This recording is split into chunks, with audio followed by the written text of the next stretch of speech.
Y'all ready for this? Dun, dun, dun, dun, dun, dun, dun, dun, dun, dun, dun. That's how we starting off day 4 from Warsaw. What is good people? The voice of 3x3, Kyle Montgomery, here with my partner, Boz Rosendahl, a.k.a. The Mountain, as we enter the last day of group play. 20 games to go before our elimination rounds will be set. Play-in matchups as well as our direct entries into the quarterfinals. You saw the weather report, and it don't look good. It don't look good. No. It's a bit cloudy, bit of an overcast, some early showers today. So we are hoping that we can keep the court dry and clear and get through all 20 games. Of course, that's a TBD, to be determined. Big ones today, as you would expect, but only after our 3x3 rules refresher.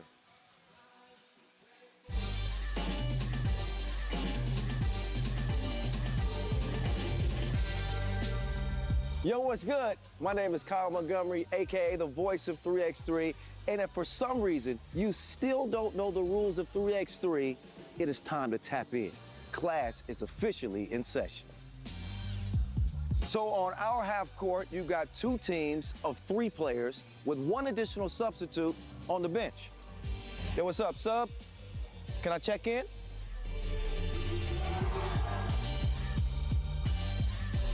In 3x3, even the ball is different.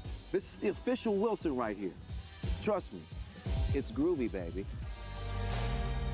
This game is pedal to the metal. 10-minute game clocks, just 12-second shot clocks, and a 1st to 21 scoring format for the win. If a team doesn't score 21 points, all they have to do is outscore their opponent within 10 minutes.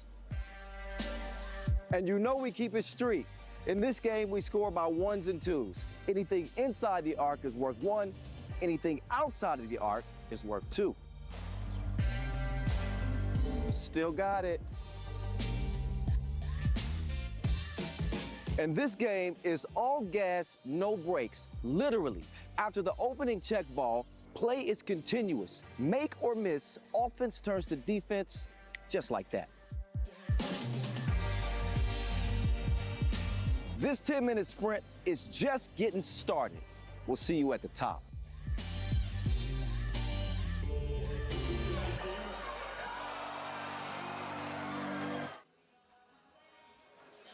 The 10th year anniversary of the biggest event in 3x3. It is the World Cup 2026 from Warsaw. We are all set to go into pool play action.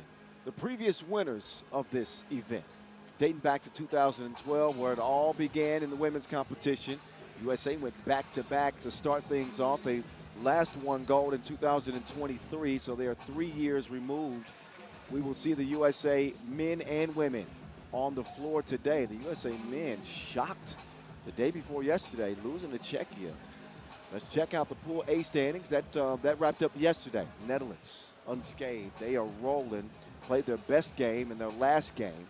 As Norta Driesen got in her groove, Azerbaijan suffered just 1 loss. That was to the Netherlands. They get the top 2 seeds. As you know, the top 3 seeds play on. 2 and 3 seeds go to the play-in game. 1 seed straight to the quarterfinals. United States in the driver's seat in Pool B. Hungary looking strong, though.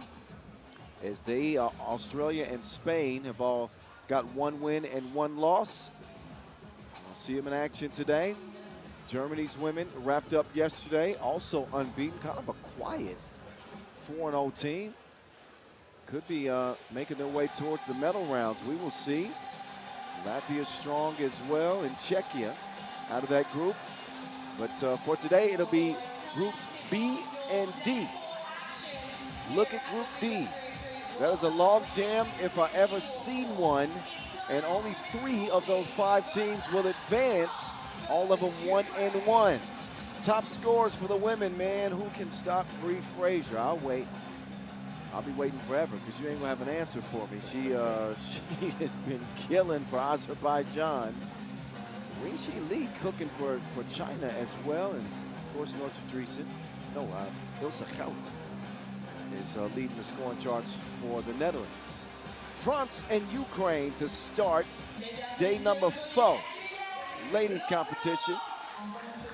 France trying to get back to the top. It's one of the members who have won a World Cup before. They started off with a 3-point loss to Japan, and then they bounced back big time with a 9-point win over Lithuania. And that is how they enter this competition with Leticia Guapo, Mari Mane, Mari Milapi, and Hortense Limousin. I love saying that name. I do. Look, they got to take a lot away from that win over Lithuania, that 21-12 victory where they got Marie Mane going. 10 points for her in that game. She is the linchpin in this French offense. She can break a defense down, not with just movement, with her individual skill set, dribble drives, all that stuff. So they better get some more of that if France wants to run deep. As for their opponents, team that routinely sneak up on people. I don't know if they get enough credit.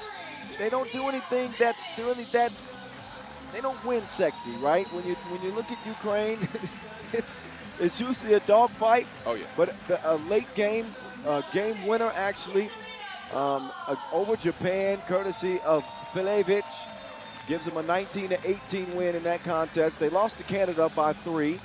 They too come into this game 1-1. This is the group that is it's largely undecided. Going to be a fight to the finish for those top 3 spots, and Ukraine had their opportunity. Yeah, and Ukraine are a sizable squad, Kyle. Specifically, Katarina Kova. I was talking about somebody else. Yes. Katarina Kova, in the paint. She is about 6'2.5", 6'3", I'd say. And she's got 5 block shots so far. She's altered a lot of other opportunities for teams. And it's led the Ukraine be in a pretty decent defensive squad. Now, you wonder against France, who on Ukraine was going to be able to keep up with the speed of Marie Mane and Hortense Limousin. They are maybe a little bit too fast for them. Specifically, when you go back to the head-to-head, a lot of these players, or some of these players, run the squads for the last 3 events of the Europe Cup where these teams met up. All 3 of those France wins. Neither one of the teams has done a great job with the outside shooting. Ukraine 3 of 13 from distance. France 6 of 20. And also France having some issues near the bucket too. 50%. You know, you think 5-on-5, if a team is shooting 50% from the floor, you think that's a good number. For 5-on-5, that would be good. Yep. But 3x3, 50% inside the arc is a little bit subpar. You want to be around 70 because the buckets are typically more free-flowing, easy coming in 3x3. Yep. So those are their numbers. The number that really counts is 21 points. They're going to sprint to 21 with 10 minutes on the game clock. Last conversations being had before stepping in between the lines.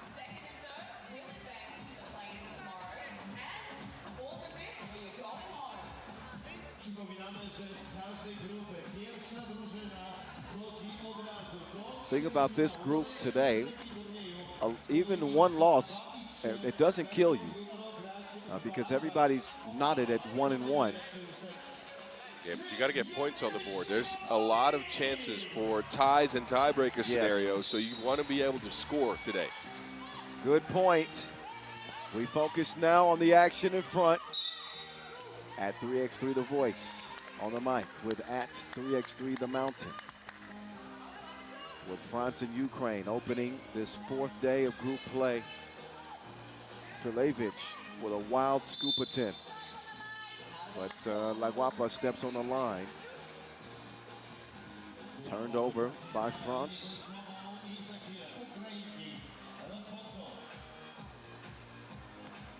France have turned it over an average of 5 per game. Ukraine, they've given it away even more than that, 7.5. They'll try to hold on to this possession. Liashko unleashes from deep.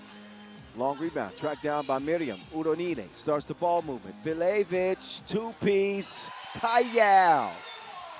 That was a combination by Ukraine, man. Ball screen into a dump down pass in the paint. France came in and played some help side defense. A great find from Liashko for that Filevich too. Filevich is turning the clock back. That game winner the other day, and she scored at a tune of 6.5 a game. Liashko got locked up by Limousin. Limousin. Speedy to the rack. A kiss off the window. Yeah, that's going to be an issue for Ukraine. Who can keep up with her? She is so fast. Udonide getting pestered by Milipi. High pressure French defense puts the clamps on Ukraine and earns the ball back up top, Mari Mane.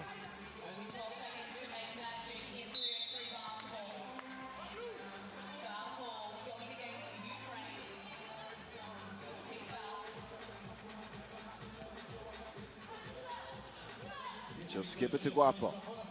Leticia on the baseline. Foul. You didn't even mention Leticia Guapo when it comes to speed, but man, this French squad, they got some afterburners. Good combination.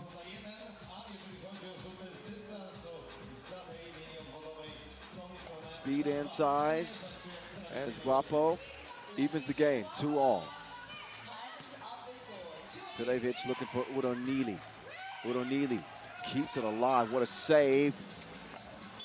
Koval can't hit it. Koval does not get it up. Wait a minute. Foul on Ukraine. That's a foul on Ukraine on the baseline. Both of the bigs are out. Koval and Milipi. It's a game of the guards, kind of. Not exactly for Udonide. She's going to let Mane fire away. Long rebound into Udonide's hands. Oh, whoa. Arms flying left and right. 2 flies offline. Right back. Reverse to Mane. Limousin. Tough attempt. They do get it up in time. Offensive rebound. Jump ball. That'll be Ukraine rock.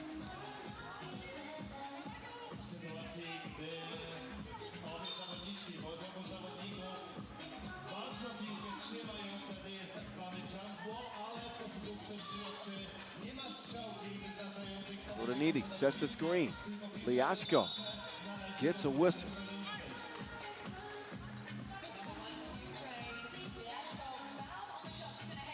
Liashko just averaging 2 points a game in this tournament. So Angelica's had a rough start here at the 2026 World Cup. A couple of games to get it turned around. Free throw. We've seen her play better, but they have not seen her get to the basket with a head of steam or be able to lock in from 2. There we go. Oh, she got a good look. Frustrated Liashko heads to the bench. Udonide trying to keep the spirits up for Ukraine in a tie game. 2 apiece still.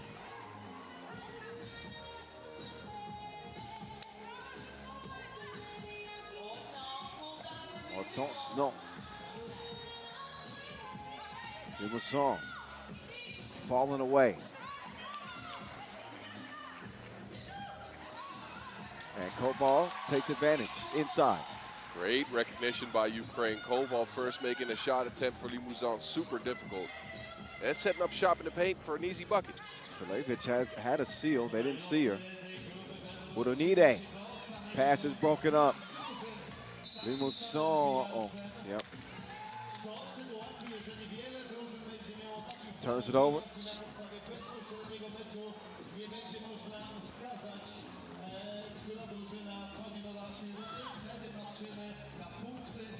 Filievich picks up the dribble. Uh-oh, Filievich hit in the eye, it seems.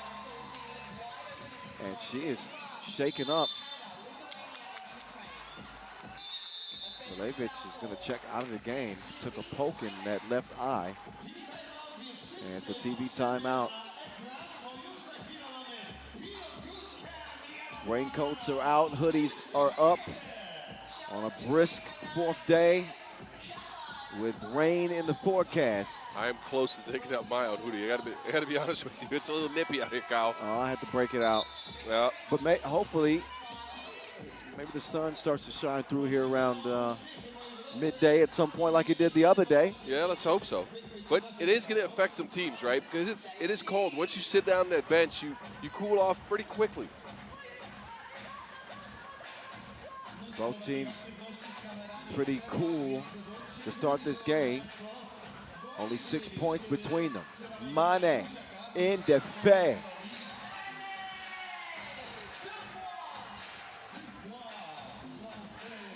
Tie game.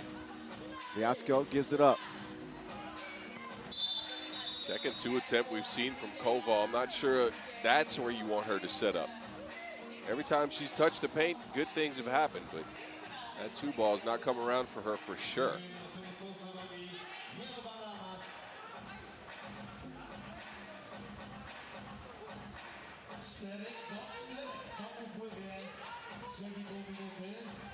Pull up.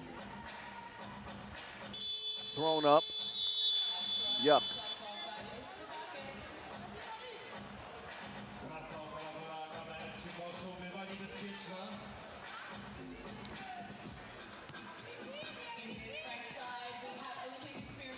On Mane's pass, stolen. Filievich. Mane pressured Oronile. Filievich swinging through. And will draw the arm contact on Hortense Limusson. Number 3 on front. Smart move by Filievich. She recognized Limusson was too close upon her. Swung through, got that foul call, France. Very intimate setting as the fans have crowded the court, trying to stay dry away from the rain.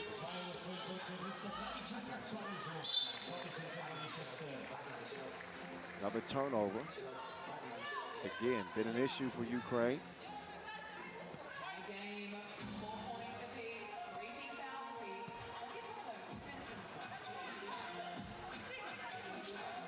Aguapa taking her time.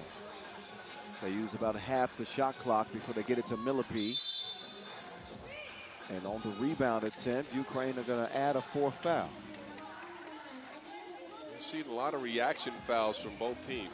It's not been, you want fouls to be proactive, right? You want to use them to stop the score. This is all just ticky-tack stuff. 2 more for Ukraine to give. France with 3, yeah. Millipede got stripped. Loose ball goes to Ukraine, but for how long? Millipede also hits the deck. So I guess Koval just got called for an offensive foul with that leg, yeah. Yeah, that doesn't look like a natural move. No, it does not. Well, the hamstrings are stretched out pretty good, I'd say that. I can't do that, I'm telling you. But then, the long legs of Koval, it said 6'3"? 193, I don't. Yeah, that's 6, no, that's. 6'4" maybe. Yeah, that's 6'4". Well, she's sizable. Millipede. And that's even upgraded to unsportsmanlike because that was not a natural move. No, she tried to hold Millipede off with that leg, yeah. They got close to the face. You can't be doing that. Think about how long the leg's got to be if you can reach somebody's face from laying on your back. That's pretty crazy. Well, you know something about Well, again, I'm not that stretchy, so I don't think I can lift my leg that way. I've been doing my exercises, Kyle. I'll tell you that.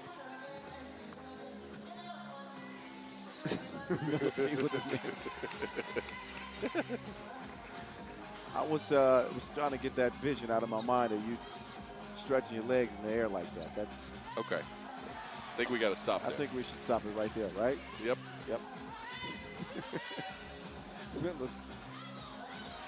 They find a score on the inside. Ukraine, that is. Guapo gets the whistle.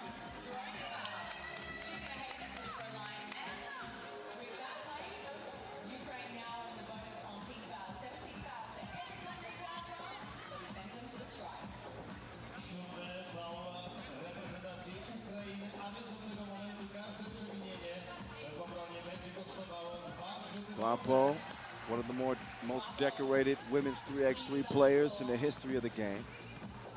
Multi-time MVP, European champion, and world champion. Oh, that won't count. Also, yeah, lane violation. You rarely see that called on the shooting team. Guapo felt like it was a miss and chased after it right away before it hit the rim. Oronidi, scrapping. Oh, Liasco hits the deck, gets to Oronidi. Only 3 to shoot. Oronidi, tough attempt. Looked like Mane touched that last. It'll be a shot clock violation, I think. Right.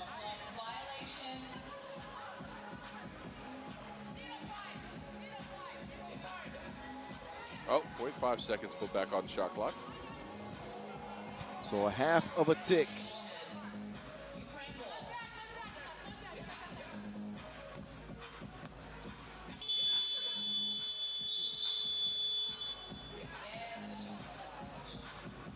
As expected, out of bounds.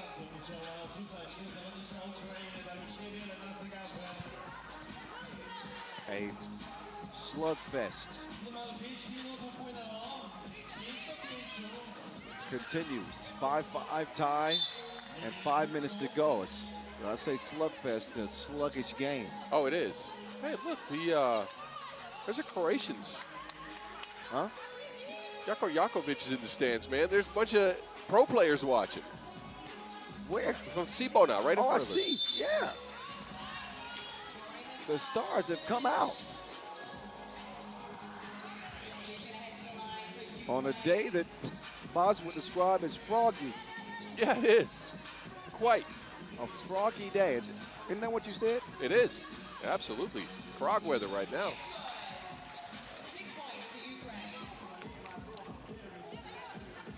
France down 1.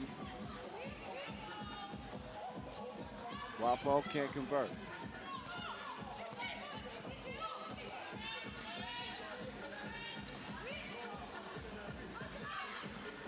Liasco.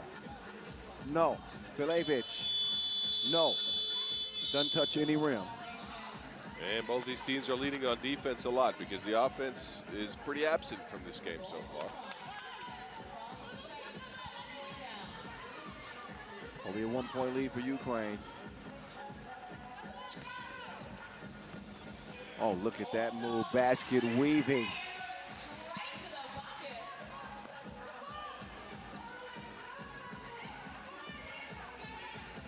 Now 1-on-1. Good defense from Liasco. Not much creativity with Guapo, just on a straight line to the rim.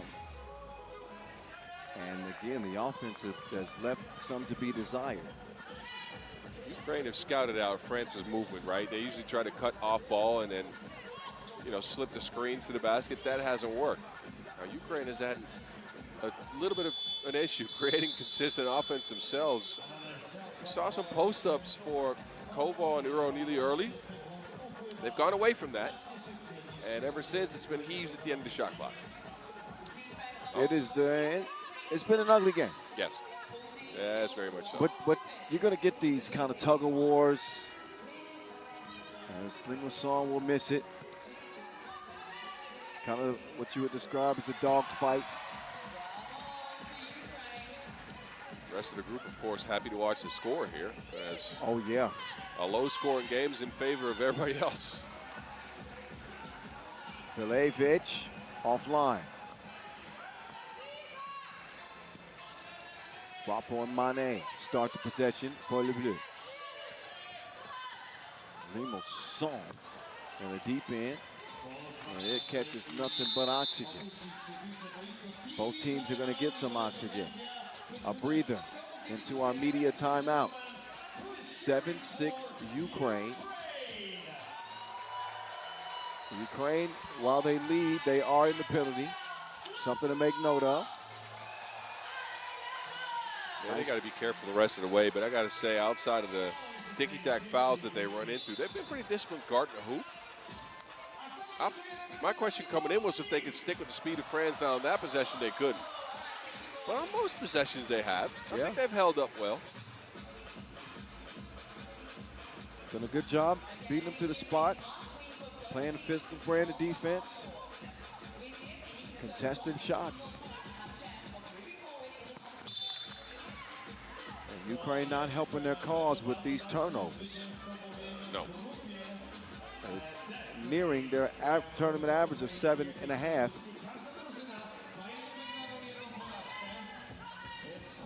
Guapo will turn the corner quickly. Reverse won't go. Millipede can't get the crib either. Koval, nice recognition, and another layup is missed. Uro Neely now testing the deep end, and that won't work either. Guapo. Goes off of Millipede. Guapo likes to go to that reverse a lot, but that's such a difficult shot with Koval down there. Oh, with her shot blocking ability, that becomes very, very hard to do.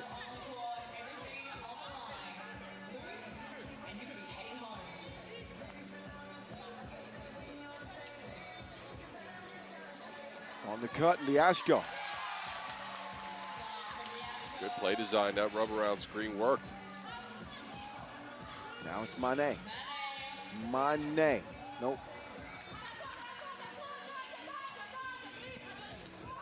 Oh, give me those. Little song. Steals the cookie, but is robbed of a layup. Mane pulls the trigger. Shebang. This is where you expect Marie Mane to shine, right? Nothing's working. Individual offense, that is up to her and Limousin, I think, mainly. Those are the two best creators France have. Yeah, Ukraine respond.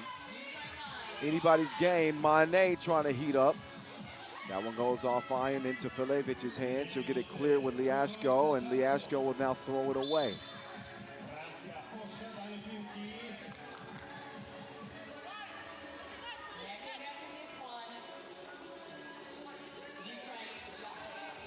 So pretty much step for step in a 10-minute sprint. Hasn't been much of a sprint. Both teams limping towards the finish line.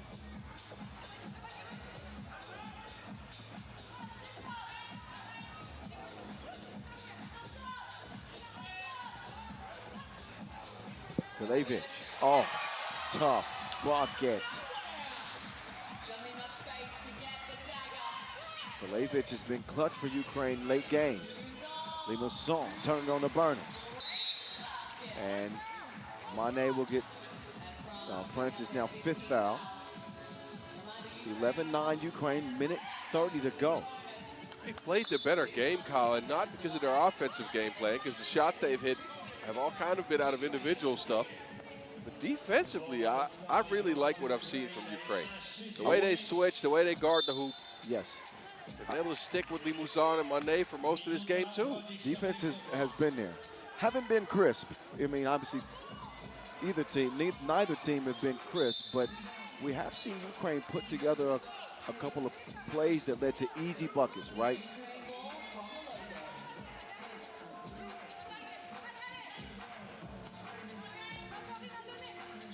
We simplified the game. Plays like that. Well, Uro Neely will now head to the line. It's another nice play where Uro Neely and Liashko work on a couple of screens. France not sure who to guard. They didn't switch it crisply, and Uro Neely can get free under the basket. Has to get fouled there.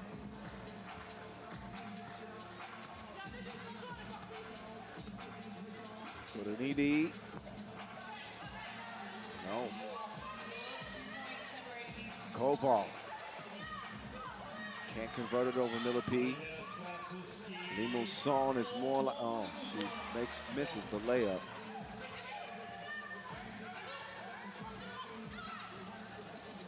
Risky pass, as you would expect, broken up. Guapo will lose the handle. Who wants to win more?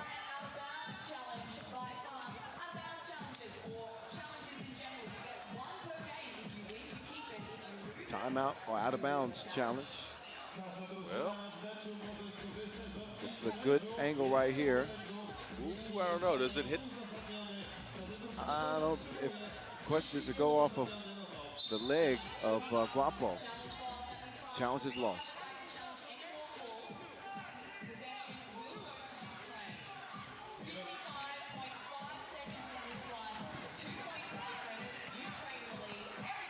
.55 seconds left. Ball fake, Koval. Strong drive, Filevic with a big rebound. Filevic puts up a tough shot on the inside. Loose ball lands in Mane's hand. She'll come away with it.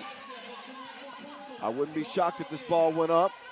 Mane decides to give it to Limousin, and she misses another crib.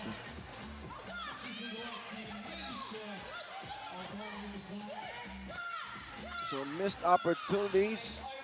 Filevic's 2 attempt will go out of bounds.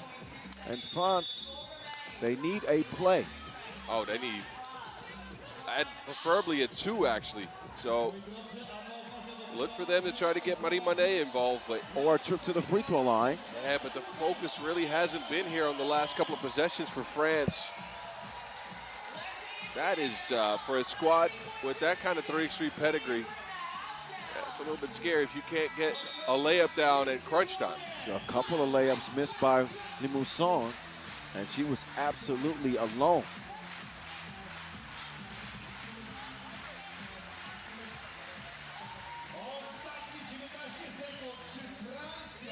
So Ukraine with this crowd firmly behind them.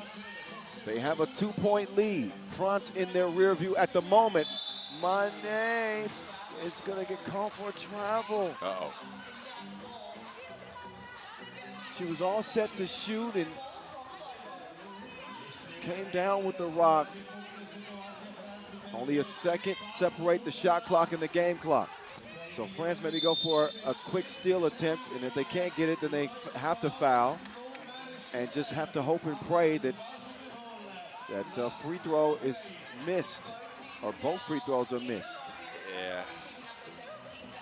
And even then, they got to force up a 2 at some point, which you never know. Haven't shot the 2 ball well. Uh-oh, Koval. First of 2 is a miss. And France are going to have plenty, if she misses this one, France will have plenty of time to look for a tie. 10 seconds left in a pressure free throw for Koval.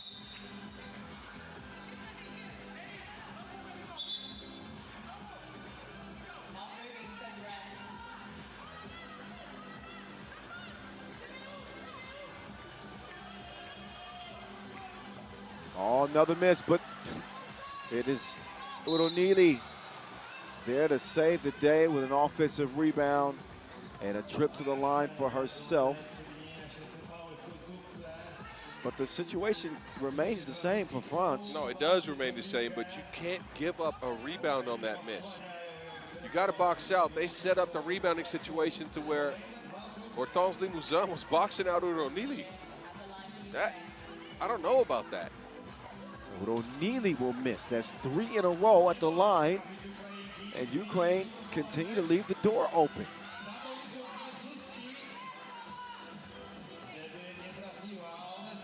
So France, if she misses this one, they couldn't have hoped for a better opportunity. She does miss it.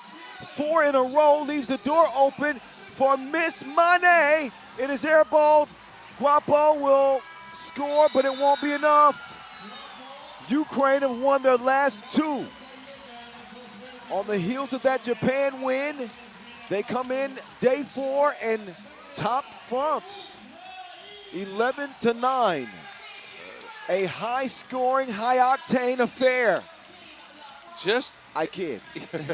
I kid. I was about to say, what are you talking about? Absolutely not a high-octane affair, but at least a good defensive game on both teams, and specifically on Ukraine, sticking with that speed of France, making sure they didn't get the right looks. Now, France, this is a team with a high level of 3x3 pedigree. They didn't execute at all in the last minute. They missed a couple of layups, forgot the rebound. They didn't get a good shot while they had 7 seconds on the clock. I don't know. That wasn't pretty. This is not the France that we are used to seeing, as they certainly have some things to sort out. Not out of this competition yet, obviously, but dropping to 1 and 2.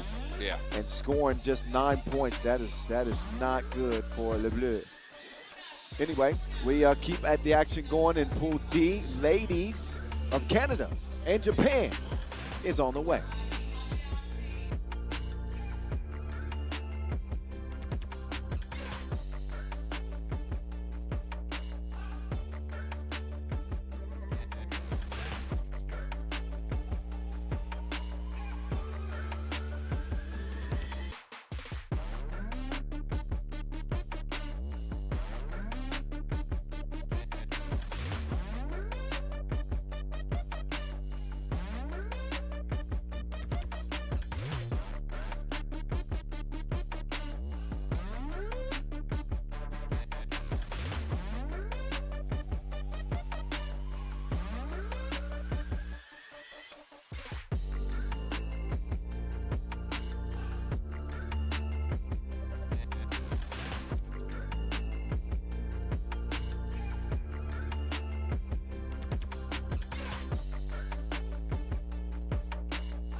Well, anything can happen in women's Pool D. That has been the recipe for the entire week here in Warsaw. Everybody was tied at 1 win coming in. Ukraine now pick up their second. And it's up to the next 2 teams to come figure out who joins them. It's Canada in their first day of action. They split their games. They lost to Lithuania. Tight one to start things off, and then a struggle over Ukraine. That Ukraine defense made it difficult on the Canadians. They did get the job done late, so they come in without much scoring. Not the most prolific scoring team in the tournament, 15.5 points per game, but we know their pedigree. These ladies have won at the highest level at the AmeriCup, of course, in the Women's Series Finals. Adjusting slightly, though, Tara Wallach, a new member of the squad. She's out here. I like what I've seen from her, to be honest with you. She's been a good scorer inside the arc. But the main weapon so far for this squad has been the zone. Paige Crozon, 7 points per game.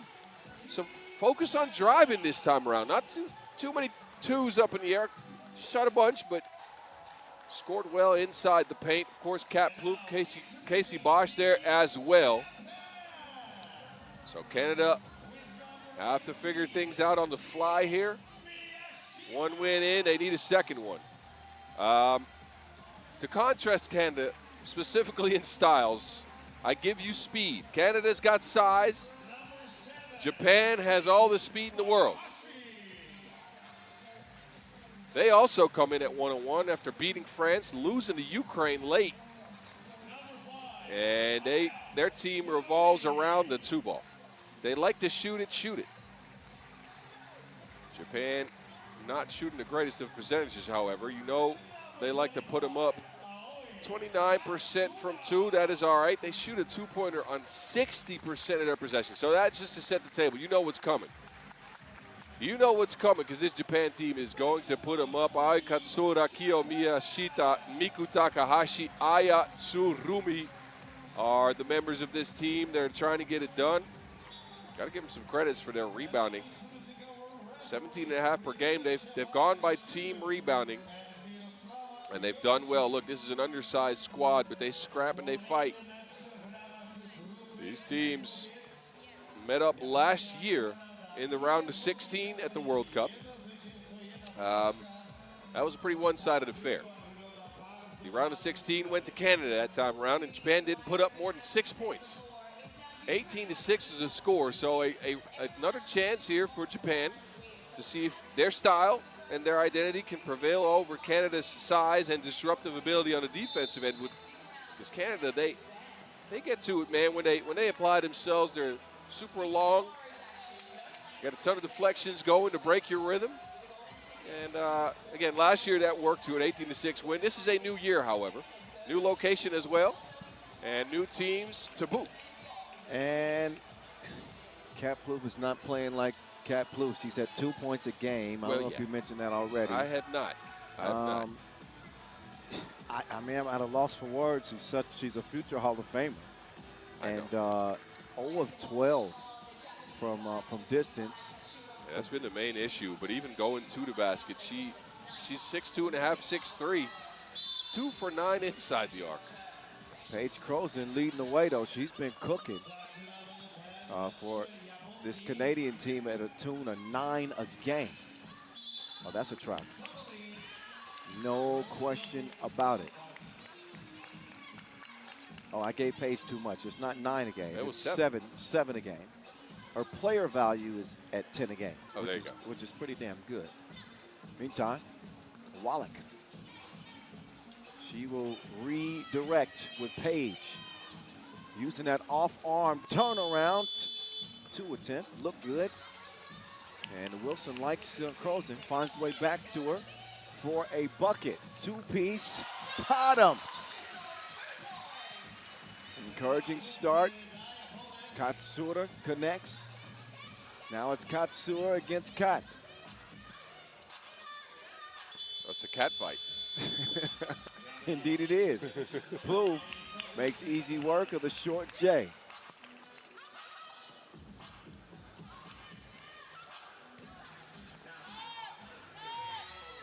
Tough defense from Plouffe.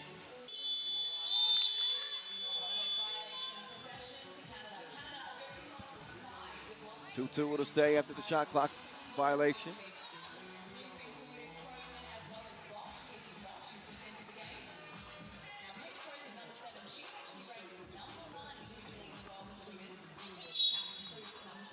Blocking foul.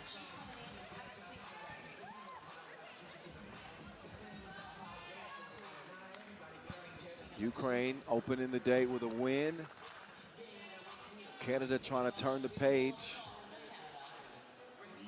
Or turn to Page.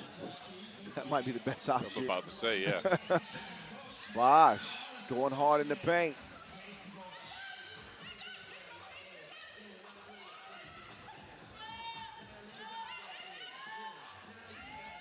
The slow step and no bucket. Tara.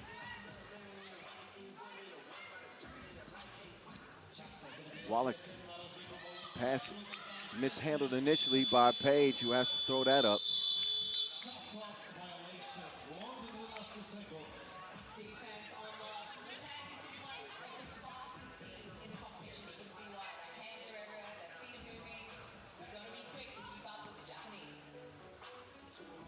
Surumi trying to speed to the bucket. Pass is broken up on the attempt to get it to a Plouffe. Finds an open shooter. Tara. Not that time.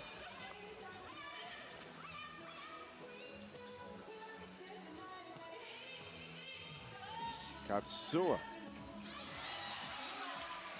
3-3.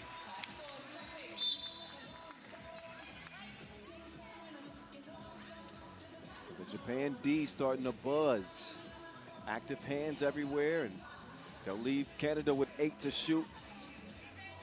With the rock now, KP to PC. And she will get the bucket off the turnaround.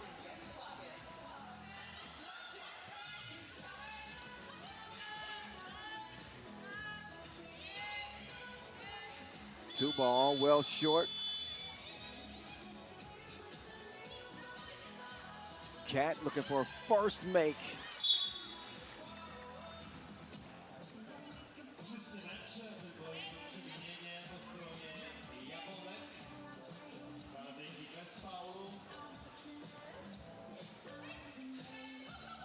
Katsura, Miyashita moving away from the baseline now. And there's Canada making things difficult defensively. Yeah, I'm about to say Japan is going to struggle if they run a pick and roll like this because they can't get the pass up over the long arms of the Canadian defenders.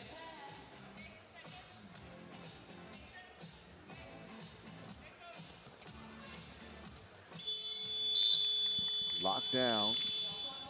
And while Plouffe may have had her struggles on the offensive end, the defense has been a constant.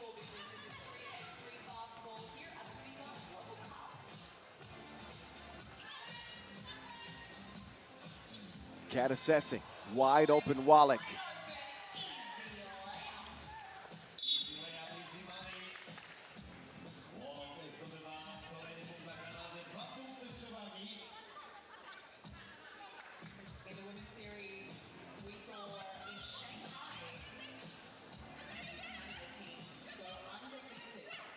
That Japanese speed leading to a good look, but not a good result. Into the hands of Cat. BC.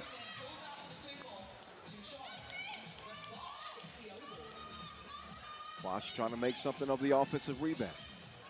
Crozen to Cat. Cat from the free throw stripe.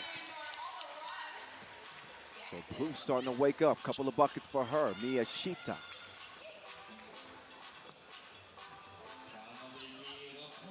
Crozen will screen away. Bosch clearing some space, but this is not exactly what Canada was looking for on that possession. Nobody could get to the spot that they saw an advantage.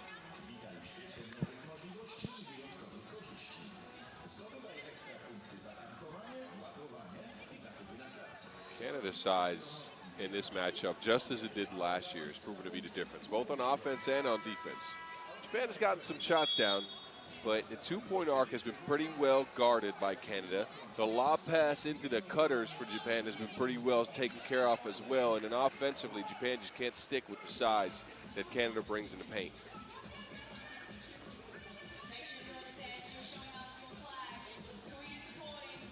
Katsura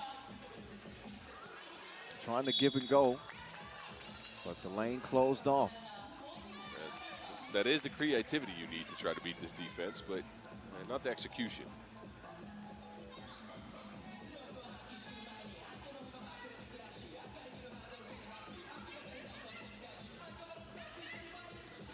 Bosch, wide open lane. All slow on the closeout. Japan can't make them pay. Bosch makes the extra pass. Tara, no.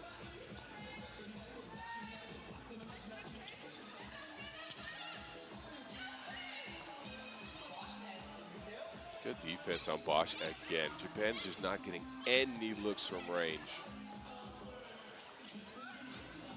Wallach, no, but sticks with it.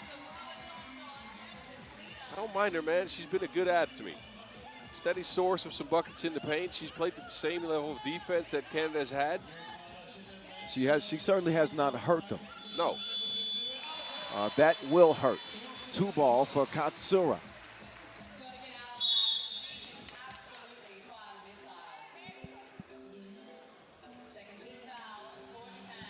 Japan still find themselves down by 3, but a better looking shooting day so far for Katsura, who's got a couple of double taps and 4 of Japan's 5 points. That is going to be a traveling violation on Wallach.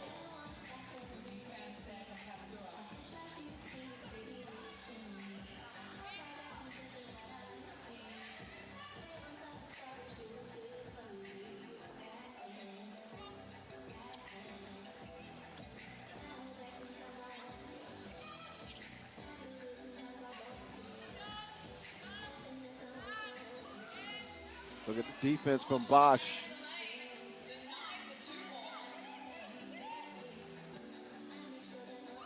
Wallach back to Bosch. Plenty of time. Plouffe couldn't take advantage of the size advantage. We'd like her to get closer on that possession. Had enough time to do so. Yep. Meantime, Sarumi blows the layup. Now she could be in trouble with Plouffe. Back to the basket. Plouffe decides to go out towards the perimeter. Yeah, she's not even looking at the basket in this case, though. That's a good decision. You can't argue with scoring. Bosch Spice, I tell you what I want, what I really, really want. She just gave it to him, a 2-ball.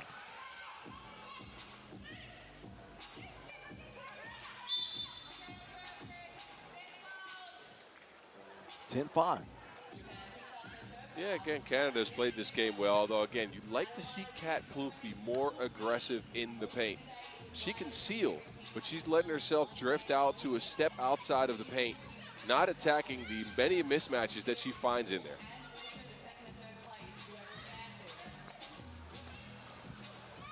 Off the 2 miss.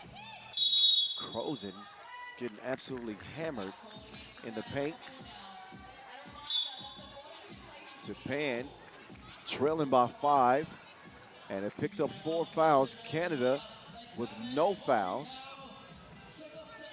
So it's been Canada against Gatsuda.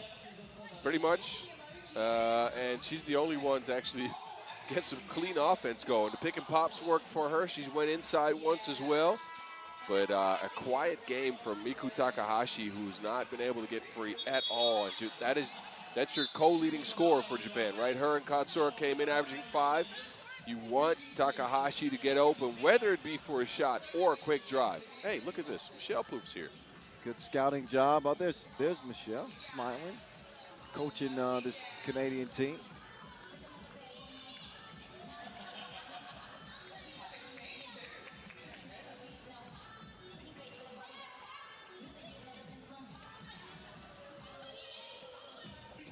Rosen gives it up, gets it back. Fight for the rebound. Page will win that one. Plouffe gets Katsura off balance. Plouffe 0-14 from distance.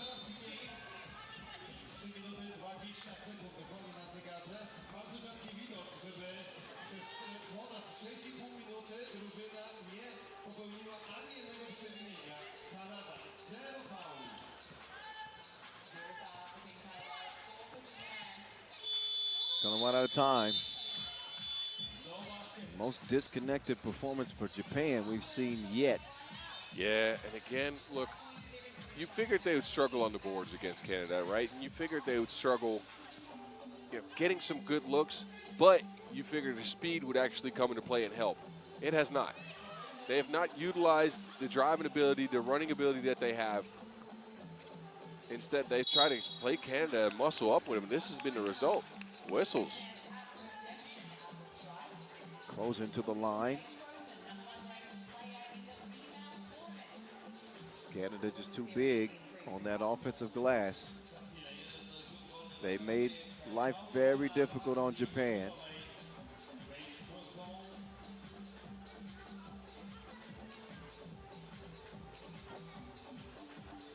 And they'll put the leading score for Old Canada on the line.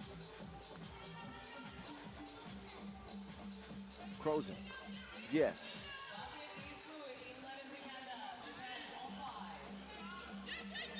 Tenacious defense from Casey Bosch. Don't let the smile fool you. She's a killer.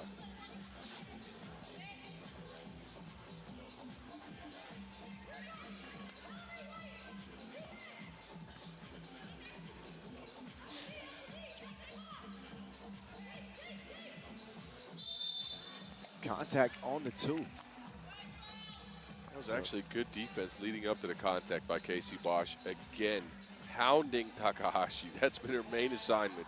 Don't let her get a clean look at all. But then she hits her on the arm, which gives Takahashi a couple free throws here. Kind of a tacky-tack foul. Wow. Oh, wow. Oh, no. We're here already? Oh, no is right. Takahashi converts at the line. 11-7 the result, 103 minutes to go. Plouffe has it swiped away.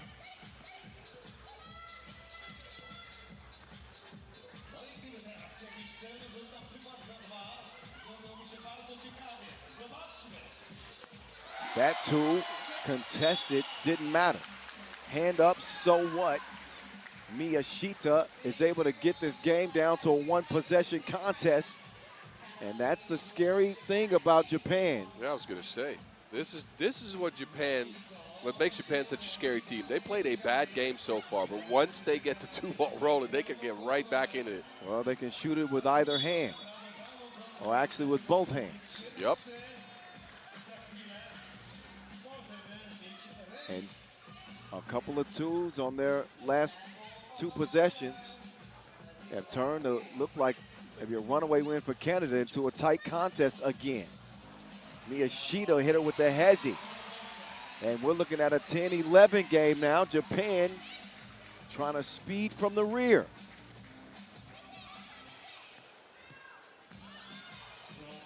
Krozen misses the shorty.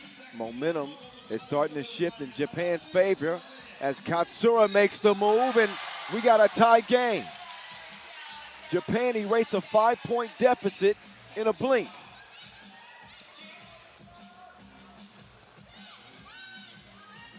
BC, a little bit long on the 2 attempt.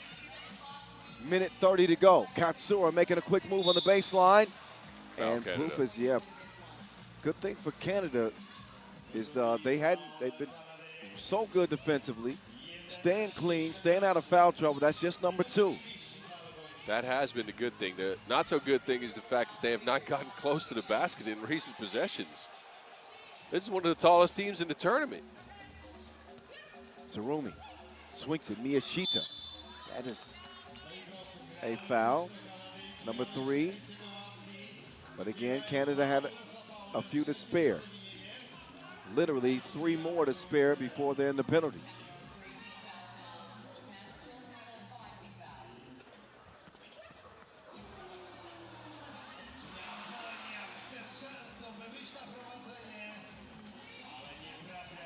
So the hot start for Canada.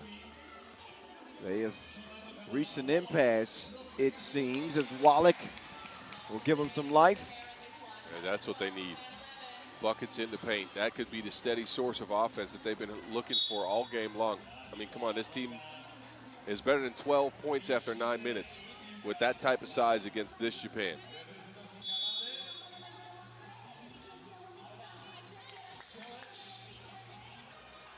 (12-11) contest, out of bounds challenge being looked at right now.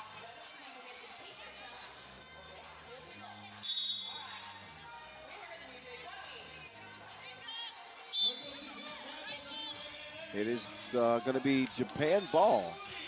Oh, no, white ball. Yeah, I'm about to say I that. thought I heard red ball, but that was clearly off of the leg. Yes, on the replay. Player in red.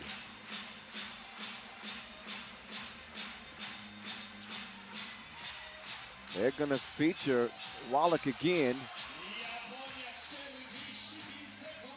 Japan. Uh-oh. Oh, you can't get up, Sarumi. Travel.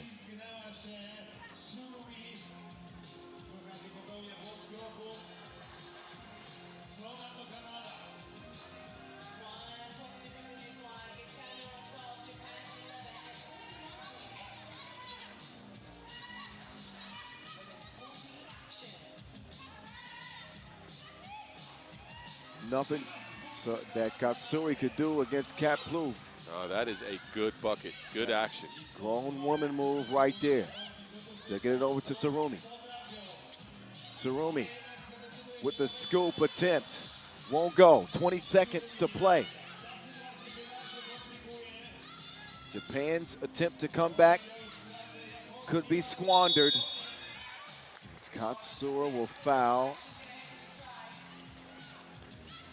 That is number 7 on Japan, so 2 free throws coming up for Casey Bosch. Yeah, smart decision by Casey. She had an open 2 instead. She opted for the drive, knowing Japan would either come in and do something like this, or she would get an open layup. That would have made it a three-point game regardless. Good awareness. Actually, the 6 foul is what it's saying on the board. Okay. So we'll stick with that. So only 1 free throw. But still, a big, big trip to the stripe for Casey Bosch. That could almost put this game out of reach.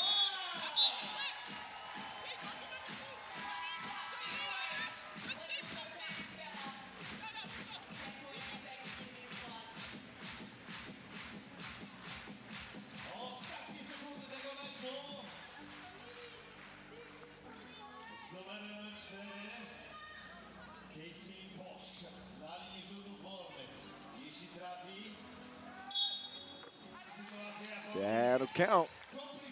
Casey Bosch is having a game, man. 5 points to lead the way for Canada. Casey's having a good tournament. She has been very more active, I would say, on the offensive end than we've seen from her. I like the confidence that she's showing in that. Japan are going to need a miracle and a half. Katsura, if she can land that, that would give them life, but that score, oh, never mind. I thought that was going to be a score. I thought like Lil Welly. It is a Canadian win, 14-11. And will put them at 2-1 now and drop Japan, who won their first contest and looked like they might be a serious threat. Now they are seriously in threat. Oh, they are.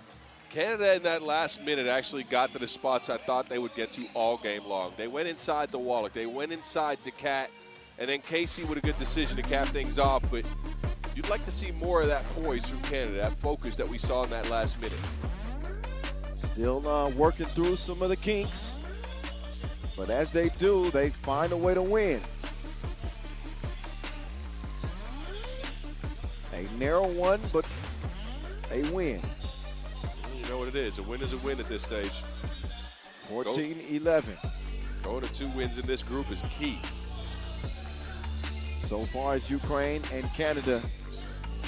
Next up, it is Brazil and Belgium in men's Pool D play, followed by Lithuania and Puerto Rico.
All right, the previous 9 editions.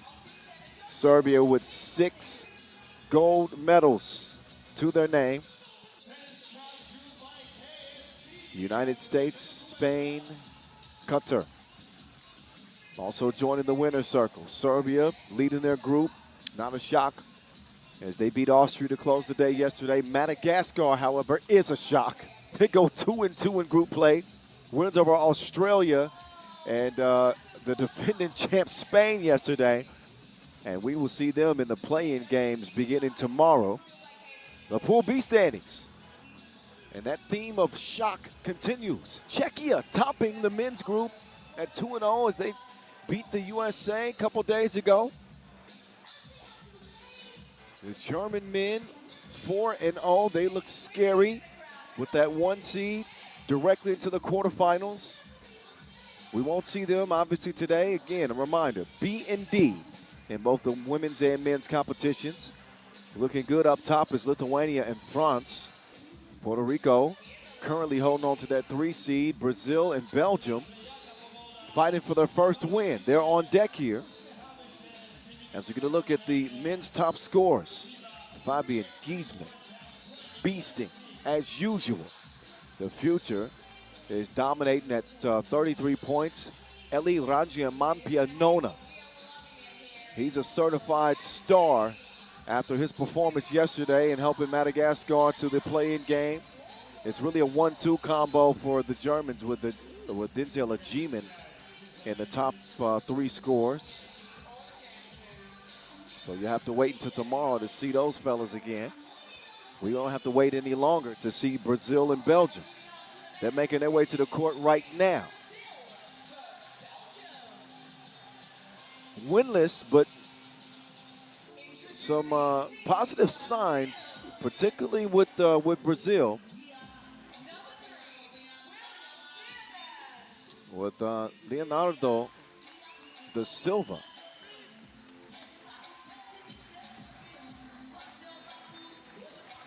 Will Wireman. He leads Brazil out first.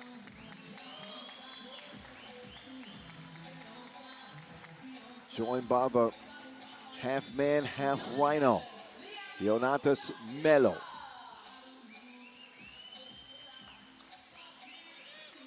And out comes Da Silva. Da Silva with 17 points, 8.5 a game. Da Silva was incredible in that game against Lithuania. They did lose it late and also lost to Puerto Rico. Took an overtime for them to lose that one. So they've been right there. But just a couple of unlucky bounces. And all it costs you is a possession in 3x3. That's how they come into this game, with an 0-2 record. The Lions led out by Brian DeValk. DeValk trying to lock up a Belgian win.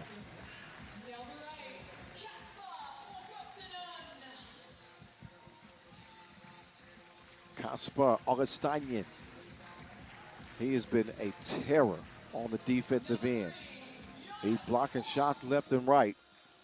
While he's been blocking shots, they need some shots to fall for Jonas Forts.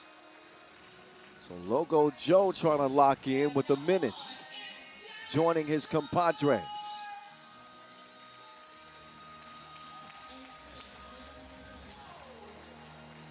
Darker, averaging 5 a game on this Belgian team.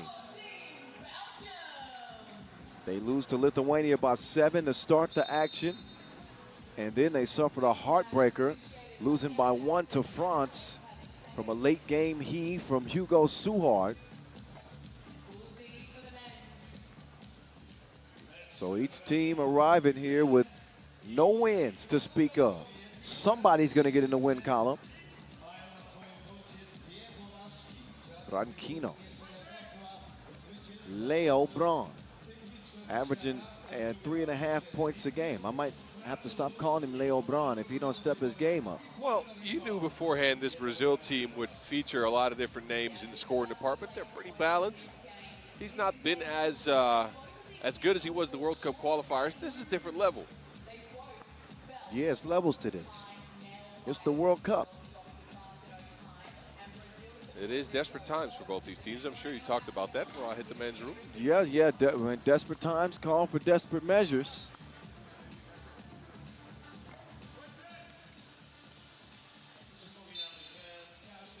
How do they match up? Look, I think Brazil is the more physical squad, right? Especially with Da Silva going to the basket and Melo in the paint. I don't think Belgium have the girth to stick with those guys. I mean, they're a pretty defensive squad.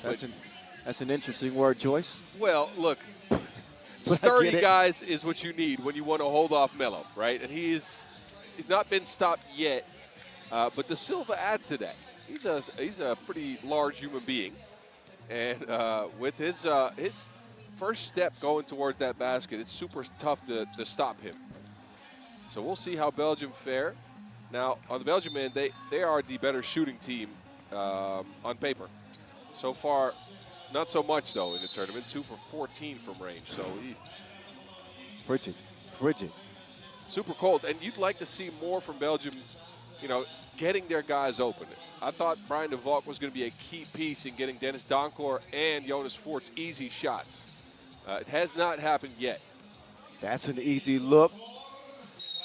But Donker, too strong. The shooting woes continue for the Belgians. But definitely like what I've seen from Augustinian on the defensive end. Augustinian averaging 5.5 points per game, I should say. On this Belgian team, he's come to play. Oh, for sure. But Belgium has been forced into ones. That's what that's telling me. And you don't want that when your team's built around 2 shooters. Again, all credit to Casper. He's really come to play in this one. But he can't be your leading scorer. If you're following your team's strategy and tactics, he can't be your leading scorer. How do I envision Belgium at their best? I envision Belgium at their best with both Donker and Voorts. Meantime, that shut me up. That's De Silva. He has been on the money. That pass makes his way to Augustinian, but he's pushing the back. But to finish that thought, I think Donker and Voorts should certainly be at a 6.5 points per game average apiece, right? Agreed. And Augustinian's good for 4 to 5 a game, man. He should be a 5 and 5 per game guy. No, fully agreed. And he can bring that vertical threat, especially after if they start hitting shots, there's a lot of space down low for him. Now, the biggest issue for Belgium is the fact that they have ran into a bunch of fouls as well. Now, they'll get some fouls on Brazil here. They've been disciplined to start the game. But they've averaged 10 fouls a game so far.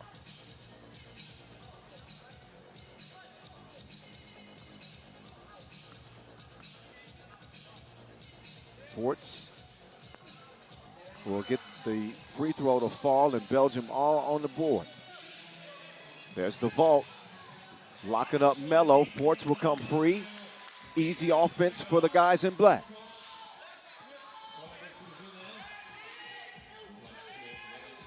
Branquinho gets a perfect look top of the key. Had too much protein on that one. Look at the defense from De Silva. He's got Augustinian, never mind. I thought he had the ghost afraid. And Augustinian responds with that 2-piece.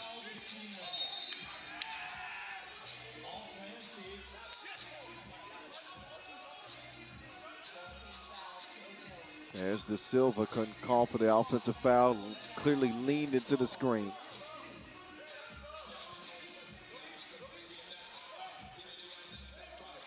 Donker putting on the brakes. Donker spit out. Wireman will stream to the rock. Gets it cleared. Melo setting the screen for Wireman. Unselfish play. Great screen from Melo. Great positioning and awareness from Wireman afterwards. Wireman pestering Voorts, but Voorts continues to get buckets.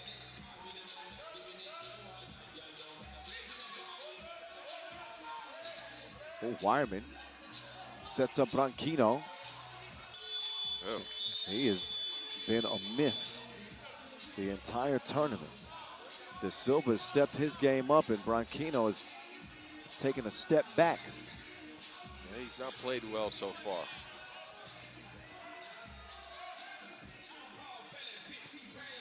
One of 11 from range for Branquinho in the tournament. One of 12, actually.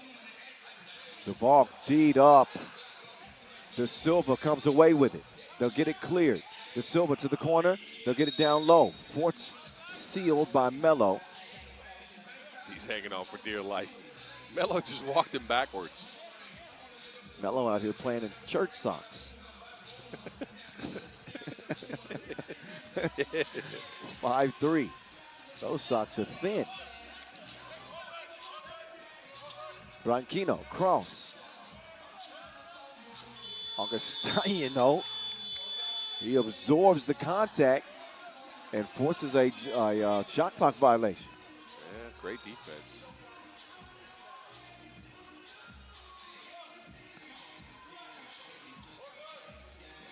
Donker with another good look, and Forts with another easy score. So Forts is finding ways to contribute offensively in a 6-3 start for Belgium. De Silva, up fake. That one grazes the iron.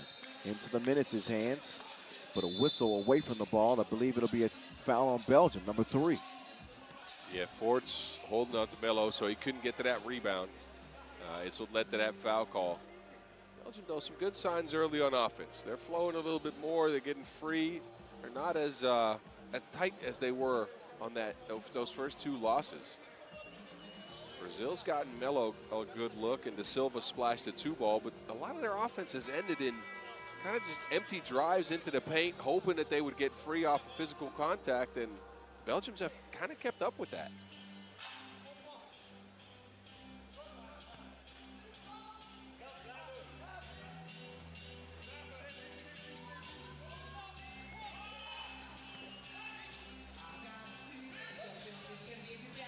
Cross from Branquinho.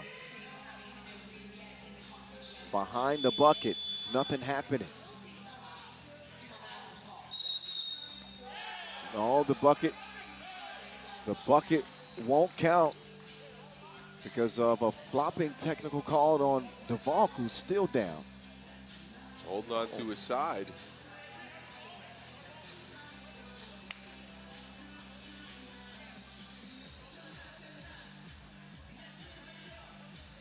Forts is arguing that the 2 was on the way before the technical was called. But I don't think he's going to get that 2-piece. Instead, Will Wyman would shoot the free throw.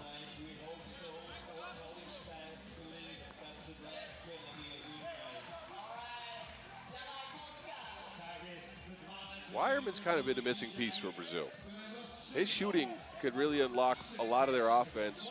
He's at 1.5 points per game so far. Maybe that free throw will get him going. Low go Joe. No. Donker to Forts. Back to Donker. Another offensive foul. Yeah, the Belgians are fouling again. Too physical with their screening. A lot of ticky-tack fouls on the inside. You got to learn from that day one. You can't be that physical. You got to figure out the line from the referees. Melo, straight to the cup. Nothing going. De Silva's there to clean up the mess. 5-6. Belgium in front. Donker. They'll retreat some. Augustinian, a little bit long. Man, they had the ghost and change like Jacob Marley. Is that the Christmas Carol? How did you even know that name? Come on, I watched that movie a bunch. That's good. Sticking my pen, write that one down. Oh, there you go. There you go. Get it? Offensive foul.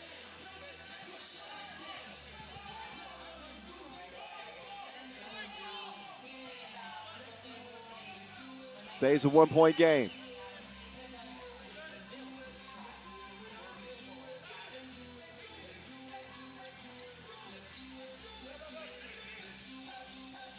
Wireman leans into a 2.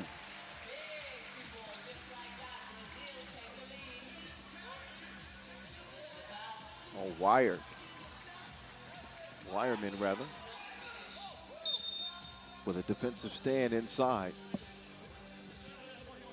Yeah, those are the buckets you got to have as Belgium. You got to build confidence, especially because the outside shot, again, has been kind of a struggle. They've gotten some open looks.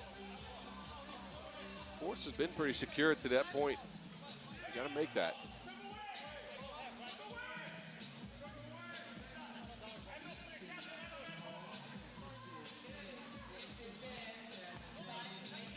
Donker finally sees one go down. He tries to channel some lion energy.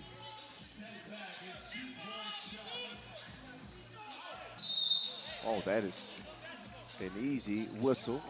De Silva is mauled on his route to the bucket as the 7th on Belgium. Why foul there? I just don't understand it. He just got shoved. That is not a smart foul. You put him on the line for 2. Look at this. Yeah, that is, I have no words to that. That is just not smart.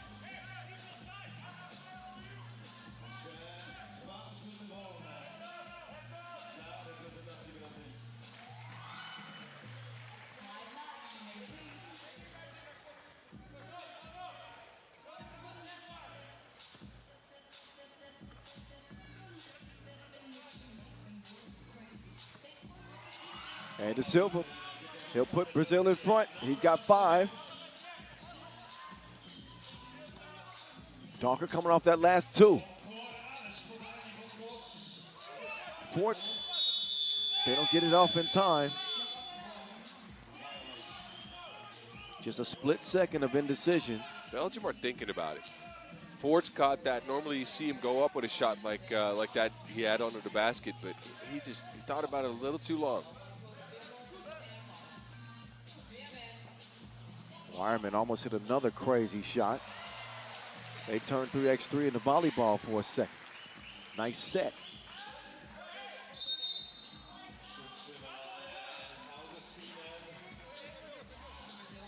The threat of Wireman coming off of that down screen on that play a couple times has really messed up the Belgian defense. That led to that open rebound, open tipping.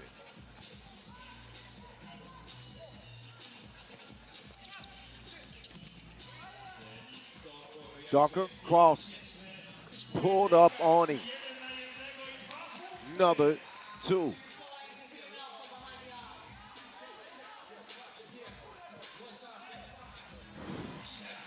Weight room. The intensity picking up in this one. 11, 2, 10. No go for Donker that time. Will gets it back. Will. Long rebound. Wireman tracks it down to Melo in the corner. Melo. Nope, offline. Donker don't care. He is up to 6 points. Feeling it from behind the line. Yeah, he's keeping his team in this.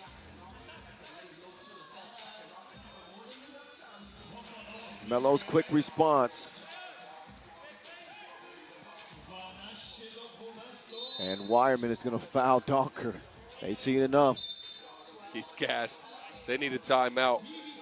But man, on both sides, the guys have shown up.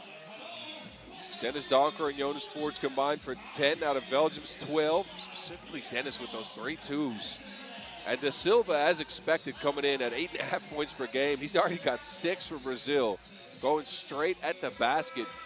And he is so strong, him and Melo actually, but he is so strong on that drive that people just have to get out the way, especially with Belgium in foul trouble now. They're in the bonus at 7 fouls. They're going to have to be very careful with the way they handle him on defense. The menace has been menacing. A problem for the Brazilian defense as he'll take over top of the key. Logo Joe now using a lot of time. Logo Joe missed everything.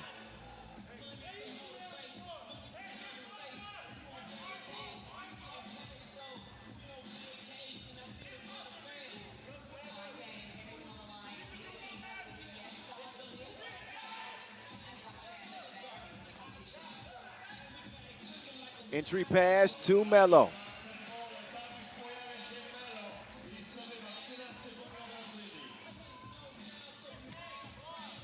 DeVolk! Whoa!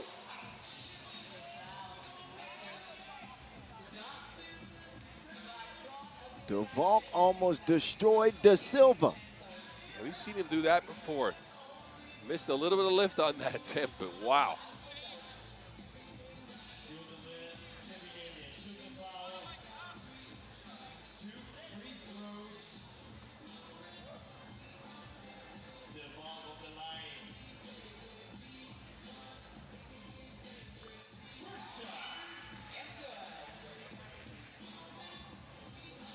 That's actually DeVolk's first bucket of the tournament. Really? It was nearly an emphatic start, scoring start for him. He'll get both free throws.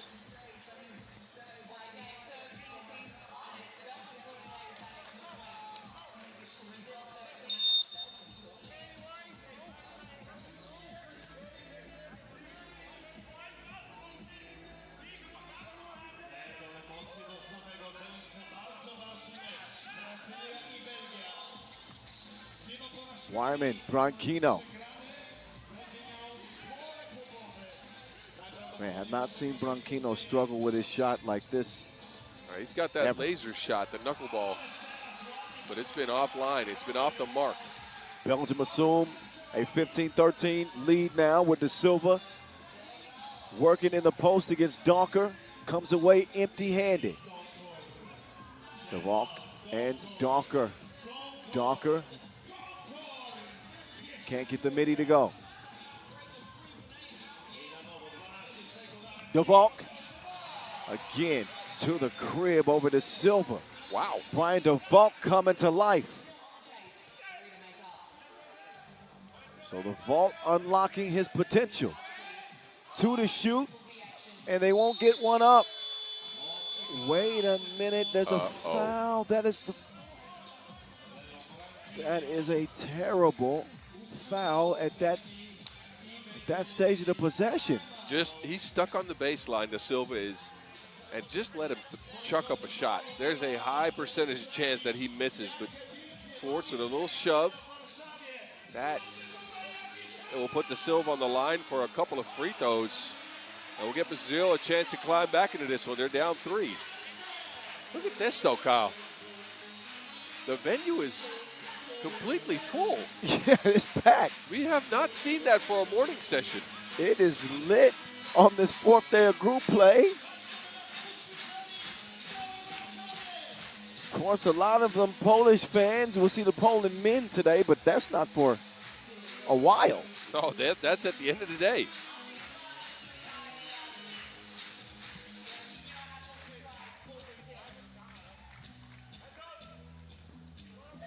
Branchino going to the glass to get his team within 2.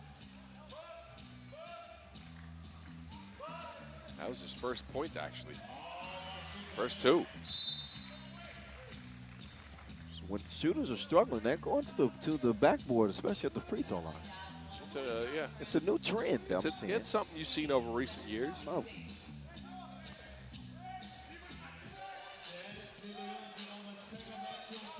Donker, he's got the zoomies again. 17-15.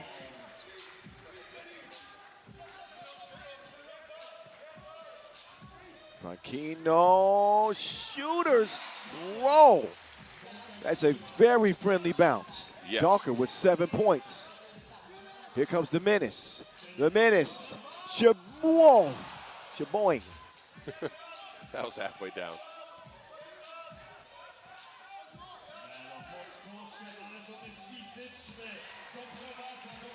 $17 up.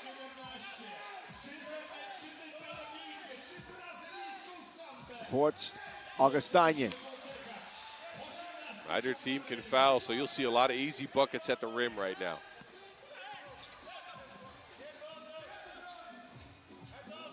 Melo. Oh, yeah. Well, 2 free throws coming anyway. Another foul at the end of the shot clock for the Belgians. This is the 4th one this game, I believe. That's going to be a couple of free throws for Branchino, but again, a mental mistake by the Belgians. And they're at the double bonus now. So if the next time they do this, Brazil will get possession back after the free throws.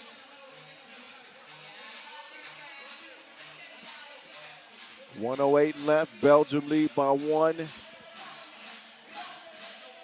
And the double penalty is looming for Belgium like a dark cloud. You mean like the skies here?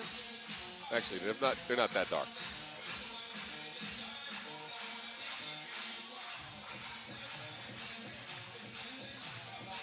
Branchino with 2.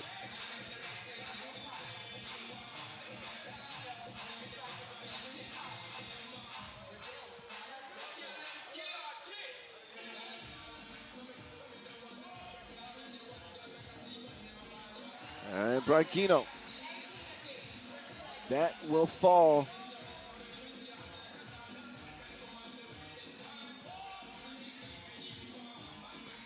Second one won't. DeValk high for the board. We're dead even, 18 apiece.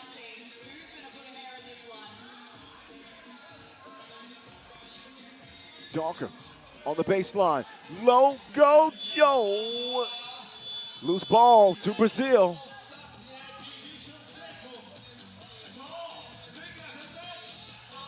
De Silva open for the score.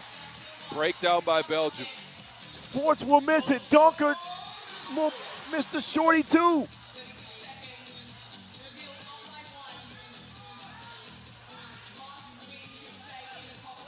Final 30 seconds. Leo can't get it to go.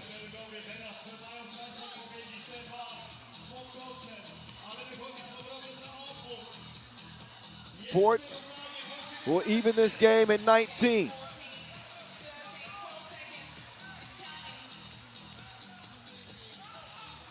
Branquinho trying to get a shot over DeValk.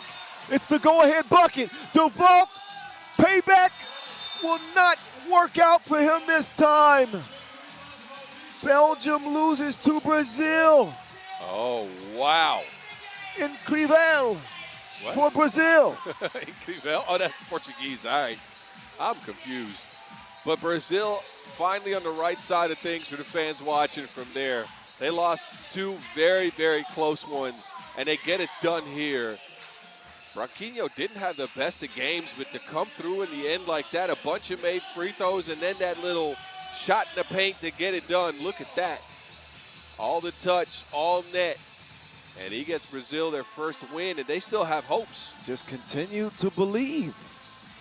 And if you're Belgium now, I think that ship has sailed. And there's still some possibilities, but you're very much close to being out. This is one that they would be expected to win, Belgium that is. And the train is completely off the tracks for the Lions. No, Belgium, I did some calculations. They're actually, whatever happens, they're out. Because they lose tiebreakers to Puerto Rico and Brazil, the two teams they can still tie. Wowzers. They're done.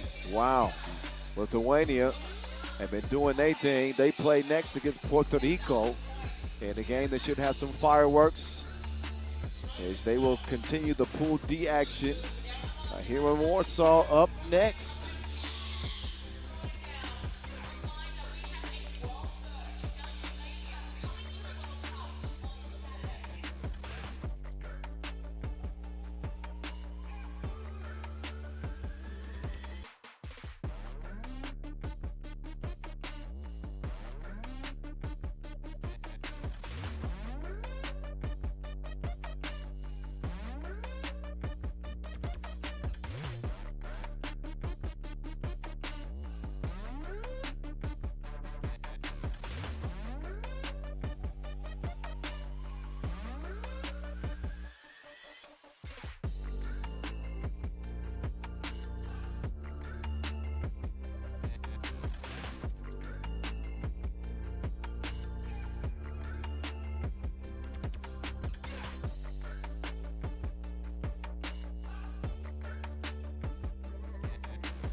Game number 4 is coming your way.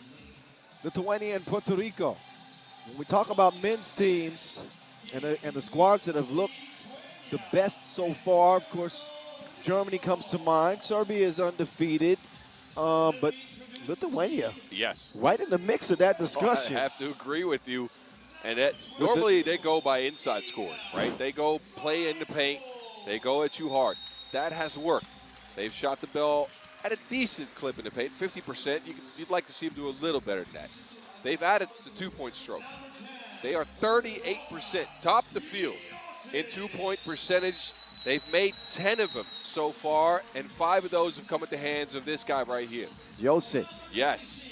He's been a revelation, man, in his first tournament for the Lithuanians. Cole led him in scoring with Aurelijus Pukelis at 6.5 per game. We've seen some of the mistakes he's made, you know, younger players stepping onto the big stage for the first time, but his offensive talent and the way he sets up his teammates as well. It's not just the scoring, it's the fact that he's a floor general has really worked well for this team, who haven't even gotten the best out of Ignas Vaikus yet. Vaikus has missed all of his two-point attempts. Let's be frank, that's normally a good shooter. But, man, I like the look of this Lithuanian team. Well, they can withstand, you know, Ignas not playing, you know, his A game with Josis shooting it like he is, and, you know, the consistency that you're going to get from Pukelis and Jalgis. It makes Lithuania a scary matchup for a pesky Puerto Rican team who got an overtime victory in game number 1 the other day. And will surely bring the fight that we've grown accustomed to seeing from Puerto Rico. They were close in that second game as well against France. They've leaned on defense, right? They work really hard on that end, and Quascut has protected the basket very well. He's racking up blocks left and right. Offensively, you never know with them. It is a highly volatile unit, let's be frank. Allende was good in the game. Gonzalez hit that crazy game winner over Brazil. Haven't seen much out of Martinez yet, so we'll see with him. But it is a balanced unit. Everybody's between, well, outside of Martinez, everybody's over 4.5 points per game. Martinez is the new ad, right? So you kind of forgive him for that. Gonzalez, 40% from 2. He's actually knocked them down. I like this squad, man. They're scrappy. And I think somebody mentioned him on our podcast. Yeah, Vince did. Well, you did too. Yes, I did. And you like the way this team is built, specifically because they got the focus on that defensive end and because they always bring the fight. I believe in Gonzalez's ability to score. I know that he's a little bit streaky, and sometimes the shot quality's not there, but, he's a gamer. He's a gamer. And you got the defense that Quascut always provides. And shout out to L.A., too. Allende has played well on the offensive end. He's picked up some of that slack. You're right. He's found his touch from beyond the two-point arc. And Puerto Rico will have a shot here. I do have some concerns because of the weaponry that Lithuania have. And the physicality. And the size and the physicality. They wear you down. And La Presión, the pressure is on him with Pukelis, that monster in the middle. I'm looking for his shot throughout this game. We'll find out who gets the dub here as we are underway. 4th game of the day, Pool D in your face, the voice in your ear, and Luku to the crib.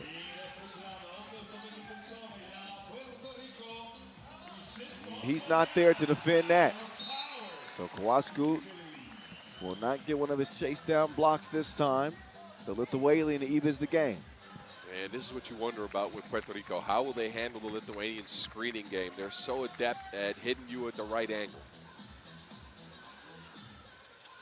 Gonzalez and Quascut. All in. Up top. Nice, though, nearly a nice connection. Quascut blew it. Josis. Wasted no time. Pukelis gets the rebound. Pukelis misses the shorty.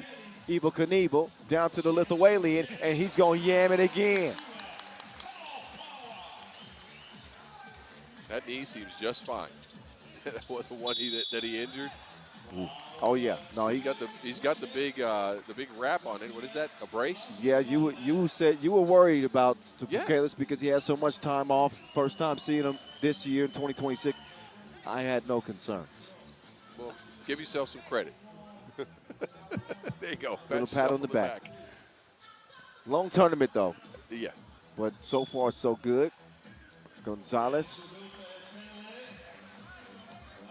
First of 2 will go.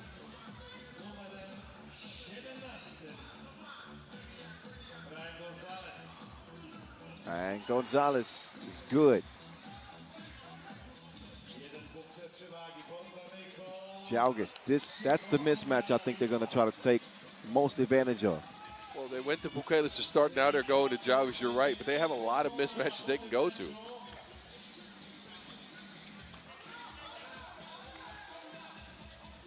Yossis to Jalgis again. Oh, look, Well, you got to put your big boy pants on in the post. and even then, I don't know if it matters. Ooh, big homie Qua.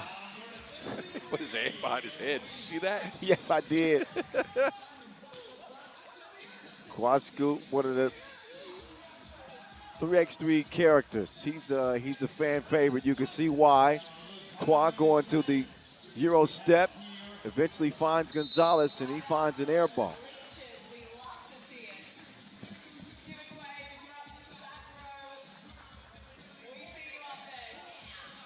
So we got a 4-4 game, 2 minutes in, and it's as close as you would expect it. You're absolutely right. Both teams have gotten to their spots. Yossis with a bad miss.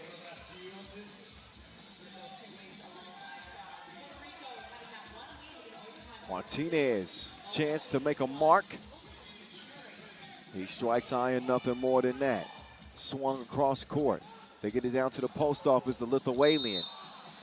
Oh, that's going to be a technical for flopping. Call on Martinez. Okay, this is letting him know about it. Bukalis is obviously aggressive player in the post, powerful guy. But I think players, defenders, have recognized that he's going to go to that, he's going to drop that shoulder. And, you know, if they fall, they've gotten the whistle a lot of times. It's a 50-50 play, yeah, right. If it goes well, you get the ball. If not, you get a free throw against you, or a score, or both.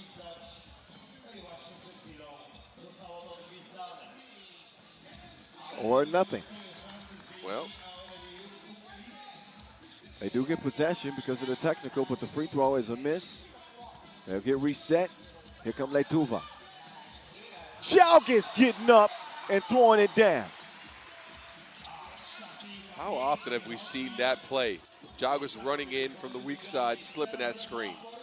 Martinez, no. Evel Knievel. Bukalis deflects it, but steps on the line.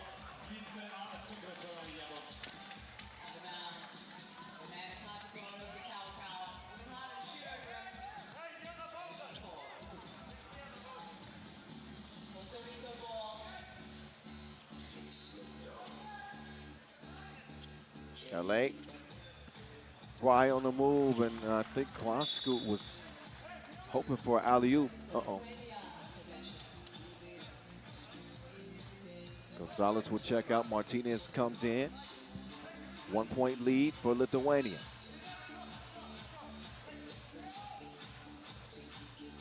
Yossis has been quiet in this one. This might not be his game, though. I think Puerto Rico match up pretty well with him in the size department. He might get some open shots, but the real advantage for Lithuania lies inside, attacking into paint with Jalgis and Pukelis. And rest assured, they've game planned for this. They're looking at that.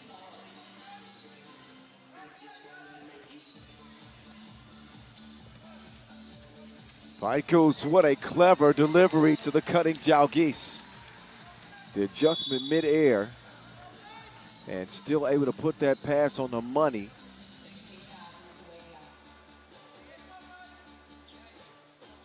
I think Puerto Rico are subbing Gonzalez in for offensive possessions. They have not subbed out Kwaskut or LA. It's him and Martinez just exchanging. Jalgis' pass comes too late. Vaikus. Bukalis pestered by Gonzalez. That's some good defense. It's going to put him in a late shot clock situation. Bukalis does not get a shot up. Media timeout, 6-4 Lithuania. And again, they've gotten to their spots. All of their points have come into paint at the basket. Most of them have been dunks by Pukelis and Jalgis, as you can see here. Big Pookie with the big poke. Big Pookie, the tower of power, as Noah Lazarus refers to. And, of course, the Lithuanian, a unique 3x3 player. Well, yeah, because he's so tall and so skilled in the paint, but also because with that size, he still holds up defensively. That's one way that he's made a mark. Now Kowalski will take a seat, I think, for the first time. Puerto Rico's substitution pattern has been interesting. Let's just say that. Well, deserved rest for Kwascoot. He's had his hands full on the defensive end. Gonzalez can't knock down the 2-ball, and now he'll get caught in the post against Bukeles. Foul number 2 on Puerto Rico. I think that actually is a good sign because with so many mismatches defensively in the post, you think they rack up more fouls so far. Just 2.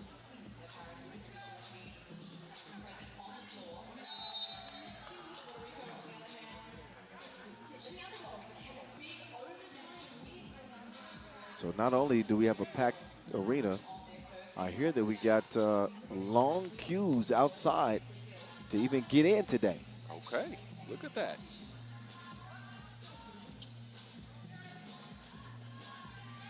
Allende create some space in the relationship. It ain't you, it's me.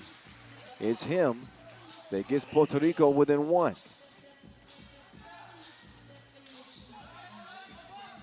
Yosis with a step on Kwascoot.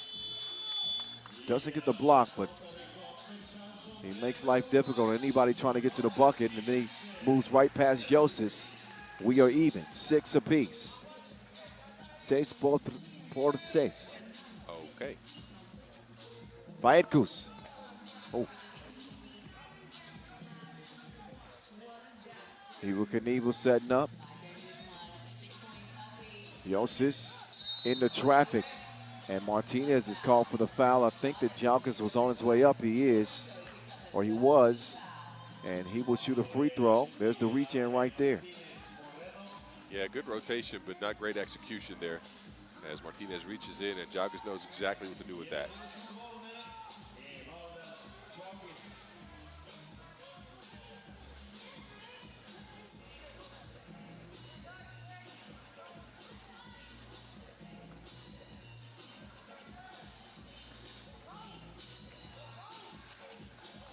Jalkis, yes.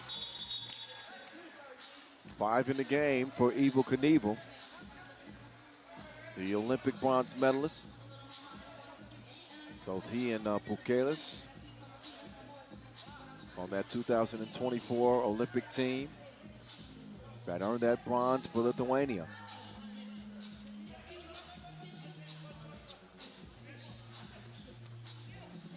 Kwascoot sets up Gonzalez for an easy layup. That's a good adjustment by Gonzalez. Lithuania wasn't giving him any clean looks from 2, so now he uses the threat as a shot to get to the basket. Light work for Pookie.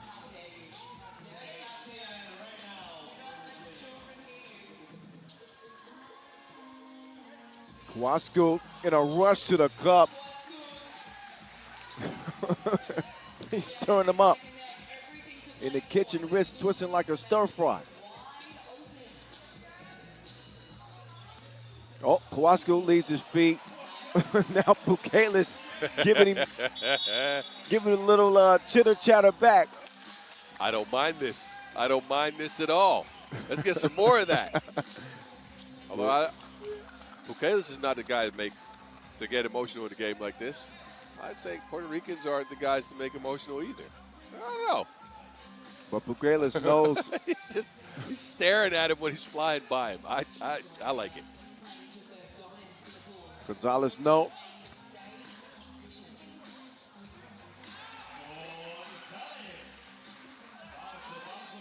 Uh-oh, that's going to be a foul on Bukeles.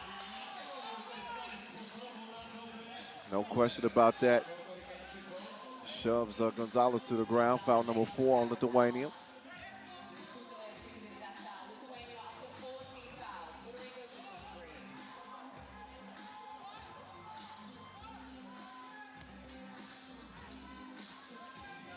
Allende gets a step. There's some patience exercised by Kwascoot. I don't mind that. Get a chance to go up for the lob. He waited it out. Oh, Jalgis had him too deep in the post. Nothing that Precio could do that time. Martinez, quick move. Puerto Rico in front. Pretty even matchup so far. Vieco's digging in his bag.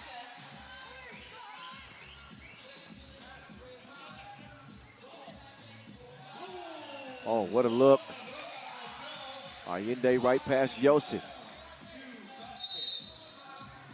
Allende's been quiet, as has Yosis, by the way. But that's his second point so far. He's not been able to get free for a shot. Lithuania, out of their two ball handlers, if you take Vaitkus and Yosis are that, 1 point between them. Have not unlocked the two-point arc whatsoever. They've gone through Jalgis and Pukelis only. I'd like to see them get some balance there, although, again, the advantage is on the inside, attacking in the paint. They've gone straight at pretty much everybody on Puerto Rico, including one of the better shot blockers in the tournament, Luis Quascu.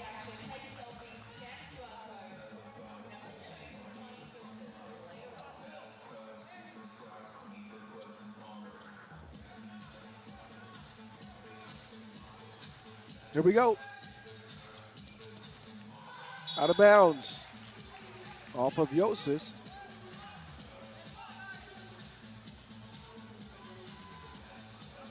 So the Puerto Ricans will take over. 3:29.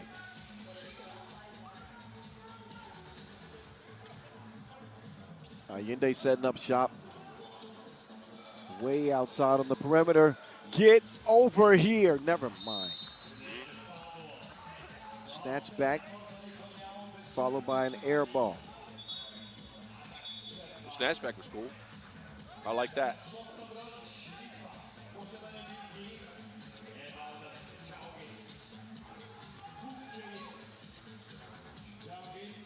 Jalgis giving it over to Vaitkus. He'll miss. Pukelis keeps it alive, but active hands from Allende. BG. He's been offline, man. It is what you get with Gonzalez, though. He's either hot or really cold. But you were hoping, as a Puerto Rican fan, for him to get it going in the later stage of this game. Puerto Rico still lead.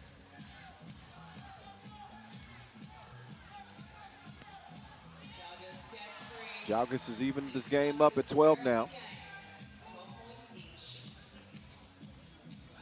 Allende straight on, two ball. Shebang.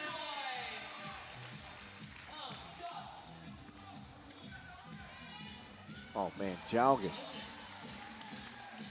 That man's like a human wrecking ball when he gets down there.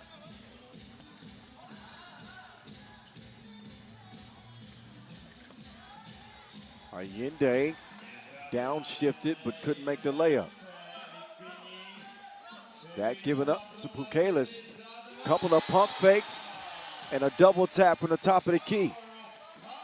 A pump to get the Lithuanian fans in here pumped. 6 points for Pukelis, and he should be pumped. His team is in front by 1. He's had a hell of a game so far. Both Pukelis and Jalgis doing what they do. Yeah, they got 14 out of 15 for Lithuania, mainly doing it inside. That was actually the first two-pointer that they have hit all game.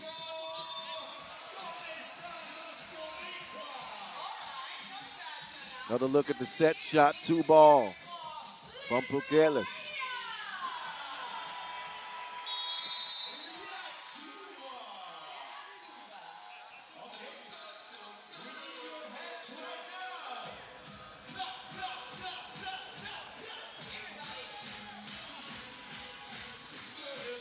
Puerto Rico always find themselves in tight games.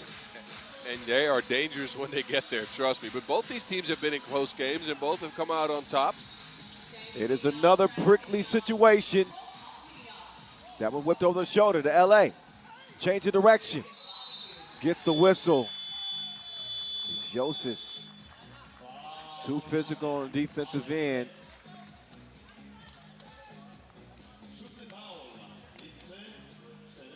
Guess he gets Allende on the shoulder.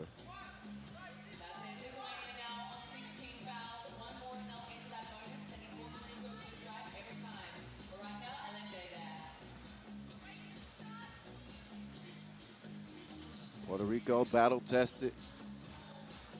Well, both these teams actually against Brazil, right? Both Yeah, of them true. in a close game and getting it done down the stretch. Just late game situations. Jalgis can't convert after the spin move.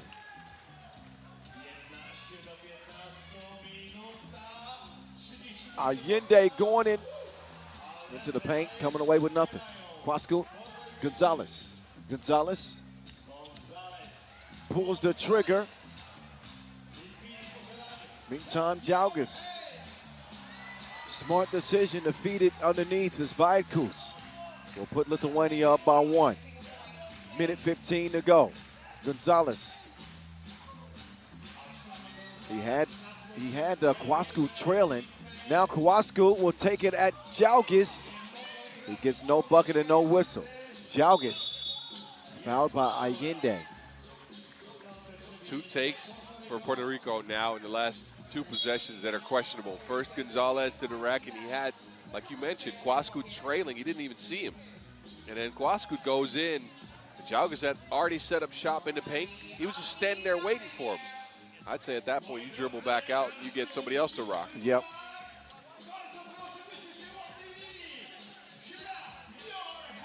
Tight one, though. You don't really know who to give the advantage to with Puerto Rican shot making. And the game plan and identity that Lithuania have shown here with that inside presence, mainly from Jalgis, who has 8 points.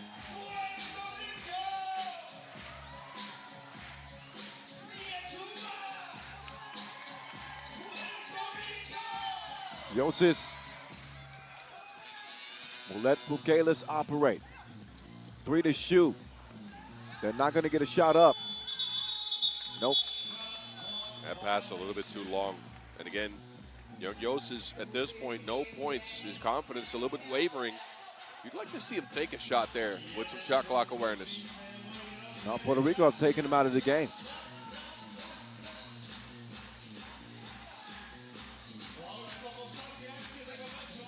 Gonzalez, pride just puts too much on that one.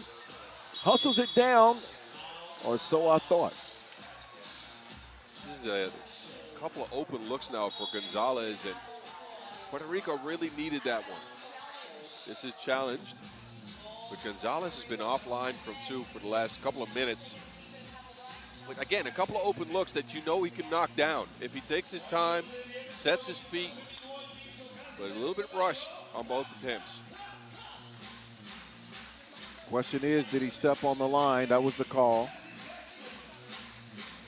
Wanted to challenge it. But it's unclear. Couldn't see his feet from a camera angle, I think. So the call stands. 36 seconds in this one. Lithuania a single point ahead of Puerto Rico. Lithuania possession. Round they come.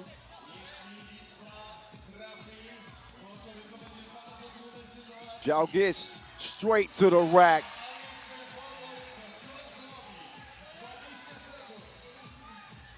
Martinez trying to get one back for his squad. He does. Puerto Rico are going to have a chance here, but they trail by 1. And they do have a foul to give. They do it.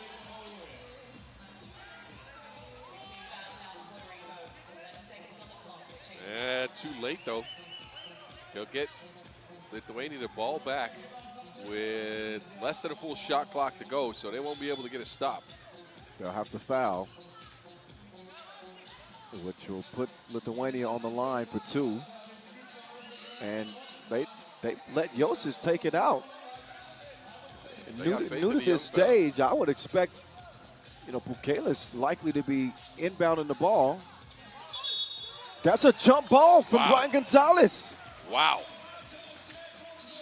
I'm not sure why Lithuania don't have Pukelis on that check ball. Number one, he can keep the ball up high and away from defenders, and he's a good free throw shooter. Puerto Rico make a play. Brian Gonzalez. Can they pull it out? That's the question. LA. Short rebound into Jalgis' hands, and that will put this game to bed. A close contest goes Lithuania's way. 17-16. They stay undefeated, Lithuania, over Puerto Rico. Yeah, and they got it done late with some defense. That decision you talked about, it can go both ways, right? They gave Yossis the ball at top at the end to show him some trust. Young fella new to the team. If they foul you, you can get these free throws. He thought the foul was coming, and then Gonzalez went straight for the strip. Got the job done, but Puerto Rico couldn't get the shot down. It'll be Lithuania with a 3-0.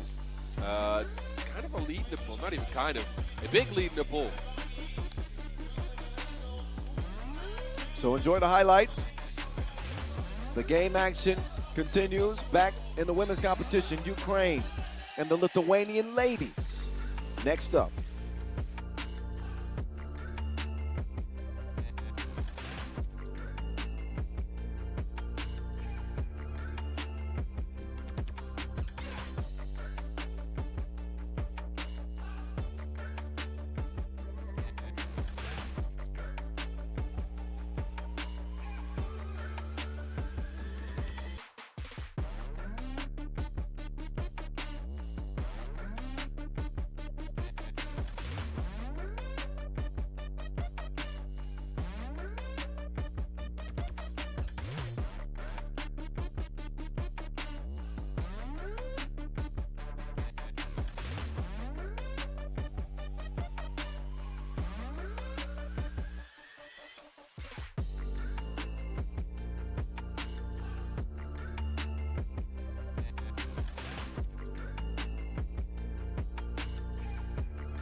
Dziękujemy bardzo. RELIVE, z którym jeszcze się spotkamy w trakcie dzisiejszej nocy.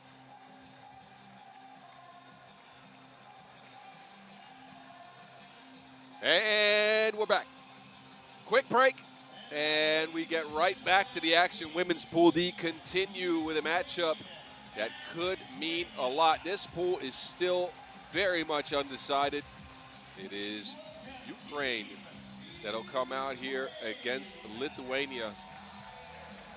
Ukraine picked up a win earlier over France in an extremely low scoring affair. 11-10 as they ground the French offense to a halt. They absolutely destroyed France on the rebound.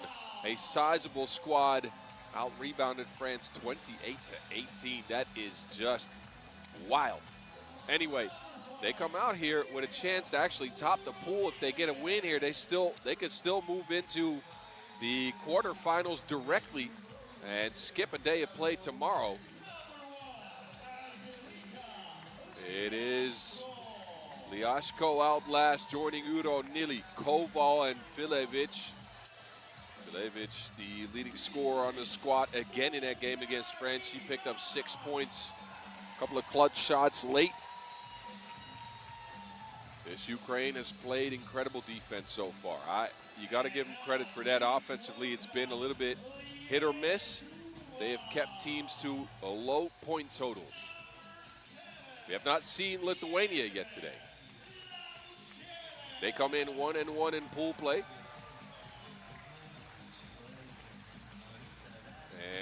And again, any win here could mean a lot. This pool very much undecided. Lithuania on day one, a victory over Canada late 19-17, and then a pretty handily loss to France, 21-12, unexpectedly so. They couldn't get their star player going. Special K in that game, 1 for 6 from range. That's not what you want to see. If you're watching from Lithuania, you want to see her hit some shots. Special K, of course, joined by Justina Miknaite, Gidre Labuchkaine, and Gabriela Schulske. Apologies for any of the pronunciation there. My Lithuanian's not that good. But nonetheless, these two teams will face off for the very first time, actually, on the international stage. Ukraine and Lithuania have never played each other. So it'll be an interesting one, specifically because Lithuania brings the offense and Ukraine bring the defense. You good? I am. You sat down with your hands crossed like that. I rushed back, and that's my B-boy Like stance. I'm about to say, you look like you're about to drop a mixtape. That's my B-boy stance. No, I'm just trying to stay warm. Looking forward to this next matchup. Kamila Natsiskaite van der Horst. I got a chance to catch up with her and husband, DeMail van der Horst. Dimes is, he normally a role player on the Dutch national team, and he says he likes his new role this week. He's just on daddy duty. He's got Demi with him. I'm not sure out here today in the cold, maybe. Oh yeah, they're Demi's nice and warm. He got his hoodie on. Dimes is out here in a tank top. Oh, yeah. What has gotten into him? He's not cold. But shout out to him. And a packed venue today. I think it's a national holiday here in Poland, so people are off work. Okay. And they are just streaming into the venue. I liked it.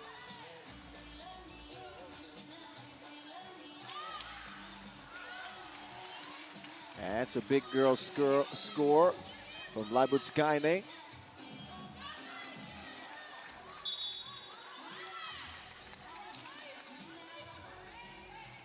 The Lithuanian men just getting a victory.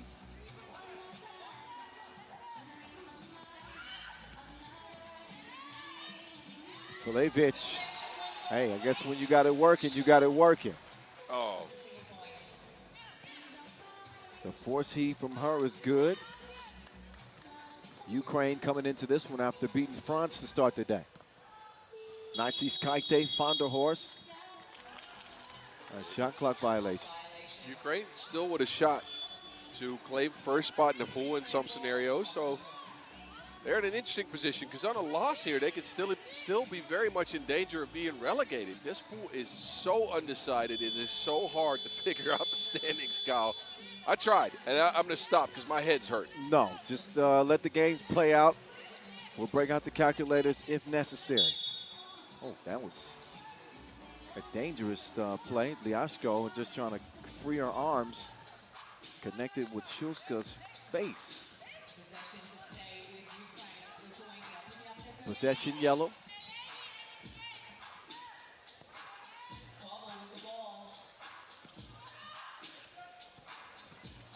Filevic denied, but eventually would not be denied. McKnight. Not cleared. Oh.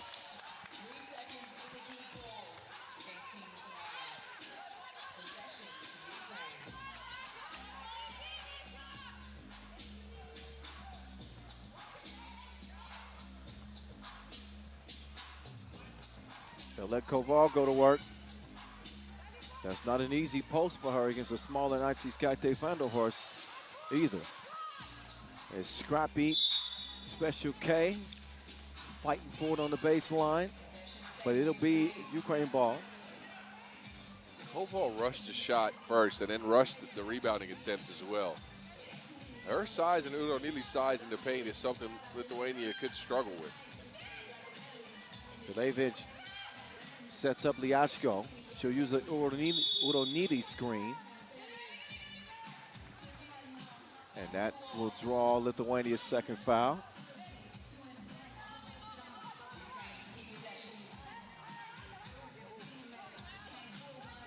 Game number 5 on this final day of group play. Nice idea on that play they had working, but the pass was just out of reach of Liashko. But then again, I'm not sure you want Liashko in the post. She was wide open. Yes, she was. Passes came a little late, a little high. McKnight's pass right on the mark to Nazi Skyte Fando horse.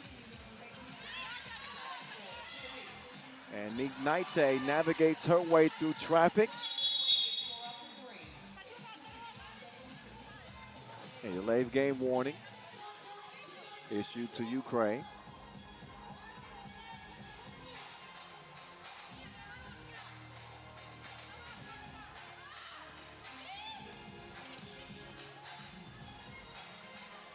Relevich giving Koval a look.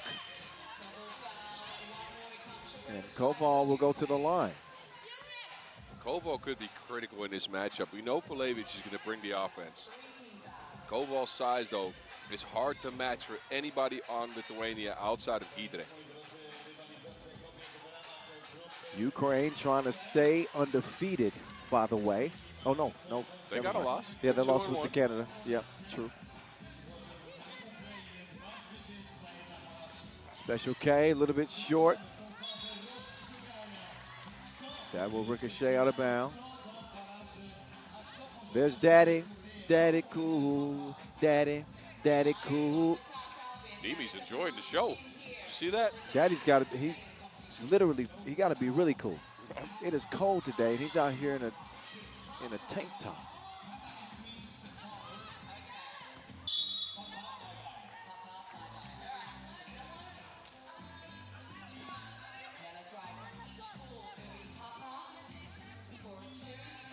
So Lithuania with that 2-point win over Canada. They fell flat against France.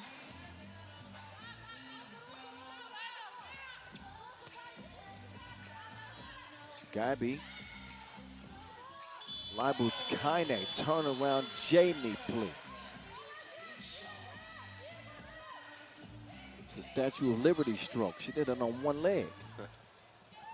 Koval chunks the deuces. She's Block. attempted a bunch of these today, and now she's finally hit her first one of the tournament. But I was going to say her misses today had been hardly offline. Oh, I know. I knew she was going to be eventually knock one down. She's a threat out there. Well,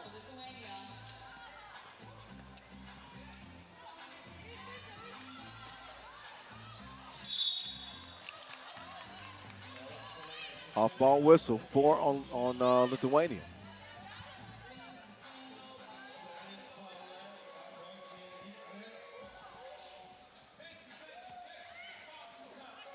Both teams in contention for the 1 seed. That's the one you want. Straight to the quarterfinals would be the byproduct of that. That one out of bounds. and what a story it would be for Ukraine to get there after an 18th place finish last year.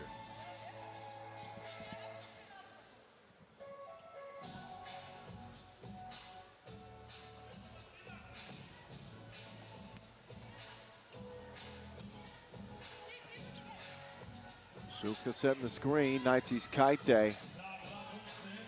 She will misfire it. Oh, Liashko took her eyes off the ball. Foul in the paint. Lithuania are playing super physical with Ukraine. It's cost them 5 fouls. And look at the scoreboard, Kyle. Again, that Ukraine defense making it so difficult. 4 points so far for Lithuania. That's a pretty capable offensive squad, I'd say.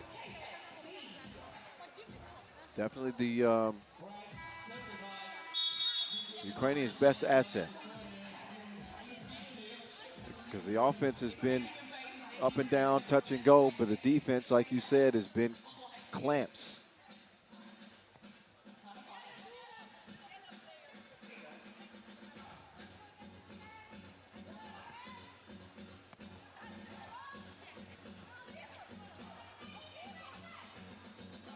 Uronili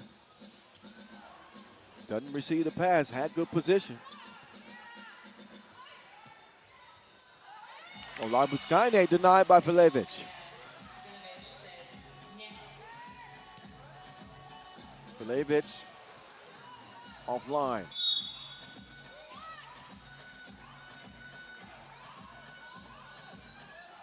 Filevich really has her imprints all over this game, both offensively and defensively. Yeah, looks like we got the makings of another low-scoring affair.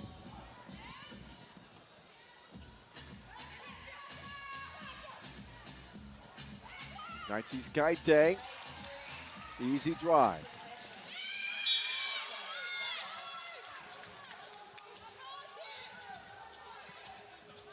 Tie up game. 5 points each. Must win for Lithuania.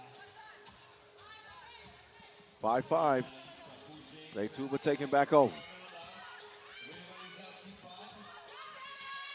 Nineties Kaite found her horse, Special K. She don't play. That's what Lithuania want. They want her to get going. They also don't want that defensive breakdown.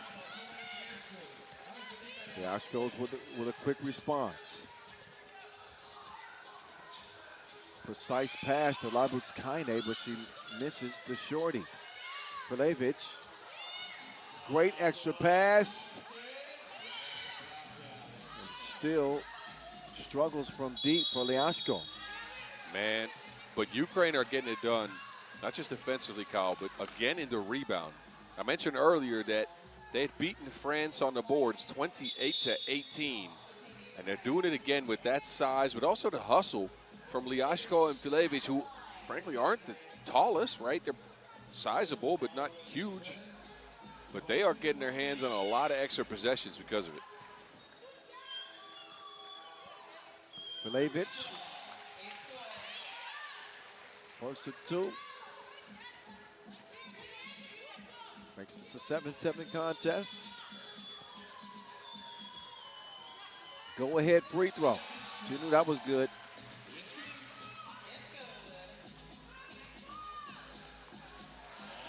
Naite attacking the basket. Yeah, it's worked all tournament.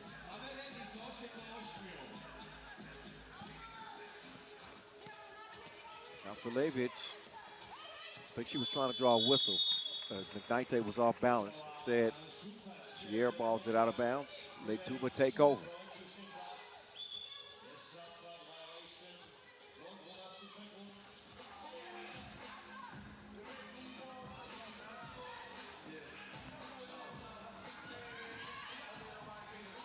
At the halfway point, Special K.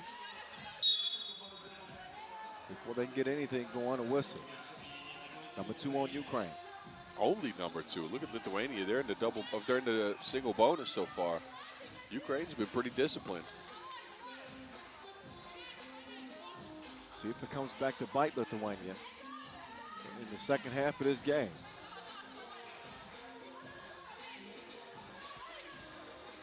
Shilska says, why not? Labutskine there to save the day with the offensive rebound. Nazis Kaite in her Birkin bag. And then Shilska crashing into Liashko. Or actually, Liashko crashing into Gabby. That foul on Ukraine. 3 team fouls now to Team Ukraine. Lithuania already has with 17 fouls. Lithuania ball, McKnight. Naite looking for an opening. Never mind, she's looking for Naite's Kaite Fanderhorst. An offensive foul, though, will give it back over to yellow. Lithuania have to be careful. Look, an offensive foul is not that bad, but getting closer to the double bonus clearly is with 4.5 minutes to go.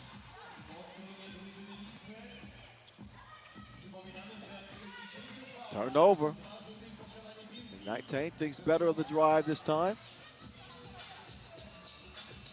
Hesse, cross. And Udonili, no argument there.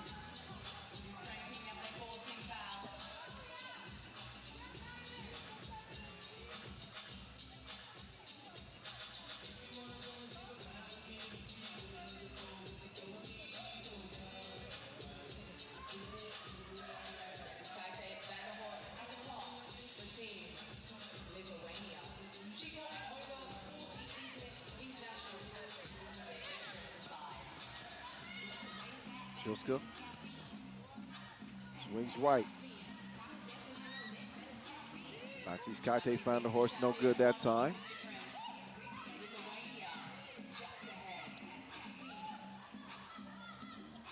Screen comes from Udonili.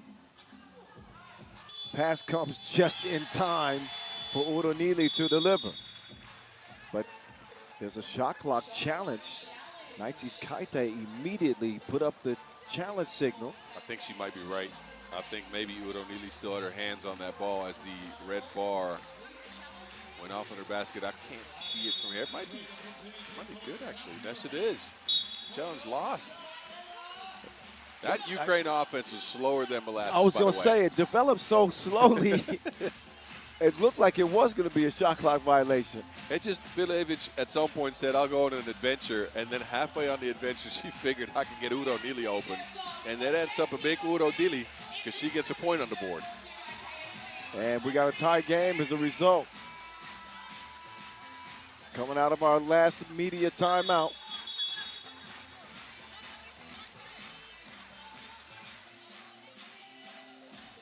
With France, Canada women on deck after this one.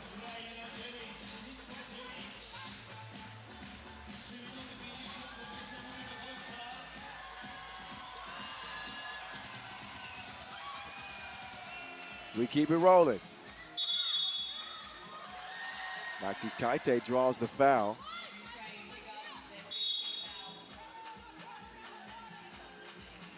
And a warning on yellow.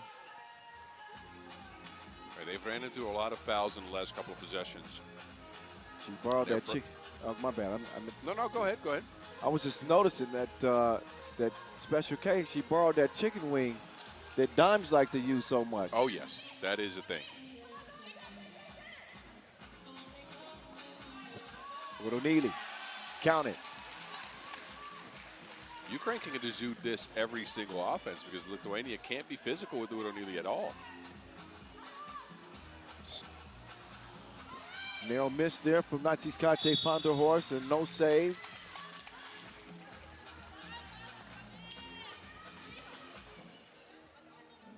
Ukraine 1 point ahead in this one. Must win for Lithuania. 3 minutes, 24 seconds. Fiasco. Tough shot. Wow. That's Very difficult look. So no look J. Hand was all in her face. Koval doing the same to Labutskaine. Ukraine in front.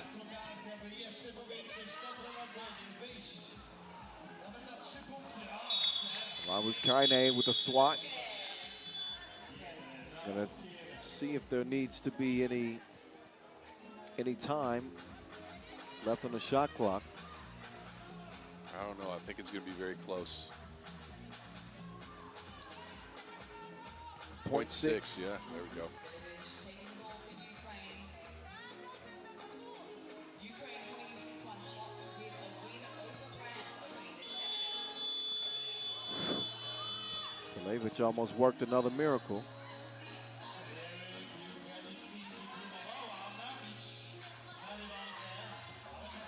Special K, offensive foul this time. She sends Udonili flying. Luckily for Lithuania, that was an offensive foul, But but it is a ninth, so I'm about to say they are at the double bonus now. They can't foul anymore.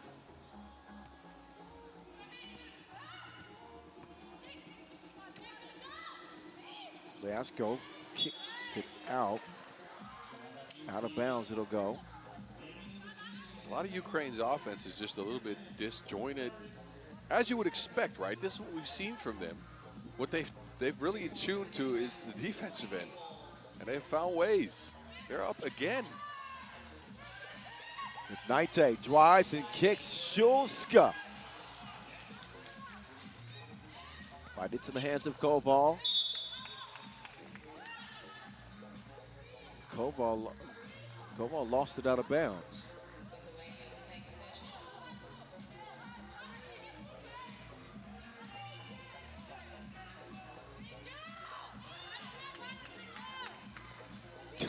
Wow.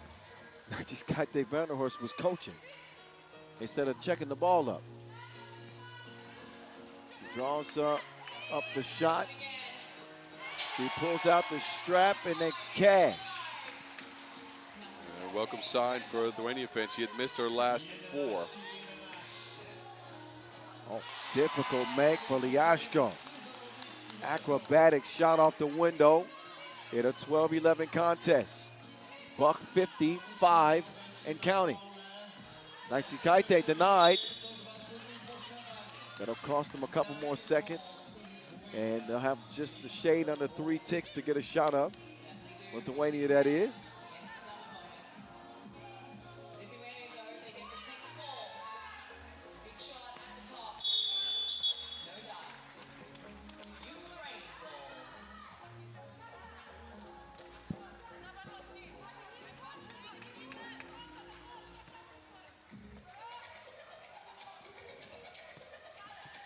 Gilevich. Oh. Offensive foul call on Koval. Illegal screen, bit of a hip hop. Now that puts Ukraine Another look. Yeah, Koval. they're giving them warning. She stands straight up. She got hit though. I don't know what to make of that. Okay. Needing a win to stay in the competition. Dime time, never mind.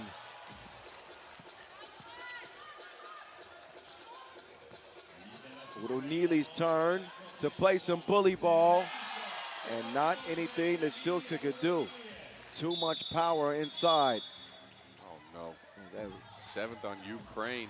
Yeah, Gilevich, you could see her apologizing for that foul. She knew that it was not a timely one for her squad.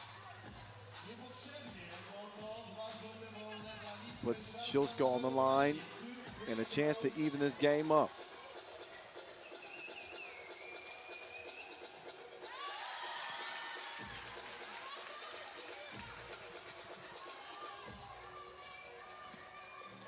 Point the difference now. Lithuania at the stripe. Shilska again, yes.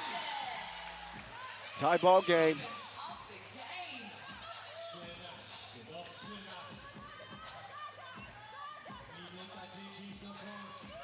Jab step, pull up. Udo Neely is heating up.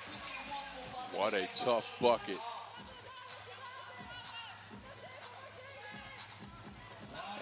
And what a composed answer for Lithuania. Right into a pick and slip and into another tie. Udo Neely is down. And that is that 10th foul on Lithuania that they were hoping to avoid, a double penalty. 2 free throws coming up for Udo Neely and possession for Ukraine with 48 seconds left. Neely holding on to her back. Apparently hit the ground pretty hard there. But a crucial trip to the free throw stripe here.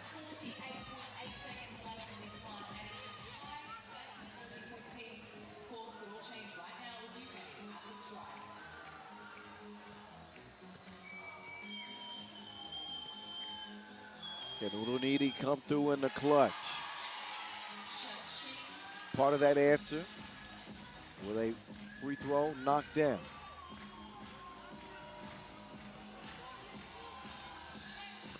2 for 2.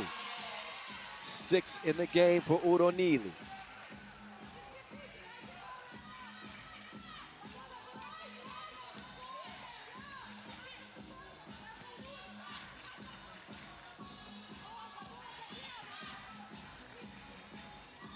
Kraljevic with 3 to shoot. Koval desperately gets it up for the shot clock violation. Yeah, not much of a play there on Ukraine, just a bunch of dribbles and potential screens that didn't hit. Gives Lithuania an opportunity to climb back into things.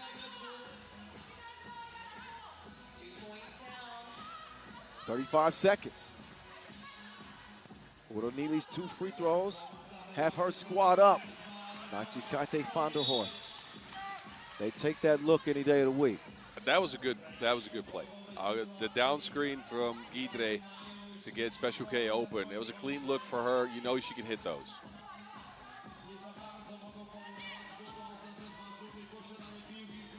Kraljevic, no, but a clutch rebound by Koval. She'll kick it out to Liasco, who will happily use some time on the clock. 6 to shoot, and she lets it go. Probably could have used even more clock, but it leaves now 7 for Lithuania to draw something up.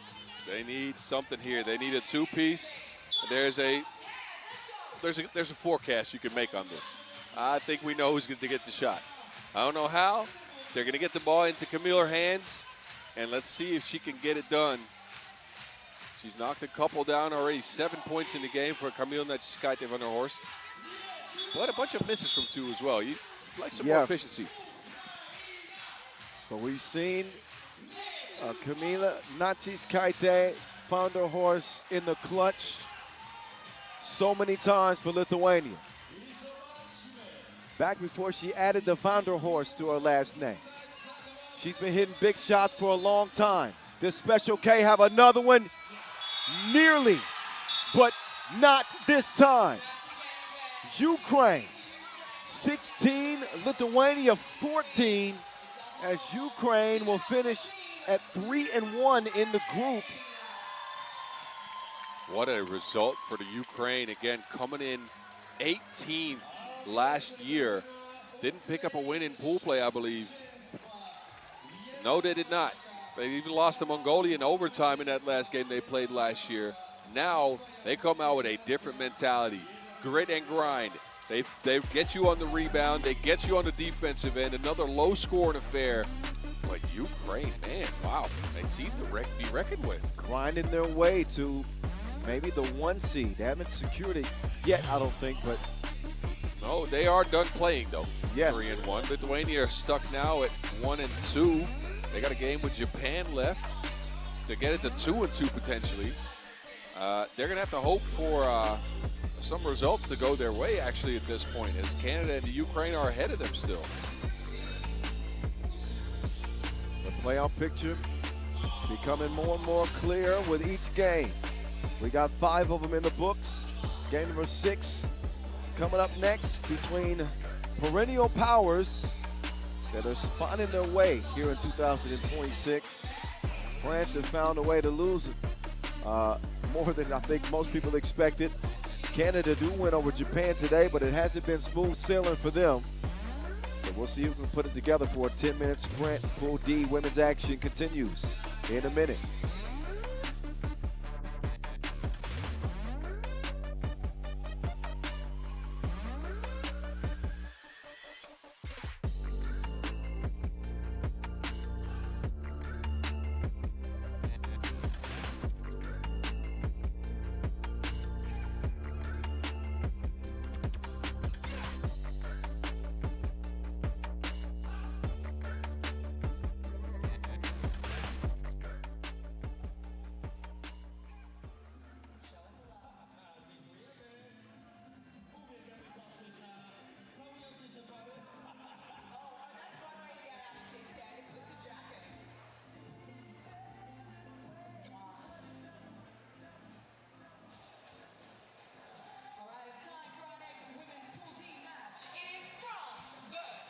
We continue women's Pool D.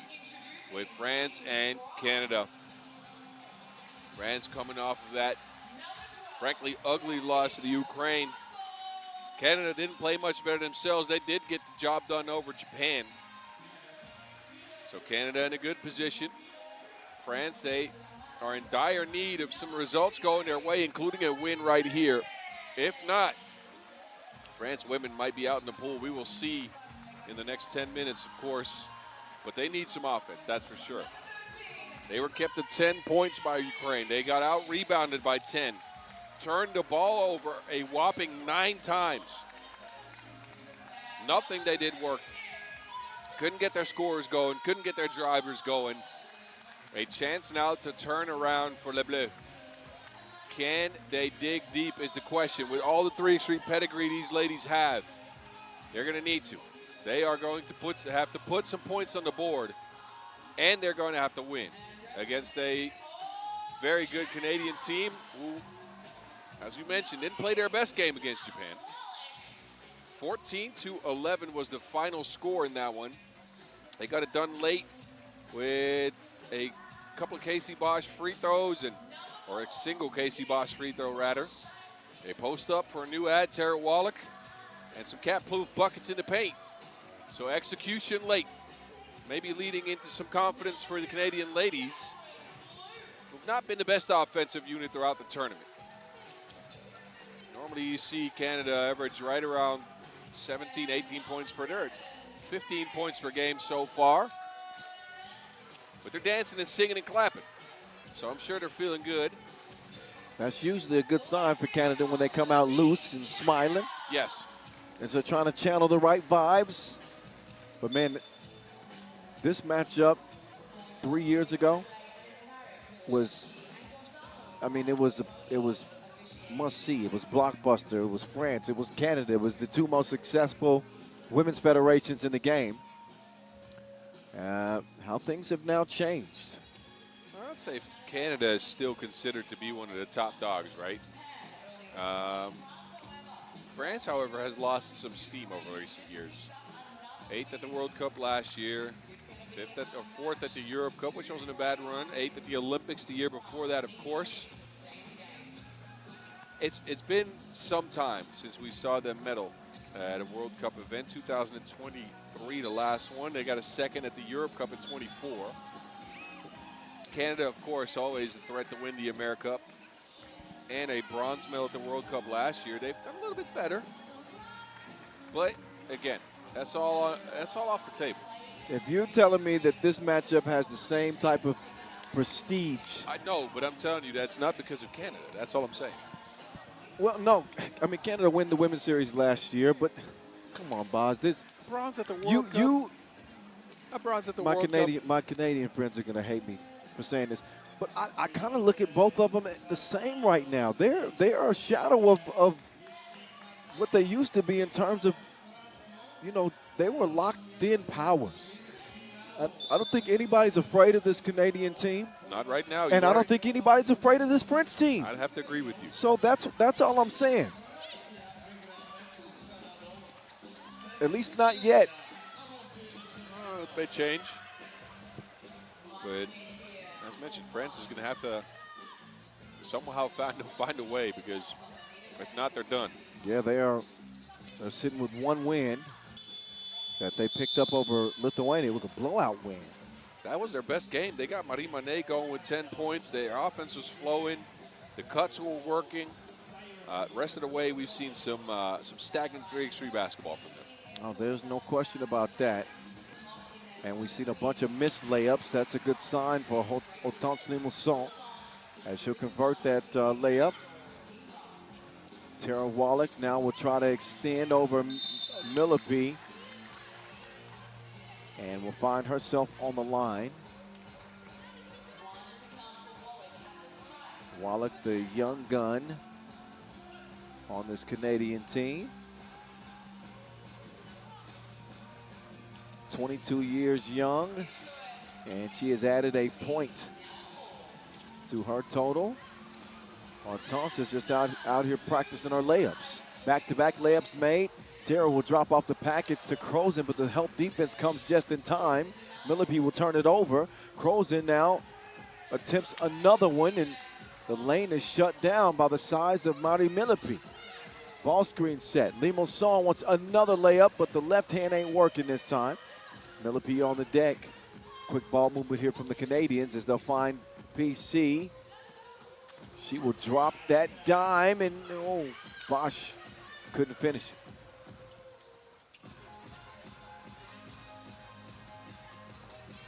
Here comes the zone.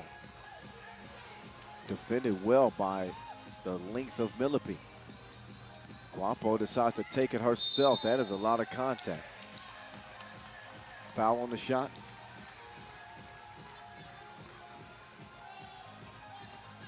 Leticia Guapo, the Olympian, with 64 international caps, cannot cap the play with a free throw.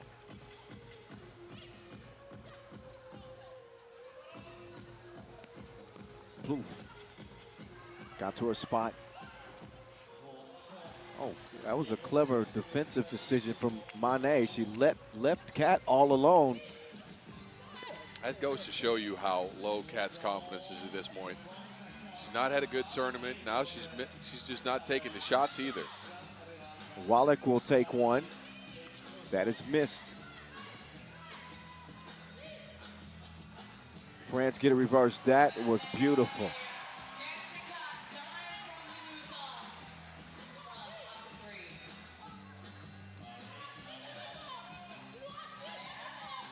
And Manet will poke that out.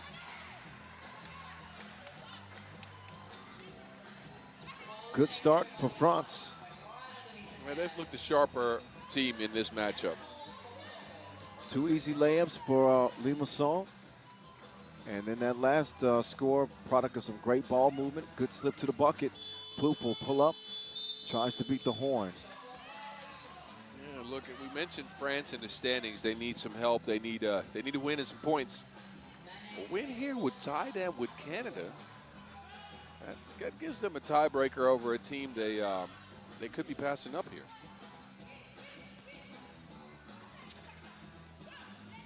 Manet into the hands of Guapo, but she steps out of bounds.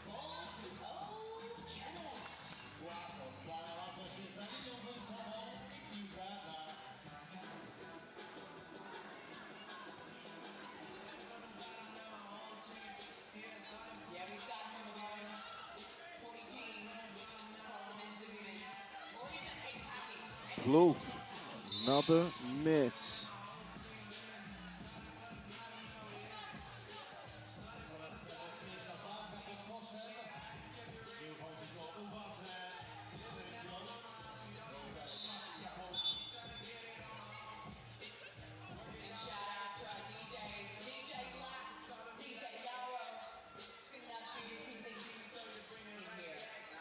Two-point lead.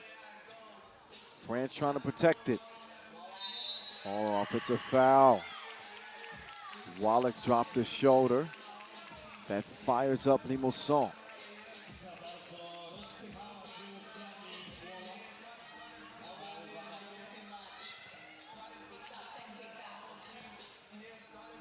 Limousin has been the catalyst for Les Bleus, and she hits les deux. That's her second two-piece of the tournament. Plouffe with the vision.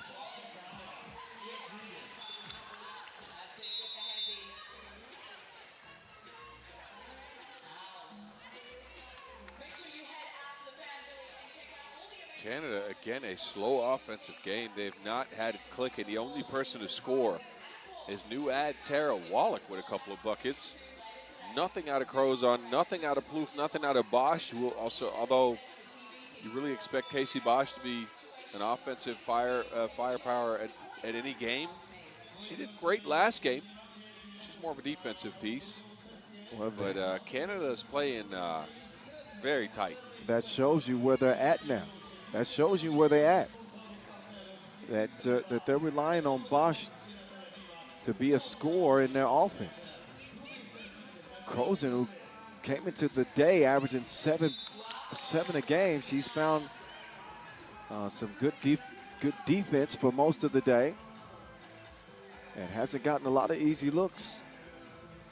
No, and again, she is now more driving, more trying to get to the basket.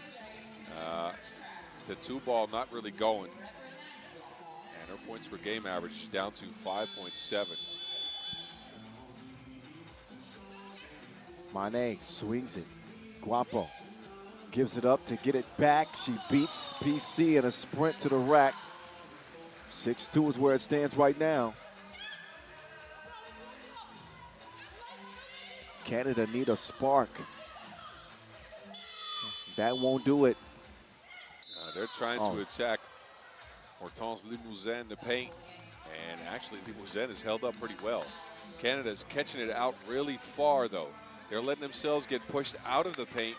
Then they have to get a dribble down, and with that defensive or offensive 3 seconds back to the basket, they have to force up a shot from farther away than you'd like.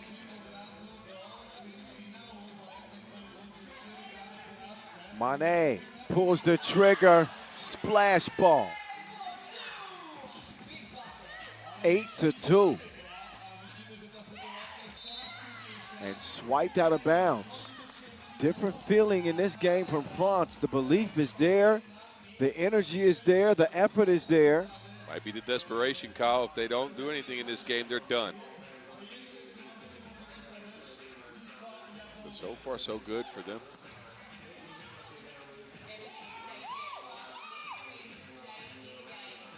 Pass comes late, despite the seal on the baseline.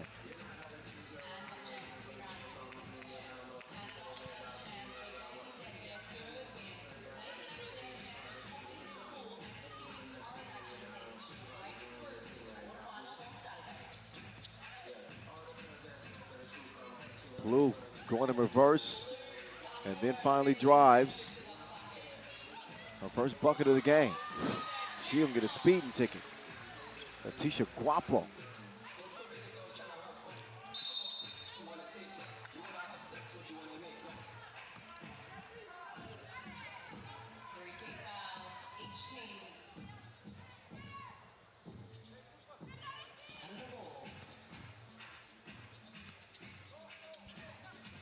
Wallach spinning. Got the step past Millipede. Canada putting together a couple of buckets their last 2 chances with the ball. Limousin gets the whistle. Limousin has been an aggressor. Yeah, she's been a blur this game. She got 4 points already. And I think could add to it here from the free throw stripe. Canada's really struggled to contain France's speed.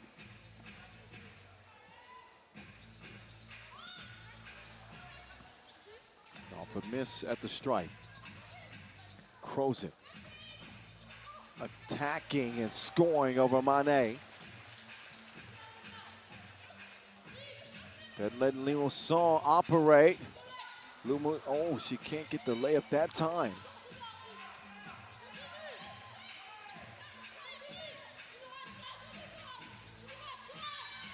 Beautiful pass. Bosch to Plouffe. Oh, that's a headsy defensive play. Plouffe tying that ball up. It's a turnover. So, Kyle, last year these teams met at the World Cup too. In the pool, that was a low-scoring game, 14-13, going France's way. Matter of fact, historically, these teams have met up 4 times since 2022. The only Canada win at the Olympics, average score has been 13-13. It is always a tight one when these teams meet. Tight defense from Bosch. Out of bounds. Touched last by France, so it'll be red ball.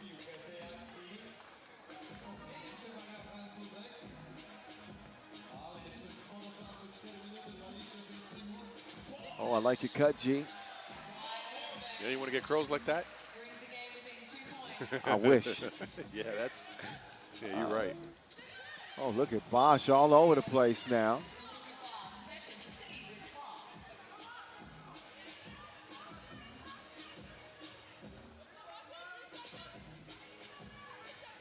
fighting themselves back into this game, though. Credits to them. Or, I mean, Canada. Sorry. And Mousson, nope, but tracks it down.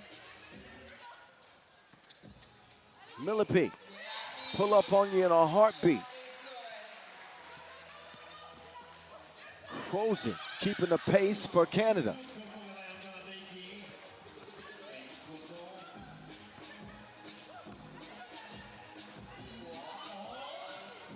Drop on no good, Millipede. Oh.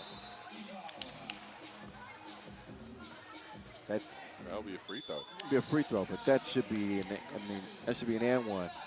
Hey, I've been in that spot before where you get really excited as a tall player in the paint, and you're like, "Yeah, I'm gonna get a layup," and then you just overshoot it because of that excitement. But look at the last scores, man. Canada's fighting back. They found some groove, they found some offense, but mainly I think they've upped their defensive intensity. Specifically, Casey Bosch leading the way in that department again, with a bunch of deflections and a bunch of steals. Now, they just picked up a foul, so France a chance here to stabilize. But it's been Canada's game over the last few minutes, in my opinion.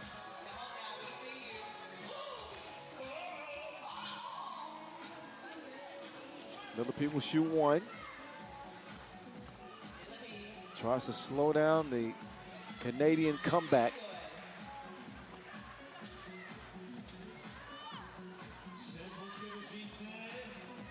Millipede with the active hand, so Mané rather.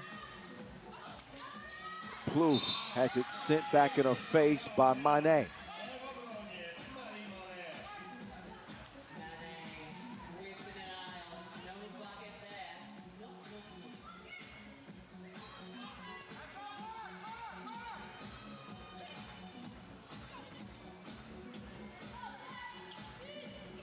Mousson pull up mid-range. Back into the hands of Guapo. Guapo loses it. Mousson, nope.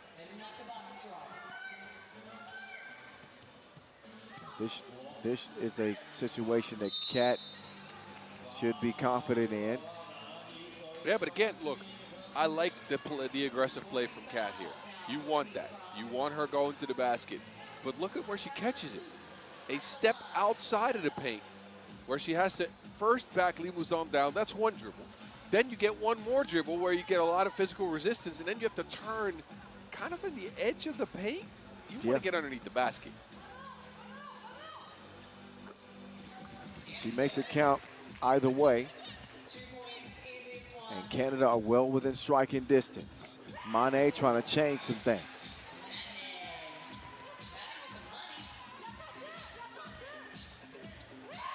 Mané defense now, making Canada uncomfortable. Eventually leads to the steal.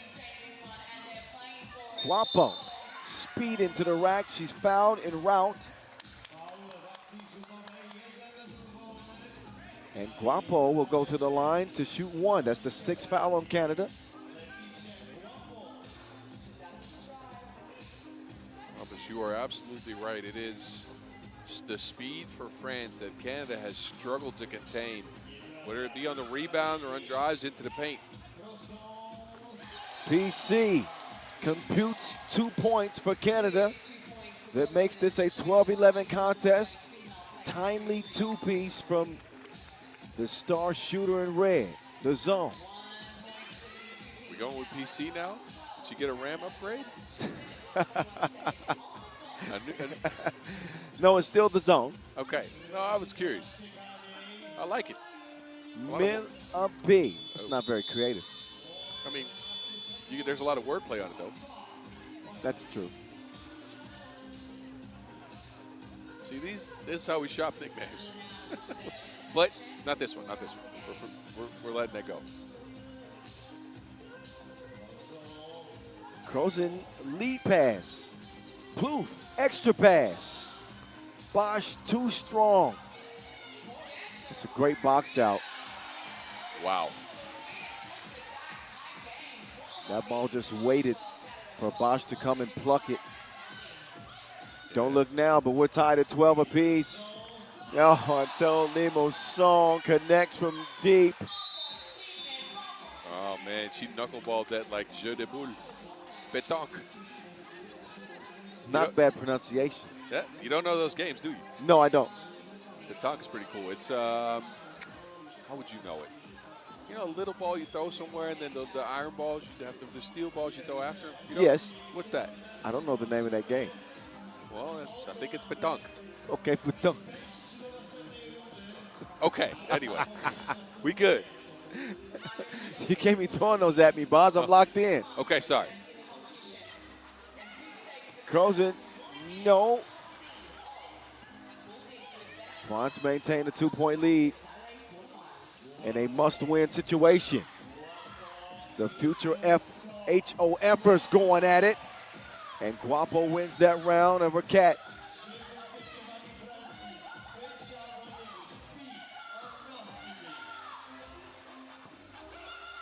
Crozen too strong.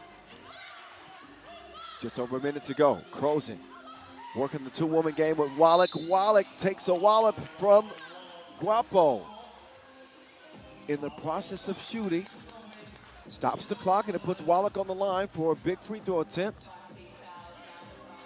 But we are at the tail end of this one, just a minute to go. Yeah, this is a very important shot here.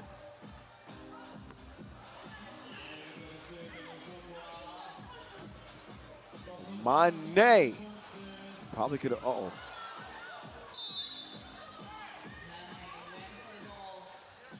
It's no whistle. I think that's a good no call. Well, Mane just trying to track down that miss. As was Bosch. Yeah. See, they just crash into each other while both going for the ball. I like that no call, actually. You think somebody was at fault there? It doesn't look like it to me. I think Mane could have been called for a foul there. Okay. Okay, I'll take it.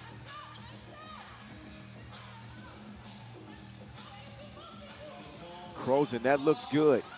That was online, too. It is not. Oh, that pass out of reach.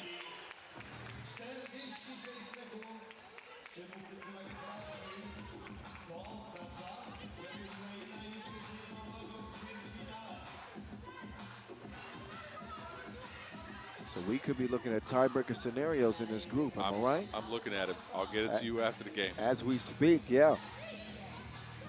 Of course, Lithuania and Japan will close the group. Well, let's just say that the loss would leave Canada very, very vulnerable here.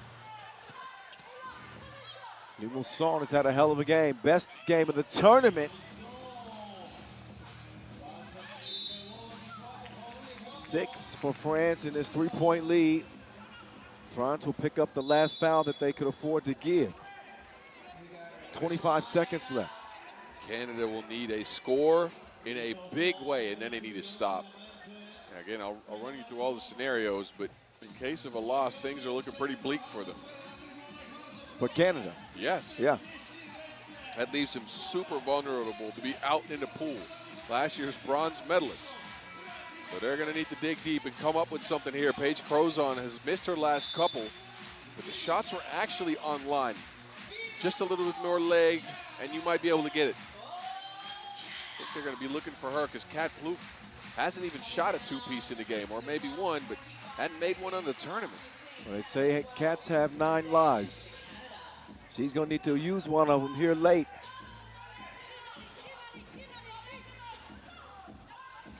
Ball fake.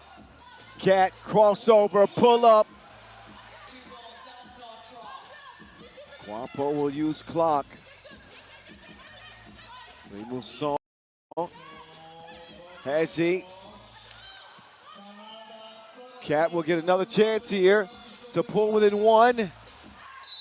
And it has been a catastrophic shooting performance for Plouffe indeed.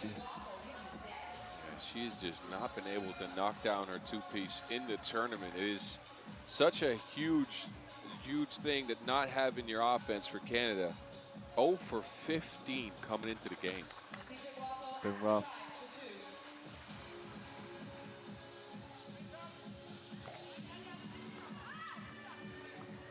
Guapo looking to ice this thing, although it looks like it's pretty well in hand anyway. to get a second free throw. Only 2 ticks left. No matter what, France don't want to foul. Bosch with the corner heave. It won't go. France needed a win, and they get it. Desperate times call for desperate measures. And they're fueled by Hortense Limousin. And that win could have France playing on. It still can, yes, because now they tie Canada at 2-2 with a tiebreaker going their way. But there's a lot of things possible here. Lithuania and Japan are the ones to close the pool out. And I think Lithuania have the tiebreaker over Canada. Did Japan have it over France? There's so many things that could still happen in this pool. Both teams could still be out. Both teams could be moving on. What we do know is that Ukraine has actually won the pool. Okay, they got the 1 seed. They got the 1 seed. That is locked up now. No one can get over 2 wins. So, man, this is a mess. That last game in this group between Lithuania and Japan is going to be must-watch 3x3. Yeah, for sure. That'll be our next women's game, but that's later on today. Back to the men's competition next, France and Brazil, followed by Belgium and Puerto Rico. Men's Pool D taking center stage next.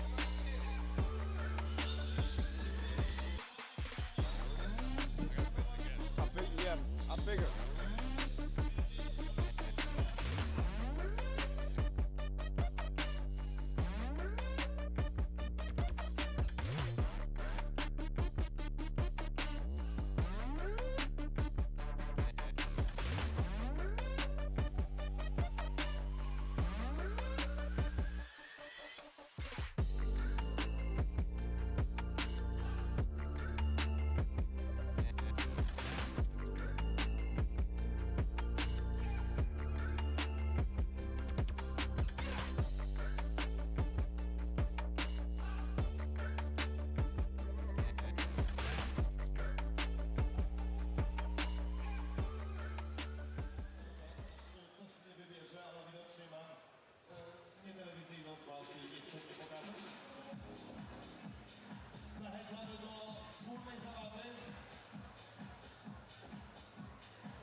Zawiesiło z serwerem, ale nigdy nie wiesz, kiedy wrócisz na duży ekran, więc warto być 2 big wins for Ukraine today. Give them the 1 seed in the group. France, Canada, both at 2-2. And Japan and Lithuania at 1-2 in a game that will decide that group in terms of the seeding. The 1 seed, however, is already decided. Saw the French women. Now it's the French men's turn. Will the good times keep rolling for Les Bleus?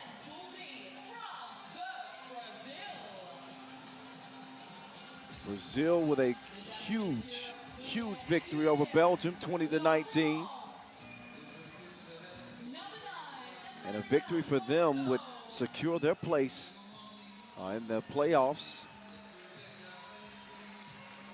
For the French men, they got a dramatic win the day before yesterday.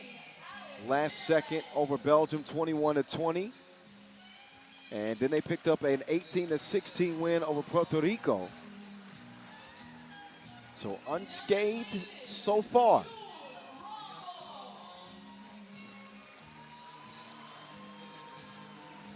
A win here for them secures their spot in the playoffs. As they and Lithuania came into the day as the group leaders. Lithuania with a win over Puerto Rico earlier, so they're in the battle for that first spot. They'll play Lithuania in their second game today. They are here ready to roll. Brazil's confidence just continues to build with each 10-minute sprint. They've won their last 2 games. So they are trending upwards with Will the Weatherman Wireman trying to make it rain.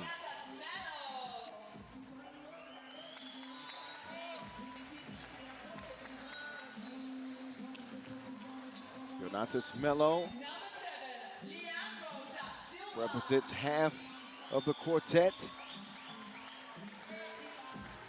As the Silva will now join the crew.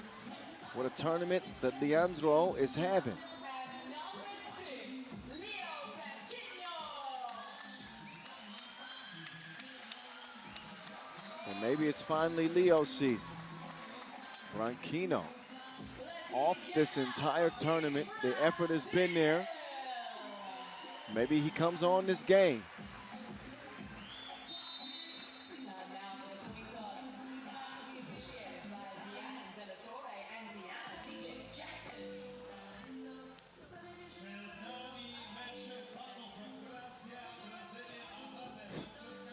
Okay, that coin flip gonna have to be redone. Let's wipe that one clean. There we go. That's better.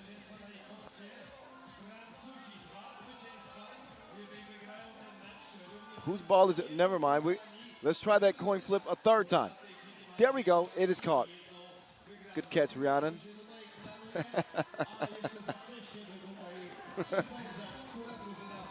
Well, Boz, you just missed the longest coin flip in 3x3 history. Really? Did it roll away? It took 3 attempts. Okay. I'm about to say that gave me some time to get back here. That's all. You need to thank official Della Torre for stalling for you. So while Branquinho has averaged 4 points a game, it has not been a pretty performance. Now he's struggled a little bit, but again, he's had this team to pick up the slack. I'm sure he talked about it, but in that game against Belgium, it was Da Silva again with a 7-point outing. Now he's been getting to it. Not often that you see a France and Brazil matchup. This is just the third time since 2021. And believe it or not, Brazil have won 2 of the 3 games. Beat them in the World Cup pool phase 2022 and 2023. Wow, okay. Can you believe that? Well, now I do, but if you would have told me that beforehand, not so much. So France, Brazil, part 4 all time. Here we go. Branquinho comes up short. Melo, he will convert underneath. As Jules Rambo gets it to Alex Villarreal. Villarreal gets it back from Monceau. Inside they go, but Melo will confiscate the Wilson. Offensive foul called on Da Silva. France are really going to need Monceau in this game on defense against the size that Da Silva and Melo bring to the table.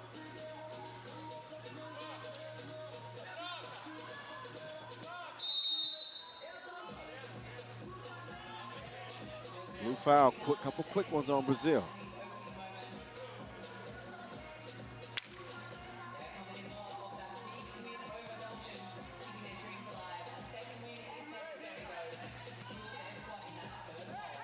The boss man, Hugo, he's able to draw the foul.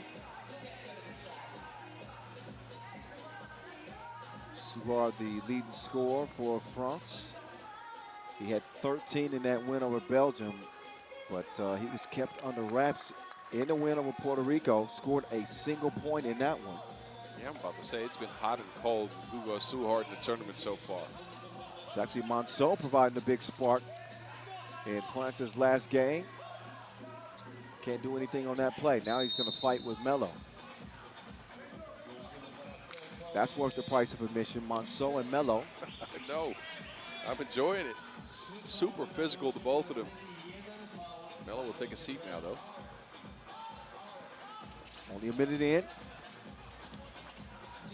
Wireman gets free.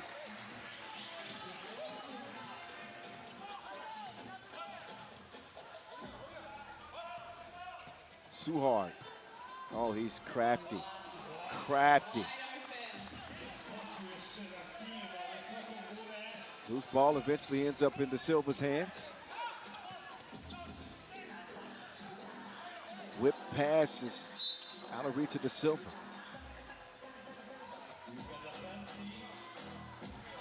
Brazil continue to go back to that pick and roll between Branquinho, Da Silva, or Melo, and getting those guys set up in the paint.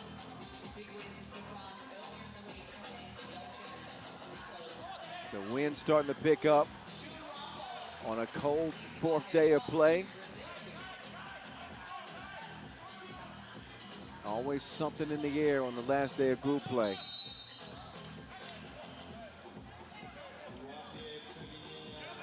Another foul on Brazil. Number 4 already. They're playing, well, a little bit tight here. It's too physical to start the game. Don't want to foul themselves out of this one.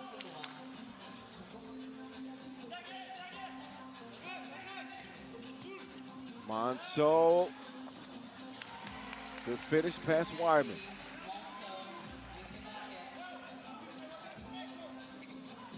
Entry pass to Melo. Ain't no stopping that.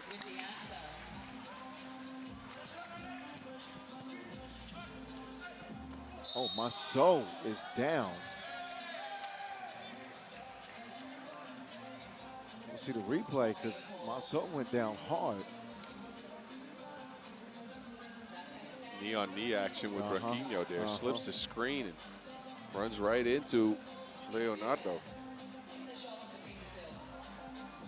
Technical called on, is that on Monso for flopping?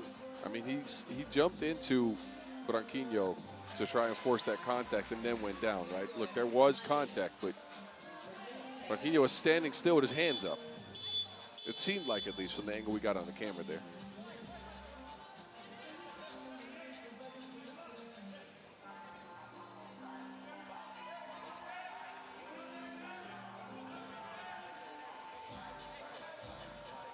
Yeah, flopping technical. Just confirmed.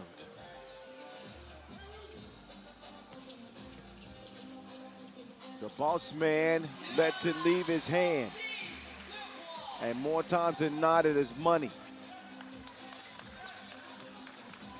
Branquinho got the step and still misses the layup. If they didn't have the silver, where would Brazil be right now? Man, he has been spectacular in the tournament, I'm telling you.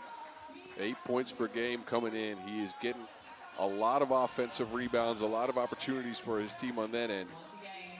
Branquinho, again, a little bit off the mark on most of the stuff that he's done. Even buckets that seem to be pretty routine. Here comes the boss man, still on the attack. He'll get it to Rambo.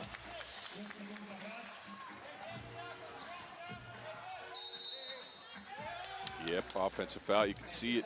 Da Silva grabbed onto Rambo's leg and tried to show out with that contact. Man, France is frustrated Brazil early. 5 fouls that they picked up. And it's Melo who picks up too hard.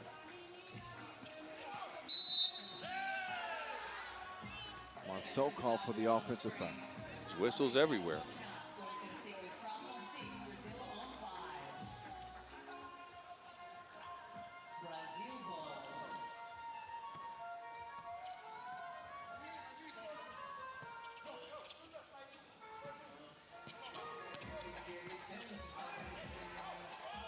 Melo, how does it pass make its way into his hands? That was a great vision, great court vision by Wireman there. I'm not even sure how he got it through. Monso turnaround hook. And now France will get called for a foul. Into a media timeout, 6-6 game. Right idea by Monso there, attacking Wireman because he's the most wiry guy on Brazil. You know what I wonder, is it Wireman or Weirman?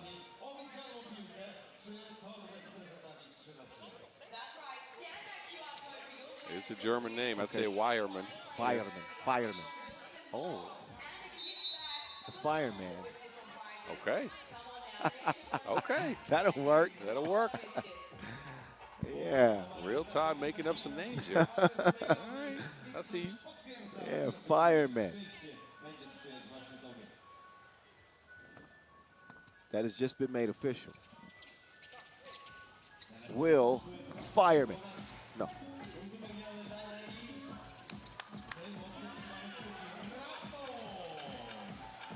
7-6.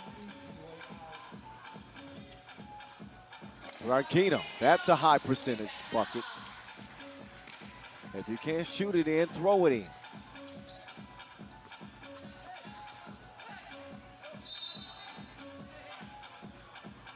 Gonna be white ball. And Branquinho shaking up on the play. Possible poke in the eyes. He's trying to clear the cobwebs. Thumbs up. And we play on.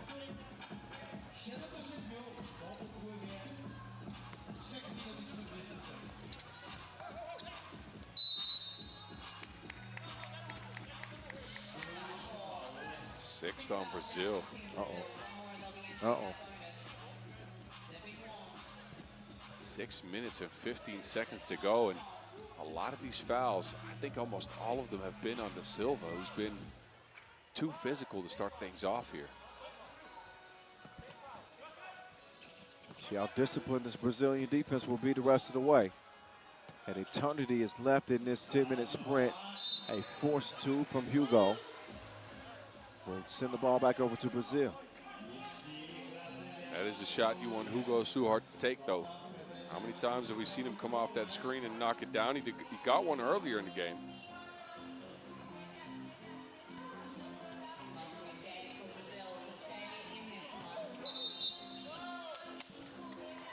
Another whistle.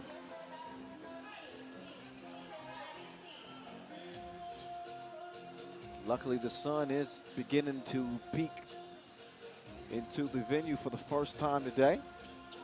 Maybe the temperatures rise some. I hope so. I'm wearing 3 layers. Nice dish to Rambo.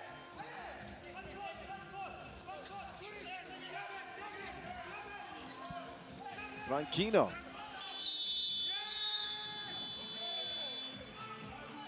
Away from the ball, France are going to pick up a 5th foul. That was Villarreal. So France also not too clean in the fouling department. It's been a very physical game. Both teams know exactly what's at stake. A win here is a chance to move on.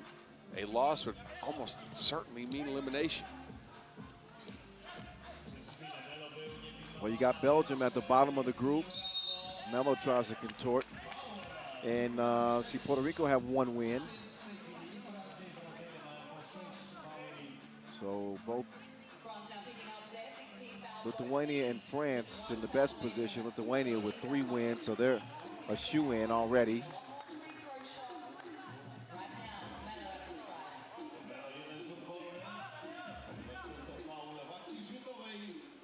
Melo,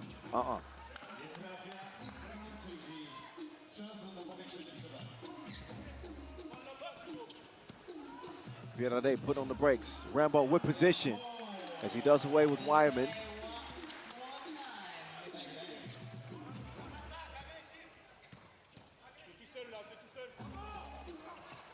Way off target on that deep two. Da Silva waiting for Melo to get to his spot.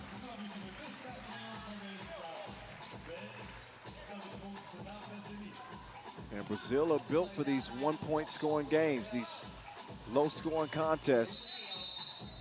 Yeah, they focus on that actually because their 2-ball, it's not been super bad, but 7 for 30 coming in, 23% ain't super good. Well, they got the muscle and the brawn to live in the paint. Yeah, teams have played into their hands. France have not been able to get away from them. 9-8 they lead. Branquinho using the size. That is something that Brazil could go to every time, right? They could attack Hugo Suhart, make him tired on the defensive end. And that means maybe his offense is impacted. Strong drive from Villarreal. Game still separated by 1 point. Villarreal will poke that out of bounds. 3.7 left to shoot for Brazil.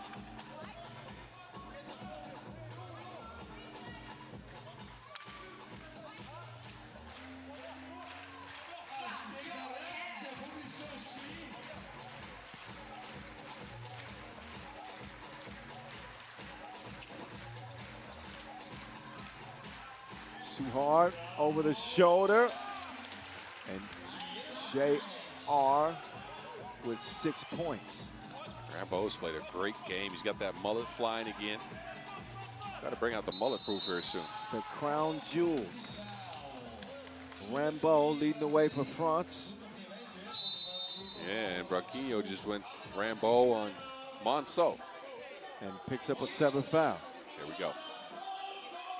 Now we're out here rhyming. Anyway.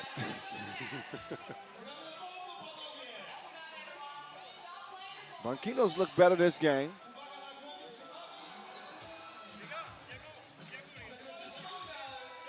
Still not quite hitting on all cylinders. But close games throughout the day, physical play. Scoring's been pretty low today, Kyle, and it might be due to the weather. I don't think we've hit the 21-point mark yet. I want us to hit the 21-degree mark. Oh, that would be lovely, yes. You also didn't bring enough layers at the end. I'm warm today. I don't know what you're talking about. Okay. Delectable dish.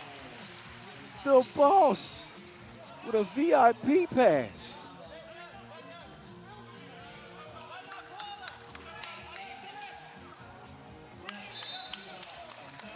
Wow. Interesting take there from the Silva. Get the back of the backboard.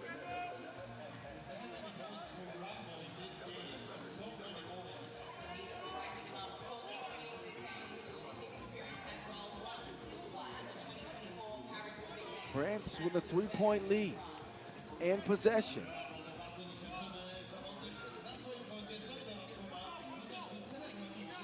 Virare skips it inside to Monceau. Too strong.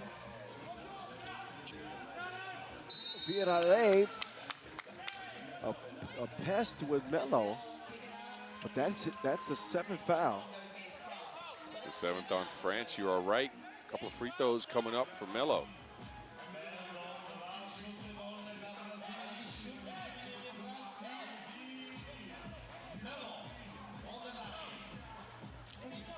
Can you believe those are the first free throws for Melo this tournament?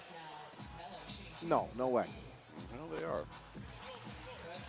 Could have swore Melo shot a free throw last game. Well, let me refresh the stats here. Making sure I'm all right. Numbers don't lie.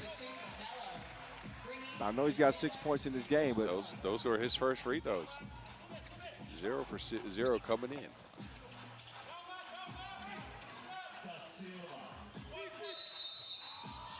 Silva steps on the line. Just a lapse in concentration. He's not having a good game, Kyle. He's put a lot of the 7 fouls for Brazil on the board. He's got 1 point so far. He's a little bit disjointed with his offense. Now he steps on the line for a turnover. Well, maybe he's due again because he played outstanding. Suhard, the runner. Too strong, but the offensive rebound could be due to the extra effort. There's some effort on the save. Virare says ole, ole, ole. Right past the defense and in for a 14th France bucket.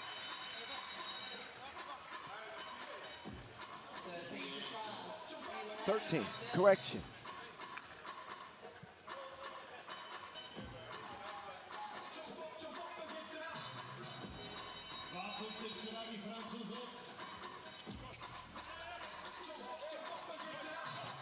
Fireman lofts to Melo.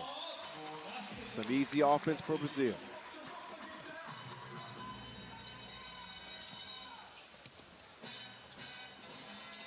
Melo wrestling with Rambo.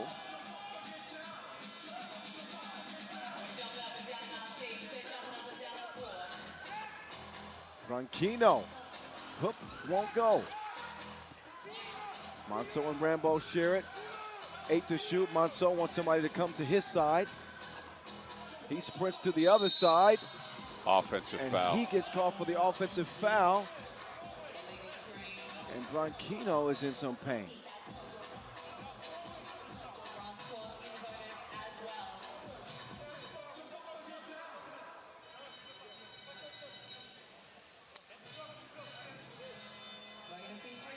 Scary collision between those two.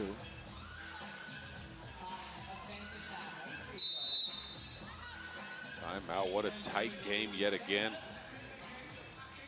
And you know these teams want to win.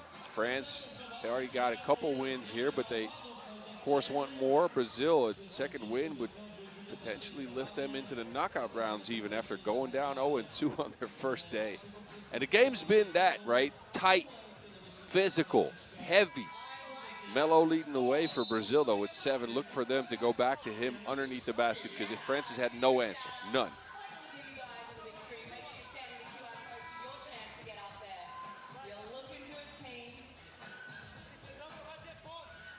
So 0-2 to potentially 2-2 is what Brazil is hoping for. They got work to do, down 1 with 2 minutes to go.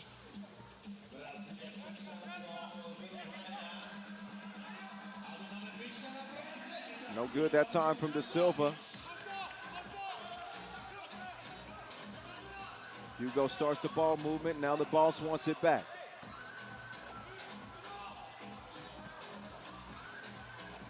Loose ball tracked down by Villarreal.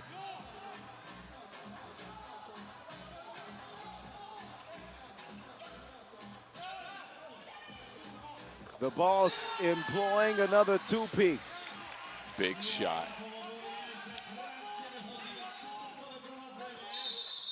Travel, yeah. Melo picking up that pivot foot, kind of hopping in that first dribble. Not a good mistake to make at this stage of the game. Brazil down 3, a minute 21 on the clock. Yeah, you don't need a turnover there. And in foul trouble. But France also in foul trouble. no, I agree, but even going deeper than that, right, that turnover came at the hands of your leading bucket getter by a mile, right? Melo's got 7. Second leading scorer is between Branquinho and Wireman at 2. And it became on the most consistent action you've had, which is a Melo post-up against Suhard. So that leaves you with little confidence.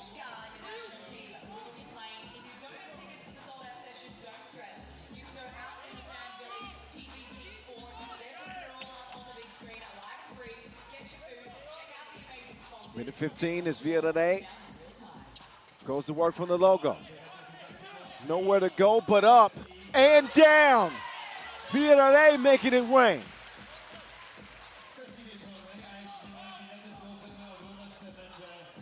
Brazil stays Melo. Continue to feed him inside. But a 2-possession advantage. Quick hands from De Silva. And it's Melo again.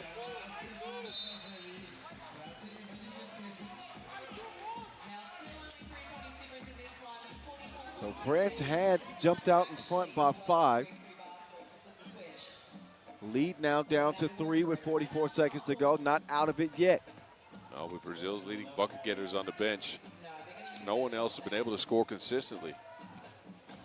The boss man shovels it over to Rambo. De Silva giving the bucket. Rambo smartly decides not to foul. They'll take the possession instead. And we'll look to use some clock here with 20 seconds to play. Suhard. Villarreal. Dagger. Dagger. That is going to do it. Final 10 seconds for a 5-point lead. Will be too much for Brazil to overcome. Branquinho can't get the tip. And Brazil are going to finish at 1-3.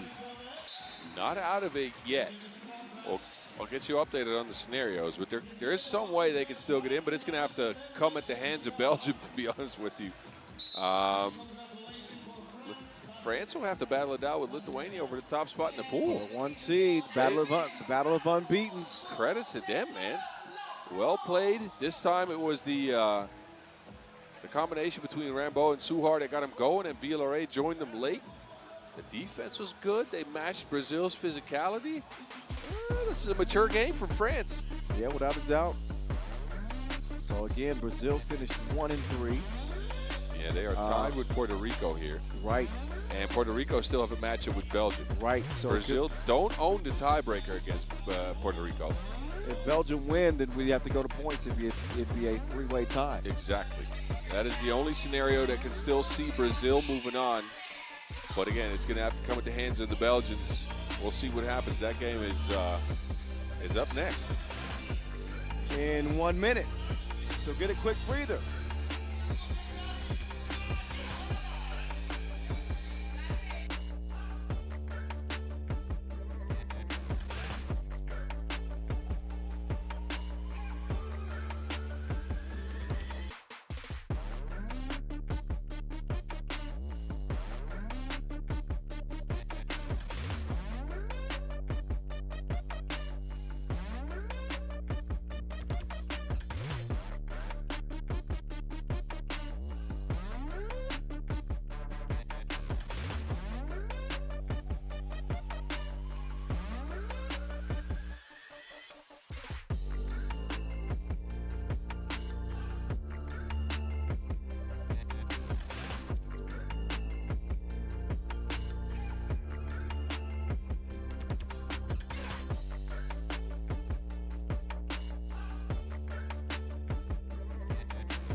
All righty. This one is very important, ladies and gentlemen. Very, very important because both these teams could still make it into the knockout rounds. Belgium come in with 3 losses after a bad game earlier. Not a badly played game, but bad in the sense of the result. They lost to Brazil 20-19. And now have their backs to the wall. What they need is a lot of points. They also need to keep Puerto Rico down in points. And maybe, just maybe, if they can get it done, they can still move on. You see Brian Duvall, he's looked over at me, he said, it ain't over. It ain't over, baby, and they know it. They know that the result in the previous game went their way. Look, if they can put it together, they haven't put a Belgium type performance together yet. They've looked bad, right? Yeah, right. If they put one together here, they could still survive. Let me do some math, and I'll get you the scenario that moves them into the knockout rounds. All right, you work on that. But at the same time, I think this is one of those really dangerous matchups with Puerto Rico. It sure is. This is a dangerous matchup. I don't think the Belgium are going to be considered favorites. Not the way they've played so far. No, because Puerto Rico, they just have always proven to be at their best when their backs are against the wall. This is one of those Puerto Rico type games against an opponent that is a wounded animal that's kind of limping in. Winless Belgium. And obviously an opportunity for Puerto Rico to secure their spot in the playing game, as it would be their second win. So if Puerto Rico win, they're clear. They move into the knockout rounds. This is a scenario that has Belgium move on.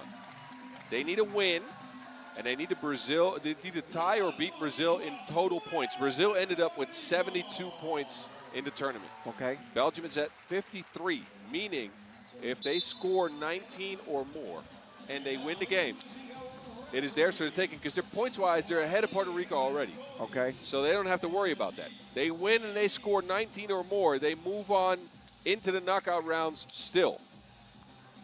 Wow, crazy. Crazy how this group is playing out. Rafa Cardion is guaranteeing a Puerto Rico win. Shout out to Rafa. Rafa, man, I don't know if you want to be guaranteeing anything on a day like this.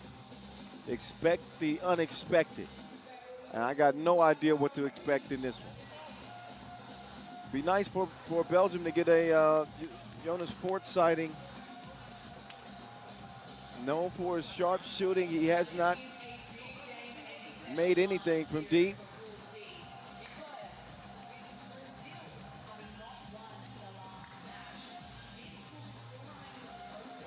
But Brian DeValk displaying that belief that Belgium can get it done. Game number 8.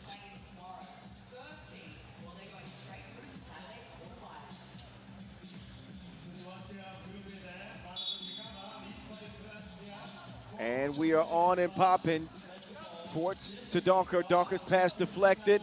Loose ball ends up in, well, never mind. Back to Belgium. It's cleared. The Ghost over to the Menace, to Logo Joe. And Kowalski with a fistful of Belgium jersey picks up the first Puerto Rico foul. We knew this Puerto Rico team was going to look a hell of a lot different without Antonio Relat. Oh, yeah. And yet they still have a great opportunity. He didn't forget to flush. That's Casper the Ghost floating in for the throwdown. Meantime, Allende in the lane. Up top to Donker, speeds to receive the pass. Logo Joe, it's a no.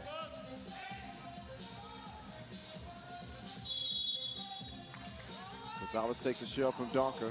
Substitution is made. DeValk will come in. Donker is out.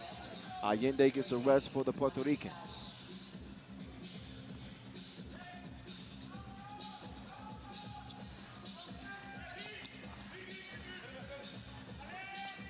Gonzalez, tough shot. Heaves it up, hits the rim, but the ball lands in Augustinian's hands. DeValk trying to outmuscle Gonzalez, comes away with nothing. Luku with the Wilson. BG and he are gonna operate. That was a hell of a dish. Augustinian, too strong. Good defense by DeValk. Bad defense by Gonzalez. Whistle for the foul. That was very much a frustration foul on Gonzalez. He thought he'd get the ball and an opportunity to play some offense.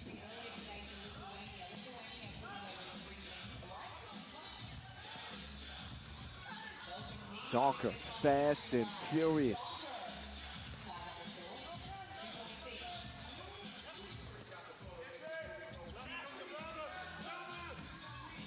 Allende defended well that entire possession from Forts. Donker leaves his feet. Allende will get called for the now third Puerto Rico foul. We saw this a couple of times for Puerto Rico where they rack up a bunch of fouls early. And got to be careful the rest of the way.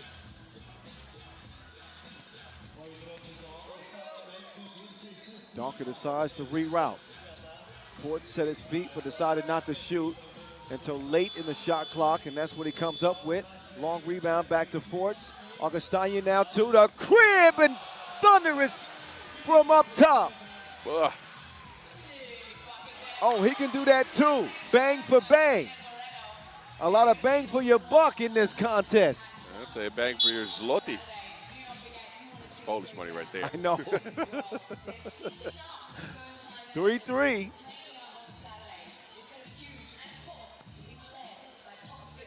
Temperatures rising, not just outside, but in this game. Tied up. Martinez got the whistle. It came late, but it came.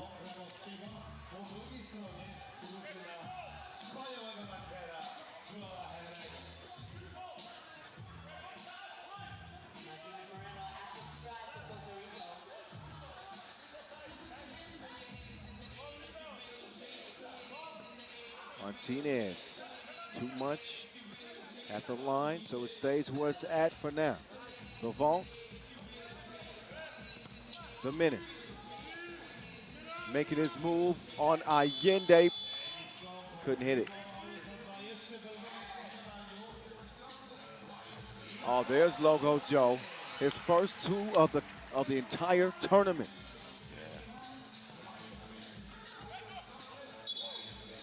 That one kicked by Donker. It's a good sign for Belgium, though, to have Jonas Force finally knock one down. He has struggled this tournament heavily.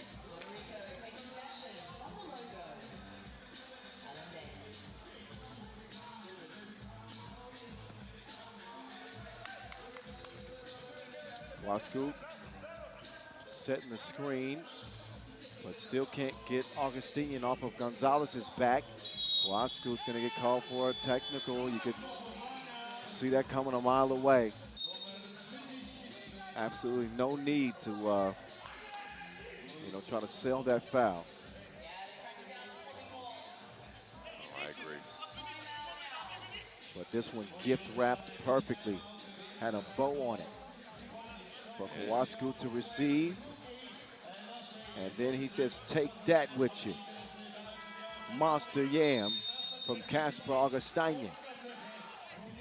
And a rare sighting. In this tournament, at least, a 2-ball from Jonas Forts. The Belgians are going to need some more of that, but the movement leading to that two-piece was important. Can they repeat that? Can they get back to that type of action to get Jonas another couple of looks? Because when he gets hot, that man is pretty much unstoppable from two. Confidence does a lot for him. Yeah, it's absolutely right. But it works, it has the opposite effect too. See what Forts does with it this time. DeValk swatted by Luku. And he just induces so much fear in offensive players. Gonzo lets it go.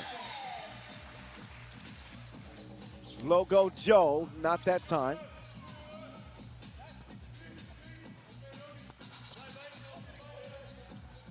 Qua playing wide receiver.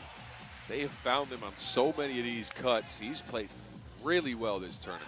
Oh, they just left him high and dry. The quick first step from the menace. Gonzalez. Oh, risky pass. And nearly hit the shot. Eventually, Allende will make it count underneath. And here we go, back and forth affair through 4 minutes and 9 seconds, 7-7 in a critical game. Yeah, and again, don't forget, Belgians need points. They're at 7 after 4 minutes and 10 seconds. They need to get to 19 and a win if they still want to stand a chance of moving into the round of 16.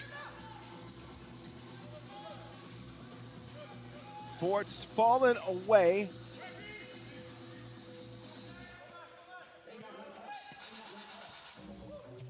Logo Joe from the logo, yo. No. Augustinian floats in and snags the board, breaks the tie.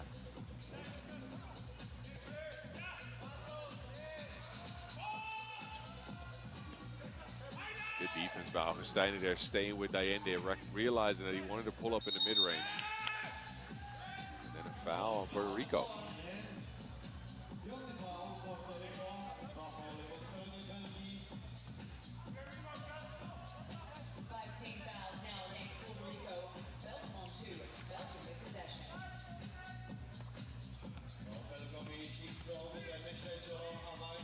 Donker getting to his spot. Forts hit his first one, has missed everything since.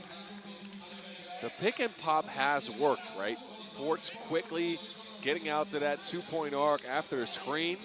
He's gotten a bunch of open looks. He just still hasn't found that groove, that confidence that has him knocking those shots down. Belgium needs him. They've managed to get a lead without a sharp shooting performance. Forts will continue to let it fly.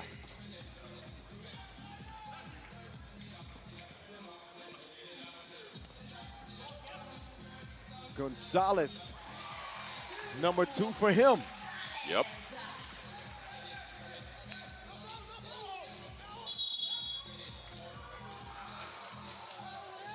That foul called on Gonzalez.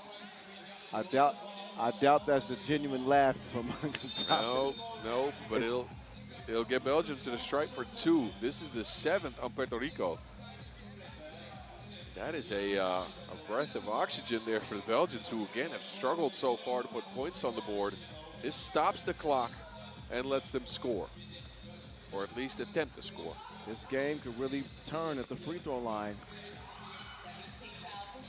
Vorts makes a contribution. Belgium in comparison, just a couple of fouls. So they've got some room on the defensive end. Gonzalez, too strong.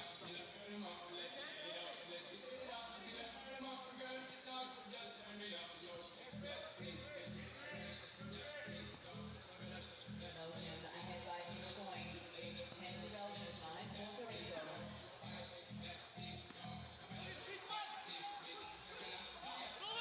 Donker jab, Donker, pull up. Long rebound stays with Belgium. Oh, the Ghost just got it killed. La Presión, pressing the block button.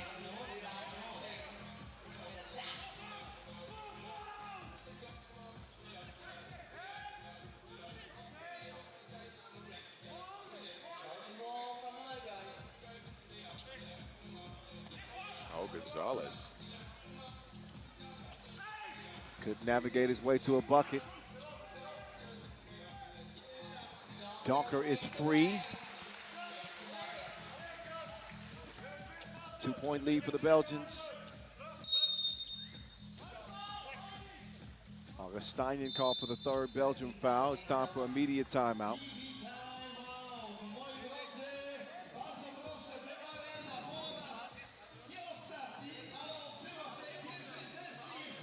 So these two countries met in the 2003 World Cup pool phase. Can you guess who won that one? That time, I'd say Belgium. You're right. You'd be right. Okay. Was a 3-point game, but it went Belgium's way. Right now, they lead this game by 2. Second half.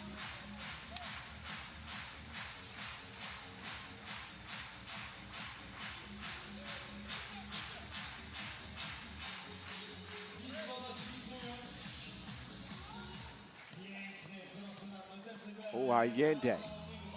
Slick has it.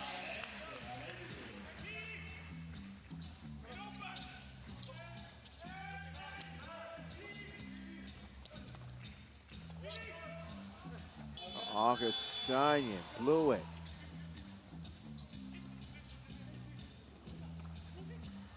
Allende.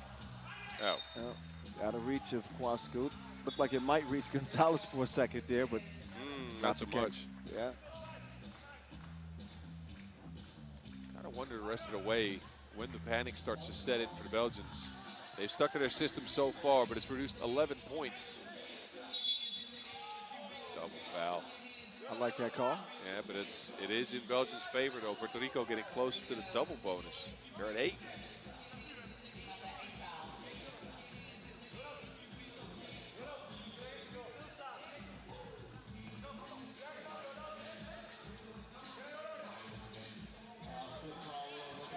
They're going to let Dennis do the operating. Quick hands from Gonzalez. He's had a good defensive tournament. They want some offense right now. Gonzalez is such an X factor, a wild card in a game like this. He'll attempt some stuff that I don't even think people have the confidence for. This between the legs pass is just incredible. It doesn't get to the target, but wow, to attempt that in a moment like this? He is the true definition of a wild card.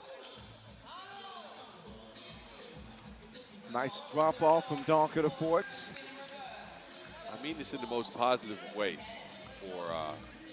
Well, Kwasku scores there nicely. There's guys that have a sense of irrational confidence. Brian Gonzalez tops the list in the tournament for me. Well, it's not exactly irrational because he's made the plays, right? You are right about that.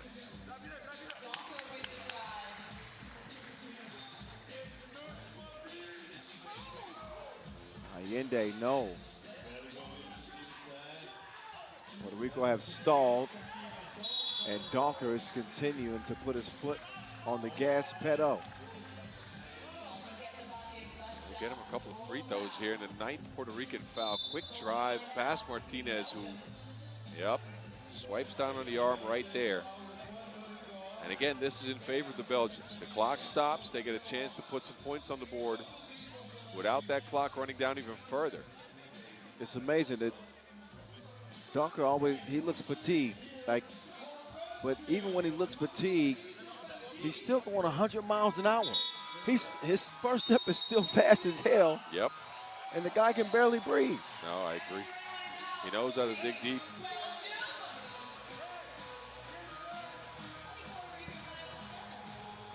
.206 on the game clock.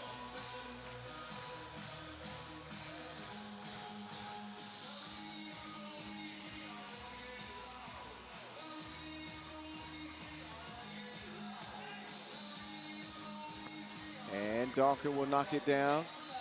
The magic number for Belgium, 17 and a win.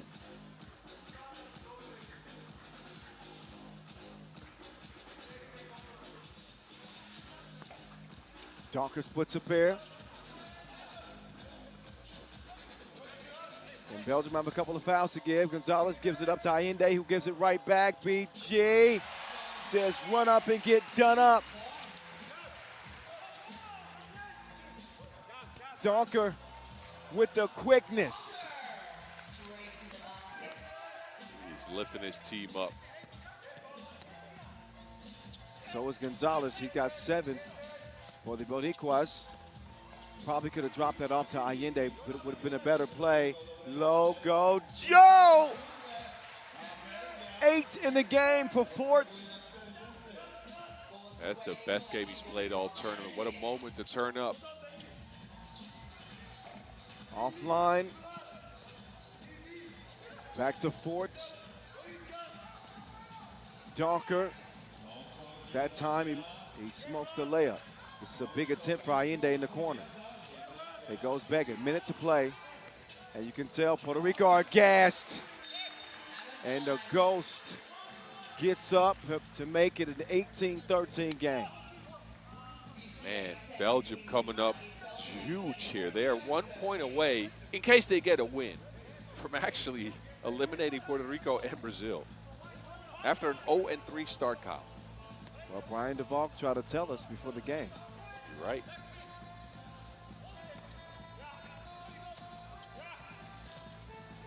Allende. He's uncontested on the layup. There's that 19th point. You can see it. Donker just put his hand up. Yep. They know exactly what's going on. All that's left for them is to secure the win. And all that's left for Puerto Rico, in case they want to move on, is now to score a lot of points in 36 seconds. How many do they need? They need to win. So more than 19 at this moment. They are absolutely gassed. Gonzalez doesn't want the ball. And then LA travels. Actually, never mind, foot on the line even. Yeah, you can see the tank looks like it's on empty for Puerto Rico. Yeah, but imagine for them, they've been in super close games for the entirety of the tournament.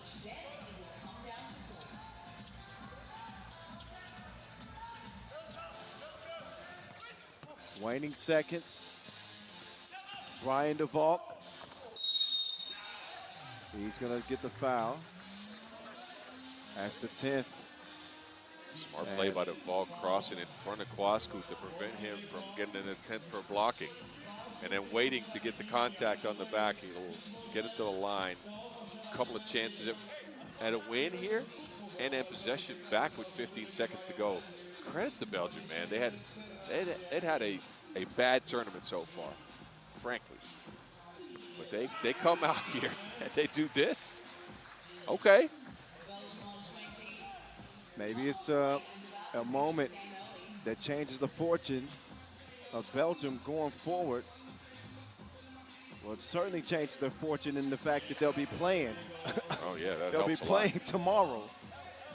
When it looked like they had no shot coming into this contest, 0-3. Default. Oh. Uh-oh, Kwasku. Oh.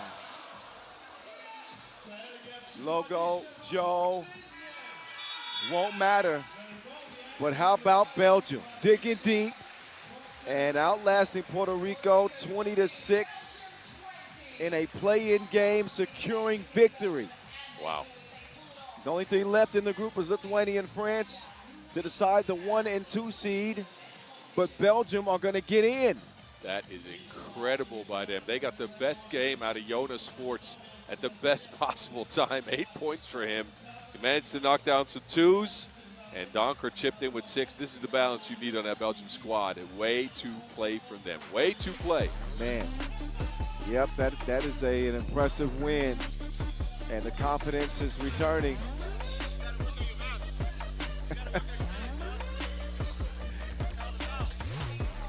Enjoy the highlight from this one. It is time now for a brief session break before we head into the second half of the day. 8 games are in the books, but still some unfinished business in pools B and D on this last day of group play. Next check ball will be at 4:40 local time. So about 20 minutes away. We'll keep it rolling here in Warsaw.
Czekają na Was wyjątkowe atrakcje zapewnione przez marki Orlen, KFC, Yellow Impost, Coconut, SFD, Bukowina Resort, Oakley, a także Lego. Oprócz tego gastronomia, food truck i sklep kibica polskiej koszykówki, gdzie są oficjalne koszulki meczowe reprezentacji Polski, eliminowana kolekcja koszulek stworzonych specjalnie dla Mistrzostwa Świata, a także maskotki Trixie. Moi drodzy, kto ma bilet na drugą sesję, to zaprosimy Was już niebawem na arenę, natomiast teraz prosimy kibiców o opuszczenie areny.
All right, the afternoon session here from Warsaw about to start. And man, we got a game for you guys. Women's Pool D about to wrap up. Nothing is set outside of the fact that Ukraine will win the pool. Weather has picked up. I'm very happy with that. The temperatures have gotten a little bit better. And sun's actually out. No more overcast skies. So as we continue play, it's gotten a little better. Y'all see the rules of the game down there? I don't need to explain those to y'all. You know them by now. Come on. You've been around the game. You've checked in with us all week. If you haven't, come on. Where have you been? As the dancers hit the court, we're about to see some players dance on the court as Lithuania and Japan lace them up. Both teams at 1 and 2. Winner will force a three-way tie at 2 and 2 in the pool. So the scenarios are wild. It is everywhere. Pool D's been all over the place since the start of play for them 2 days ago. We will not know who makes it into the play-in rounds that are going to be played tomorrow until after this 10-minute sprint. Come on. This is World Cup scenarios only. 5 teams to a pool. This can't happen anywhere else. I know you're enjoying it. I am too. At 3x3 The Mountain. Hit me up on the gram. At FIBA 3x3. Hit us up on the gram. And take a look at this beautiful picture from Warsaw. What a week it's been so far. Location A+. Games, well, some of them have been A+, not all of them. Today we've seen some lower scores. Not many teams have hit the 21-point mark, if any. I'm trying to think. No one's hit the 21-point mark yet today. Maybe these teams could do it.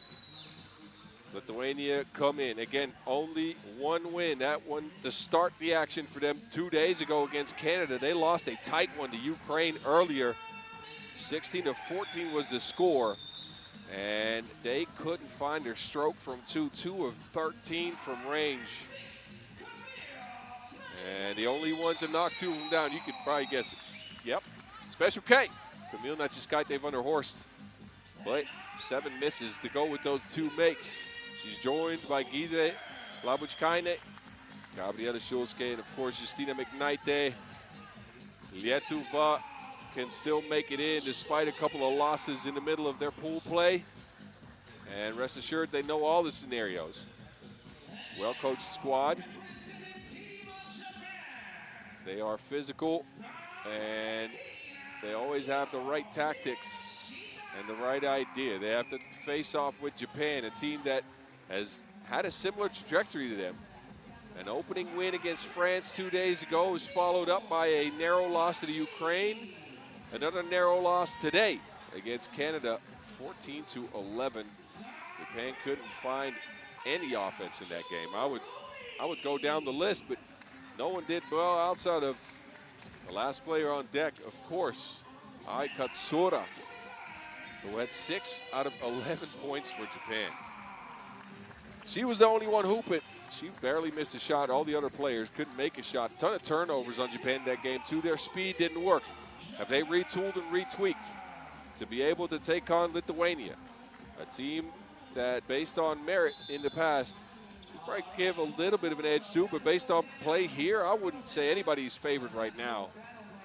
Is it going to be speed? Is it going to be shooting? And who was going to win the coin toss? It is going to be Ayatsurumi. So Japan will get a choice whether to get possession now or in a possible overtime scenario. Now, again, if we look at this pool right now, jumbled. That is the only word for it. There's a lot of things going on. Ukraine at 4-3 have ended their campaign. They will win the pool. France is at 2-2. Canada is at 2-2. Canada, however, have lost to Lithuania and beaten Japan. France have lost to both Lithuania and Japan and have beaten Canada. So a 2-2 tiebreaker scenario will trigger regardless. The next possible scenario after that, the tiebreaker after that, is going to be points. So both these teams want to put some points on the board to be able to outlast both Canada and France. And I think these countries aren't looking for a low-scoring affair, but they are looking for a win. That sets the table. 41st game of the afternoon session. Who will go on, if any? Because on a loss, or in a win, both these teams could still very much be eliminated in case the score is too low. It is Japan that will start with possession. And Takahashi will take the Wilson. High post play with Miyashita in control. To Takahashi, two-piece to start the action. Miku making special K. No answer for Lietuva. And then Japan turn it over. An errant pass to clear the rock. They'll go right back to Lithuania.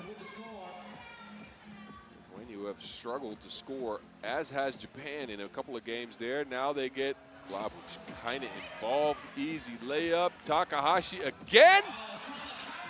2 for 2. Throw up your deuces. Takahashi, special K. Nah. Second attempt also no good. They scrap for the rebound. It's not just Kaite van der Horst. Again, a third miss. And it's cleaned up eventually. Guitre under the basket. Will keep her team in the race. Miyashita spinning free. Gets it to Katsura. Katsura, a difficult attempt. Well defended.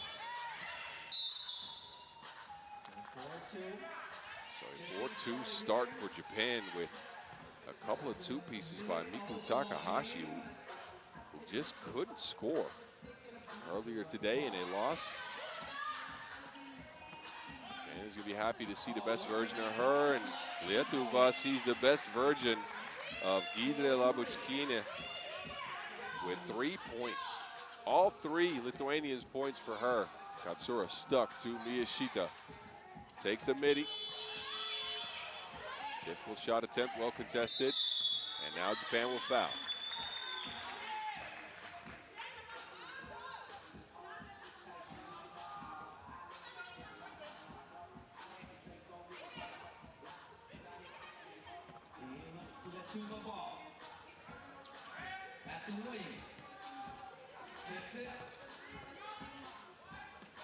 Again, a nice pick and roll combination by Lietuva. This is their bread and butter. They can get to that pick and roll very quickly, but not quickly enough on that defensive attempt. Takahashi would have missed. Now Katsura has it. Back to Takahashi on the cut. Miku, no. Not enough on it. Back to the paint. Lithuania turn it over. Katsura will attempt one. Well contested by Schulske.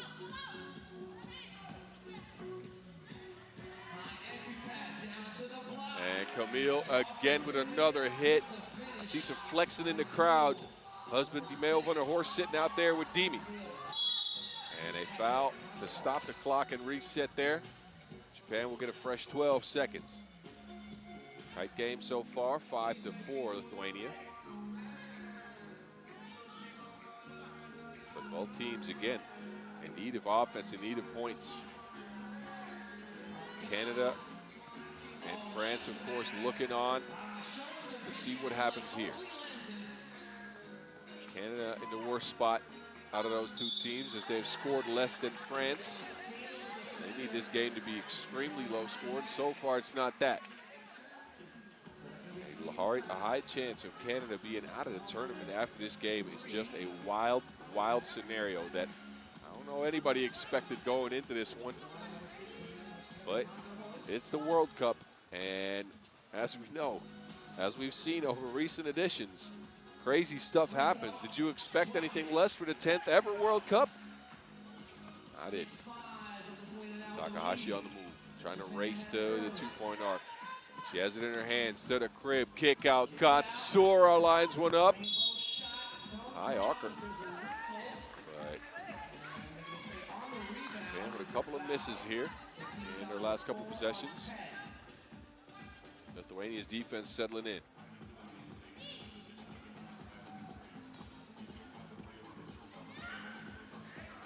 Schulske pulls out.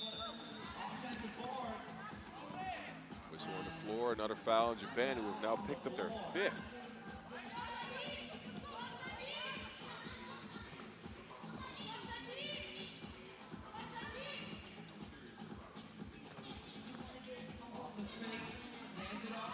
Shulsuke gets a screen. Attempted shot, and Tsurumi runs into her while she does it. Bad foul on Japan again. They're up to 6 already. We're 3 minutes in. It's the first TV timeout, and Japan's at the bonus. So far, this game has gone in Lithuanians' favor. You never know with Japan. The two-piece can equalize things very quickly. But so far, so good for Lithuania. We have some fans in the crowd. Lithuania not too far of a drive from here. Actually, some of the teams from the Nations League stop that was played in Vilnius over the last few days have made it out here as well. But, you know, that's FIBA youth tournaments, not the seniors level. That's where we're at here. Shulsuke will get 2 free throws. Shulsuke, not the greatest of offensive outputs this tournament. 2.7 points per game so far. Only had Special K to lean on. Shulsuke knocks it down.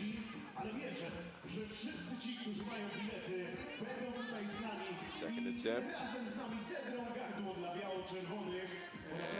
And Shulsuke 2 for 2. Any shot in this game would be considered clutch as points are needed. Katsura. And a travel on McKnight on the rebound. Try to squeeze in between 2 defenders. Couldn't get the dribble down fast enough. Japan takes over, and after a hot start for Japan, 2 twos from Takahashi, they haven't gotten much. Takahashi this time on a drive. She will get run up on by Camille. Takahashi's so fast. Quick break here, and that's just Kaite. Can't do nothing but run into her there. All right. Katsura to Takahashi. Guarded well, back to Tsurumi, kick out, Katsura, second side 2. Uh-oh, it's stuck. Who's gonna get that ball out?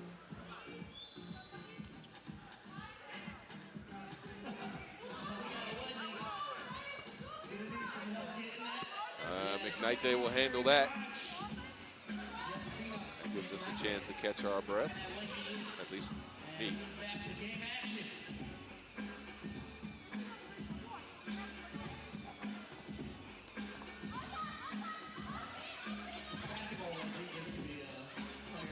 Pick and roll here for Lithuania. This is what Japan has struggled to defend, and they get another point on the board. Miyashita pulls up. Japan's offense is stuck in the mud right now.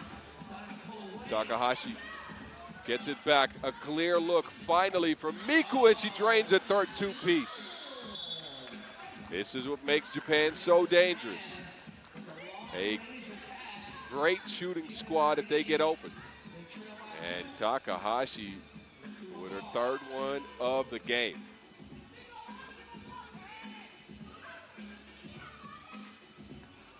Lithuania have Special K on the bench right now. Who's going to provide the offense? Apparently Shulsuke does. Takahashi from the logo, another one. That was a heat check if I've ever seen one. Lithuania take over. Again, that ball screen. McKnight trying to play it out. And Kidre with a midi. Oh, Shulsuke was under 4. She forgot about Tsurumi. But again, Japan has just struggled to knock these 2s down outside of Takahashi in a game where they needed the most. Kidre getting to her spot. 1-foot fader. Shulsuke will foul here. It is only the 3rd on Lithuania as we approach the halfway mark. Virtually, Lithuania has now tied Canada in the scoring category. In case of a win, that would still mean Canada move on, but with 5 minutes to go, you can kind of see the writing on the wall there. I think the Canadian women know it too. Katsura gets it back. Oh no, sit down. Be humble. Katsura with a jab to get Guidre to the floor. Oh, nice defense. Outstretched arm. Blocking that pass.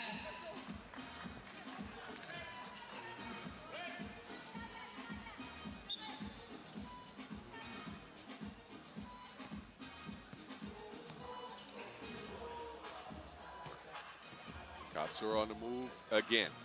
Gets it to Takahashi, trying to shake Shulsuke.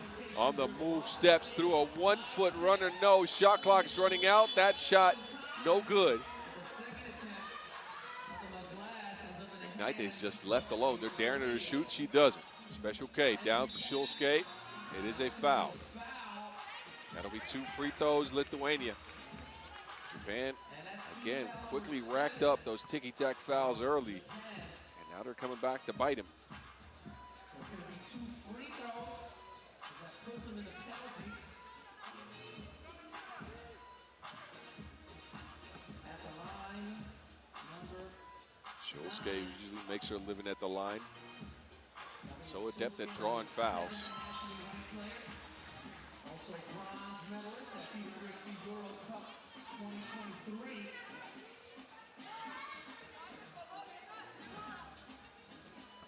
And she'll get another look here. Japan is in the bonus. That will count. Lane violation. But the score goes. The lead for Lithuania is swelling. They have produced their best game of the tournament so far. It's been Shulsuke with 6 and Labuskine with 6 as well. Good defense on Lithuania. Takahashi contested shot. That'll leave a dent in the backboard. 4 minutes to go. Special K. Mismatch. Bully ball. Bucket. A right-hand layup for Special K. She's not unlocked the scope yet. Takahashi will be fouled. Game plan for Lithuania is so far working. They have kept Japan from getting a lot of open looks outside of Takahashi early. And Japan's leading scorer, Katsura, is stuck at a point in a game where they need everything. Katsura now hounded down to Miyashita. No. Oh, that rolls out. Shulsuke, she'll attempt one from the corner and drain it. Lithuania are lit. 17-8. Katsura struggling, gives it up. Miyashita and Japan are running out of options here. They are starting to attempt some crazy shots to get back in this thing. It is not working against the Lithuanian defense. Katsura runs into something that looks a little bit open, but again, no good. This is not the game for Japan to go this cold. 17-8. It's been a master class by Lithuania for the first 6 minutes of the game. 6.5, I'd say. Shulsuke mainly has come up with her biggest game of the tournament. We talked about it at the start of the broadcast. Under 3 points a game, she's got 8.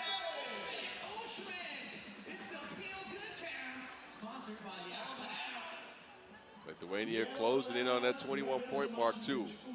If they get there, they get to the knockout round.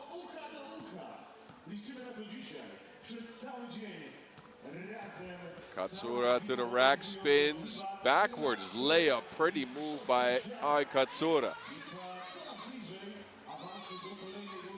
Special K fading away. Japan's defense has not found anything to latch onto here against Lithuania's offense. Katsura, a wild attempt, that will keep going. Might end up back at the Presidential Hotel.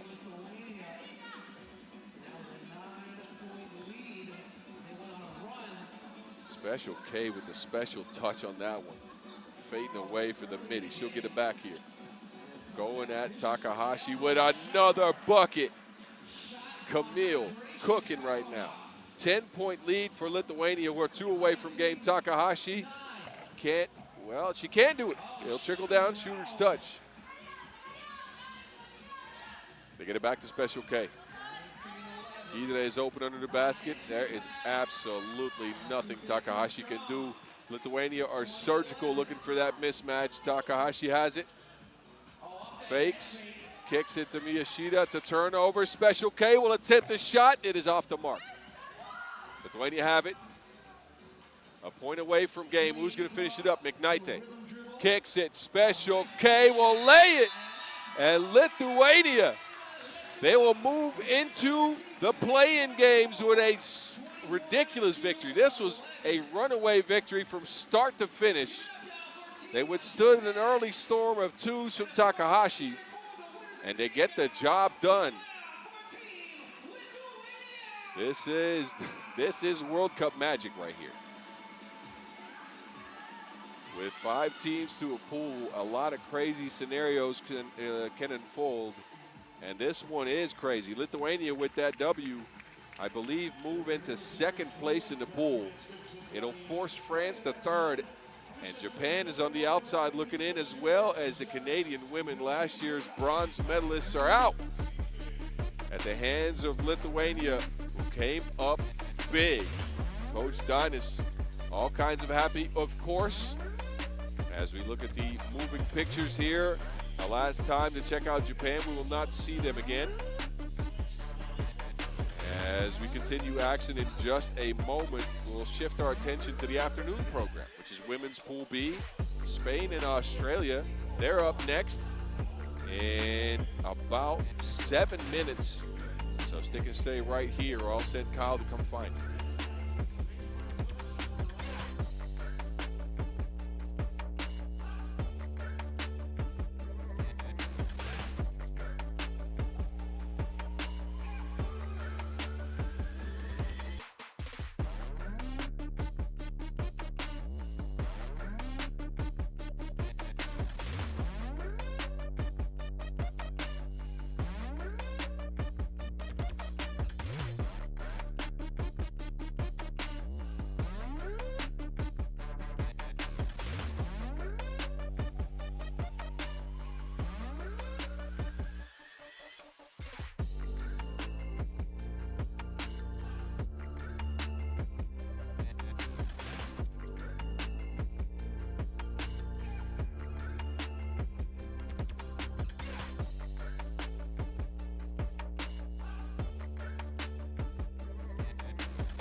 Przed nami naprawdę mega ważny mecz.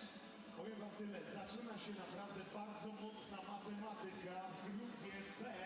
Aż 3 drużyny mają na swoim koncie po jednym zwycięstwie. Co za tym idzie, tutaj będzie kluczową moc. Miała ilość zdobytych małych punktów. Naprawdę trzeba będzie o nie walczyć, bo to one przechylą najprawdopodobniej szale zwycięstwa w kluczowych rozstrzygnięciach.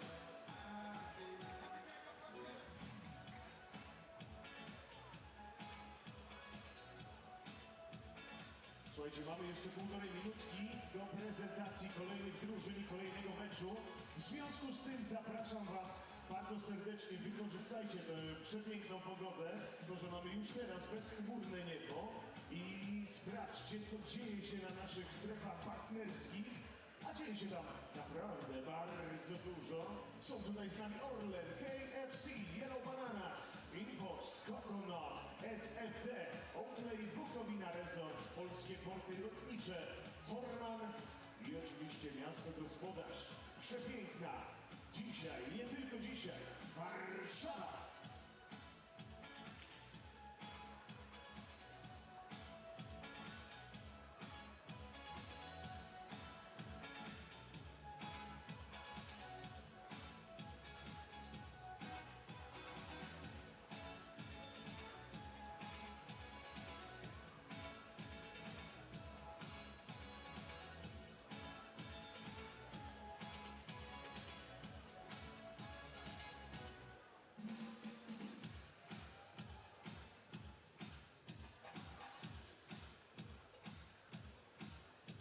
Ladies and gentlemen, it is time for the second game of this session.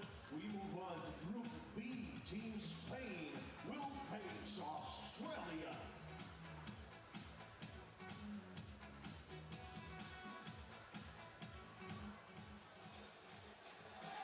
All right, Pool D in the women's competition has been brought to an end. It is decided. Women's Pool B play now takes over. Two teams in the middle of a three-team log jam in the middle of the group. Spain and Australia keep us going here in the second session. The voice of 3x3 in your ear. Big Boss getting a break. Team España making their way to the court first. Again, they split their first two pool play games. They dropped to Hungary by 9 and responded with a 2-point win over Mongolia. Coming with a new squad this year, as you know. Cel Alarcon, a new face. Cecilia Muhate's got a couple of nods. Finds her way back onto the roster. Martinez. Alba Preto. And Gracia Alonso de Arminio. For the New Age Spain team, coached by the great Sandra Igueravide. Survive and advance, that is the goal. And easier said than done as the stakes get higher and higher. Day number 4, last day of group play. Got to put your best foot forward if you want to have a chance to play for a medal. That is the way it goes. So for the Kangaroos, they're led by Amy Atwell. They beat Mongolia by 6 and then ran into the United States. Were down big in that game against the USA. Did make a late comeback. Maybe some momentum coming in this, even though it was a loss. And they end up losing that contest by 3.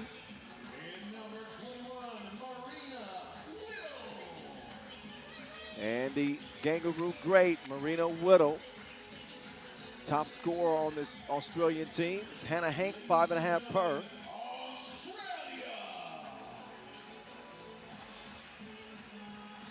And for Spain, it's Alarcon at 4 points per game.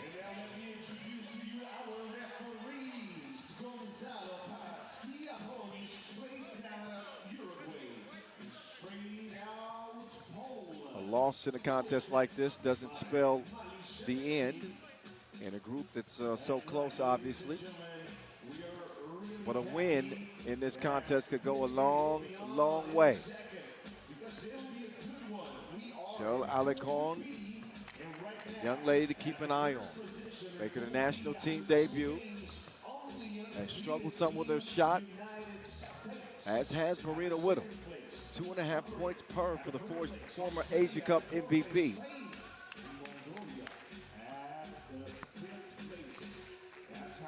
But the weather has turned. Started off a pretty frigid day, but here mid-afternoon, the sun has started to peek out. Who's going to see the light? Certainly light at the end of the tunnel for both of these teams. Big matchup in this next 10-minute sprint. They're officially at the midway point of day 4. Top 3 from each group advance. Just a reminder for you.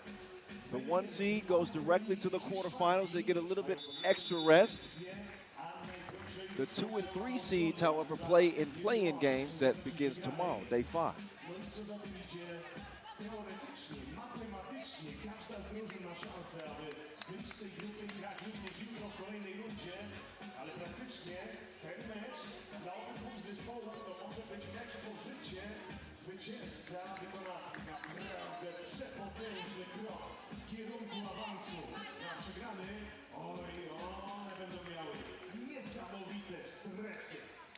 O tym wszystkim, kto będzie się lepszy? Czy Europa, czy też daleka Australia? Przekonamy się za chwileczkę. Panie na pewno będą chciały pomścić swoich pobratyńców, którzy ulegają... So the 7th time these two teams will meet head-to-head. Spain on a 4-2 head-to-head advantage. The Kangaroos start with the rock in hand. Amy Atwell lost it over to Hannah Hank. And she will come up empty on her first shot attempt. She has been dominant on the inside. Do not expect the Australians to go away from her. Could be a good battle with she and Muhati. Whittle will steal a couple of seconds from España. They got 7 to work with, more than a couple of seconds. Martinez making good use of her time.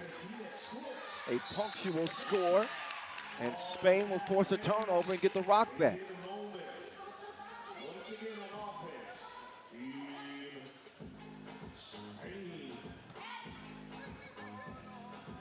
Both 3x3 programs in the rebuild phase, as the only familiar Gangaroo face in time.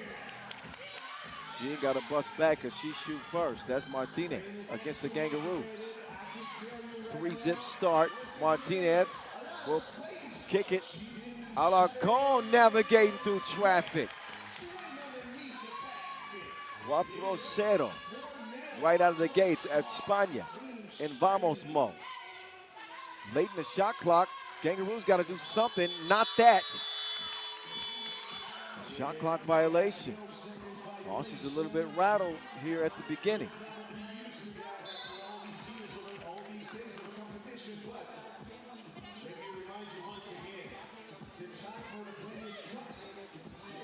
Gracia and Martinez share to Wilson. Martinez has had the hot hand. Muhate wants to get it on the action. A little strong on her short J attempt. Whittle can't get that pass. He's telling Emma Clark to settle down. No need to panic, no need to force the issue if you're the Gangaroos, but they need to see something positive happen sooner rather than later, I'm telling you. And a Hank now. Driving, spinning, and another shot clock violation. Spain turning over a new leaf. Back on the attack. Here comes España. The Olympian, Gracia, will force the first Australian foul.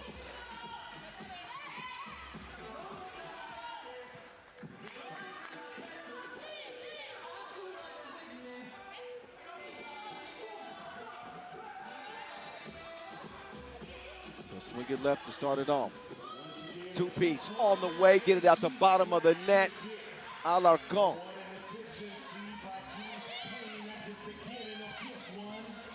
Six-zip. Hannah Hank, wild shot attempt. Nothing coming easy for the Aussies. Hate. Alarcon, not that time. Out of bounds off of España.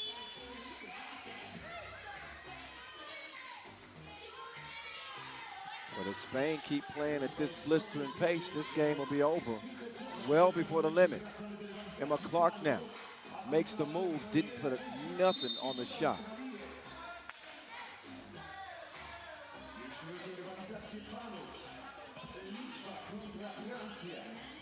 Spain, however, called for the foul, so the Gangaroos will get a chance to reset. Can they get their first bucket on this possession? Amy Atwell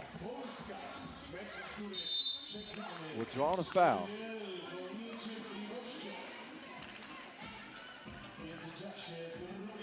So Atwell will go to the strike.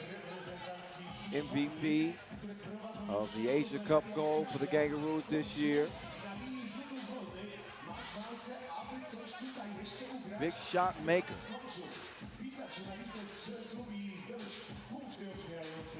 She'll get the gang on the board.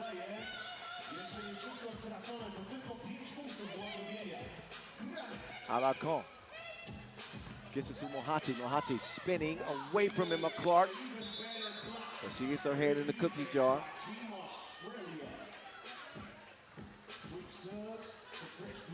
Trying to take hold. Just some type of momentum. With a 5-point deficit. Mohate and Hank fighting for position. Martinez gets it up in time. But it lands in the Gangaroos' hands. They'll start left wing. Emma Clark, EC. Easy does it. So bad misses for the Kangaroos. 2.5 minutes in, they are unsettled, unlike themselves. Spain playing with a lot of confidence, and they're gonna let Martinez keep shooting like that. She's about to shoot the lights out. We're gonna need an electrician around this place. Alarcon gets called for the foul, but Martinez, that left wing, has been kind to her.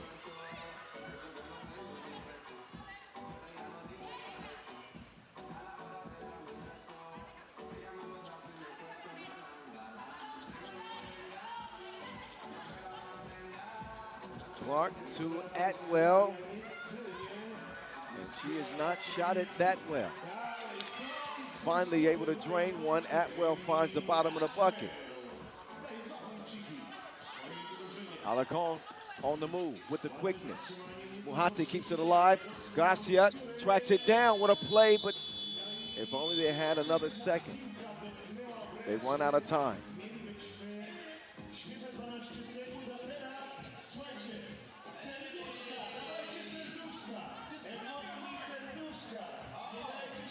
First media timeout. And the score says it all. It's been all Spain. Kangaroos getting some life from Amy Atwell, their leading scorer at 8 points a game. She's got a 2-ball to go down in this one. But not a whole lot more to speak about for Team Australia. Back on the way from Warsaw, World Cup 2026. The voice of 3x3 in your ear. What's happening?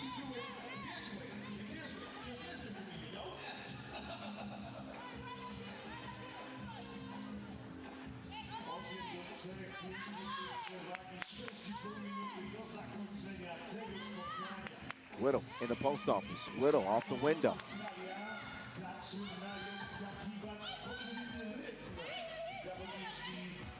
Martinez looking to keep the hot streak going. She can also share the cookies. Atwell. Off iron, loose ball. España. Muhate up top. Martinez will use the screen from Alonso. This time she'll try the right wing. That one goes begging and bouncing out of bounds.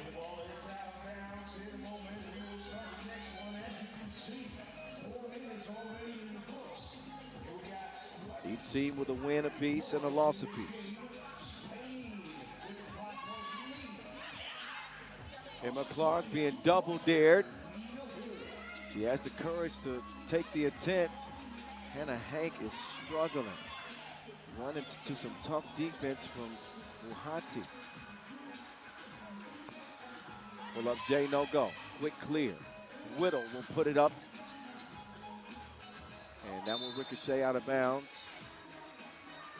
Spain possession.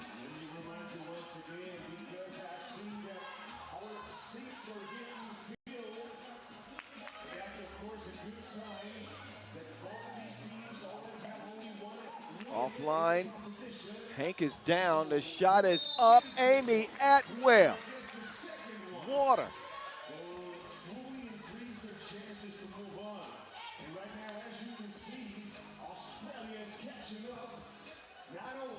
So double A. It's been the battery for Gang Green. The Kangaroos back in this contest. And it's because of the charge that Atwell has given them.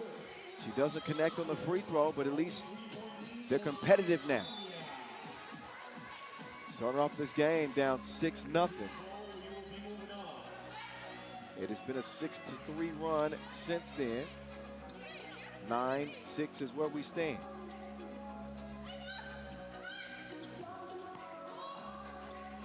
That one batted out. Hannah Hank protecting the paint.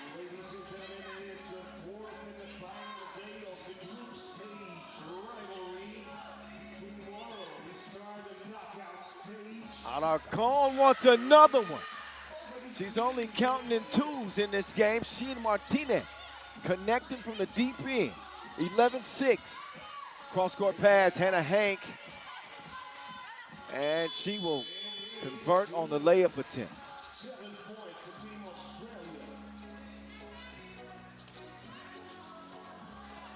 Martinez pulls up. Free throw line, Jay won't go.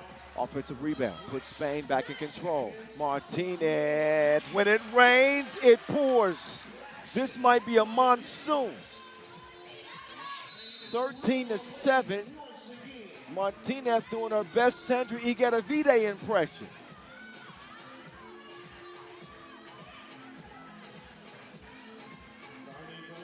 Cieszymy się, że jesteście tutaj z nami.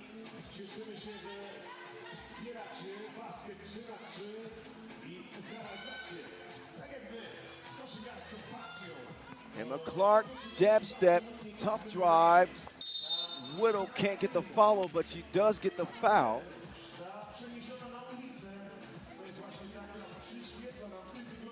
But the story of this game through 6 minutes has been the in Spain shooting from España.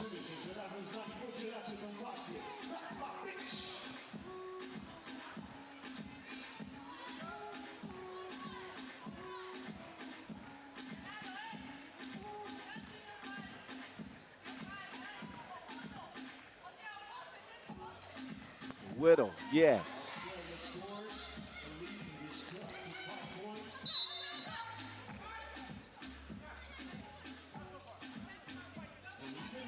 8 seconds for Spain.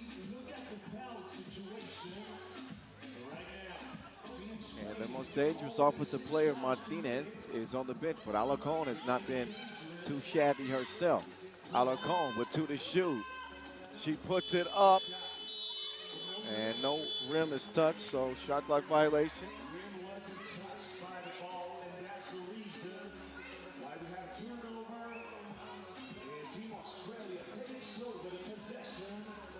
Back out to a 5-point lead. 13-8 is where it stands. Emma Clark now. She'll start the weave action. Al Whittle. That should build some confidence for Marina.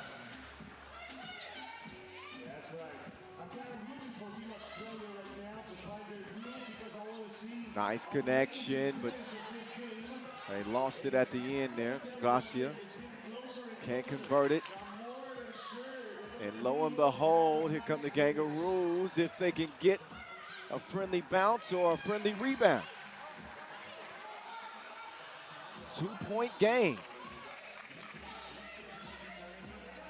So they're starting to track Spain down some. Martinez with a misstep. The momentum is changing, and the gang started to believe.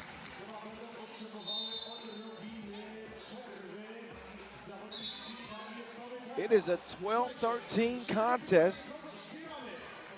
Spain, who had led by 6, might be feeling the heat at this point of the game.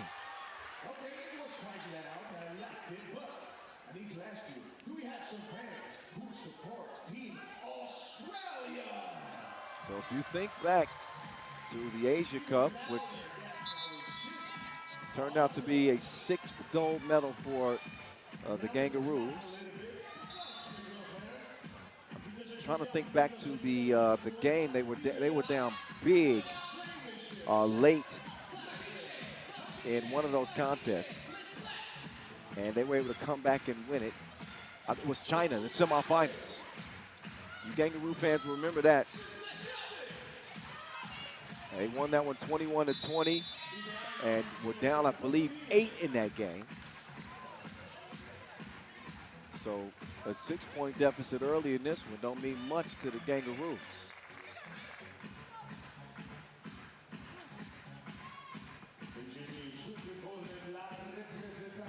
Alarcon will get 2 though, and stops the bleeding for Spain. Maintaining momentum in a 10-minute sprint is not as easy as it may seem. But when you leave wide open shooters, and you see what Spain is doing,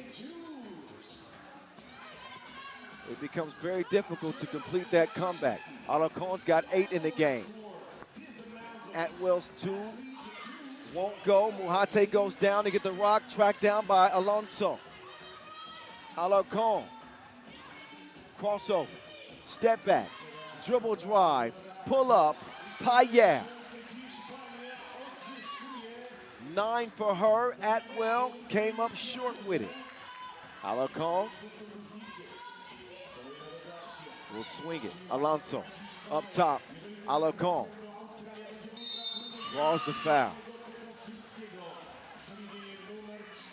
Another trip to the stripe, this time shooting 1. Alarcon can make it 10 in the game.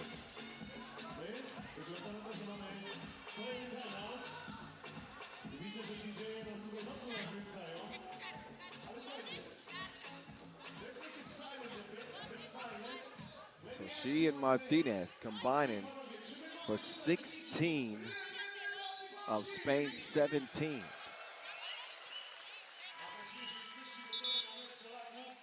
That is a hell of a combo. They have been double tapping all game long and have absolutely been ablaze.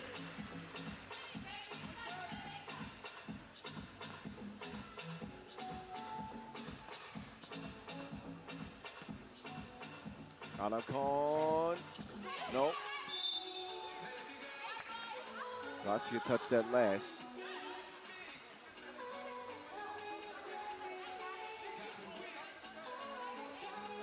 .203 on the clock. It is going to be green ball.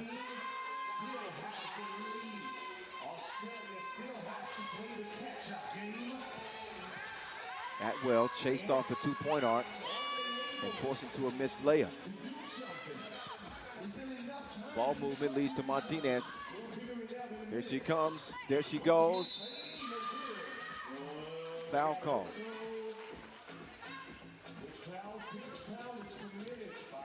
Question is, was it on the shot or off the miss? It was on the shot.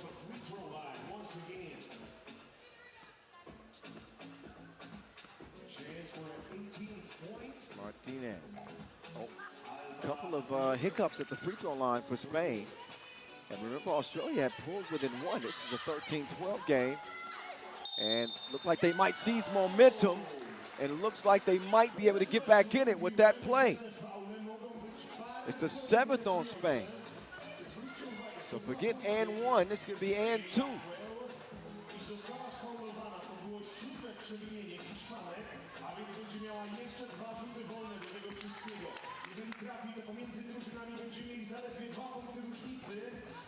Atwell, no good at the line.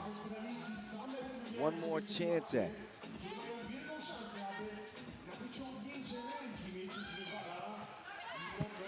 7 points in the game for Atwell. 1 shy of her tournament average. Martinez. Nope. Reach in foul. Now it'll be Mujate's turn to try to turn their fortunes at the charity stripe. Missed their last 2 trips.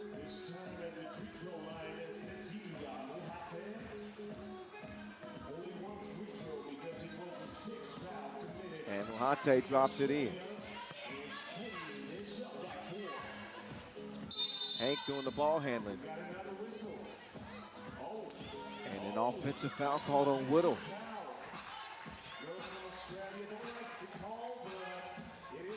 She was hooking.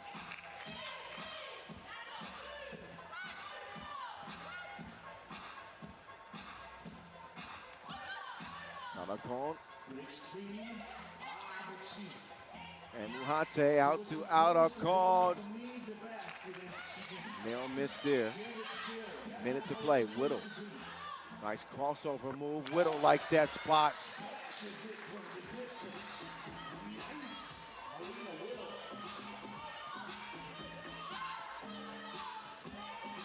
Martinez. Whoa, steps through. The scoop won't go. Credit Australia for battling back in this game.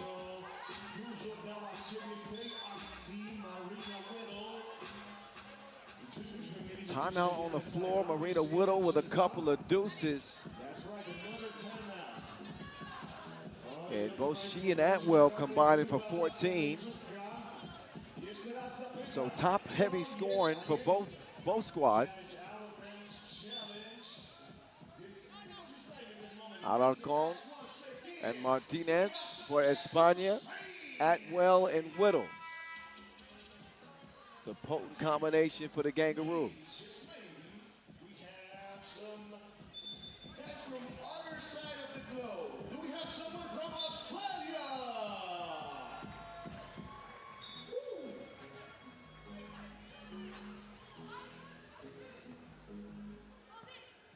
It's tough to get here from Australia, but They'll let Alonso operate. Alarcón missed the last couple. Marina Whittle, shot. She's got 9 and we got a tie game. Alarcón to Martinez.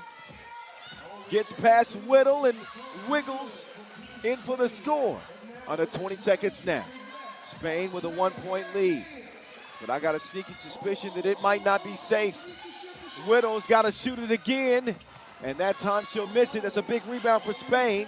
Martinez just trying to stay away from anybody wearing a green jersey. And the Kangaroos aren't going to foul. For whatever reason, they decide not to foul, and Spain are going to come away with a win. A game that you actually surprised to see it that close. A hell of an effort from the Kangaroos, but they're going to drop to 1-2 as Spain moved to 2-1. A 20-18 victory for España. All right. Alarcón finishes with 9 points. That the final bucket delivered. And a great performance for Spain.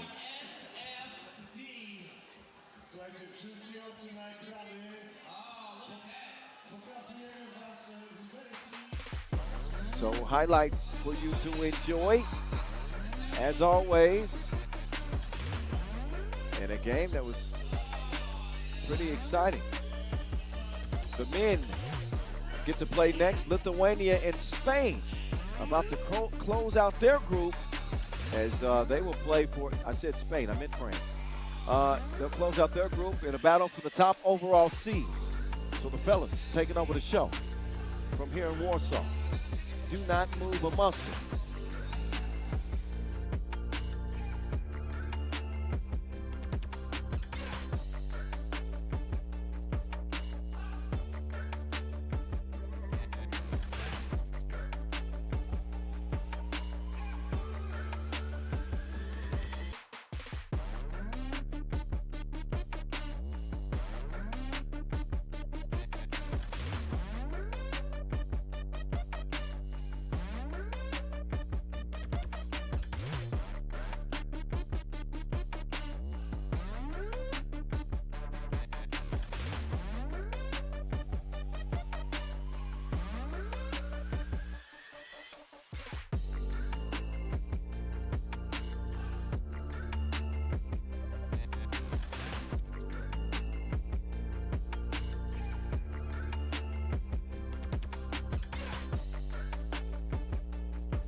All right, this will be the close of business for men's Pool D. And the only thing left to be decided is who's going to take the 1 seed out of 2 undefeated squads. Lithuania and France. Both have gotten it done in different ways. The outside shooting of France has been a big difference maker for them. And it's been continuous punishment for opponents that try to defend this Lithuanian team inside with the size that they possess. Yost is a little bit quiet in their opener today. But has it? Yeah, that 1-point win over Puerto Rico, he did have a point. Yeah, but I'd say his total body of work still pretty impressive. Maybe he gets back to his sharp shooting in this one. But if it ain't broke, don't fix it. I would expect Lithuania to stick to the game plan, as they will have an advantage inside in this one as well. Look, their game plan is pretty clear. They started the day with that win over Puerto Rico, that 1-point victory. They only shot 4 shots from outside the arc. 1 for 4 on those. All the other shots, all 20 of them, came from inside the paint. 14 makes, 3 dunks out of those 14, man. They have a clear game plan. They wanted to get it to Pukelis and Jaugas down low. Jaugas with 9 points, 8 boards in that game. Wow. Man, it's problematic. We'll see if France have a remedy for that 1-2 combo. The power punch of Pukelis and Jaugas. Biancu's still coming along. But for the Blue, Jules Rambeau also a good start to their 3rd pool play game. Saw him a lot more active on the offensive end. And the vibes feel a little bit different for France. I have to agree, but the one thing to keep an eye out on here is with France, they played a really good game against Brazil, right? A 2015 win, you mentioned it. Jules Rambeau with 8 points, he led the way. But France got out-rebounded again. They need to be supremely efficient, especially against a rebounding machine like this Lithuania team, who could get 5 to 10 extra possessions easily on this French squad. Well, you're looking at the 2 nations that were on the podium at the 2024 Paris Olympic Games. France taking silver and Lithuania getting a bronze medal. I don't have their head-to-head in that competition handy right now, but I believe that was a France win. What was it? You're right. It was a 21-20 France win. Yeah. Close contest, though. But only carryover for France, though, from that Olympic team is Rambeau. Yep. Couple for the Lithuanians. Yeah, they did play a game last year at the Europe Cup. Quite similar rosters to this one. France had the same team. One change, of course, on Lithuania with Yost is now in over Užupis. That ended up a 21-17 Lithuania win in the quarterfinals. Wait a minute, France had the same 4? Yes, this is their Europe Cup squad. They lost in the quarterfinals. Guess you're right. To Lithuania. So, somewhat of a rematch. Well, the bell has been rung, and the fight ensues. See what I mean? Right out the gates. Jaugas and Rambeau get tangled up.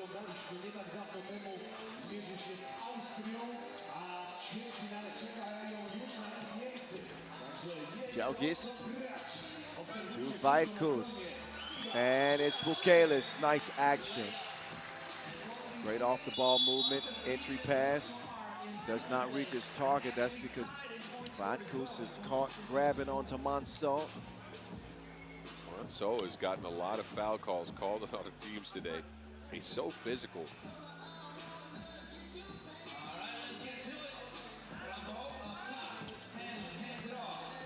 How many times have we seen Rambeau and Hugo run that 2-man pick and roll action? Hugo decides to force the action himself this time. Such a great action to run, too, because Suhart shooting forces teams to make a drop call on that. If they drop, it's a 2-on-1 to the basket, and Rambeau is a vertical threat in that situation. Oh, for sure. And Suhart is a pretty nifty finisher. Yeah, great finisher at the rim. And we know he can shoot. Yost with the contact, no problem with that. He can make it a 2-point play and a 3-0 lead for Lithuania as he steps up to the strike. Good to get him going early for Lithuania. Again, he didn't have the greatest of games earlier today. Despite a win, him stuck at 0 points. He came into today the leading scorer on the team. They need some stuff out of him, so they need to get his confidence up again. He misses the free throw, but the rebound lands in Lithuania's hands. They're going to find a Lithuanian for a one-handed poke. Suhar thought about the wraparound pass. He rethinks, and he still gets locked up.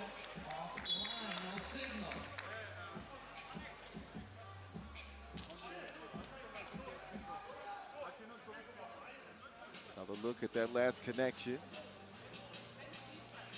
Lithuania is so good on those seals, whether it be in the interior or on the perimeter. A couple of wide open layups for them. Ryan Cruz trying to get rid of Villarreal. Swing it right. Jao Gis. Oh, Iva Knievel missed it, but he continues to scrap and battle for the rebound. He is relentless. Yeah. Rest assured, Lithuania know that France is a little bit vulnerable on the boards. Quick decision from Rambo. He'll put it up and in. Bukelis wants the ball, and that sails out of bounds. Errant pass. France take back over.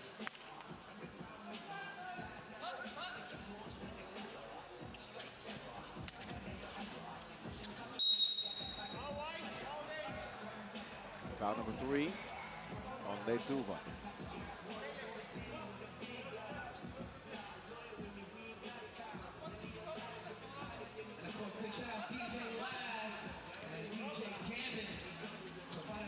Villarreal with a quick change of direction. Left to right and left the defender where he stood. Yossis giving him a taste of his own medicine. Fella coming through again. Couple of points for Yossis. And Bukelis volunteers a foul. Didn't feel like messing around with Hugo out there.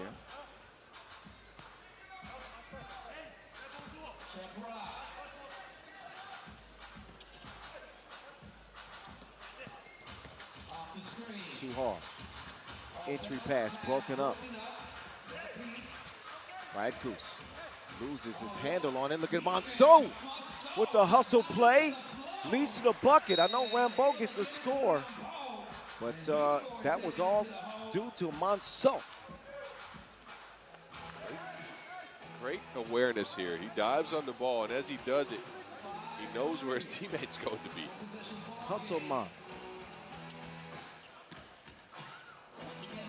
5-3. IV trying to add to the lead. He'll do that 6-3. Villarreal. Late in the shot clock, he does not put Suhar in a good position. What'd you say they call that when you get it late in the shot clock? Hand grenade. What? A grenade. Yeah.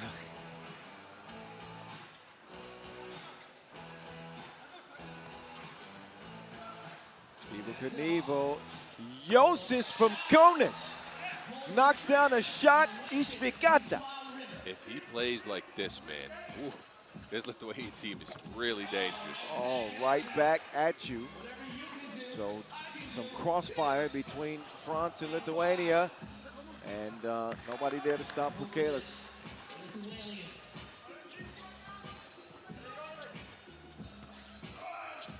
Oh, uh-oh. You can hear Bukelis groaning as he hit the ground. And now he's groaning at the officials. Yeah, he get hit with a technical.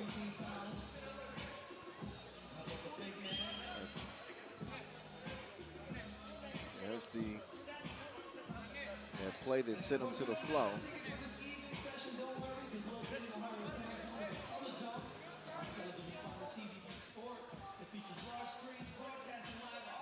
So timeout, TV timeout on the floor. Each of the Lithuanian players have scored in this game. Yotes is leading the way. Yeah, he's got 4. And again, if he plays like this, he's such a dynamic creator. He can get his shot at the rim, he can get the 2 pieces going, and he can get his teammates involved. It makes Lithuania all the more dangerous.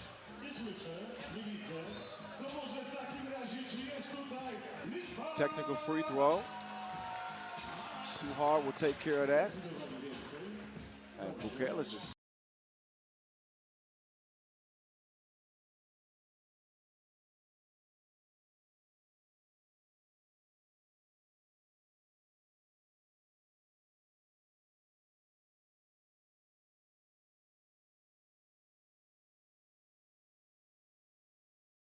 going to be in trouble. I guarantee that. Evel Knievel bodying them up.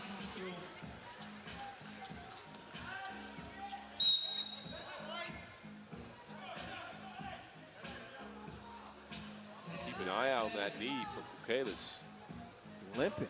Yeah, he's walking gingerly. He feels good enough, but he's feeling on that knee.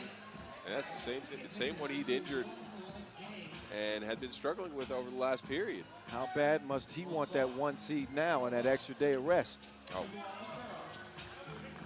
Both these teams know what's on the line. A day to rest and recover or film sessions tonight. Facts.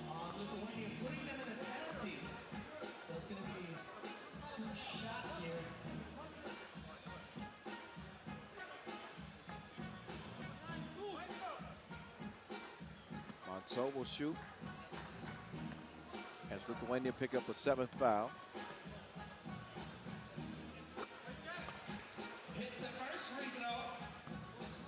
One more on the way.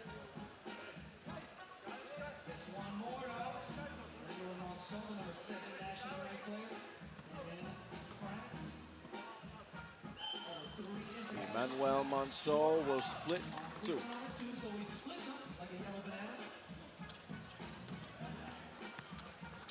Wyatt Goose. He's not going to get away with that. Or is he? Yes, he is. Oh, he gets the bucket. Thought maybe he extended that arm on the baseline. Well, there's a lot going on there. There was a lot going on there. There was an arm extension. Well, yeah, no, Monceau lost his footing and fell forward, so.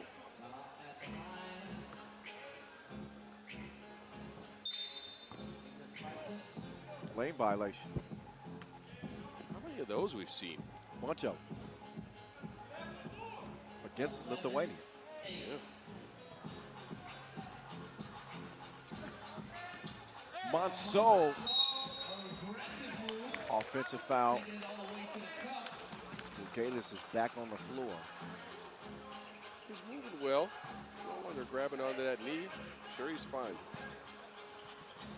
It'd be a shame if he'd be injured here. That's one of the best offensive players in this tournament. Knock on wood. Yep, you're right. It looks all right. Vaikus. Step back. Vaikus. Long range. No.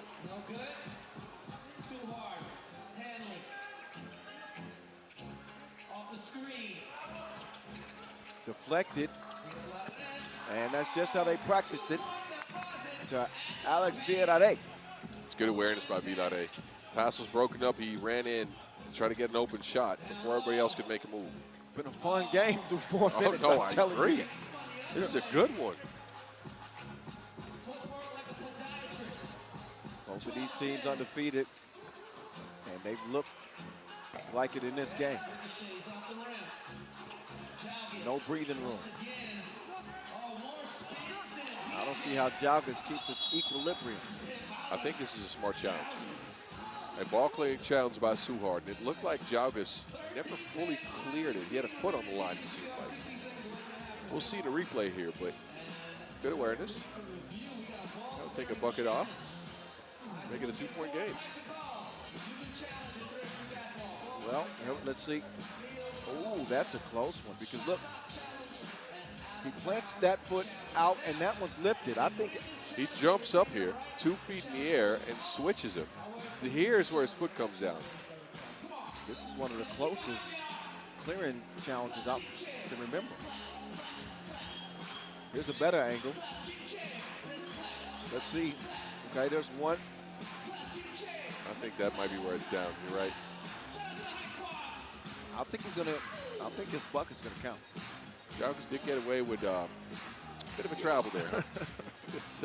It's always bad when you get a replay that shows that they got away with something. They actually not cleared. Okay. I'm okay with that too. Yes.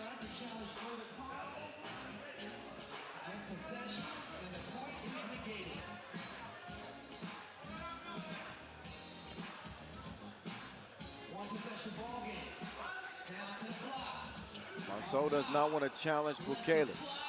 He chooses the better option. Le Boss Man with another 2. We are tied up 12 apiece. Both teams have gotten their style and their identity going. Look at this handoff to Suhard coming in with the sweet stroke.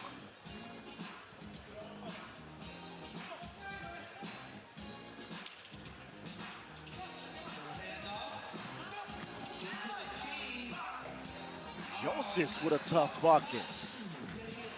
He may be young, but he's playing like a grown man. And they can't do nothing with Hugo right now. Nope.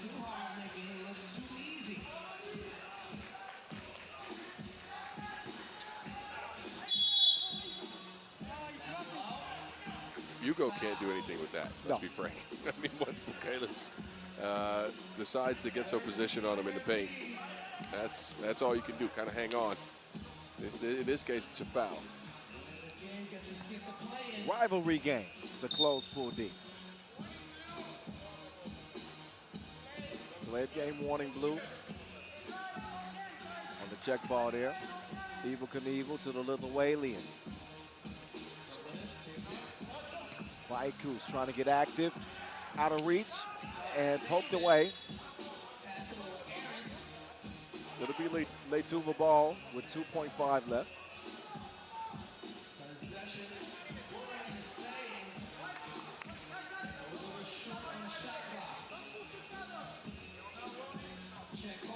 Here's Bukalis.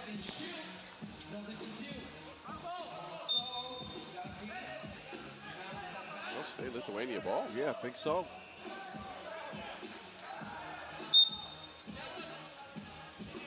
Oh, never mind. Neither official saw it clean enough to make a decision. So France get a fortunate possession here.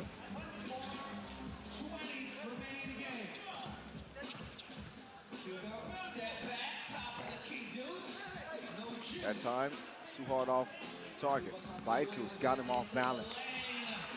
Great pivot footwork from Vaikus.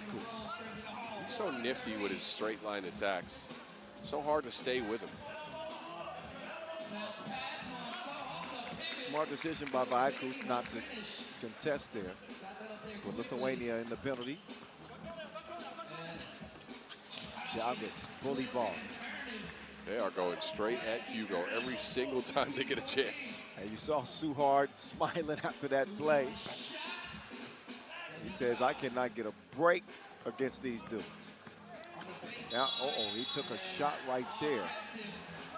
Offensive foul. That's no way to treat your boss. The boss.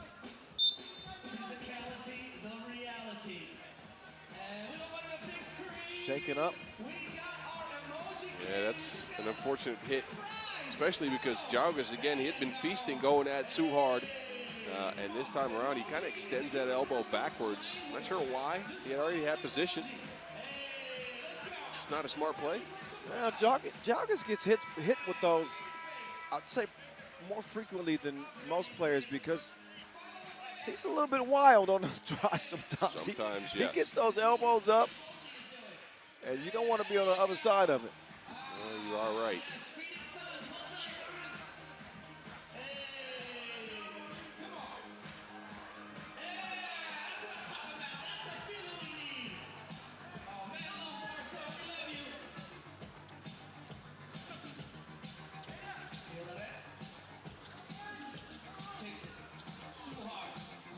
Suhard halfway down.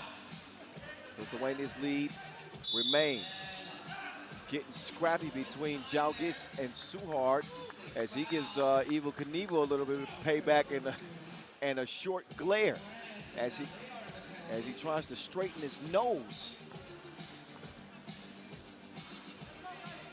Suhard is a scrappy dude, man. He gets into a lot of these altercations. His nose looks a little bit twisted.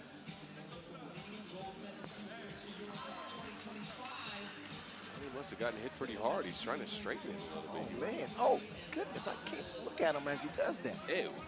Yeah, he's trying to straighten his nose out by himself.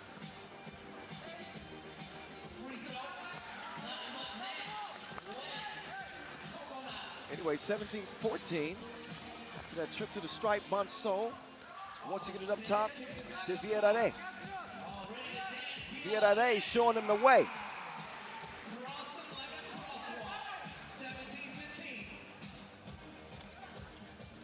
Jalgis being judicious. Turnaround jumper, no.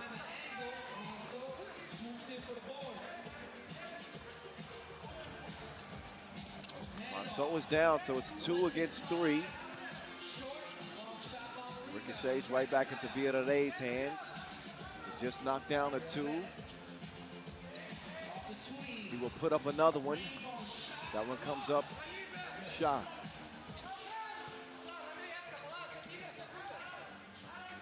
Evil Knievel, offensive foul. There goes that arm extension again. Spins here, looking for contact, yeah.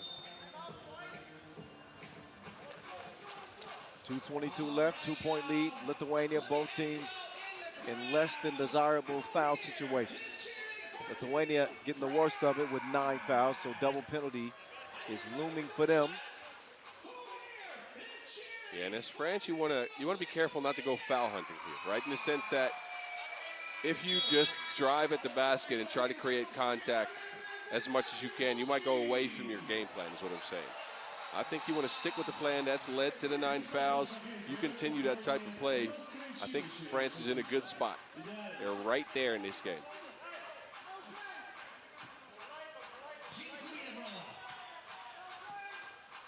Back underway. Monceau.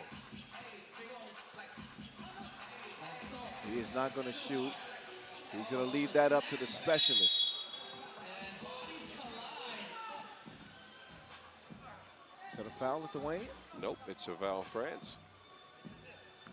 Rebound foul, Rambo.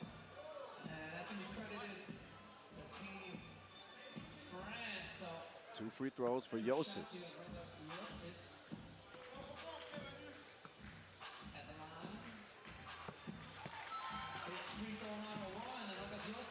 Soft touch on the first for Yossis.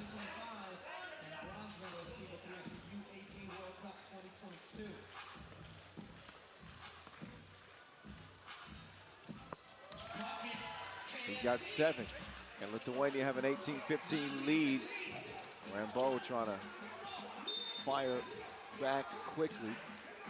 A long rebound attempt goes into Lithuania's possession.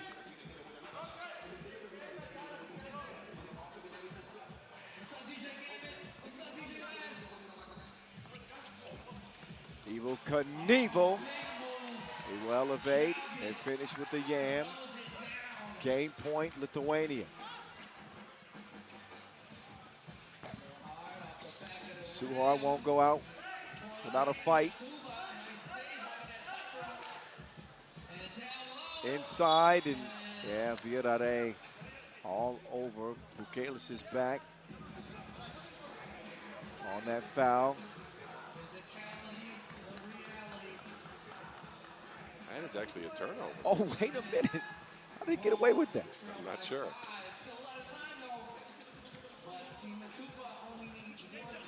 Okay. Here goes the boss. Hugo stolen. Now Viacus. A little bit sloppy, both teams. Suhard still adjusting the bridge of his nose. Yeah, ever since he got hit on that, he lost some of his focus, to be honest with you. Well, not out of reach, but it is improbable for France to come back from 5 down. It is impossible now. Bukale's just hanging around. They go undefeated. And by they, I mean Letuva. 21-15 as France drop their pool play finale. They will get the 2 seed, and Lithuania will get a day off.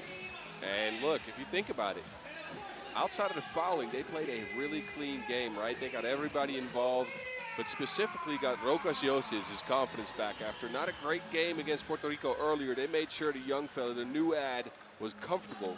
He ended with 7 points, co-leading the team in scoring. He continues a stellar debut on the national senior level national team. And men's Pool D play is done. We will have Pool B the rest of the day. And men's action with Latvia and Czechia on deck. Czechia, a huge surprise at this point. Can they pull off another stunner against a powerhouse? We find out next.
Another look at your Pool D results as their work is done.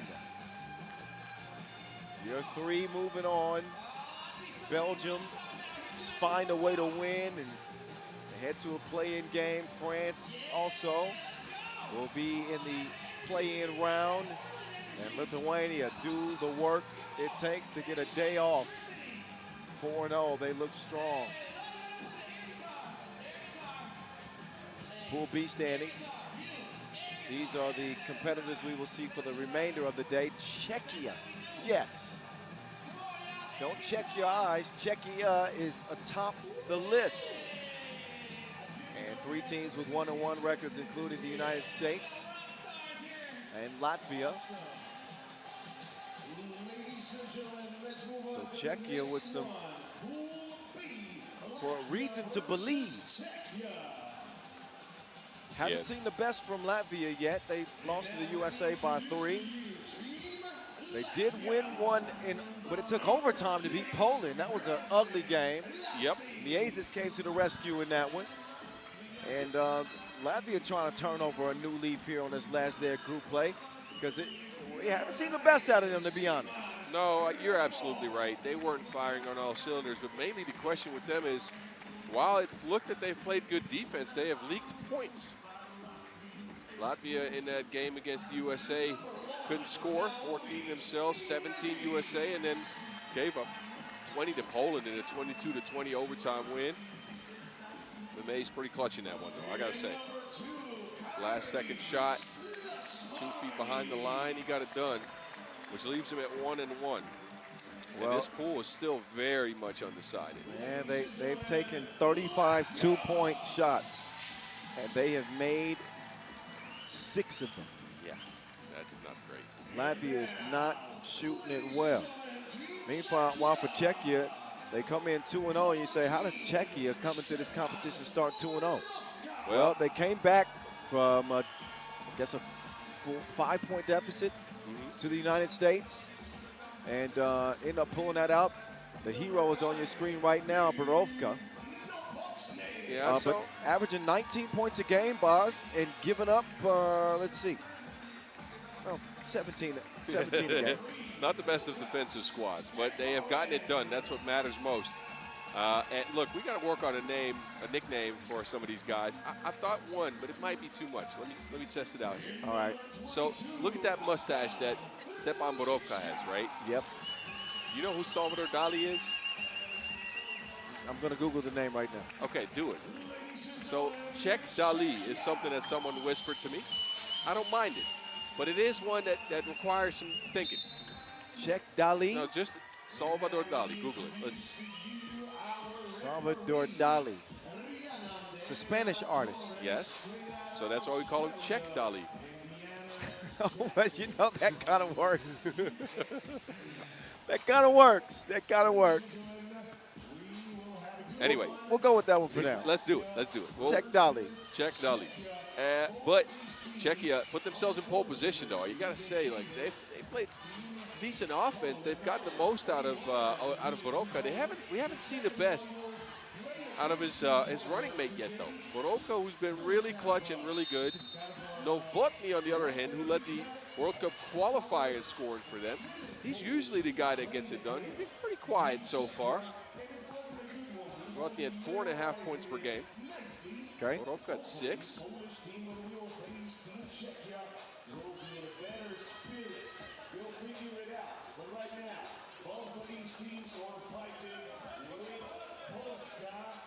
Czechia, if they get a win here,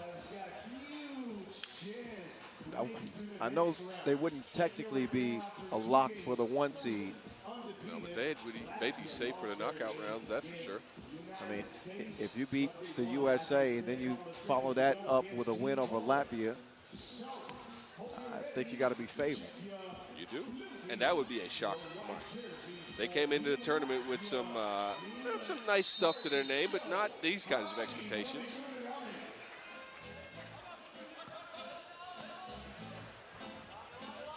Borovka gives it up to Novotny. Novotny getting it to Stegbauer. And that is the way you want to start off defensively if you're Latvia. Everywhere the Czechs turn, they had a Latvian in their face. Batman. Oh, he can't get it to Rimo. Turnover.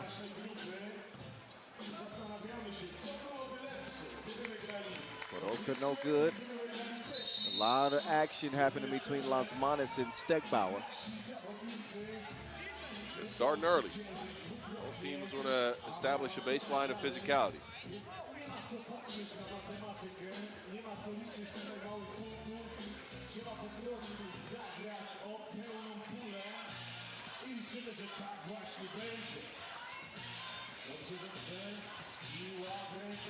Good look to the cutting Latsis.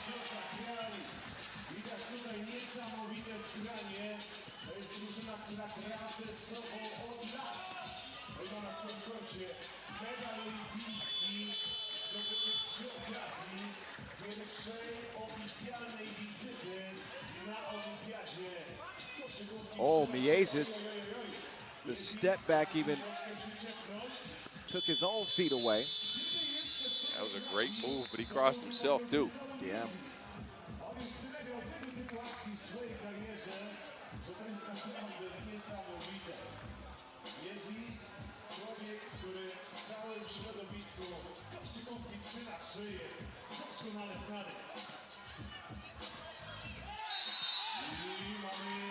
Yeah, offensive foul. Ruzicka cleared out some space with an off arm.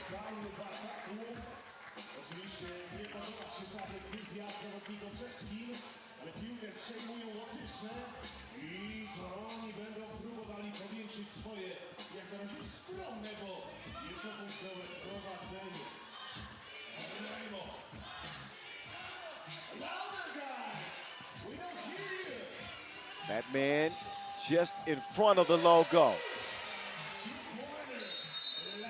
Las Manos was great in that overtime win. He had 7, I believe, in that contest. He'll knock down his first double attempt.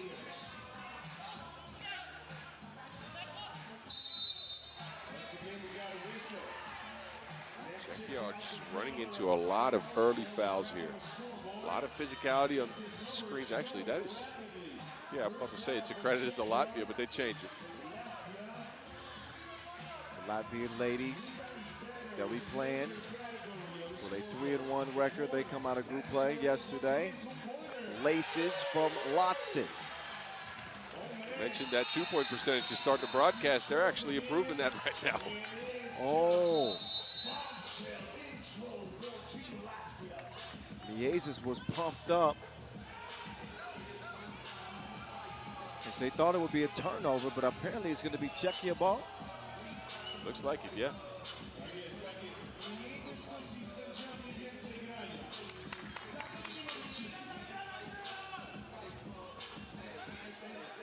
Five-zip start. Latvia trying to bring Czechia back to life. They've blitzed them early, man. Latvia's actions have been quick and decisive. They've gotten their shooters open looks. They've cut off the ball, too. It's a dangerous squad if they look like this.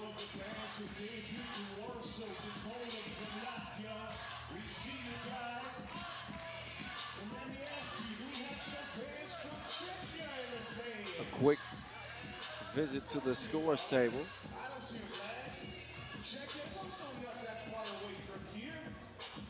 As of now, 1.2 remain on the shot clock for Czechia. They're going to add a few more tenths, a whole second. Borovka got it up, but the kitchen is closed. Lotsis with the defense. Now Lotsis with the offense. Las Manos with the setup. 6-zip. Great lead pass there. Novotny on the baseline. Novotny. No stroke from Tulane. Las Manos with a big rebound. Right back to Batman.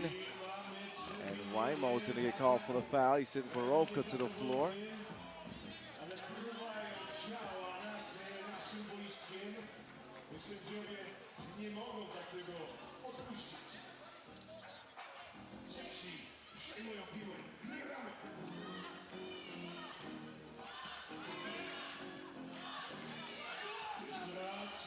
Stegbauer no good. Czechia's looks have all been contested. They're not playing with much confidence right now. The Aces confidently let that fly.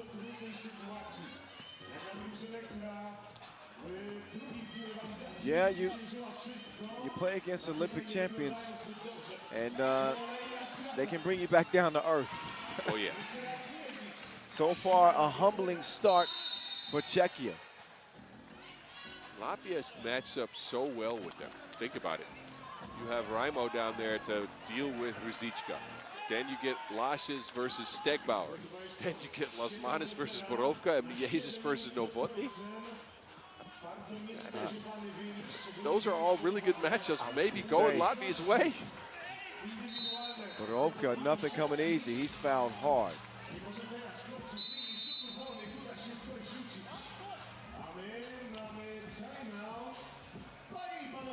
He will at least be rewarded a trip to the free throw line.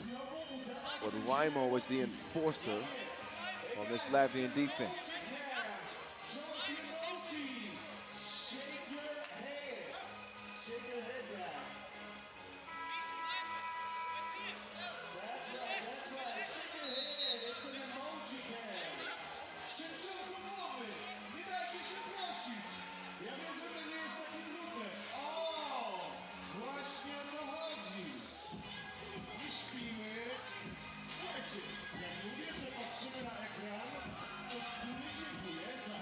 Stefan steps to the line. Czechia on the board. It only took him 3 minutes.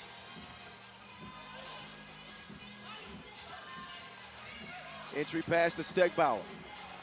Offline, Las Manas will get it cleared. He and Lotsis. Batman. Trouble.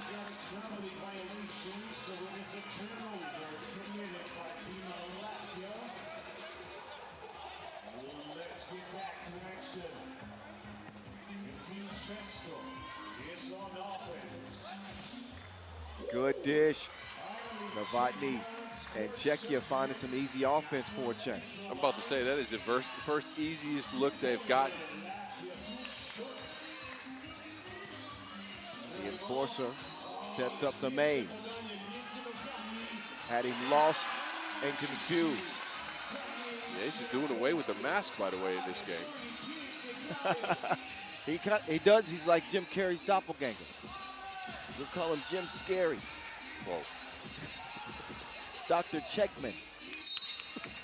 You're coming up with these movie references on the spot, huh? Dr. Eggman. Oh, Remember Jim Carrey's character in Sonic 2? you are absolutely right. That's a pretty good comparison, I'd say.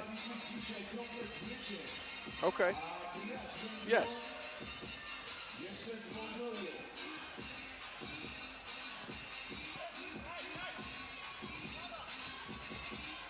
Quick hands from Miezes. Hit his foot, though. So shot clock reset for Czechia, but they've had to work really, really hard to just get a couple of points on the board. The offense not flowing against this Latvian defense. And it was the story from the opening possession. Oh, yeah, but you Remember know, the pressure that they put on Czechia from the start. Latvia have set the tone. yeah, and you know them. They know this Czechia team is a little bit new to this. So if they blitz them, and you've seen Latvia do this to a lot of teams before, you know they can get out to a large lead, and that usually sustains throughout the game.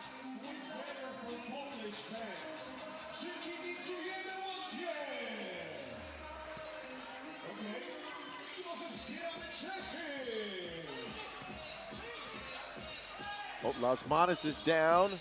Borovka off target. So far, Czechia not passing the litmus test as they have been bullied. Latvia do pick up 6 fouls, but they don't mind that.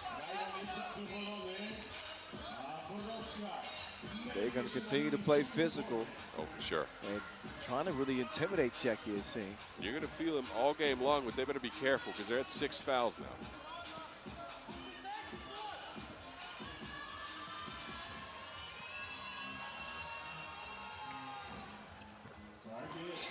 And Serborovka connects at the free throw strike.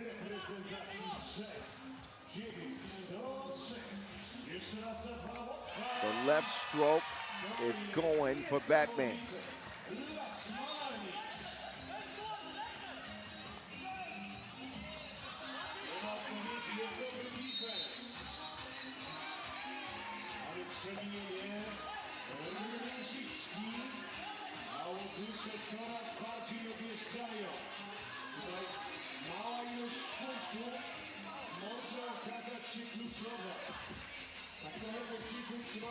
Eight-point lead, Latvia. Raimon Miezes won't go, but Miezes is going to get a free throw out of the deal. Good body control of Miezes on that one. Almost got that shot down, too. That's a difficult angle.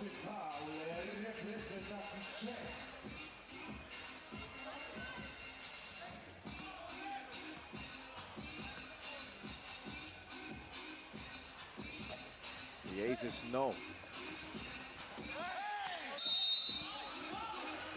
Out of bounds off blue.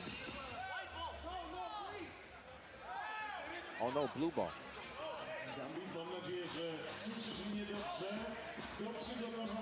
Miezes is pleading with official Jackson to take a look at it.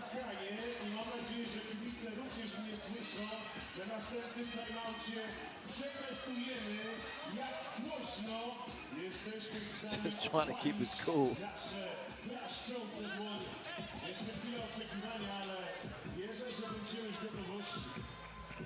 We play on blue ball. Under 5 to go. Oh. Nice kicking. Yeah, they had some power to it. I could see that hitting that being a low right corner. Goal.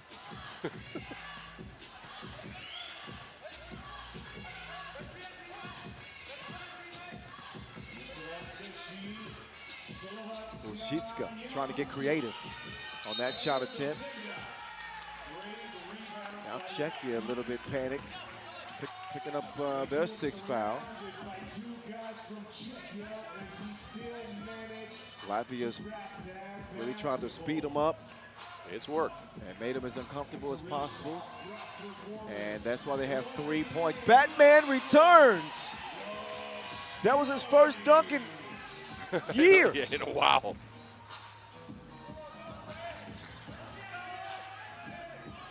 Oh, lockdown defense, Lasmanis.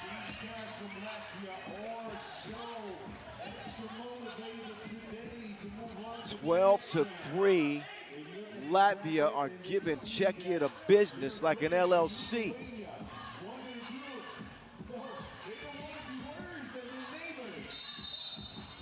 Offensive foul, Miezis. His whistle for that. Stegbauer is down.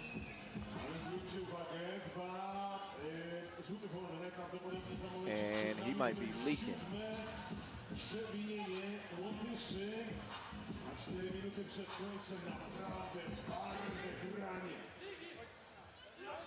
So Latvia setting the tone, setting the pace, and drawing a line in the sand for a group-leading Czechia squad who look like they're going to suffer their first loss.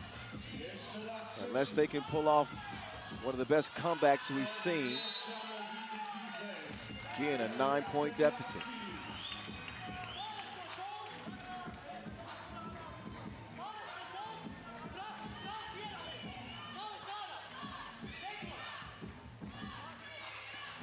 They go up top. Lotsis couldn't handle the pass. Easy bucket missed. And Sir Stepan, he'll misfire as well.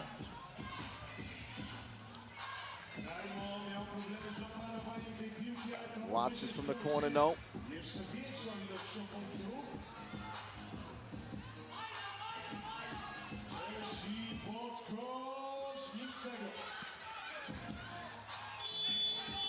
At the horn, that'll go. Stegbauer sticks it.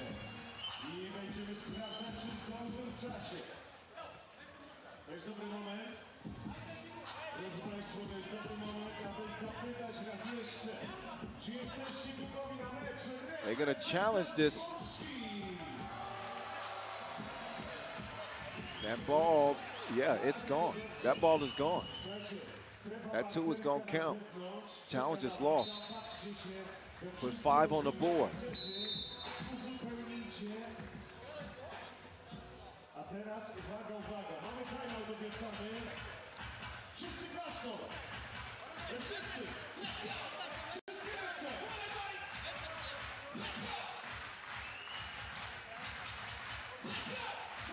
Another look at Stegbauer with a laser. Czechia still needs some life. Even after that 2, they still trail by 7. And the Maze takes them on a trip.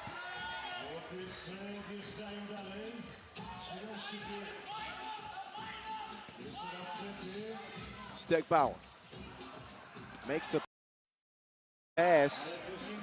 Lasmanis decides to get it to Miezis. Batman and Robin, the dynamic duo. Out of reach for Lasmanis. Got it to Raimo, but he mishandles it. Novotny, up fake. Stegbauer just hit one. He wants another. That one comes out, but technical flopping foul called on Lasmanis.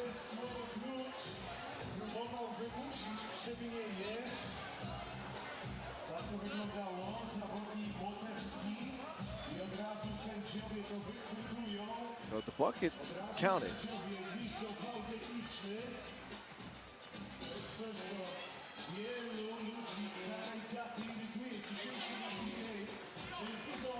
Czechia within 6.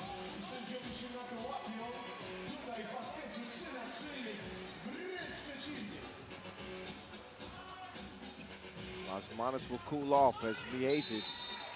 Man, but okay. It's hard to play defense when you got your back turned to a man.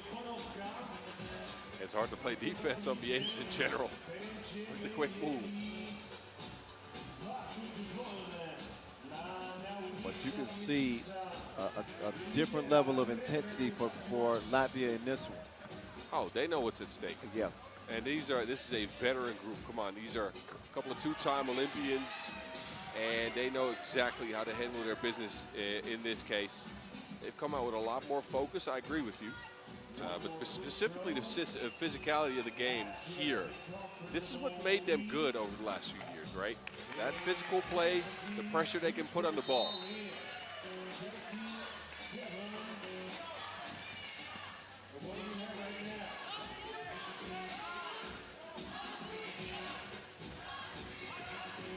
Eight-point lead, Latvia. They've been in control from the start. Novotny trying to chip into it, but he only chips the iron. He's had a couple of quiet games here. Hasn't been able to find the stroke. He's not able to get to the basket for that running hook that you see him use so often. Look at the Latvian women, though. That's a lot of support right there. Ninth foul on Latvia, by the way. 2 free throws coming up. And you got to have those. In a game like this, you got to have your free throws. Ruzicka gets his first point. Latvia with a point to prove. Raimo helping the effort. Kicked out, Novotny, nobody around. He can't make it count. Lasmanis, no. Miezis to save. Olympic champions can't converge for a score. Combine for a score, rather. Stegbauer. Nothing going Czechia's way. Had an opportunity for a bucket, but the lead pass out of reach. Latvia won a timeout with 2 minutes to go in this one. Yeah, they're closing in on that 21-point mark. For Czechia, look, this might not end up a win. Let's be fair. 2 minutes to go with this score on the board. Now you want to get some points up, because with a loss, you make yourself a little bit vulnerable to a couple of tiebreaker scenarios. We saw earlier today those can't work out. Those don't work out in your favor if you don't put any points on the board. No, 8 is very low. Well, listen, Poland's going to be tough today. Even Mongolia, like this is a tough group. Yeah, this group is far from decided. Long ball leads to a long rebound. The enforcer to the maze. Here's Miezis. Making Barovka dance. Lotzis, what a heck of a tip. That was more than 10%. That was 17 to 8.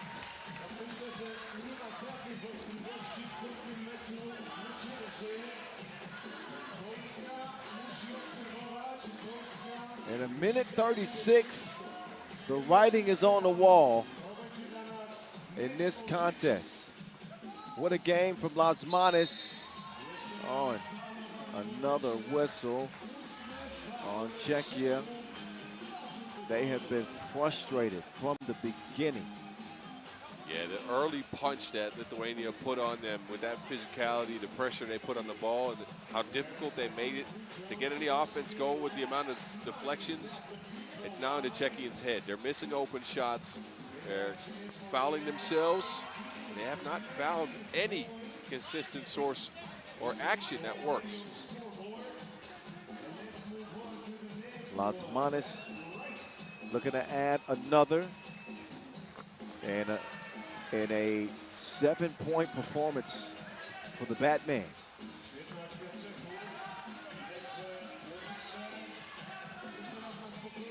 Batman to Robin. Lotzis with a key rebound. And I believe that goes off blue. It does. Right into Brodovska's legs. So look for Latvia to end this with a two-piece. And it could be Batman. He will put it up. And Lotz is defended well by Stegbauer. That time entry pass. Novotny, beautiful finish through traffic. Back to the maze. Miezis, keep up if you can. You can't. Novotny, no. Stegbauer will snuff out the rebound. Borovka to the corner. Novotny knocks one down. And Czechia not gotten to such a big deficit early. Might have been able to make this game more competitive. That is offensive foul. Miezis was frustrated with the contact. And that certainly. Yeah, they're replaying it. There might have been some contact to the head there. Well, it was a little bit reckless, if I gotta say so myself. Just let his temper get the better of him. That off arm swung around. And you'll see on the replay right here. Well, not as egregious in slow motion as I thought. There's contact to the face. What do the referees do with this? Yeah, upgraded. That is a clear call. If there's contact to the facial region, they upgrade that almost every single time. So, 2 free throws and possession.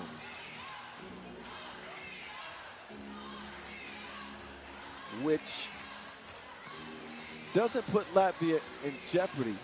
No, but it gives Czechia a chance to put points up in case of tiebreakers. And so that could be a gift in disguise for Czechia in a game where they've been beat up and been frustrated. Latvia give them a gift. Well, Miezis gives them a gift with that unsportsmanlike foul, and Stegbauer makes good on both free throws. And we'll see what Czechia can do in these last couple of possessions.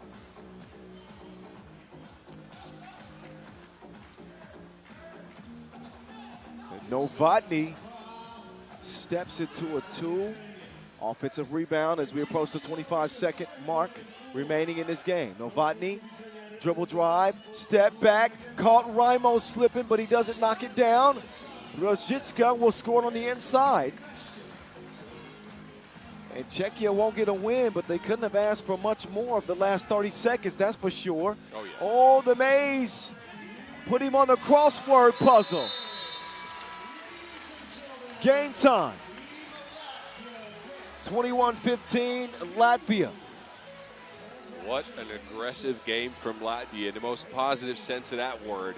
They came out and punched Czechia in the mouth. Tons of ball pressure, a lot of physicality early. They outpaced them as well.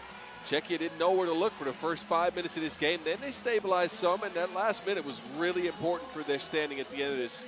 I'm telling you, those points, those 3 points they got there, maybe even 4 points they got there, they might mean a difference between staying in the tournament and being out. Well, that escalated quickly from the opening Czech ball. Latvia putting a foot on the gas pedal and getting the job done. They improved to 2-1. Czechia fall to 2-1. And it's going to be a fun ride the rest of the way in this group. As we will find out who plays on and who doesn't. A lot of pressure for all teams in action the rest of the way, United States included in this group. Enjoy the highlights. We will step aside as the next contest will feature the United States women and Mongolia when this Pool B action continues in minutes.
All right. Time for a rematch. Time for a rematch in women's Pool B. Not between teams that have met up earlier, but last year at the World Cup, let me take you back. Mongolia went on a miraculous run. And in the middle of that run, they played against the United States of America, a country you'd expect to beat the Mongolian ladies team. But last year, miracles happened. Mongolia came up with one of the biggest ever upsets over US of A, 18-15 in the quarterfinals. So USA come in with some revenge on their minds. A couple of the ladies that were there are here now. Sahara Williams, one of them. USA come in 2-0. They've led pool play with wins over Hungary and Australia. Both 3-point wins. Have not gotten the most out of Joyce Edwards yet, I gotta say. Edwards, the second team AP All-American in the NCAA this year, at 3.5 points per game. There's the leading scorer, Michaela Williams. She's been good. And USA looking to go 3-0 with possibly a revenge win over Mongolia. Michaela was there as well in Ulaanbaatar last year on the court. Mongols have switched the squad up slightly from them, as has USA. This is the size for Mongolia, Narango. She's joined by Bolar Erdin Batsoy, who's made a good impression on her first time out on the national team at this stage. A lot of Mongolian fans in the house, by the way. We always see that everywhere we go and Mongolian team plays. There's a ton of people in the crowd with flags supporting their squad. I like it. I like it. Bad girl, Nadia Tsetsek Badardine out there, joined, of course, by the warrior Princess Kulan, who's led her team in scoring at 5.5 per. This is Mongolia that are going to look to repeat that magic from last year. They come in 0-2. So last year's silver medalist at the World Cup in danger of being knocked out in the pool here. Lost to Australia and a close one to Spain coming in. They've had a day off to prepare with that coaching staff led by Steve Sir. Can they do it again? This USA team, again, a different look from last year. Who is going to deal with Michaela Williams? And the way she's been playing, tough buckets inside. A couple of two pieces knocked down for her. And on the other end, of course, Kulan Onol Batar, as we know her to be, leading Mongolia in the scoring department. They're going to need some more out of Nadia Tsetsek Badardine, who has seen her two-pointer miss at an alarming rate. Frankly, if you're watching from Mongolia, 2 for 14 from range for her. And that has to improve. She's been good on the boards, but they need Badardine to be her usual self, right around 6 points per game, for any of this for Mongolia to work. Going down 0-3. Not quite a death sentence, but close to it. In the pool as it stands right now, USA will get possession to start things off. They go into Edwards right away. And the game plan becomes clear just like that. They want to get Joyce Edwards going. This year on the pro circuit, she has been one of their leading scorers. 7 points over 2 games coming into today. But she's a crafty inside player, a force with that 6'3" frame. USA do put Kulan on the line here.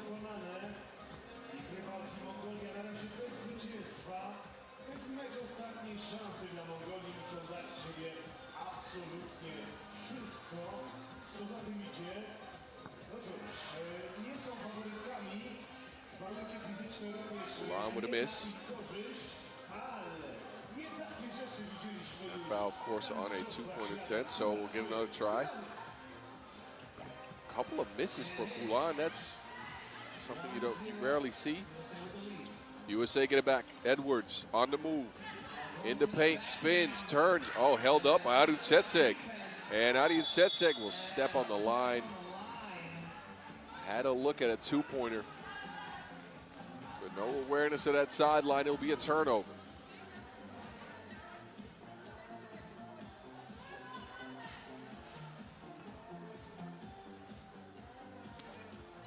USA's issue in this tournament has been that turnover. Mongolia has kept it pretty clean. That is clean, too, from the mid-range. Michaela with the second point for the States. Kulan on the move. She'll get it back on the pick and roll. Never mind, a kick ball.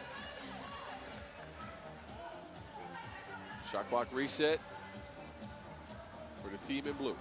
All right, I'm back for just in time for the biggest rematch of the tournament. Oh, you go ahead. I set it up, but you can do it again. No, I'm just, I see USA out 2-zip. Yeah. Some lingering feelings, I'm sure, between. I mean, I'm sure Michaela and Sahara Williams have a bad taste in their mouth after last year, so, you know. Imagine the pep talk that the USA got coming into this game. But imagine if Mongolia could do it again. Oh, my God. Could you?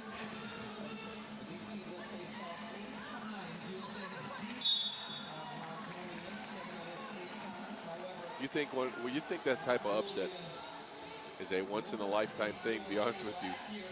When we saw Madagascar pull some stuff off on the men's end yesterday, that makes me believe stuff can happen everywhere. We did expect the unexpected at this stage, but make no mistake about it, the United States are going to be the heavy favorites in this one again. I don't care what happened last year. No, I agree with you. I fully agree with you. Especially, and I talked about that to start the broadcast when you were still out on your run there. If they can get Joyce Edwards going. Yes, been relatively quiet. Here's Edwards. Must have heard us talking about her. She's going to drop it off to Sahara, going to the cup and draws the foul.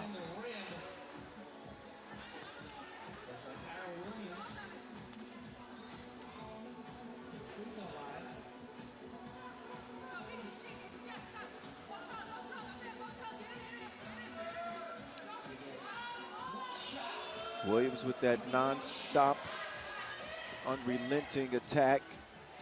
She will miss, but Edwards is there to finish what she started. That's a savvy defensive play by Fawali. Yep. She is a super crafty defender. Usually you see the offensive player make a spin like that, right, to receive the pass. She made the spin to get in front of the offensive player and prevent the reception of that pass. Fawali, speeding to the crib. Bad girl, long two attempts, no. Rebound USA inside. Sahara does not come away with the bucket that time. Aryan Setse, Bat Erdine. Oh, pass just out of reach of Kulan.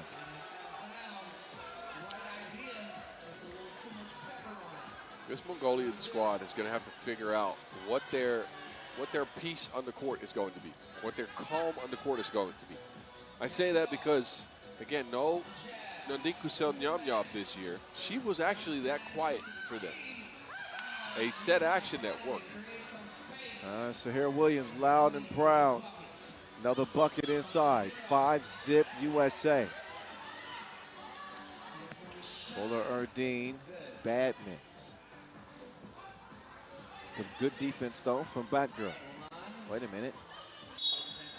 There's a whistle against the USA.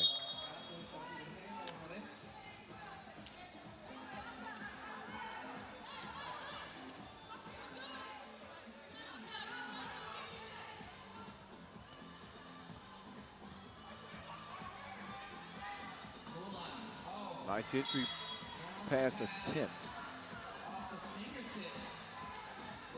But a physical defensive approach for the United States.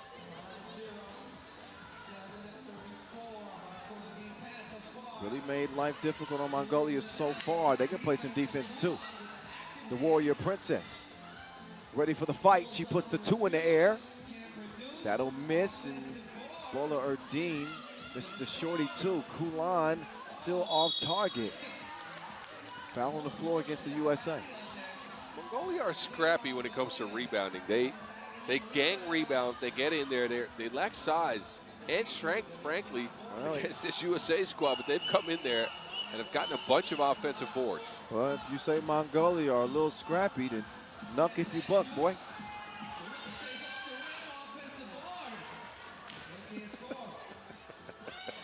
All right. Joyce, no.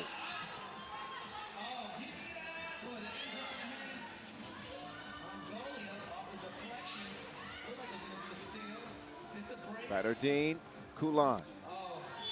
Broken up for Wiley. Locking in defensively. TV timeout. 5-0 start for the USA. Yeah, they've gotten it done several ways. But the one thing that keeps coming back, this USA is looking to go deep, right? This is a squad with title aspirations at this event. They turned the ball over at too high a clip. They came in with 7 turnovers per game. They've already turned it over 3 times in this one. And you'd like to see less of that and more of this. Well, look, 2-0, certainly some things to clean up. But a 5-0 start.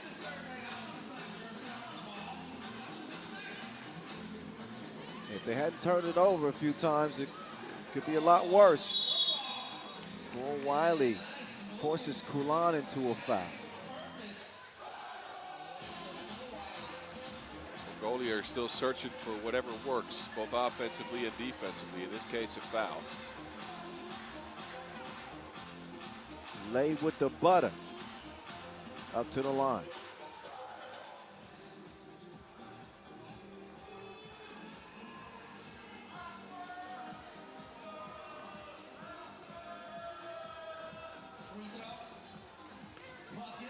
Six zip.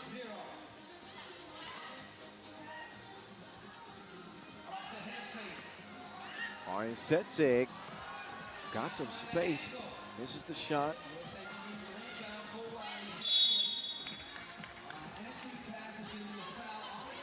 Yeah, as far as Mongolia go, that's the type of shot you want to go down.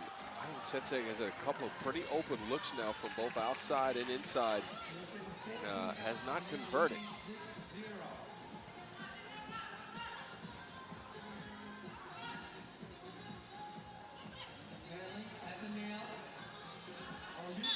Edwards counted with the foul.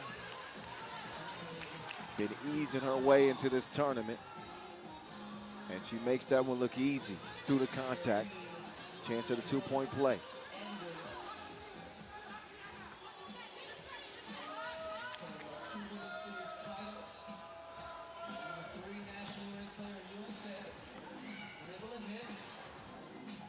Kulan will get some space for Mongolia to start this downhill attack. And what they hope will amount to their first bucket. It's Bowler Erdine. Oh, she needs some help. No hope of stopping Williams that deep in the post. Nope. Kulan, that's two in a row for Mongolia. Tough scores, too. Edwards denied. So no entry granted. It's Kulan trying to shift the momentum in Mongolia's favor. They got a lot of work still yet to do. Down by 6, but they take over, top of the key.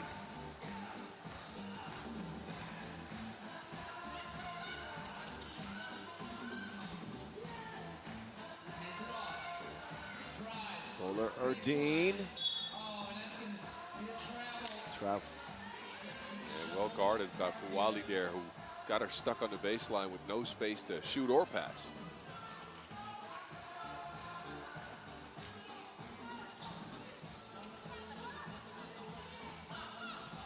Michaela. Pull up off iron.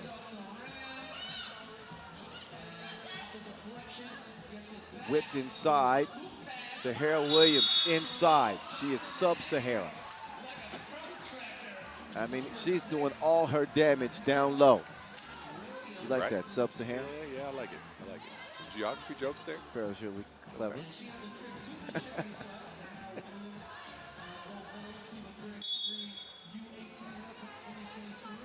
Behavior warning blue.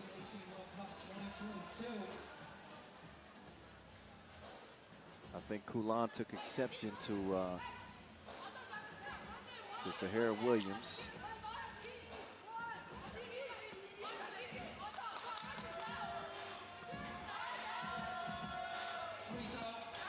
Free throw strong.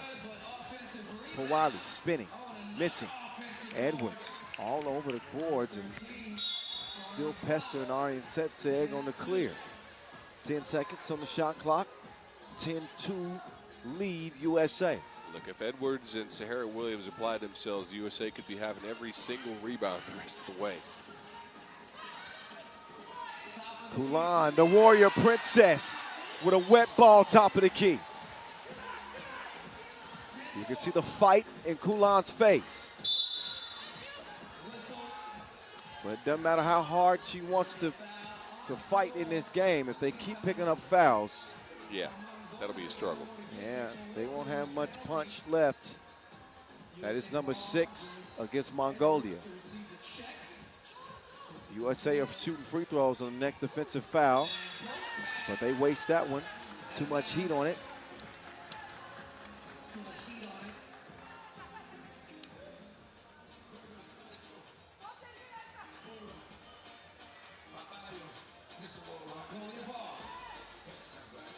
Back girl, all alone, committed to running the play. If she would have turned around, she would have had an open lane to the bucket. Yeah, but that's exemplary of the tournament she's had. Look, last year she rose to new heights. So far this year, she's not had the greatest of tournaments. She's missing open looks. She's not as sharp. And on that play, you can see it. So we're thinking too much.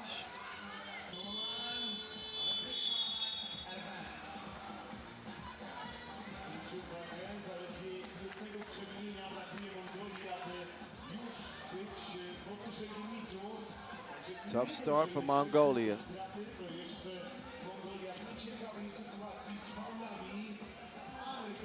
USA, all gas, no brake pads as Edwards delivers again underneath.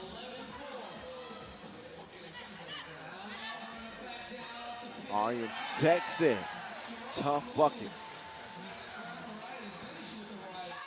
Edwards, another big rebound. And a point pending. Keep waiting. Tough D inside from Mongolia. Bat girl from deep. No. For Wiley. That stroke was broke. And a whistle. Yeah, that'll be the 5th on the USA.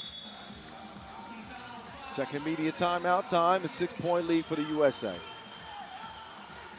The voice of 3x3 in your ear with the Mountain, Boz Rosendahl.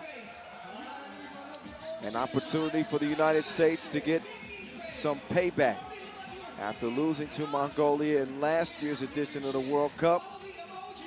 They have set the tone in this one. Yeah, they've come out aggressive, but mainly they've tried to establish Joyce Edwards. She's got 5 points out of 11 for USA. She's been quiet offensively until now. And if they want to have a deep run, they need more out of her. It's showing already.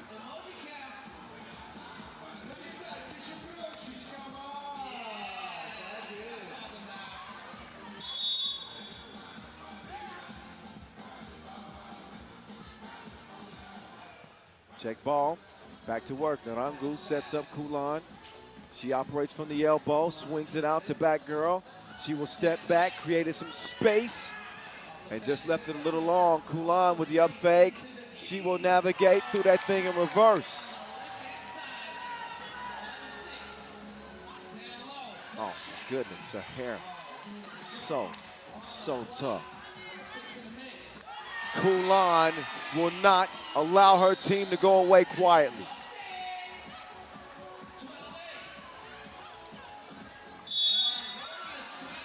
Look how that 2 ball is the great difference maker, I'm telling you. It is only a 2-possession game with 3 minutes to go. USA looked like they were on their way to cruise to a large victory, and Mongolia has come back and fought themselves back into this game. 12-8, but Saharan Williams is shooting 2 free throws. This could be back up to a 3-possession game after a trip to the line.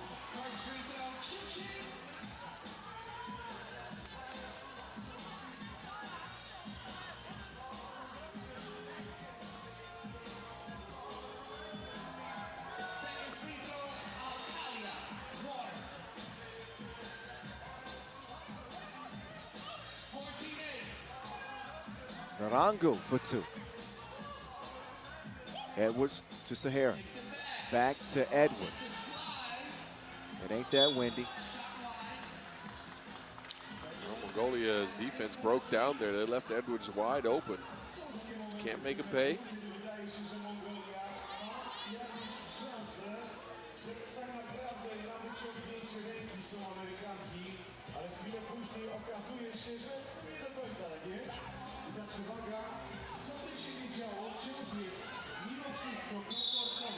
Whistle.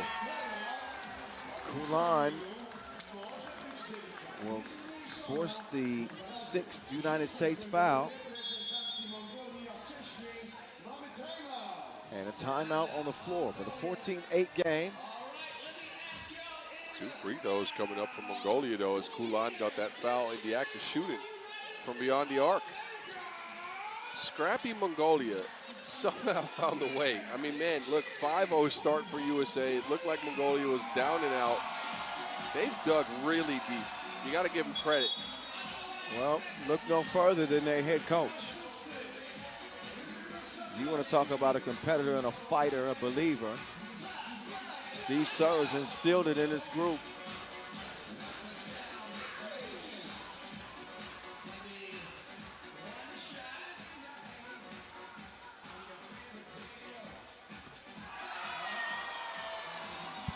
Point number 9. And the Mongolian fans are starting to wake up a little bit too. Yeah, there's a lot of them.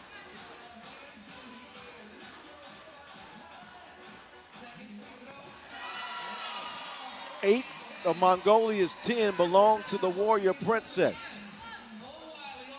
For Wally with the dream shake.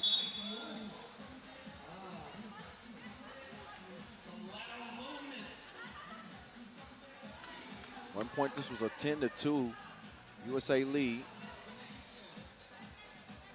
Now a 15-10 game.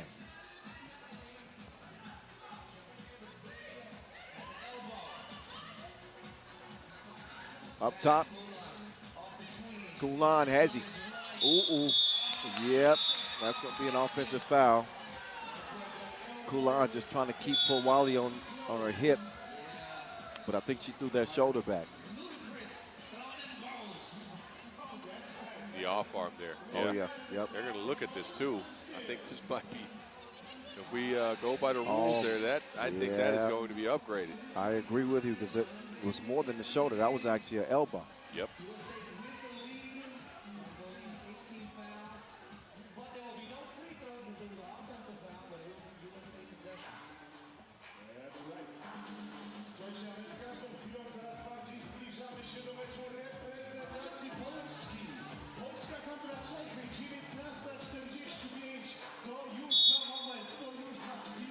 Yep, upgraded, unsportsmanlike. Yep. Not a shock to see that.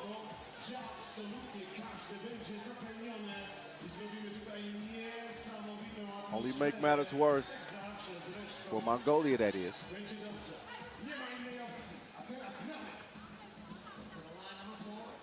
Mongolia is at 9 fouls, 2 right at the double bonus. Next time they play physical and get a whistle, it is going to be 2 free throws and possession USA. And as good as Mongolia has played, they've gone through Kulan only. She's had no help.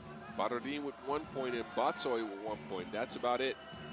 USA, meanwhile, pretty balanced there. Only Michaela is not really involved in scoring. Everybody with 5 or 6 points. Defensive breakdown. That's the look that Mongolia wanted. For Wally, miss dribbles it. Gives it up to Michaela. Michaela, crossover. Dribble, drive. No. Bowler Ardeen whips it out. Kulan jab step. And Kulan is heating up. For Wally. Bag work. 18-12. Narangu. Not that time. Michaela Williams will recover. She's got Sahara inside. Sahara again, no. That was good defense by Kulan. Wow. Bowler Ardeen giving it up. Kulan will give it back. Sharon is Karen.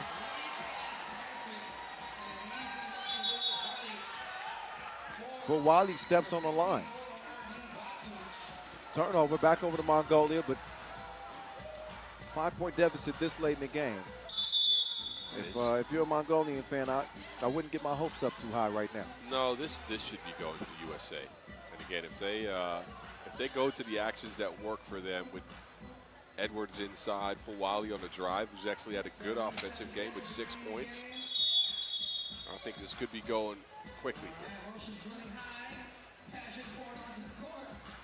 Kulan and Sahara getting tangled up.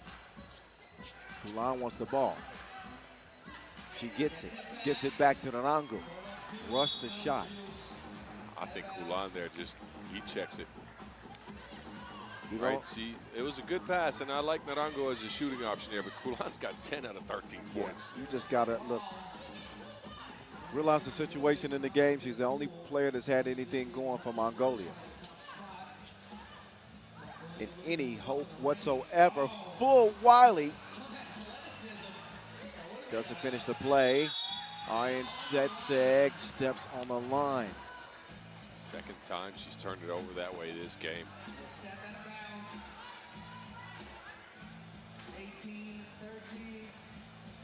So Mongolia stumbling in their attempt to make a comeback. So Harold Williams with a step back. That will miss. Bowler Ardeen gives it up to Aryan Setseg. Oh, Sahara Williams is down. Shot goes up, and Kulan has turned the heat on. She is on a heater, and Mongolia are within 3. Big defensive possession, and they can do nothing with Edwards. 25 seconds left in this game. Kulan.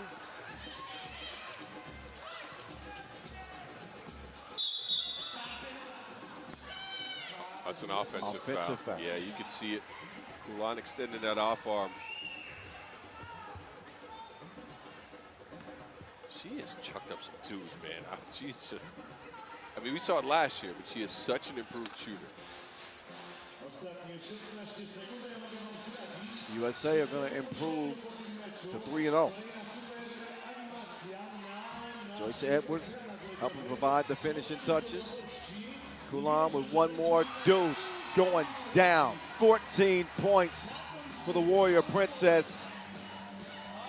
Individually, she's got nothing to hang her head about. That last shot from Williams won't go, but the USA able to hold off a late Mongolian charge. But it is a loss for Mongolia yet again. Well, Kulan was on a heater for Mongolia, but no one else had anything going. 3 points between the 3 other players. USA, meanwhile, this was Wiley's best game, I think, of the tournament so far. Driving to the basket, getting crafty around the rim, and Joyce Edwards as well. So they're gearing up. They're gearing up. I think they can still look at this tape and find some stuff that they could have done better, specifically guarding Kulan. But outside of that, offensively, they're getting into what they should be doing. Encouraging signs. But the United States starting to find their stride. And again, they improved to 3-0 in this tournament. And look to maintain a stranglehold on the 1 seed in Women's Pool B action. More action coming at you. As As we head down the home stretch of the final day of group play, we'll get Australia and Hungary in a Pool B confrontation coming up after the highlights.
Well, Team Australia showed some real fight in their game against Spain, but unfortunately for them, had dug themselves too big of a hole to climb out of.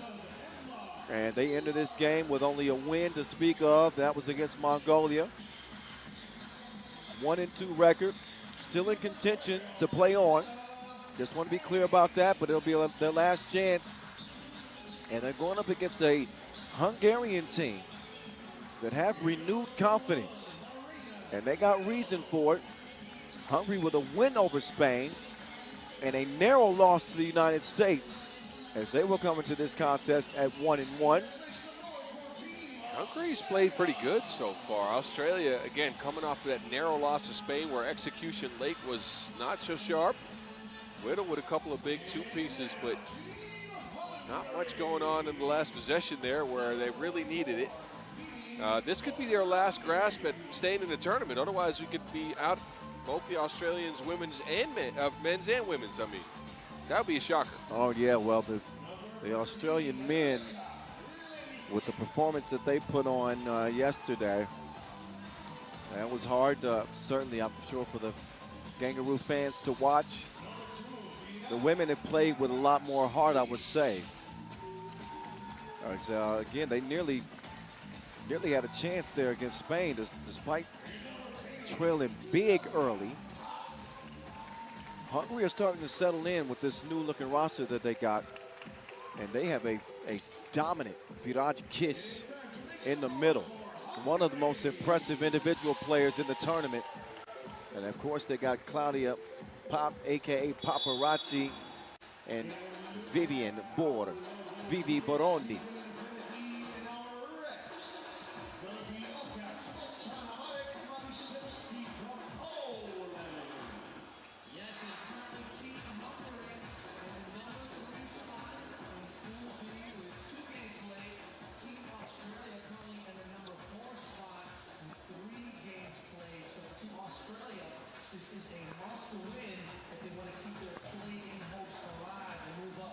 Whittle, an explosive game.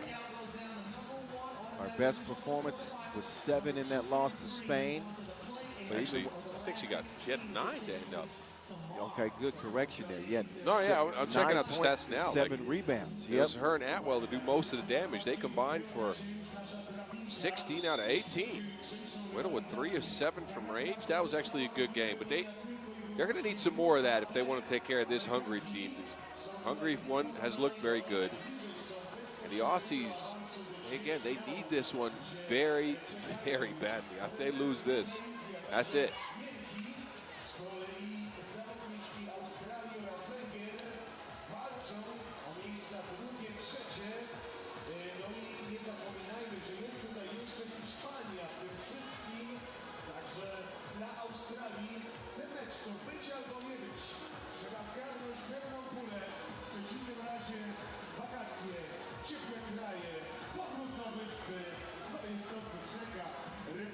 reprezentacji Australii, ale jak i wy również wiecie, że one tutaj dadzą z siebie wszystko.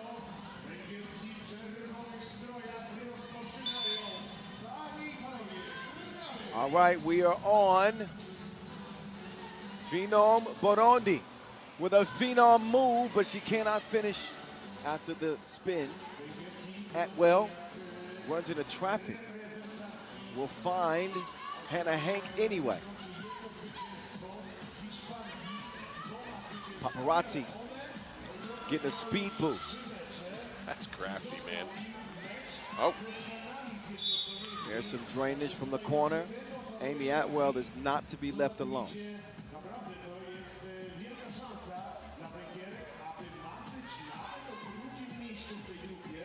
Z kolei Australijki, no one tutaj nie mogą kalkulować. To jest dla nich Aussies lead 3-1. Paparazzi long on the 2 attempt. Out of bounds it'll go. Whittle will come in and substitute for Hank. co będzie dalej. Kiedy jest pewne przed nami dobre granie, a później Mongolia, Stany Zjednoczone, mecz padł. Emma Clark setting up from the logo. Czekamy. Polska kontra. Whittle is sent to the floor. Powiem wam, ja już jestem nakręcony na ten mecz. Mam nadzieję, że wy również.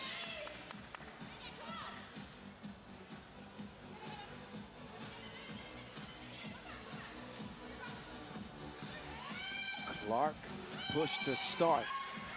Fast drive to the bucket and a 4-1 lead.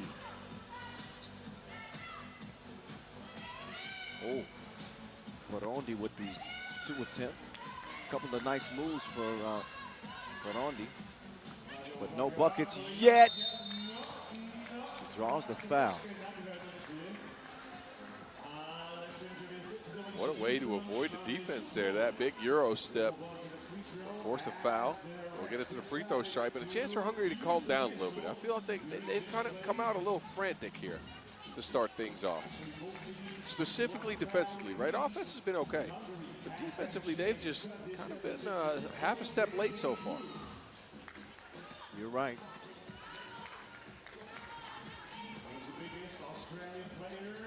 Hank got to her spot. She does away with Lennox. Oh, look at that.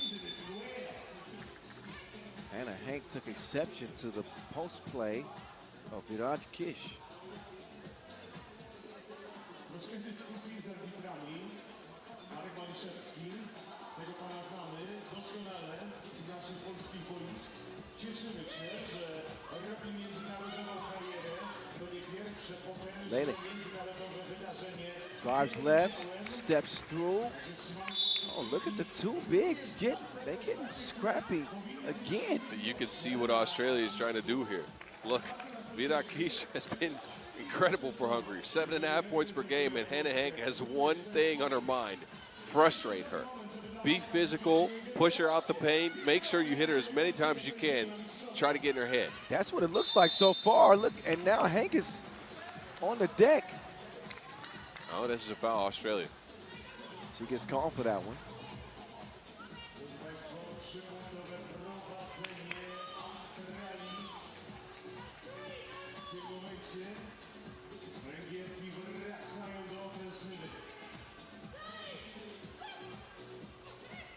Oh, now Kish. She'll get an easier opportunity against a smaller Marina Whittle. 5-3.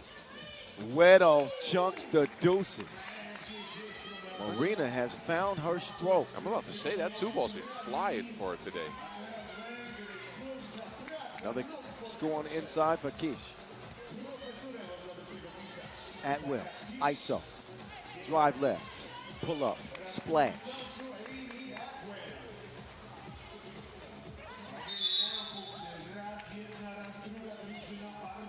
No choice there, but Atwell, 2 foul.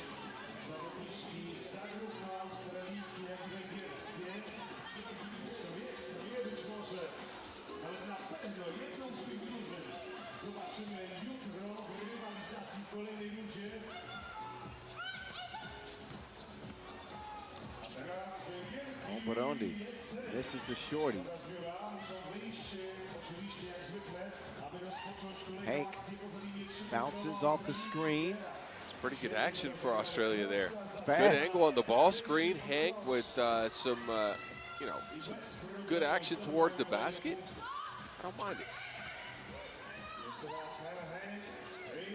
Atwell forced shot off of Hank.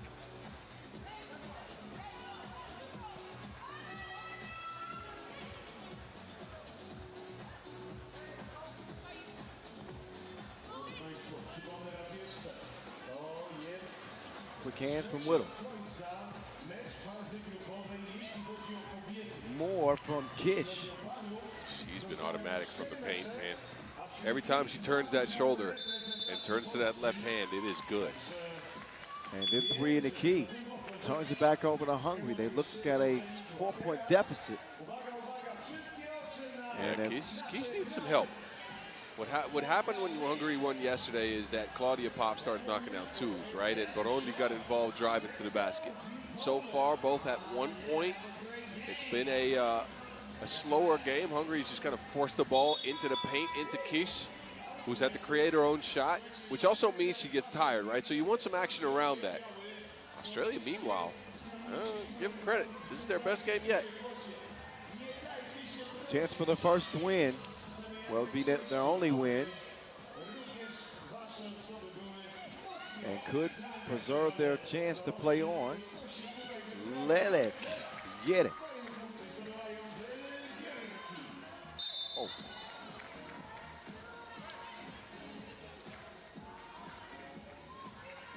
Hank's been all over the floor. Her and Keys keep running into each other somehow. So I know, she's the instigator. Atwell missed it right.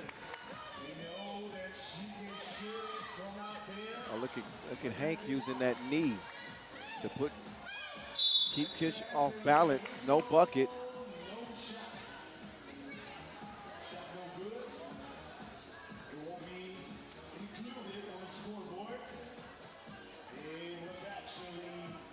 Hank might give up some size, but she might win the physicality battle over Kish, to be honest with you. Well, I think Kish is used to playing a little nicer brand of 3x3. Hank's ready for a bar fight. Kish will miss it.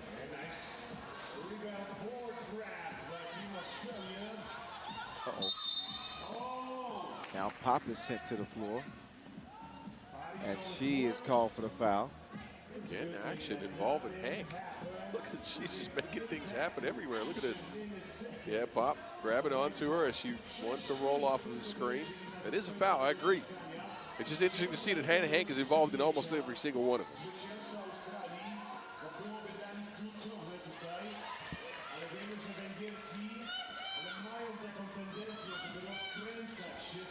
Lelek, 2. Yes.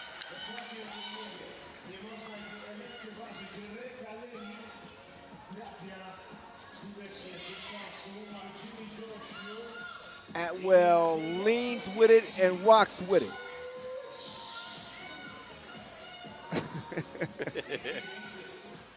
They show her the kiss up line. Kiss up line. That's a little shot A for you. Okay. Thank you. Emma Clark, nope.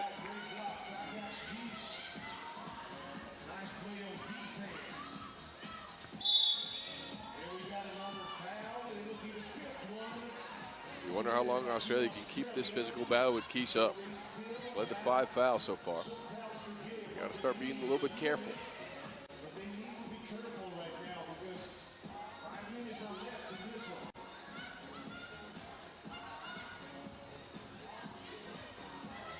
Kish running into Hank again.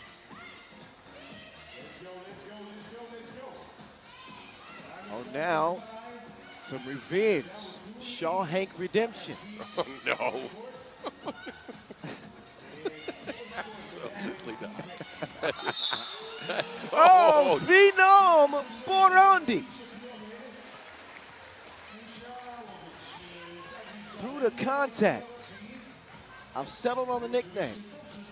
Phenom? In Hungarian, phenom means like excellent. Oh, I thought you meant. I said phenom. I thought you meant Phenom 4.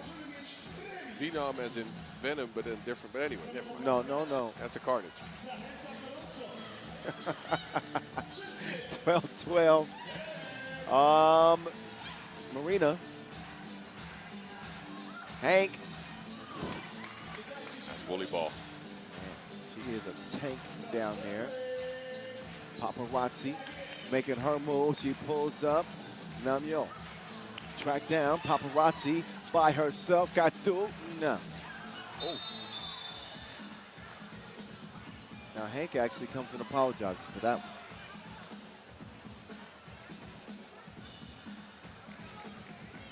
She's been aggressive. And I'm not saying this in a bad way. No. Hank has been an instigator. But you need that on the court sometimes, right? Sure. You need somebody to set the physical tone. You need somebody to be kind of the leader in that regard. But the Aussies, at this point, have to dial it back. They are at 7 fouls. They cannot afford to put Hungary at the free throw line every single time. So somebody tell Hank to just kind of cool it a little bit. Probably a good idea.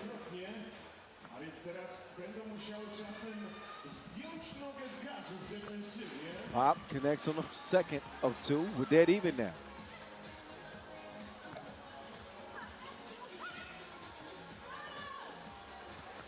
Hank patient, watches Burundi fly right by.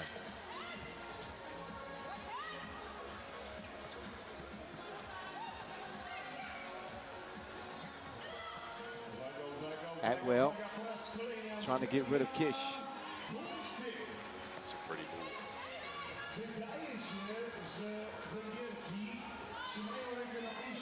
And Kish right back.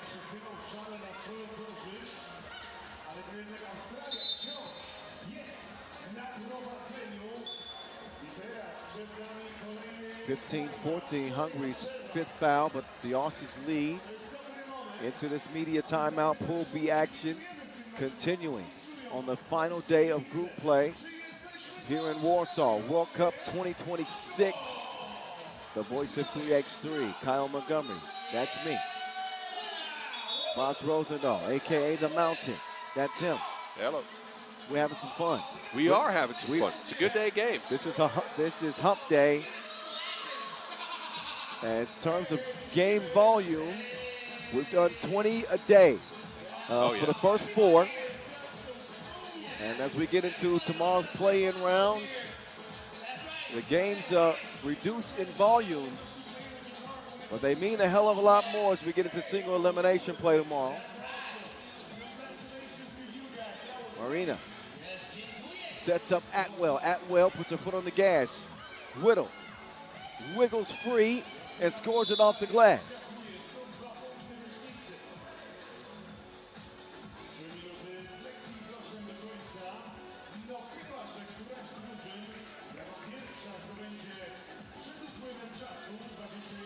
Up top, Diaz starts the possession. Pop kicks it right, Pop gets it back. Paparazzi quicker than TMZ. She's on the scene. Hungary within 1. Widow wets one. Marina Widow. Day 4, she has turned a corner.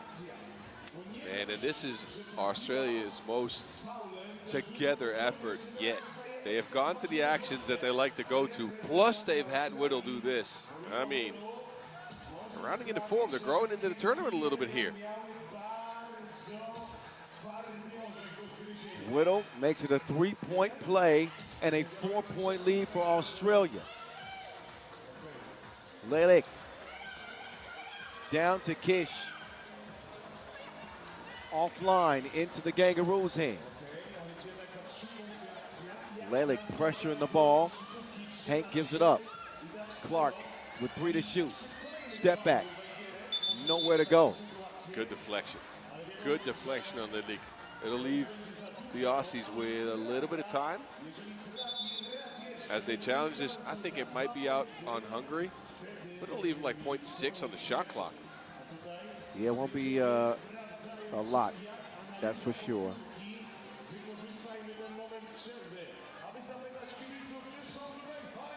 Anyway, if Hungary want to stand a chance of coming back in this game, look, it ain't done yet. But they need that 2-ball to start coming around. Lelik's got one. Everybody else, I don't think, has one. And it's sorely needed against an Australian team that has, again, they've come in with a clear plan. Be physical. Make sure we get some screens going, especially when Keese is out of there, and get the ball to the shooters, Atwell and Whittle, and they both connected on a bunch of shots from the outside. Yeah.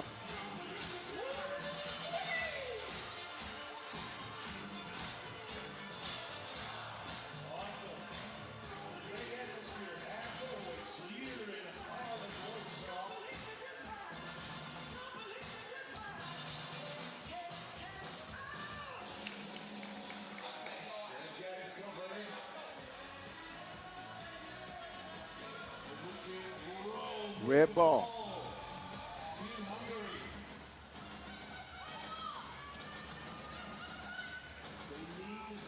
Here comes Burundi.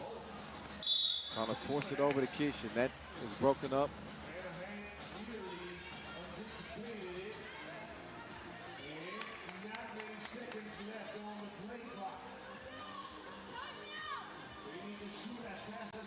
Four to shoot.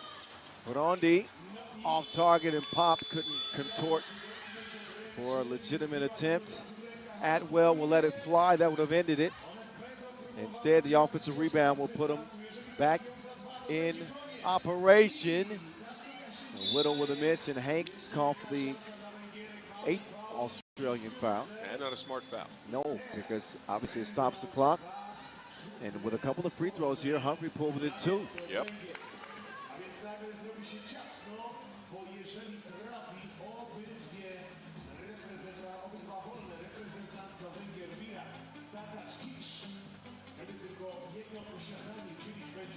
Kish, count it.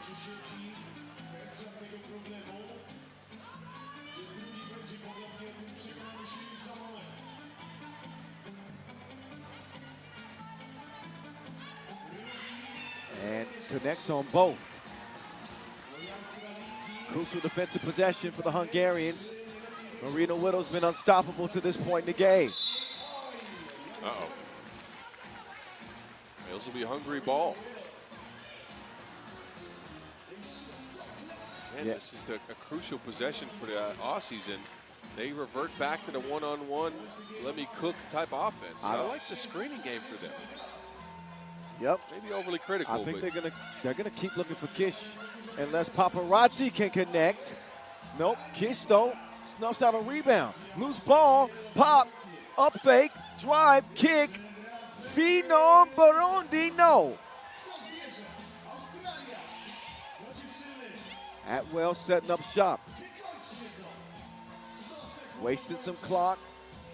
Kish with the defense. Atwell forces it up. So some frantic possessions for the Kangaroos here late. And the door's wide open for Hungary. It sure is.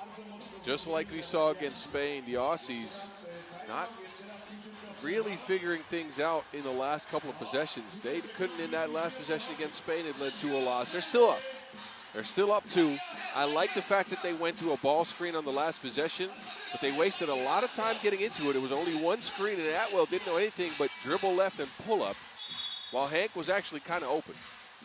That's something you could go to get yourself a 1-point lead. But again, so many different options here.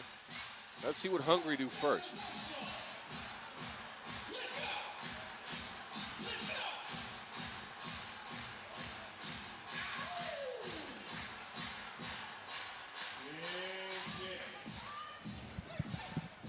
Minute 30 to go. DL on the drive, kicks it. Lelik, who's been pretty quiet in this game, will get the scoop to go. 19-18. Atwell with Lelik on her hip, counted, plus the foul. An inopportune foul. After Lelik had just scored a bucket, Atwell could win it at the line. And is not a good foul. Just let her get a layup.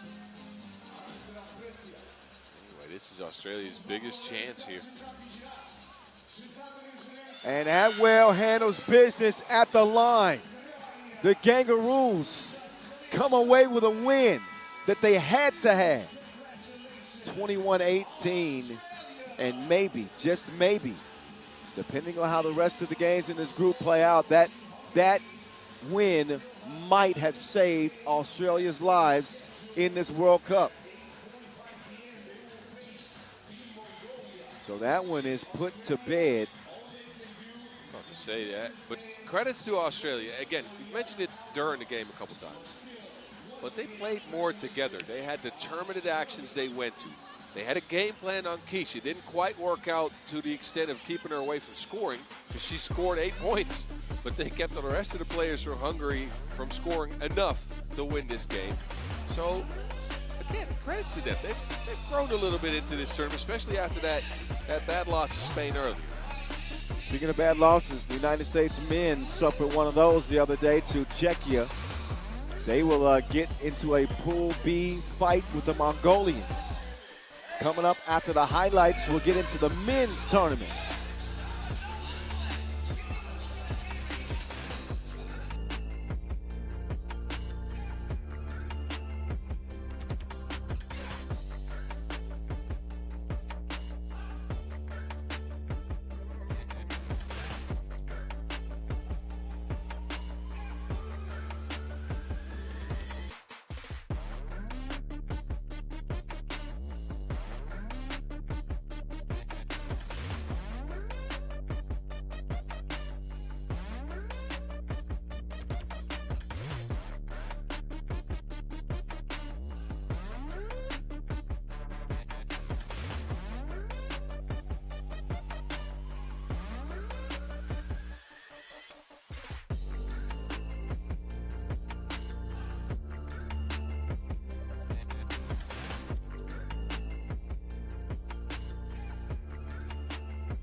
United States, Mongolia.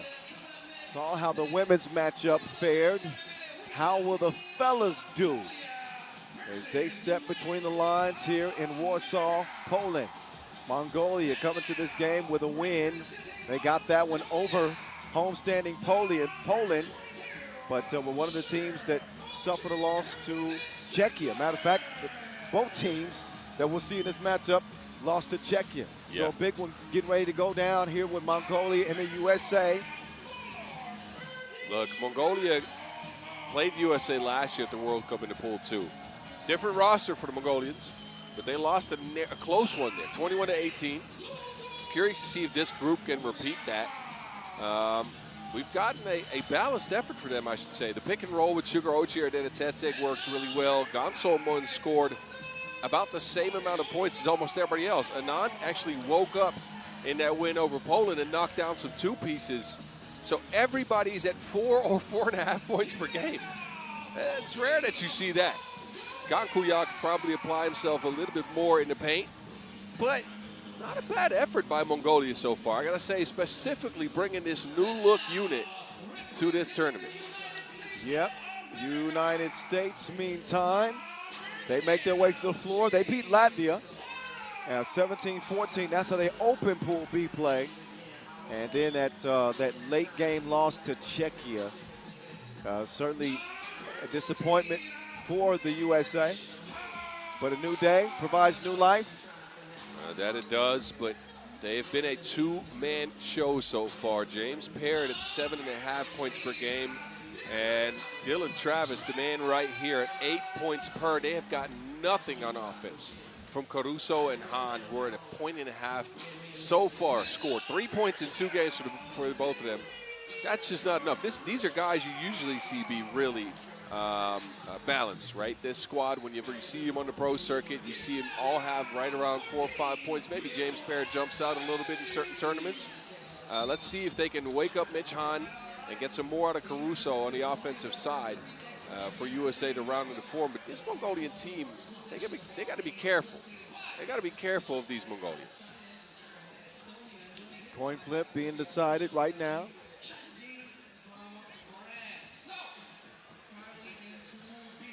But I think that the USA are going to come out like gangbusters.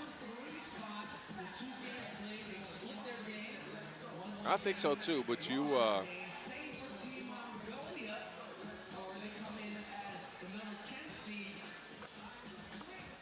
look, USA should be favored in this matchup, right? This is your number 2 seed coming in. This is a squad that recently on the pro circuit won a tournament. This is a squad with a lot of connectivity and flow to their offense if they are all in the right mind space, right? If they're all together, if they're playing that backdoor cut, flow style of offense that, wants to get momentum on their side.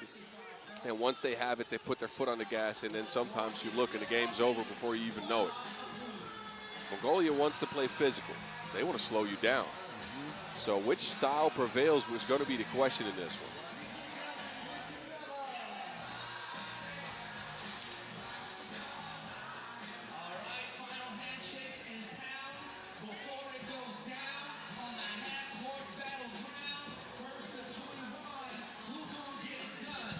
All right, it's on and popping from Warsaw. Men's action, back in your face. Speaking of in your face, Anand Aryabol puts that one in the pores of Dylan Travis. What a start for the archer. Dylan Travis will bust back, but he misfires. Big Cinny posted in the corner. They can't knock it down. The archer now sees some daylight. Missing a shoe and missing some defense as a result. A 3-0 run for the archer. Man, if we're getting this type of an Andaria Bowl, this would be a good game. Through 30 seconds. Offensive foul called on Caruso. Leans into the screen there. But I would expect the USA to approach this game like an elimination game. And that's why I say that look out. This will be a heck of a test, I think, for Mongolia. We'll see if they're ready to pass.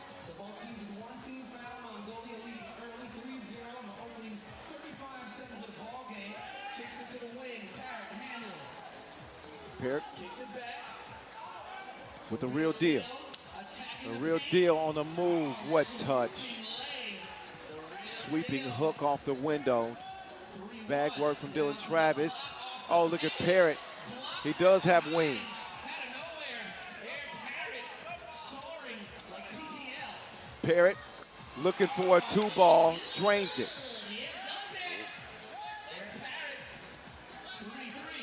Oh, my goodness. There's certain rules to this. If you cross a man up like that, you got to shoot the ball. You got to shoot it. You got to shoot the ball. that was some nasty work right there. Yeah, James Parrott was ice skating out there. Hey, that was some nasty work. But no shot, no highlight, nothing to talk about except a 3-3 game. The archer, no.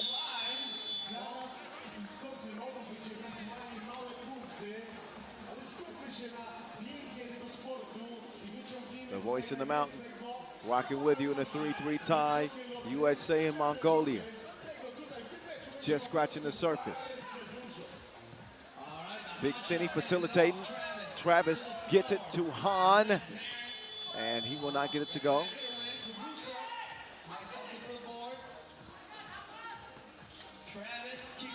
Hahn chased off. Hahn yams on a man.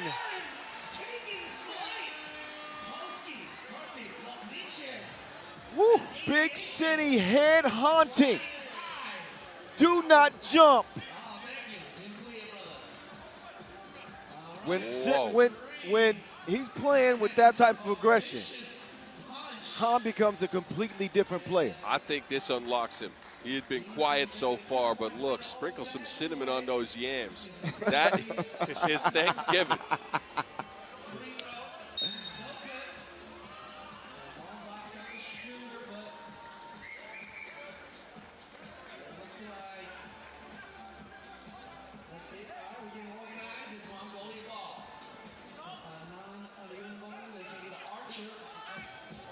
Arianbo, he's going to throw that one away.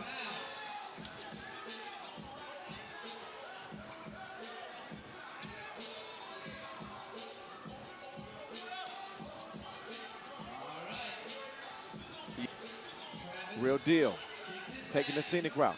Parrott drops it off. That is a hard foul. Dylan Travis took it to the head. And he's a little bit woozy.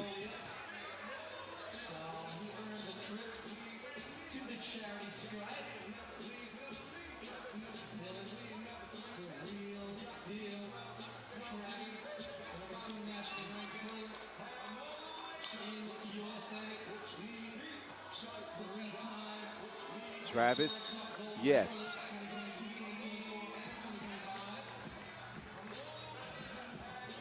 Five-3 start, USA.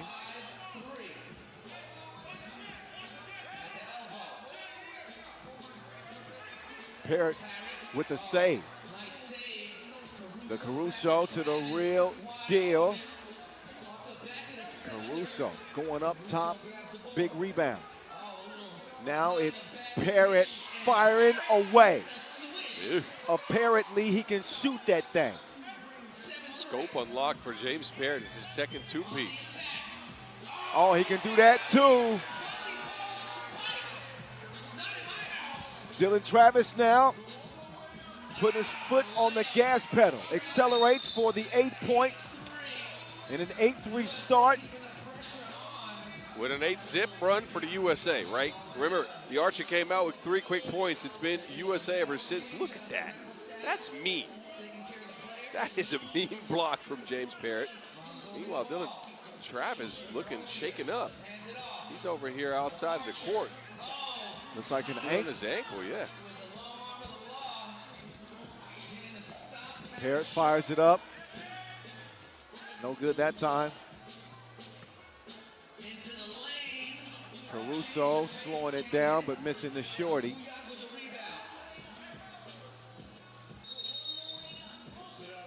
Oh, an offensive foul on Mongolia, who have looked out of sorts for the last 2 minutes. Well, Dylan's right back in. Apparently that ankle's okay.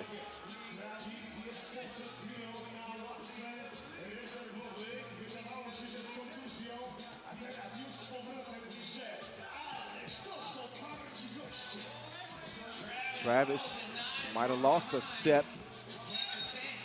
Bowler Erdine called for the foul.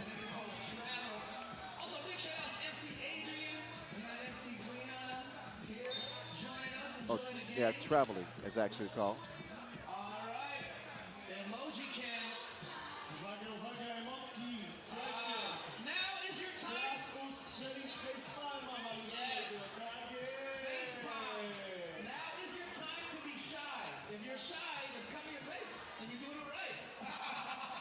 Some of the action so far. It has been a shooting clinic that one James Parrott has been putting on. Han caught a body. Dylan Travis applying pressure.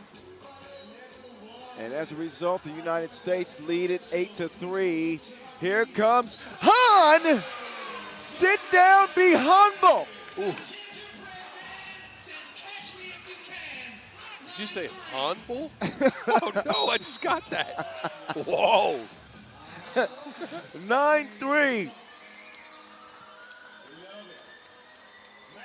Han is banging everything like he can't see. With finishing with 2 Hans. All right. Okay, we're done. And cut. Just like that, we're off the rails. This game is getting off the rails. It's 9-3. Oh. Arianbo, it will trickle in. He's got all 4 for the Mongolians. Yeah, nothing else has worked. They haven't been able to establish Dugun Gankuyaga, Mongol Lion inside. No pick and rolls with Sugar Ochir, who's gotten called for a bunch of offensive fouls. So Anand is at the throw on a cape. Well, he's doing what he can for Mongolia.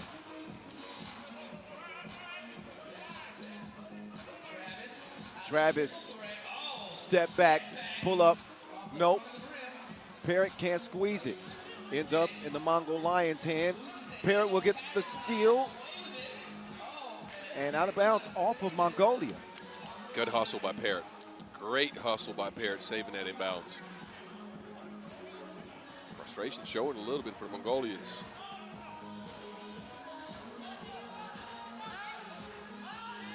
Here comes Hahn again. And that one poked away.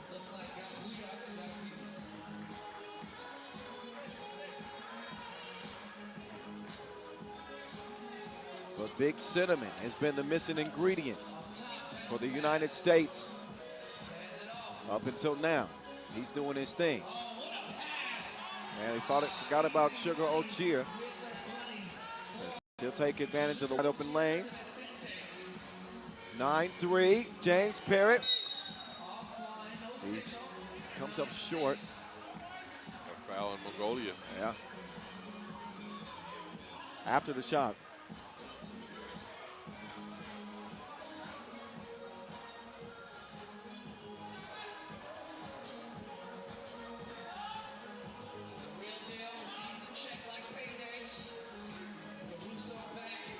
Travis up top, Caruso. Ain't no fun if the homies can't have none. Look, what you wanted to see out of the USA in this game is to get Hahn and Caruso some looks. It's worked on both sides. It has been a team effort for the United States as Caruso has scored 3 in a row.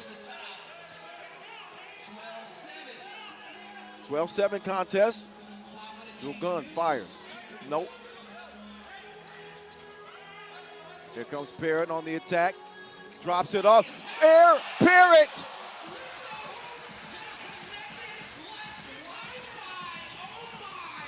(13-7).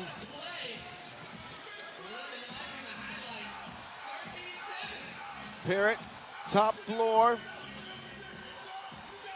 and throws it down. He plays at a different elevation.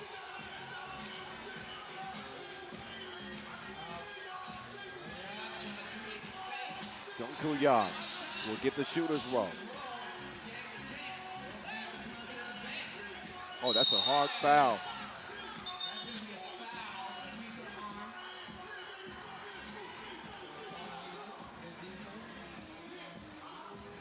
Can understand some of the frustration. I mean, he didn't try to foul the man, but. No, but this is what this USA team can do to you, right? Once they catch the momentum, they start getting these dunks, crazy actions. You're on the back foot as another team, you get frustrated, and Mongolia is showing that frustration with a foul there. Oh. Oh, he put it between his ACL.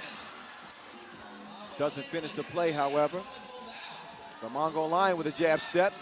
Dugun off balance, and a kiss off the window. Mongolia is showing some fight. Dylan Travis is a track star.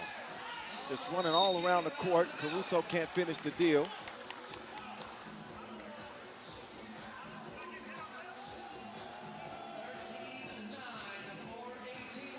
And then Henry called for the hack. Parrott goes for the steal. Aryan Bowl. Dime time, never mind. Ooh, but a whistle.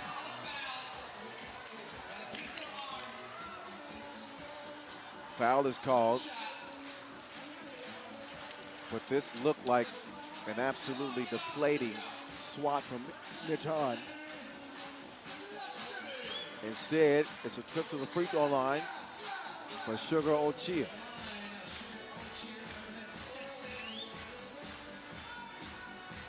This game has it all, Kyle. Sugar and spice and everything nice. And just a spoonful of sugar helps the medicine go down.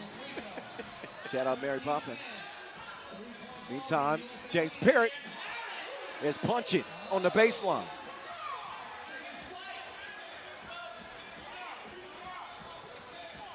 Six in the game for Parrott.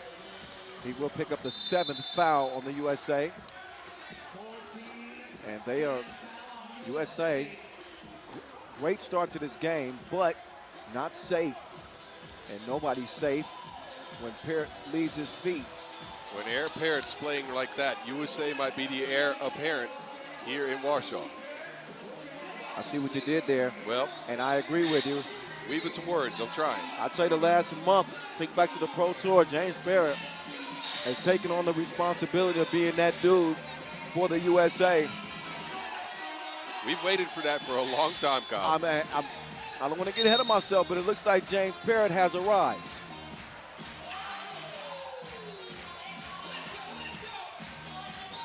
You and me have talked for a long time about the fact that he has all the ingredients physically to be a 1A on this USA team.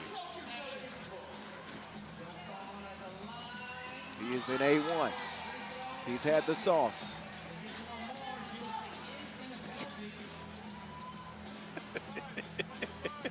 But Mongolia, don't look now.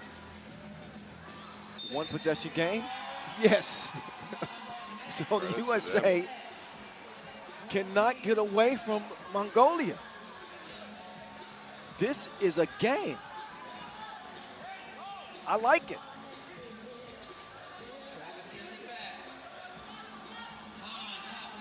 That time Mitch air mails it.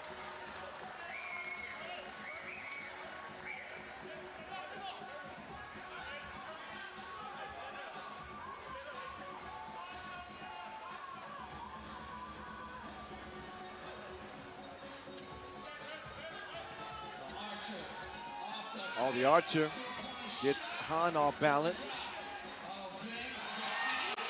And Dulagun converts. Last time we saw the USA, Czechia pulled off a comeback. They're trying to prevent the same outcome here against Mongolia. The Caruso back iron. The Archer now to the Mongol Lion. He will attack Travis, but the quick hands of the real deal will get the rock over in the USA's hands. Travis down to Caruso. Defense ramping up for Mongolia. The Archer starts some ball movement, and Sugar splashes it. Wow. Mongolia withstanding the U.S. storm. Yeah, and they've jumped in front. Travis can't hit the two. Han will track down the rebound. Han is knocking it down. Han is having his best game of the tournament by far. He is haunting the Mongolians in this game. 16 up.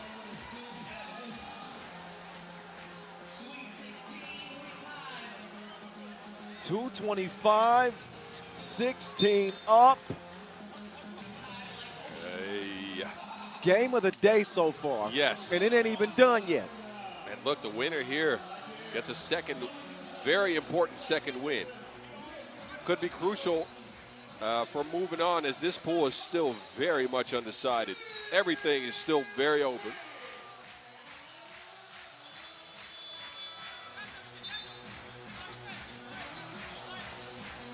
All the fans in this venue, they locked in right now. Oh, yeah.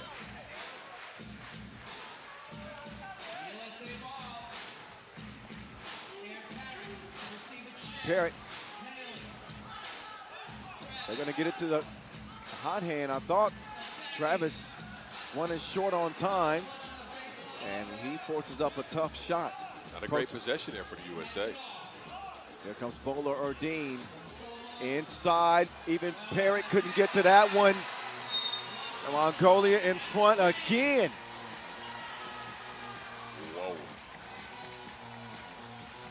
Early game, they looked frustrated. The momentum was all the way with the USA. They have managed to put together a lot of good possessions here. Nothing fancy, just really good. A lot of credit due to Mongolia. Yes. The fight that they had withstanding the storm.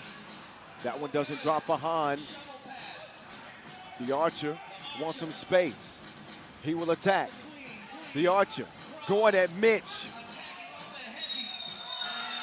Whistle on the play.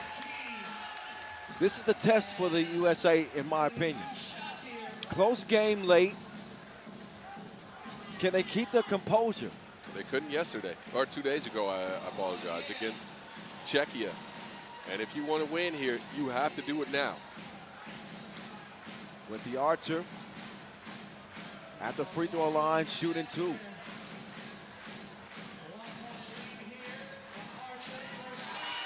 Nothing but, you know what, for the Archer, he's up to 7 points in the game.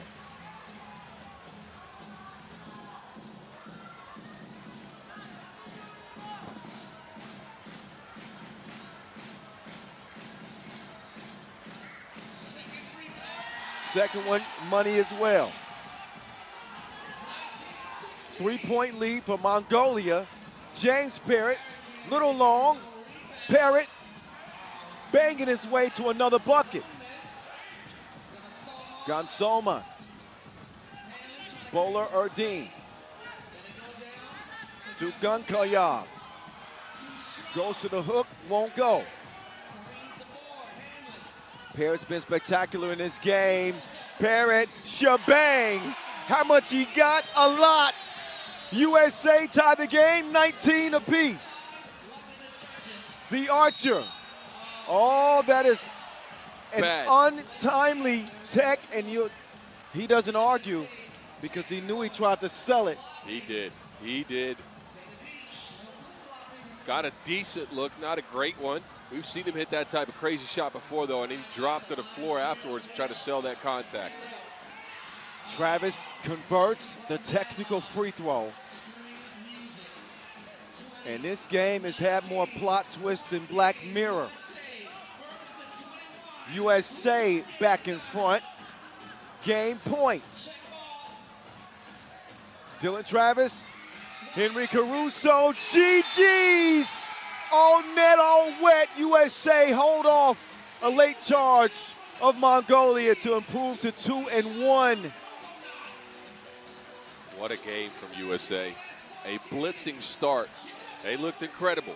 Then the energy left the building. They didn't have anything for a couple of minutes there as Mongolia took the lead, but they dig deep, and you wanted to see that late game execution.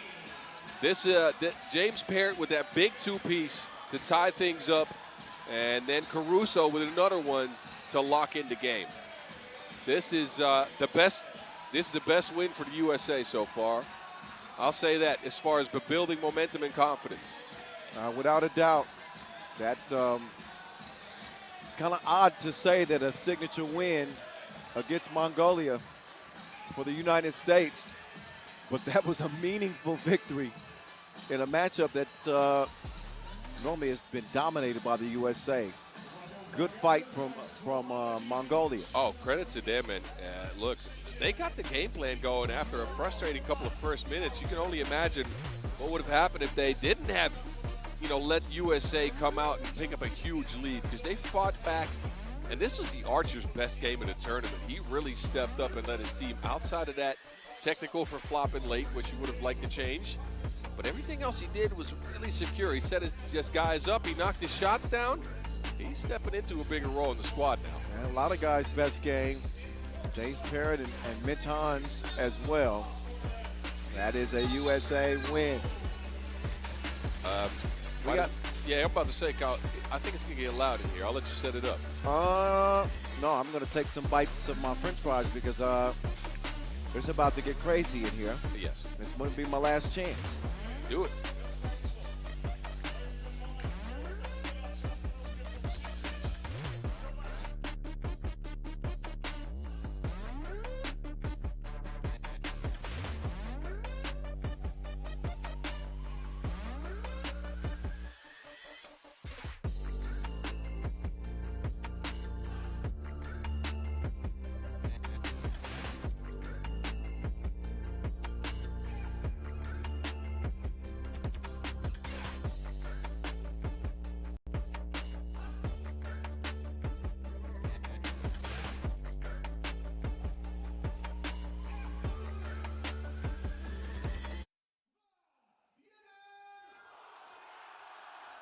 Pięknie.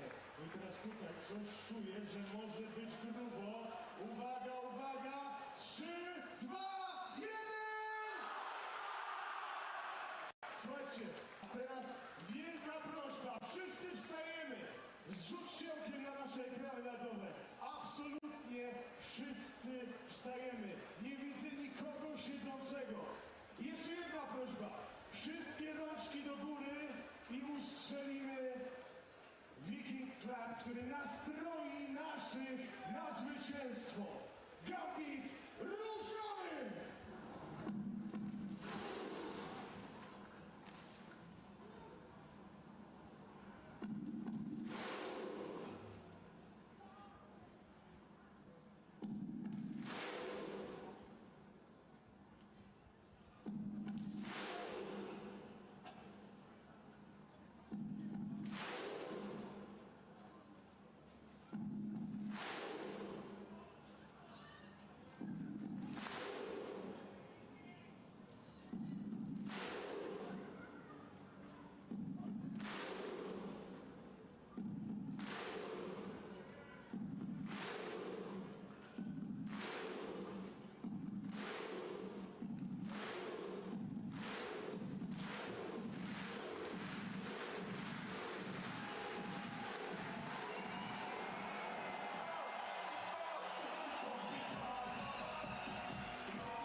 Lo, lo, lo. Lo, lo, lo, lo, lo, lo. Oh, Poland. You can always tell when they're about to play. Oh, for sure. The energy is gone through the roof. It's going to need to. Yeah, because they need 2 wins, I would say. 2 wins and a Mongolia loss. That's what they need to move on.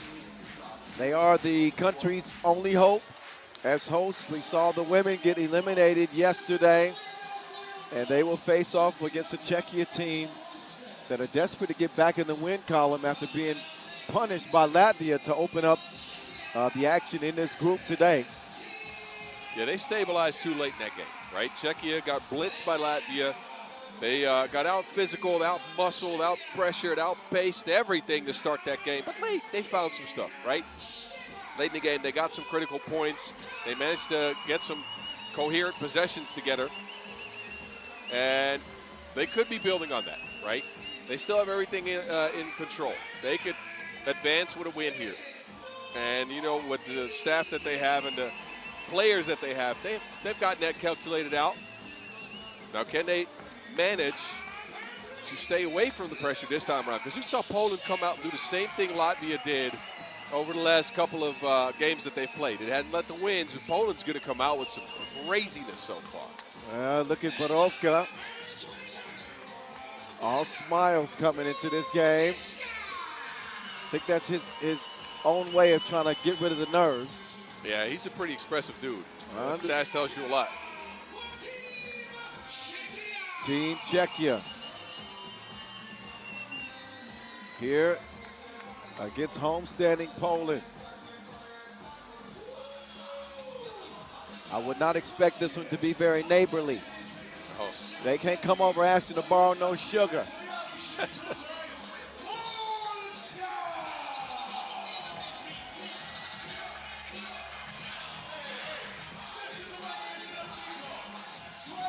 Poland losing by 2 to Mongolia, and then in overtime to Latvia.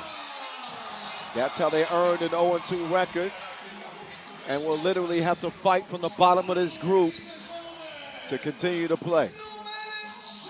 Yeah, they came out in both games with a lot of pressure, and specifically in a game against Latvia with a better game plan too. Who to attack, where to attack. You know this team doesn't run a lot of screens. They're not going to do a lot of things that get people open easily. They make tough shots. They go at the basket hard. And again, they are going to try to pressure the Czechian team. I'm sure they watched that Latvia game. They're going to try to pressure them out of their looks early and get some shots up. Look at, for sure, you know, Przemysław Zamoyski, Zemo to get some shooting going, but I'd like to see some more out of Shoko. Michael Anjo Sokolowski had a good game in the second one against Latvia, but started out a little bit slow in the tournament.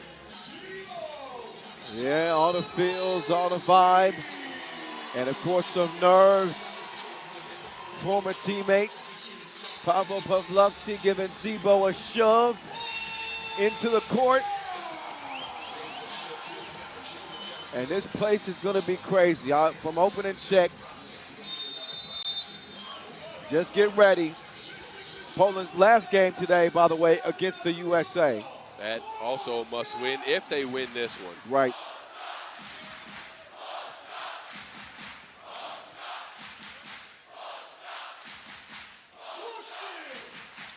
Standing room only. Yeah, this has all the ingredients to be a crazy, crazy contest, Kyle. The entire venue filled to the brim. Outside of the venue, there's a festival park. I don't know if you've seen, but that is filled to the brim. And they're waiting to see if Zebo can do some magic. Yeah, they got the game on the big screen out in the village, as they say.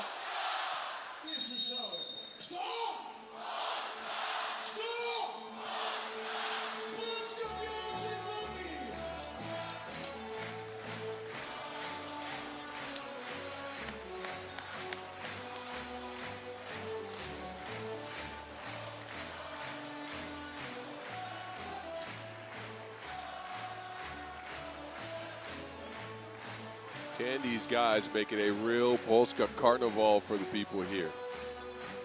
They dug themselves a pretty deep hole, Kyle. I got to say, down 0-2.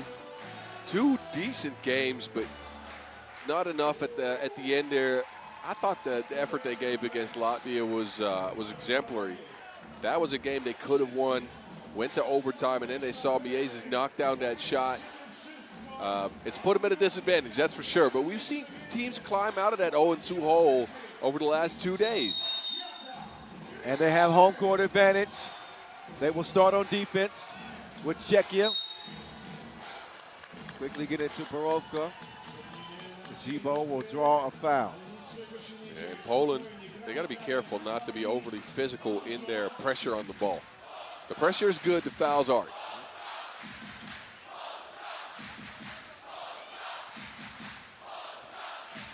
Novotny. Tough shot.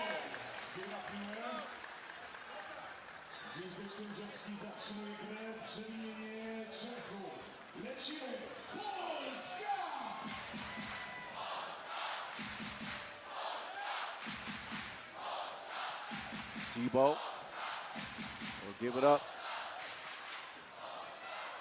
Boniska missed everything. This is what I mean. Look, Poland's going to be on individual attack sprees. I liked them yesterday when they did that out of some screening action, and not screening action where they sprint past each other, but actually hit a defender.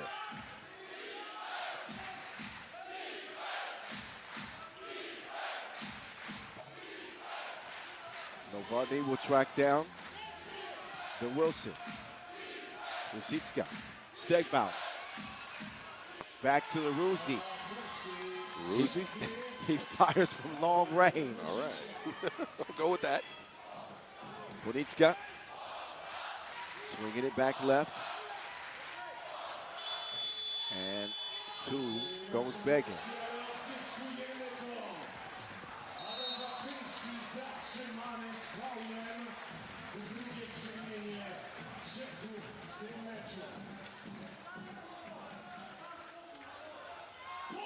So as we continue this game, Czechia leading 2-0. I got to give some shout outs real quick. Okay. My beautiful 11-year-old daughter, Amai, is watching from LA. Hello. Her big brother, my oldest boy, Makai, just graduated high school. Love you, son. Love you, baby girl. And my littlest one, Zaya, is watching from Hungary. Tell Makai to come to Europe, Kyle. Oh, he's Work coming. him out on the court. He's coming. Don't worry. Turnaround J won't go. 3-0. Czechia still in the driver's seat. Oh, offensive foul. Waste the possession for the boys in blue.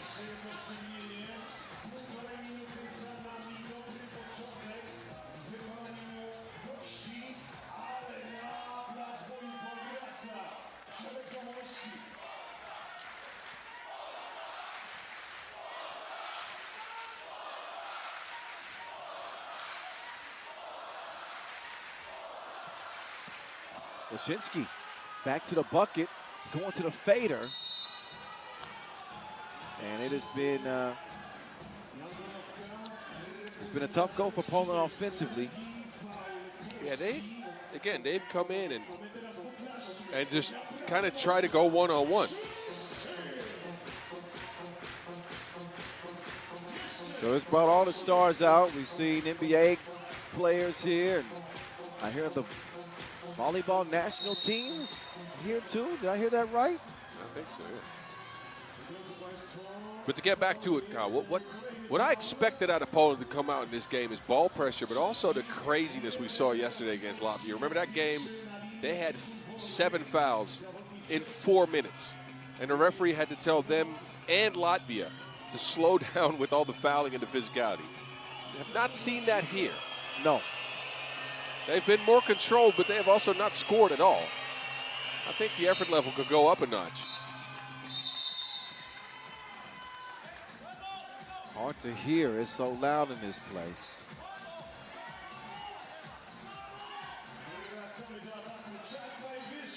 But Poland have been silent. No scores to speak of, and official Najim Chajadin is going to have to settle the players down as the Polska chants continue to bellow here in this venue. It's crazy. Oh, Poland will throw it away. You can tell that the fans are getting a little bit antsy with this slow start from their squad.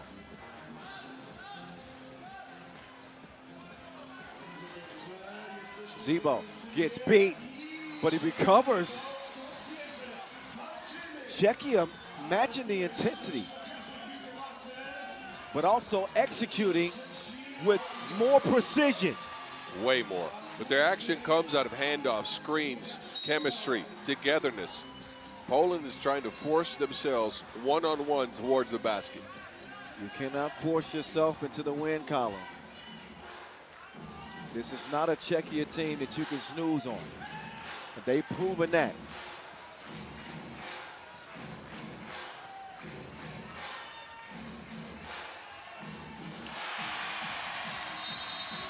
Some body work inside that gets Poland on the board.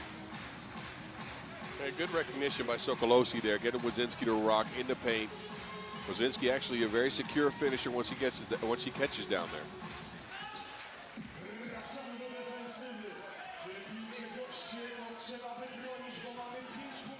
Stegbauer from the land of far, far away where the gnomes live. He shot that thing from Narnia. Oh my God. That was way out in the deep end. So Stegbauer with some spoken word. Deep here in Warsaw. And an 8-1 start for Czechia. Wow. This has silenced the crowd slightly. Poland better find a way to slow down Czechia.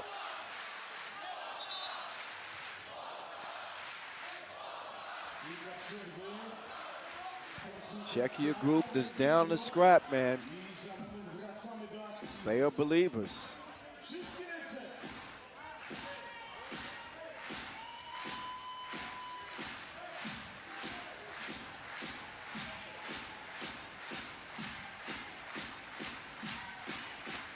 Three minutes in, and Czechia couldn't have hoped for a better offensive start.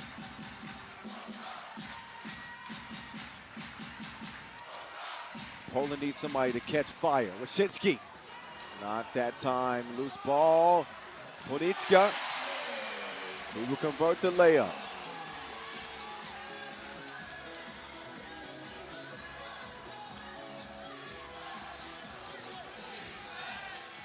Podolka gives it up. Novotny. Oh, that's a bump and a half. And one. Uh-oh. Sent flying after the contact and still has the touch and awareness to make the shot. And who is that down? Ponicka's hitting the place you don't want to get hit in. Yes. I hear jumping jacks help. Really? Somebody told me that once. There's a lot of myths The only thing that'll heal it is time. And they'll get a timeout. Media break with 6:40 to play and a 9-2 start for Czechia. Czechia has been incredible to come out. They have had the right mindset, the right focus, the right togetherness to get the job done here. Again, remember, on a win here, they move on into the knockout rounds. 9 points in 3 minutes and 20 seconds. That's a lot of points on the board.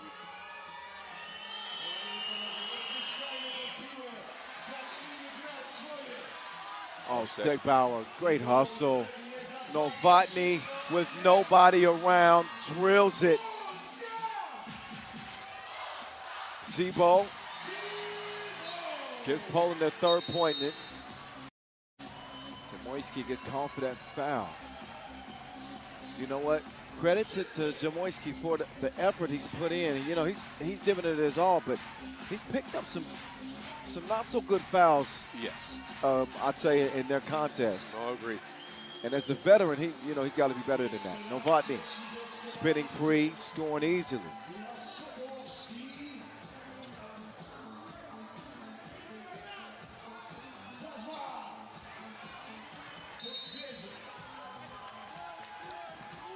Czechia want to challenge that. That looked like that clearly went off Poland to me. I don't think they could challenge that.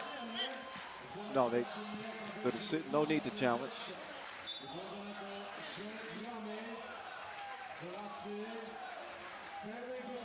Monika a little bit shaken up still from that collision earlier. He'll get to the bench. There's a look at the polar bear, Adrian Bogucki.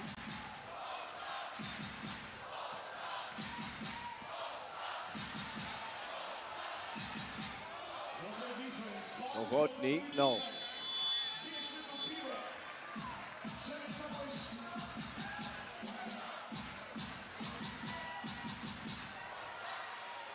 Two ball lands. Might be the spark that gets Poland back in this. That's a big might. It's in a 7-point game. Not with defensive breakdowns like that.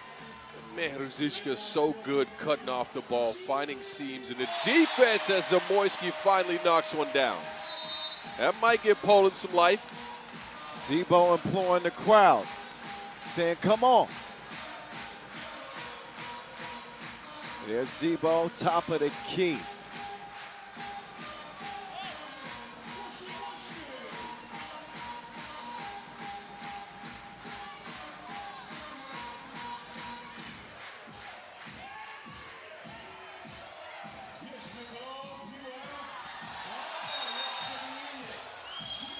Physical play on the rebound. That foul is blue. That is their sixth. Ruzicka flying in there. See it right here. Yeah, he hits Zamoyski in the back. Czech, you have to be careful the rest of the way. They're at the bonus.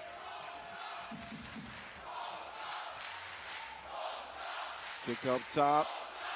Zebo. No.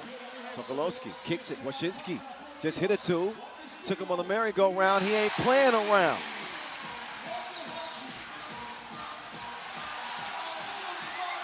Big hustle play from Zamoyski. Waschinski. It's 13-10. This place is alive. Uh-oh. It's getting kind of hectic. It is. 3-point game. Man, Poland dug themselves a deep hole, but Waschinski is stabilizing. He's got 6 points, and he's getting the job done. This is closer than I thought it would be a minute ago. And 4:40 to go. Novotny and Stegbauer working from the left wing.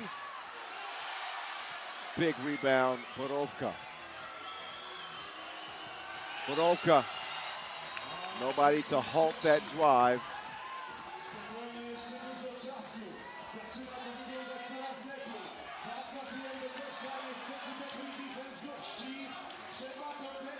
Borovka will get it back.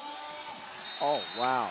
Offensive foul on Borovka. Yeah, Zamoyski was down there waiting for him.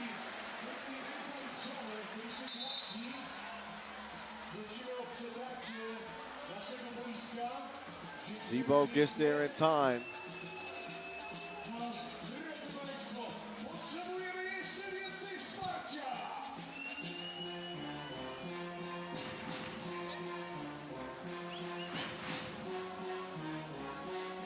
(14-10), 4 minutes to go. At the pace that it's gone, I don't think this goes the distance, but I don't know who wins it.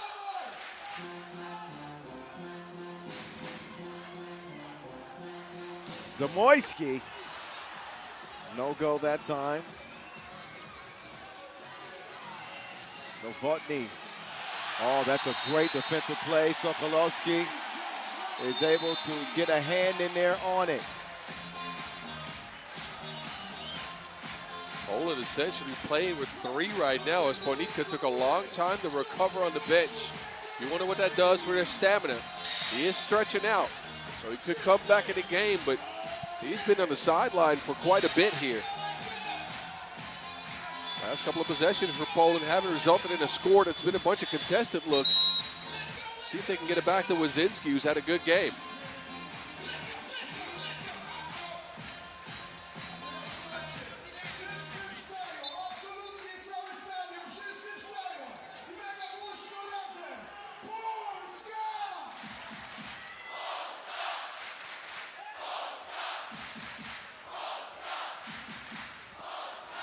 Great passing, or initially it looked that way.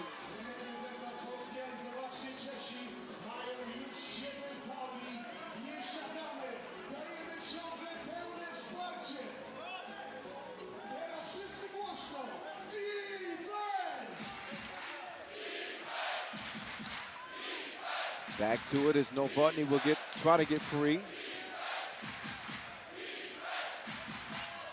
Oh, nice hezzy move, froze the defense. And that makes all the difference on that drive. Speaking of defense, Novotny says no on the inside.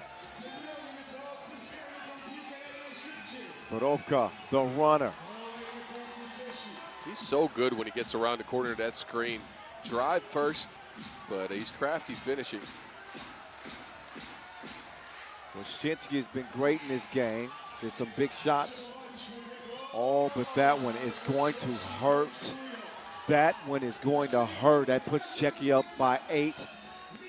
And Sokolowski, you'll see his miss followed by Ponitska's score, but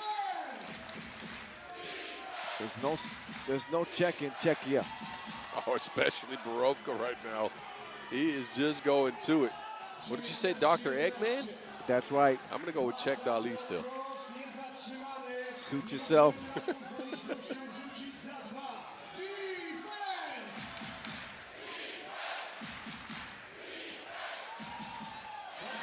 Whoa. Borovka just out of gas. He's got nothing left.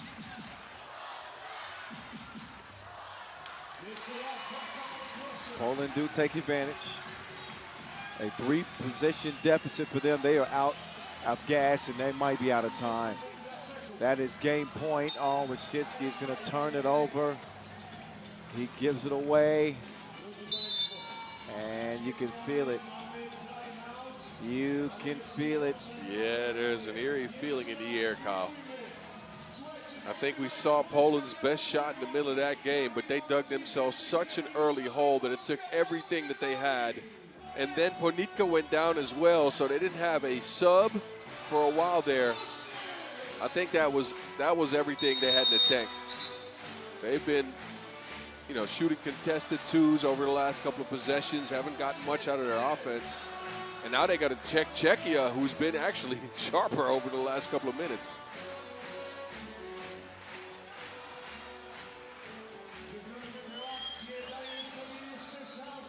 There's a miss. That will keep hope alive for Polska. Zebo. They'll look to leave it all on the floor. With still a game to go, but the chances for Poland, while bleak, still a flicker of hope. I want to say that. Yep. Unless Stegbauer can put it out. A double foul there.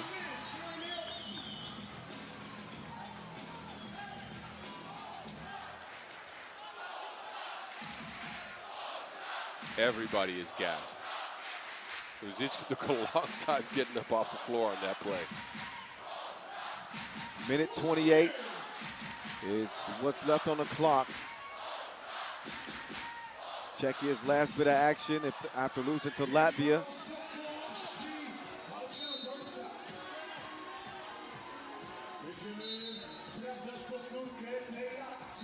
And they got an out-of-bounds challenge.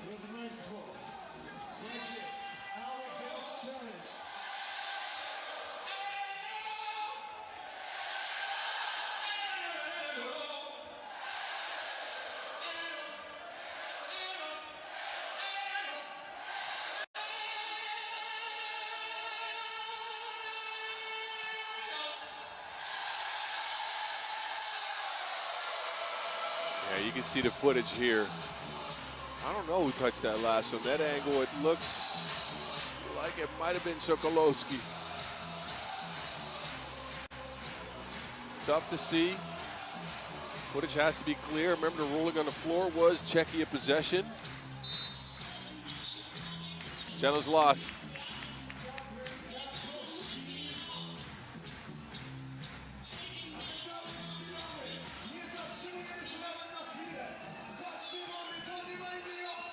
Czechia looking for that game-securing bucket. Poked out of bounds. Poland will not be giving up this score easily. Oh, no. Somebody's going to have to earn that, whether it be on the stripe or through some contact. Wet spot on the floor.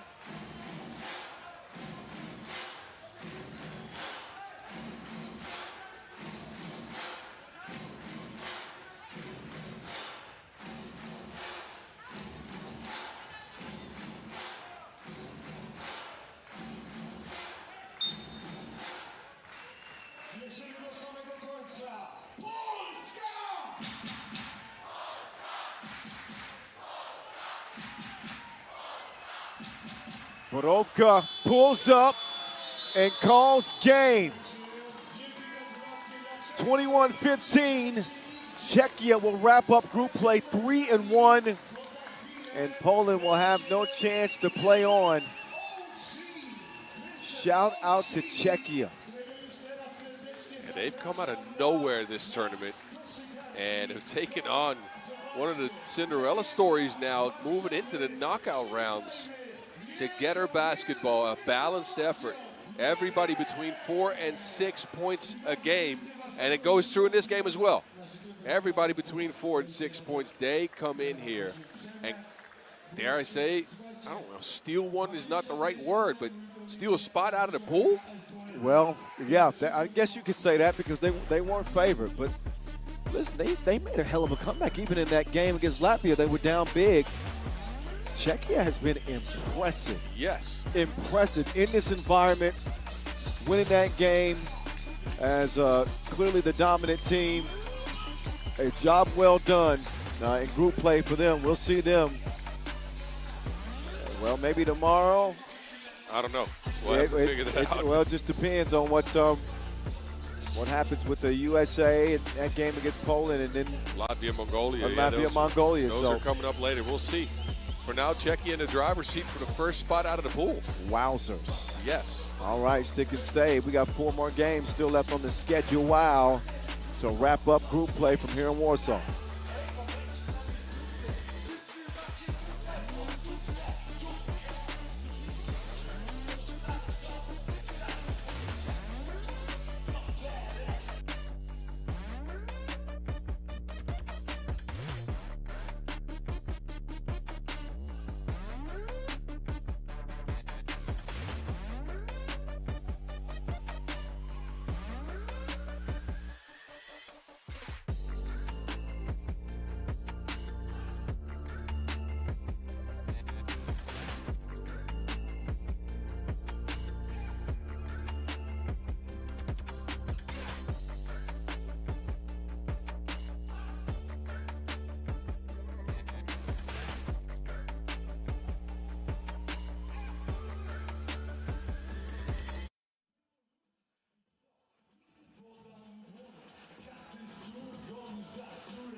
zamieszanie, nie tylko w Warszawie, ale w całej Polsce. I teraz kawałek z tej nowej płyty Sex and the Milford. Tutaj rzucają to się fałszywe pieniądze, ale nie są jeszcze nic warte, ale w przyszłości, moi mili, będziecie mogli je wymienić na co tylko będziecie chcieli.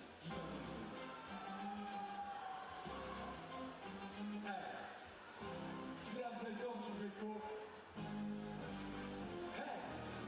Wikasz przedni, pomyka po cieni, jest wielki. Z daleka wydasz mi fest, ty i twoje ciąbelki. To możecie je budzę z stylem wrócę.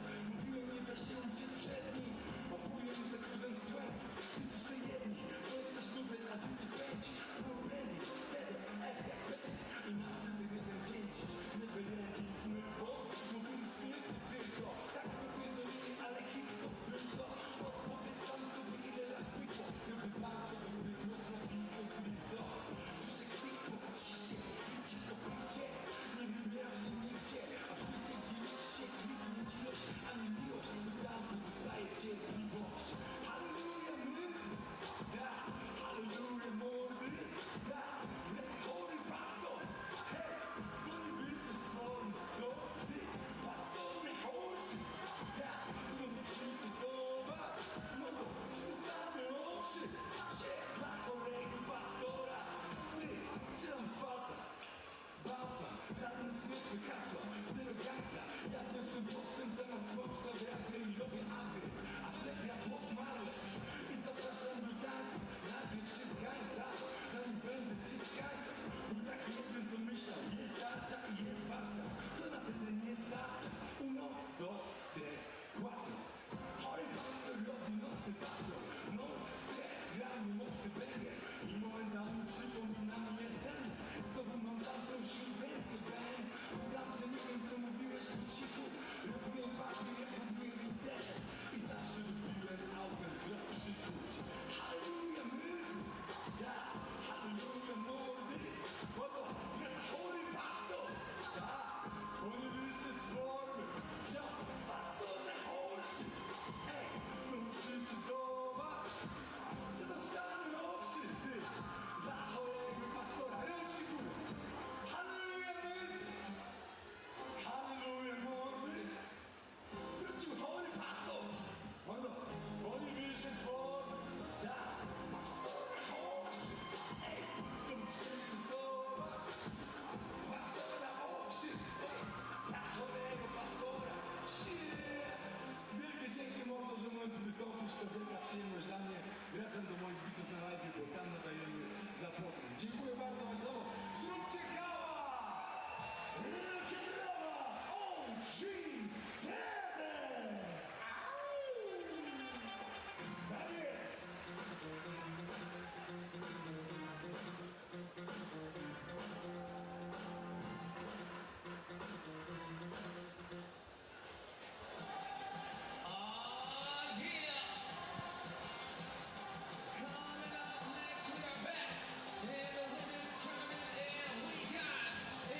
And we're back. Home stretch. Closing out women's Pool B with Spain and USA. In their last match, USA without a loss so far. Spain come in 2-1. A matchup we've seen a lot in the past, of course, with other team members on these squads. Spain with a win over Australia to start their action today. 20-18 was the score in that one. A tough game from Che Alarcon, who led scoring at 9 points for them. Cecilia Mujate, the leading rebounder in that game. And they got enough down the stretch against a Australia team that looked to come back in the game, but enough shot making late from Spain to secure them a victory. Martinez also 9 points. That was a great outing from Spain to get the job done, and now they could still get the #1 seed in the pool with a win here over the United States. Gracia Alonso outlast España to the floor for their last game in the pool.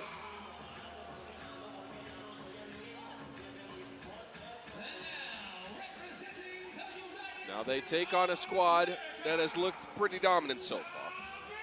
USA started out their day with a win over Mongolia, albeit a narrow one, 20-17.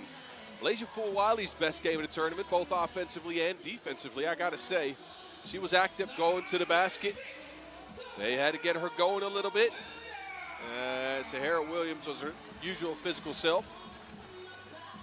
Setting up shop in the paint, making sure to get buckets under the basket, joined by Joyce Edwards, who also had a good game.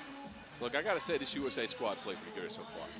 But Edwards made sure she got her scoring going, came in with an average of 3.5 per game, but now adding 6 to her totals. And Michaela Williams, she was quiet in that game. But hey, again, everybody's got to eat. USA can go 4-0 with a win over Spain here.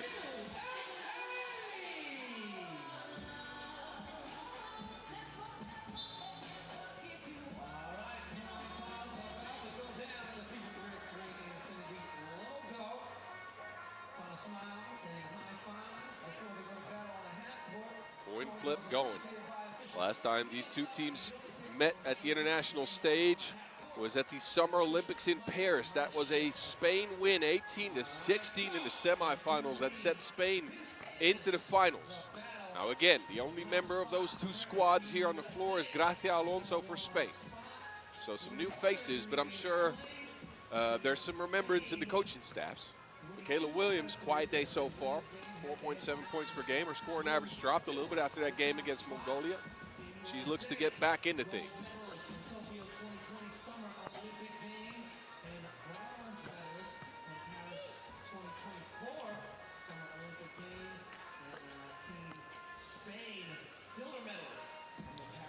Teams will get their last warm-ups in as we turn the lights on in this beautiful venue. The sun's setting over Warsaw, and it's setting on the last day of pool play before we get into the knockouts that will start, of course, tomorrow with the play-ins. Loser here will get there. Winner here will skip that day, by the way. They'll get a day off, and we'll see them again on Saturday for the quarterfinals. So not only first in pool at stake, but a day of rest, a day of recovery, which is much needed at this stage of the tournament.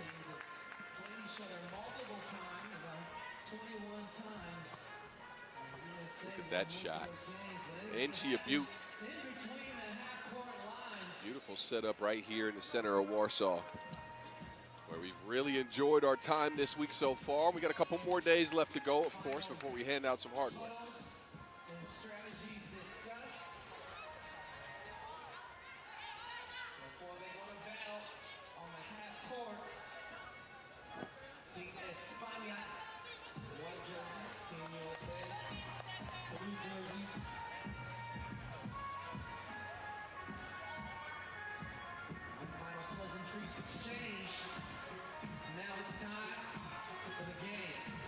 All right, second to last 10-minute sprint in the pool is on deck. USA will start with the rock. Sahara down to Edwards. It's poked out. Still retains possession down to the post office. Sahara Williams leans, but can't hit. Rebound ends up with Martinez. To the corner. Alarcon. First attempt offline. Kayla lines up a two-piece. No contention on that. She'll knock it down and open up the score for the USA. Alarcon to Mojate. Pick and roll perfection for Spain. The connection right there. Great finish by Mojate. USA tried the same thing. Can't make it work. Martinez, this Spain team newly put together. After that, two veterans retired. They got Jimeno and Sandra Igueravida, the two Olympic silver medal winners. Hung up the sneaks a little over a month ago. So this squad newly formed. It's coming together in front of our eyes. They do give up a bit of a lead to the USA here, 3-1. USA possession. Wiley takes the check. They're looking for Edwards on the block. She spins over the right shoulder. Hook shot won't go. Full Wiley. And a foul on the rebound. Full Wiley says, I'll shoot. But the referee's thinking something else. So Full Wiley was set up for a check again. Fresh 12, a high post look. Sahara pass a little off the mark there. Down to Edwards, it's broken up. Gracia. Spain trying to up the pace. That pick and roll game now snuffed out by Full Wiley. She moves baseline, spins, beautiful take, but no make.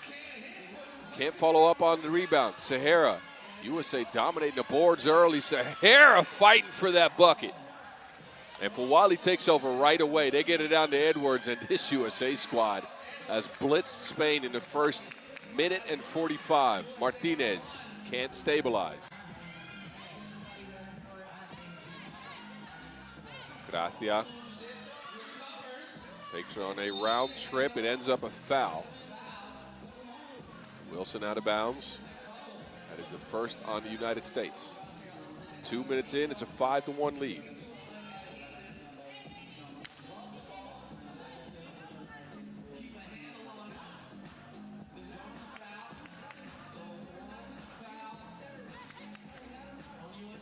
Martinez, they go back to the pick and roll. This time Martinez pulls the trigger, it's no good.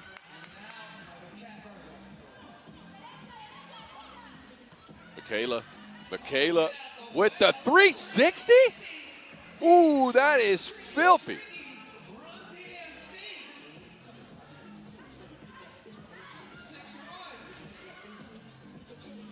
Spain trying to work it into Gracia, that works. Oh, but now it's Sahara speeding to the rack. The USA are off to the races. They're trying to get to 21 in a couple of minutes here. I got back just in time. You saw the 360? Oh, my goodness. That was filthier than a college dorm. Is that how we doing it? Apparently so. Is that how we doing it? Man. USA at 7-2, blazing through it. You missed that first Spain,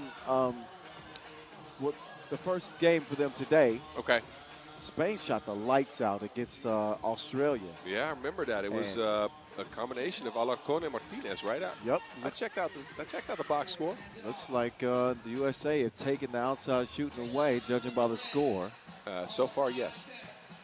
And they have actually dominated in the paint as well. Spain's gotten some stuff out of pick and rolls, though. Well, a couple of points. First media timeout, and as Boz said, the USA is ablaze. Out of the gates, they are running away with this 10-minute sprint with a 5-point lead. And some highlights, none better than this. Michaela Williams twisting it. She said, I'm twisting at you because you're twisting at me. That was, wow. That's going to be in the top 5 somewhere.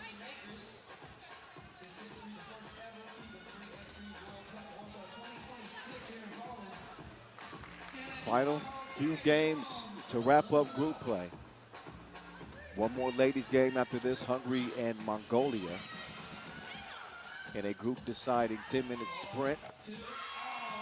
There's Alarcon knocking it down. Full Wiley, maybe too much dribbling there. But the great equalizer is the 2-point shot, and that's something that Spain do possess. A 7-2 game and a 7-4 game feel a hell of a lot different. Edwards can't muscle that one up and in. Hadi will hand it off to the speeding Martinez. Alarcon, up fake. Where you going? Well, it ain't going in.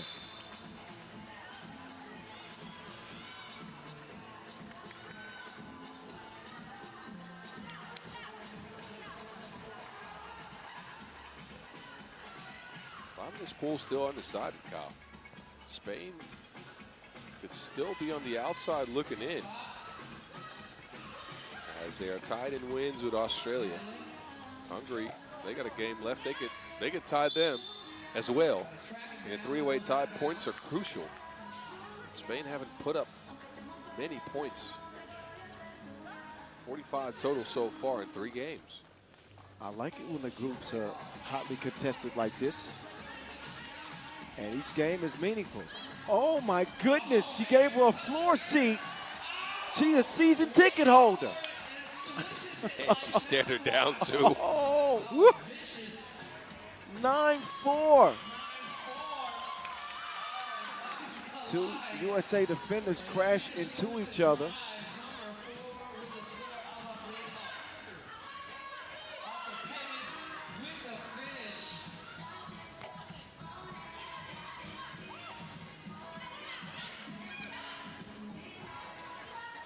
Nice ball movement here from España.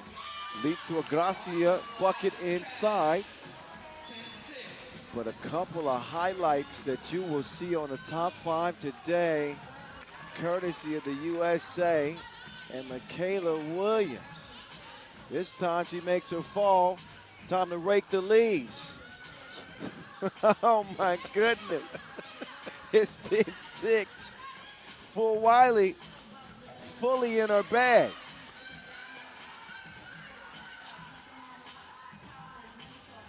Mohadi decides to pull it anyway. Fawali turned the corner, and Fawali gets a bump from Gracia. Yeah, quick drive. Gracia here runs into her on the baseline. Third foul in Spain. Been a pretty clean game defensively. Yep.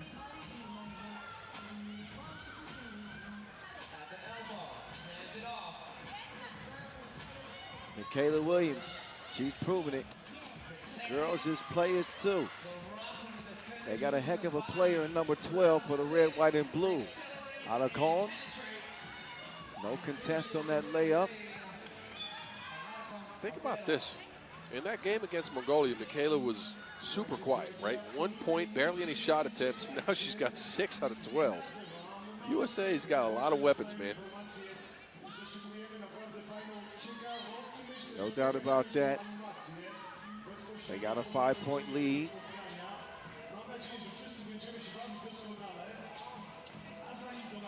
For Wiley, no. Lay with the butter, lay with the dish. Alarcon sets that score up from Gracia inside.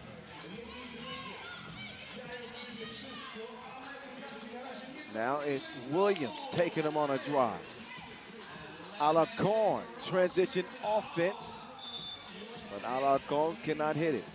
Spain has had absolutely no answer for Michaela Williams. She's got 8, and she continues to dominate. She'll take it to the rack whenever she wants. No one's been able to stop her. This might stop her. She subbed out. That might be the only way. And they still got to worry about the other Williams. Sahara now setting the table for Joyce Edwards underneath. Shooting foul, the 4th on Spain.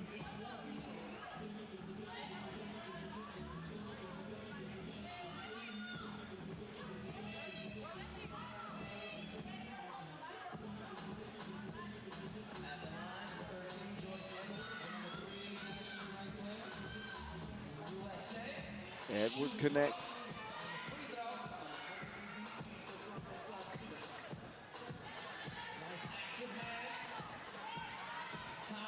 Martinez, no good that time.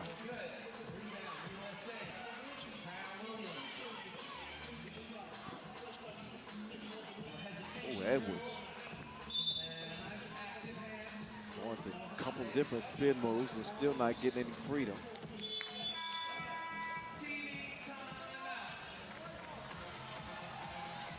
TV timeout, and a 7-point lead for the USA.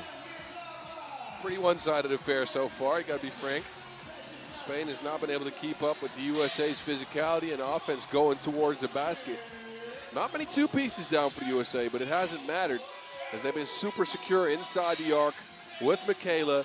And look, this squad, again, some of these ladies are at their first ever Seniors World Cup. They are only going to grow. Yes. And you can start to see the attitude and the aggression coming together as well, adding to the chemistry. With the coach that they have and the talent that they have, when they start to gel and mesh, Spain is going to be a player. They got a shooter, a shooting star. That comes out of orbit, falls through the rim, plus the foul, and Spain ain't out of this thing.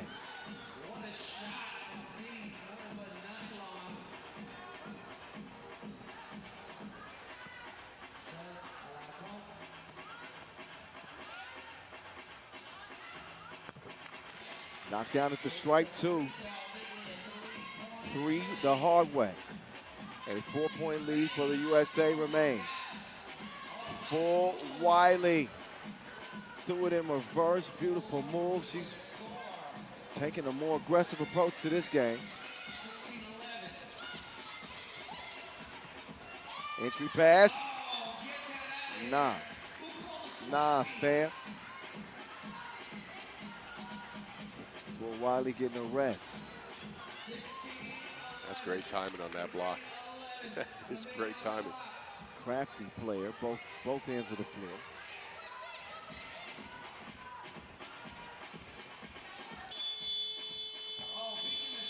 At the horn, no.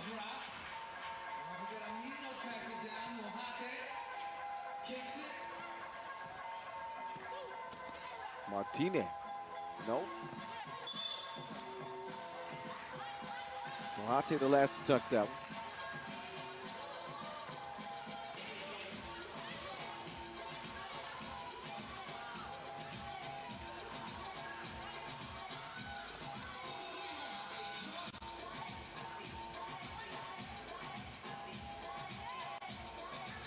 Now Edwards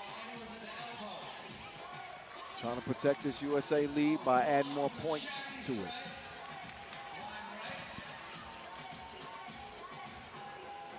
Grafia sets the screen.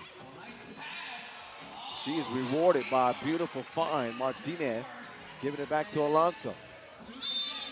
And now Grafia gets called for the 5th foul on Spain. Yet they continue to hang around. Even the opener for USA today against Mongolia, it didn't come that easily, especially with the late charge that the Mongolians made. USA struggled to contain Kulan and Obatar in that game. Outside of that, they did pretty decently. Gives you a little bit of questions, though, what they'll do against a system that runs a bunch of ball screens. So far here, they've handled the screens all right. What you see is them on screens wanting to be the physical aggressor, right? So they are super hard to the ball, but they forget to switch crisply sometimes if they switch on a screen, and they leave the roll open a bunch. Now, again, they're physically gifted enough to get to the pass most often. But if there are teams that are more surgical than Spain, I'll be frank with you. Hey, don't be giving out the blueprints around here. I am not giving out anything. I'm just calling them as I see them, Kyle. That's why they got me as an analyst, right? That's what I got to do. That is true. Edwards just in the nick of time. But no defense in transition. That'll cost them double. Spain within 2 with 1:38 to play. That is not a foul that Spain need. As it is now the 6th, not the, I thought it was the penalty. No, it's the 6th foul, 6th. So they could afford that one. They can't afford another one.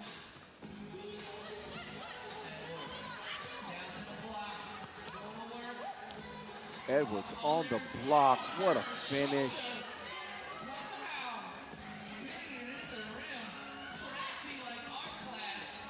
Oh, Alonso Garcia. Big bucket. That's a hell of a play from her. We got a game. Sahara gets her pocket pick. Martinez to Garcia. Track down with 6 to shoot. Martinez, jab step, 2 ball, tipped. Well, it works out. Vasia's in the right spot so often. Michaela Williams has been the go-to gal. GG, she had seen enough of España. She ended with 11 in the game, Kyle. Yeah, That was a performance. She looked to take things personal in this game. I'm not sure what was going on, but she was going straight at people's throats. Scores more than half of the USA's points. 11-point outburst for Michaela Williams in a one-woman highlight show. USA remain unbeaten and will get the 1 seed out of this group. And Spain's going to have to wait and see what happens here. Again, 2 wins, same as Australia. We'll get Hungary, Mongolia next. If Hungary win that one, it'll be a 3-way tie, and I'm not even sure about the scenarios. I'll have to start working on those quickly. all right. In the meantime, we will take a break, about 2 minutes worth of a breather, and then we will get right into that women's Pool B finale with Hungary and Mongolia. That will decide who's playing on and who's going home.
All right, Hungary and Mongolia. 2 evenly matched teams.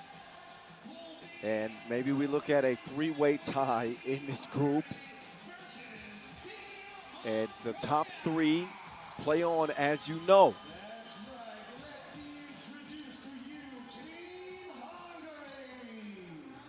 Hungary will come out first.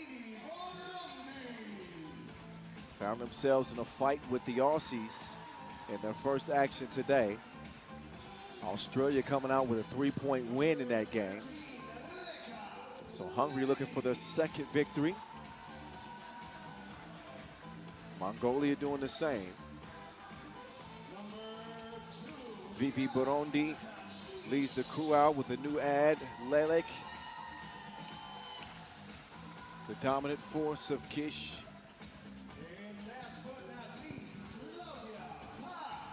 And all eyes on Paparazzi. The cameras are rolling. And Hungary trying to preserve what has been a pretty impressive performance for them here in Warsaw. But it could be all for naught if they don't win this game.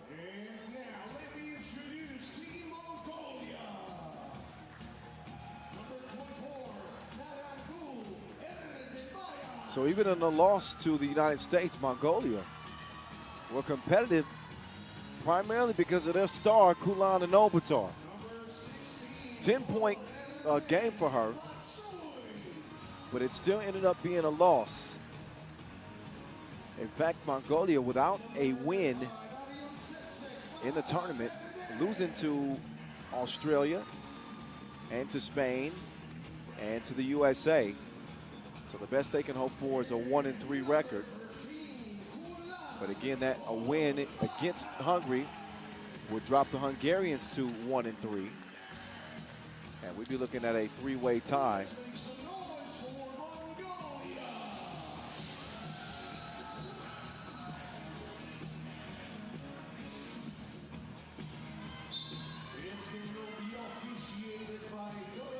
Playing under the lights, what a beautiful venue. Got the festival going on outside of the canopy here. Miroslava Jovicin and Dorothy Okach officiating this final pool play ladies game.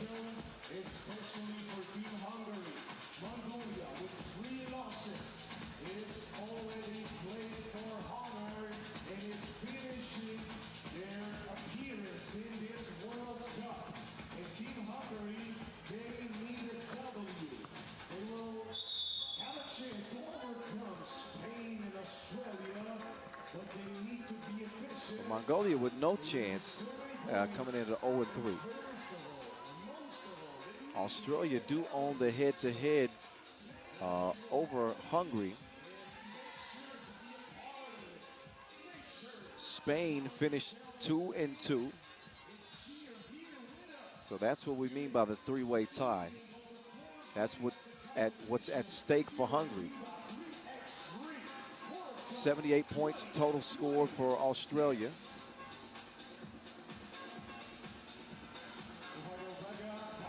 And Spain finished with, I'll figure that out in a minute.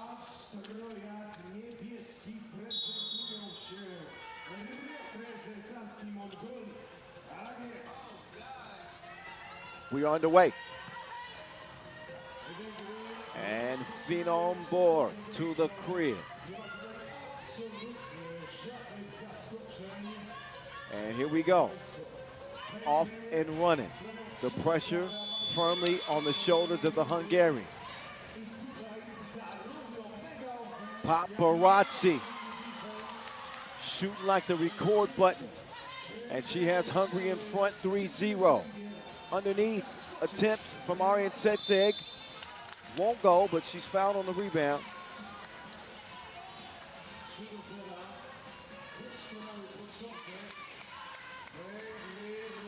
Ball up top, Bola Erdin.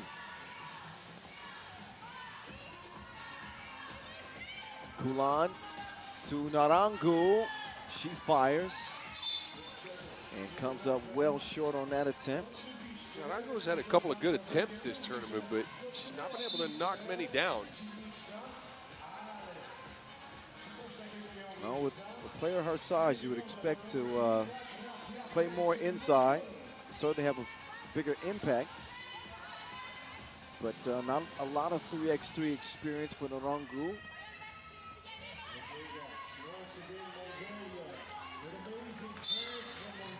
And Mongolia are going to fumble that one out of bounds.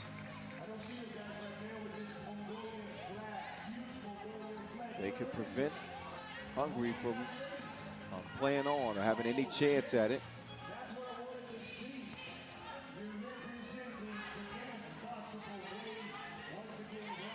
Hungary are not going to be able to catch Australia, even with a win. 21 points would give them 75 in a three-way tie. Spain, what they score against the USA, just that last one? 18? Yeah. So yes, 63 total points is what Spain end up with. So Hungary need a win, and they need to score 10 points. Right now, an ideal start for the Hungarians. Pop directing traffic. They got it. They got Kish inside. Had fouls on the floor.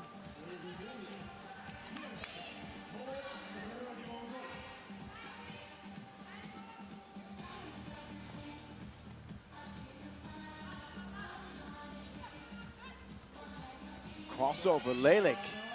She says, if y'all gonna watch Kish the whole time, oh well. Kulan got away with a foul there. She had a fistful of Kish's jersey. Yep.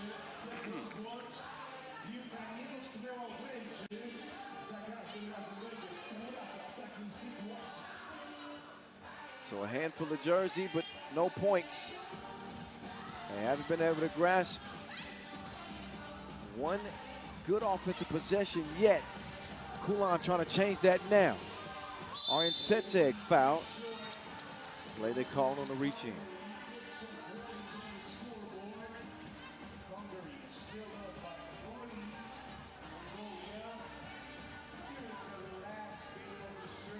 Yeah, look, if things shake out here with a Hungary win, it's very likely that Spain is left on the outside as they didn't score enough points. Right, 63. 63, Australia's at 78, Hungary is at 54 before this game. Right, so Saying not more than 9 would get him across, get him past Spain here with a win. They could, well, no, they cannot catch Australia. So in case Hungary win and they get a bunch of points, then Australia's in second. yeah. Quick maths.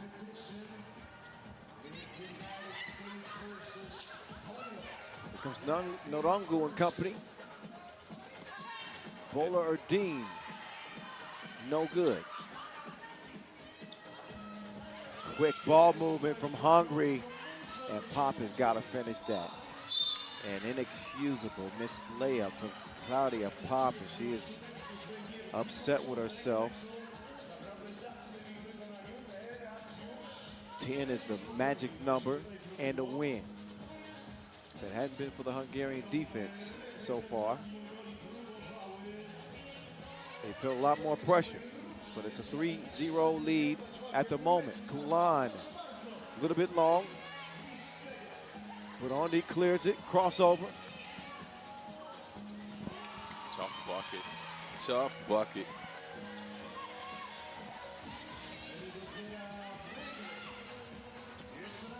Mongolia trying to get on the board from long range. Kish just gift wrapped that to Kulan. And Kulan, instead of taking a 2, she will take a 1. Smart decision, gets him on the board.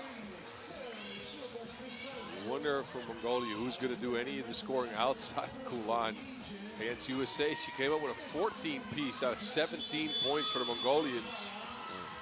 Yeah. Well, I would say that Burundi is capable. For Hungary, yeah, but I'm talking for Mongolia. Like, can they find anything outside of Kulan creating their own shot? 14 points is ridiculous. Another missed layup, however. Into a 2-point attempt that leads to a long rebound.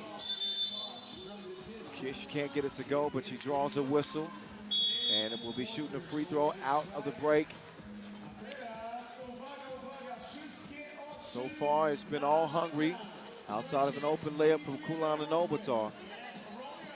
And last year's silver medal winners. Obviously won't be moving on this year. Yeah, we've lost 2/3 of our podium already.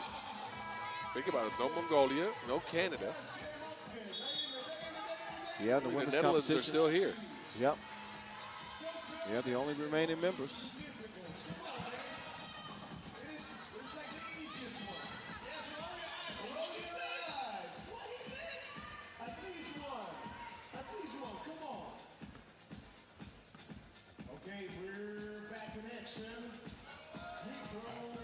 Kish, no good at the stripe.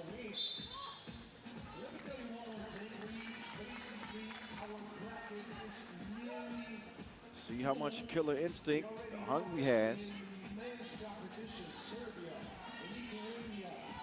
Mongolia just want to play spoilers at this point.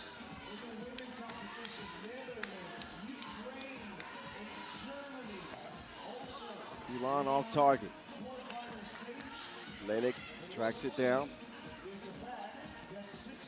Pop using that speed to penetrate. Layup is missed.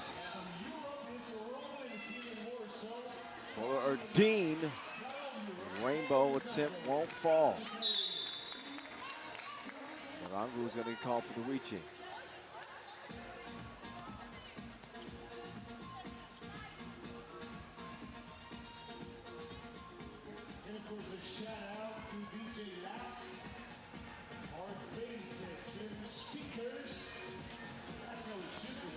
But only no go. Kulan's pass risky and stolen. But Pop can't track it down. A step on the baseline means it'll stay with blue. Mongolia got down big against USA and started fighting back. I think their fans are hoping for similar action here. Well, through 4 minutes, they have not shown the same type of life. But that might be a shock to the chest that wakes up Mongolia. A Bot Girl sighting. Yeah, sorely needed. She hasn't been able to find anything from range. So any twos they can get out of her. And not to jinx Hungary, but their recent history in games like this, they found themselves on the short end of the stick in games that they either had in the bag or you expect them to win. Just heartbreaking losses for the Hungarians. But Kish could change that.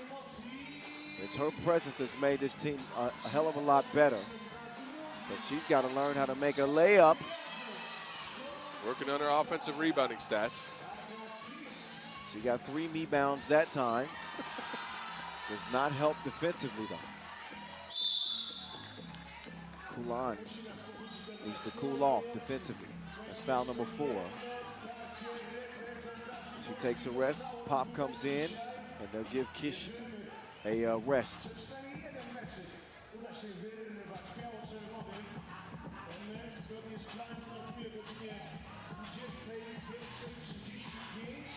Oh, that was a scary collision.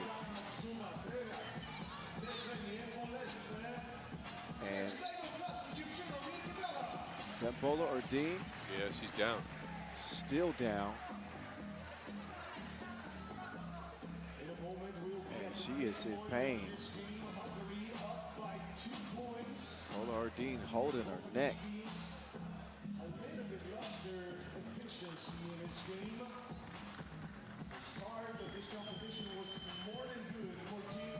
Good to see her up on her feet.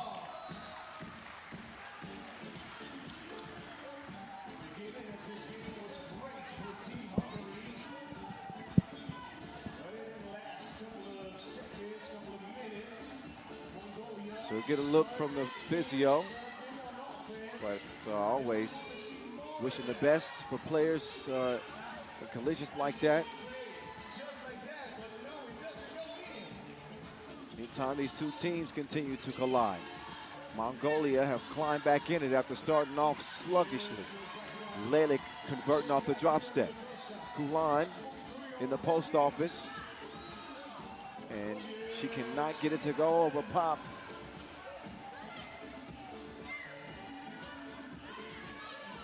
Lelik Hezi. Yo. She's come to play today.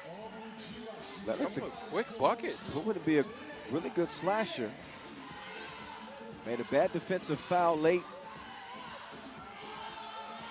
in game 1 of the day against the Aussies. Burundi, open lay. Oh, what you know about that? Arin Setsek Barardin. Nice finish.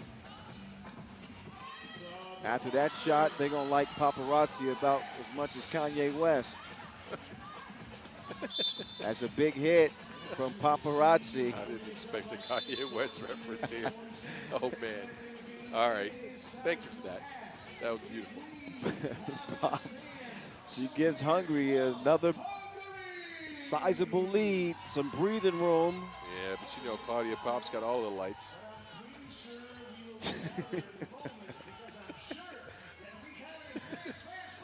All right. Another Ye reference. Yes, thank you. Of course. Yeah, why not? And they got a bully inside with Kivina Kish, too. Are you going to keep it coming? Yeah, you know, preacher man to the choir.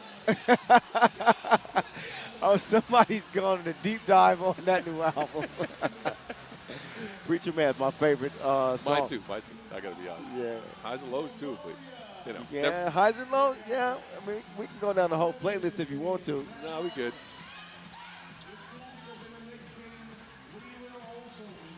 Off balance attempt. That is the result of that.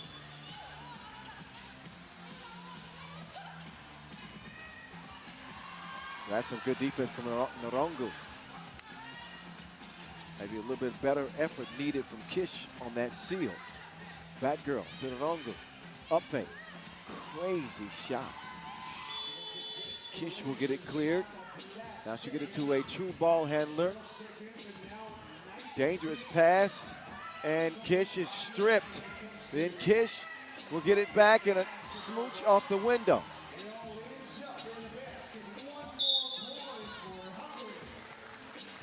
Pop will pick up foul number 4. Hungary have already eclipsed the points needed to get into the play-in round. Now they just have to secure the dub. 12 points will allow them to pass Spain in a 3-way tiebreaker. Not enough to pass Australia. But at this point, you just want to win and play again.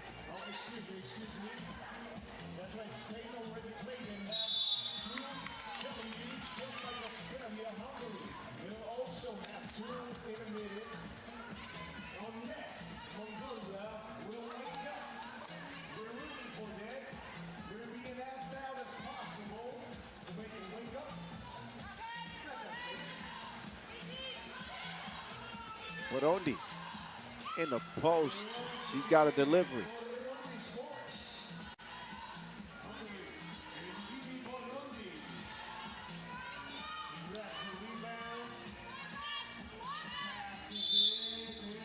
Offensive foul.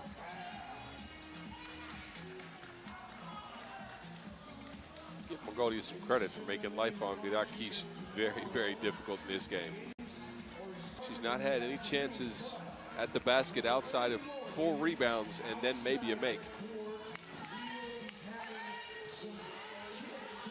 Kulan. Pass is intercepted by Pop. And an 8-point lead for Hungary. They're going to take their sweet time on their possessions and try to milk the clock and add to the lead. Phenom Burundi.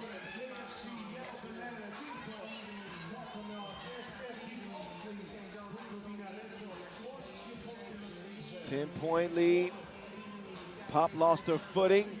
Lelik lets it fly, and somehow she beats all the Mongolians to the rebound. Kulan barking at her teammates a little bit because that should not be a rebound that Hungary gets with Mongolian players just standing around. Well, you know, the Mongolians always bring the fight, but to go into a game where you know you don't have anything to win outside of honor is very difficult, right? You've come into this tournament with expectations after a silver last year. I'm not sure if that was the expectation, but you were at least hoping to be competitive in the pool. And now you're out. You haven't picked up a win. You played some decent games. To get yourself focused and ready for this last game then becomes the most difficult thing.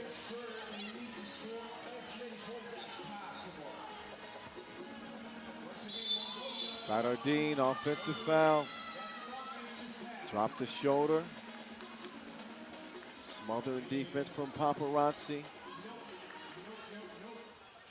Only adding to the frustration for Team Mongolia. Majarosa won a timeout.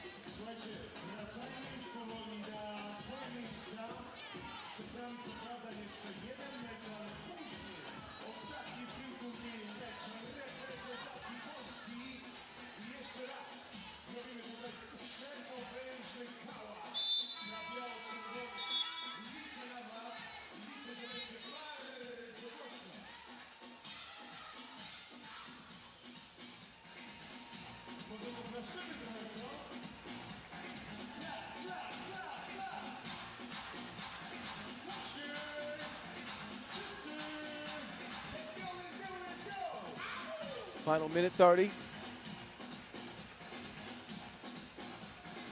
Burundi, turnaround jumper,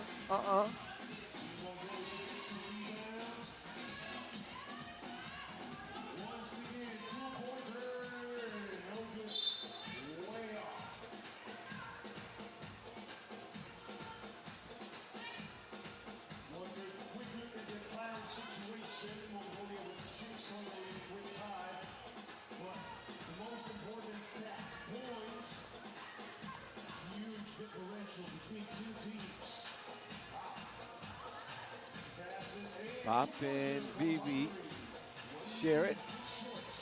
Back to Pop. 60 seconds. Lelic letting loose.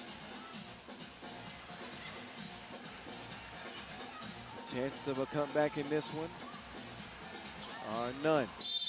No, that is absolutely true. Mongolia, who have fought so well throughout the tournament. Not much fight in this contest, just 5 points to speak of. Hungary seizing the opportunity. And they will try to make the most of their 3 seed in tomorrow's play-in games. Kulan will connect.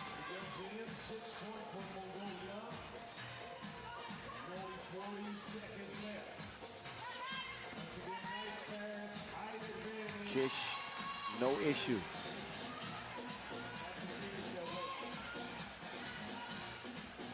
Extra pass, Norongo. Cleanest look she's gotten in the game. Still can't land it. Lelic. Off iron from the corner. Final 15 seconds.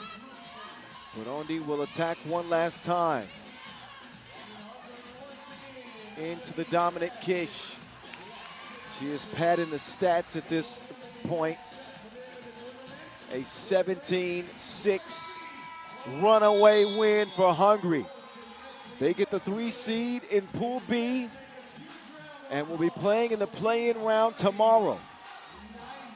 Yeah, great effort to come out here and put Mongolia on the back foot from the start of the game. They knew Mongolia was down. They put them out. Vida Kish got going early a little bit. Burundi added to it. It was Pop, remember in the beginning with that 2-piece that helped out a lot.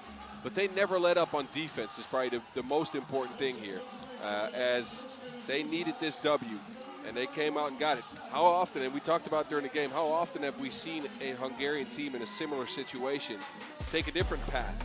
Credits to them for this time sticking with it, sticking with the game plan, and getting it done. Meantime, for Mongolia, they go from a silver medal in 2025 to a winless record in this edition of the World Cup. Madagascar and Italy also not winning any games. So not the company that they wanted to be in this time around, but it is what it is. Yeah, true. And here's what we got left. A couple of men's games to close group play. Game number 59 and 60. No, I'm sorry. No, 79 and 80. You lost count. The wires get crossed after this many games.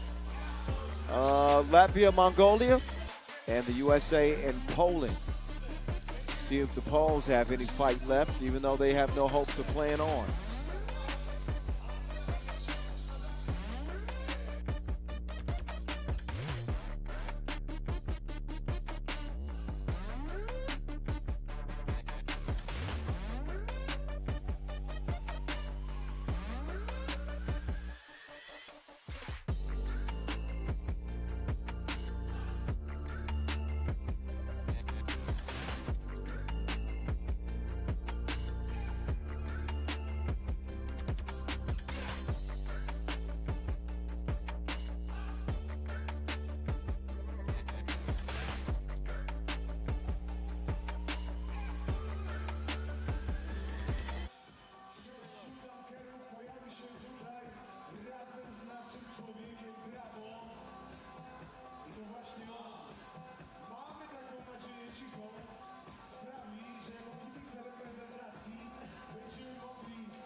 All right, Women's Pool B play has concluded. Those are the scores of the day. USA undefeated. Spain on the outs. Australia fight their way in, as do the Hungarians, and of course Mongolia finished winless in the pool, but three-way tie rules had to be applied. Hungary did not outscore Australia. That's how they get the 3 seed. They do outscore Spain to continue to play on. We play on with 2 more 10-minute sprints.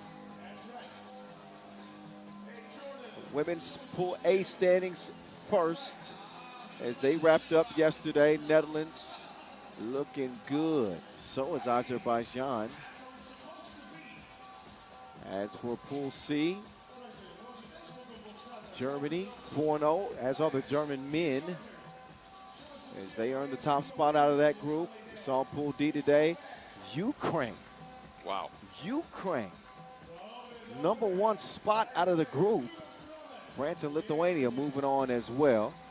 So here is your women's play-in round matchups. Starting tomorrow at 6 o'clock, Latvia and Hungary. Australia, China, Azerbaijan, Lithuania, France, and Czechia.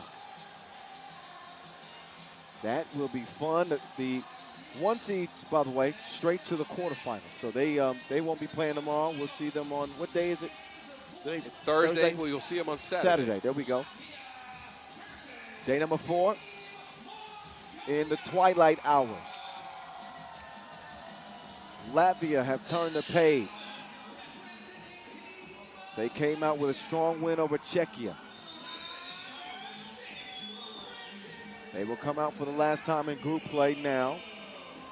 Really set the tone early in that game. You expect them to come out with that same approach against a wounded Mongolian team.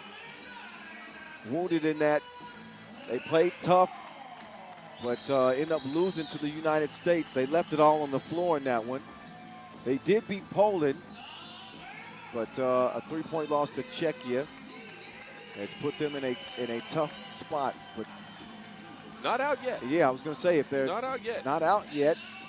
Hopes is still alive for Mongolia. So there's so many scenarios in this pool. Latvia could be first. They could be out. Both are still very much a possibility. If they win here, they at least get into the knockout rounds. We know that. But whatever seeding, we won't.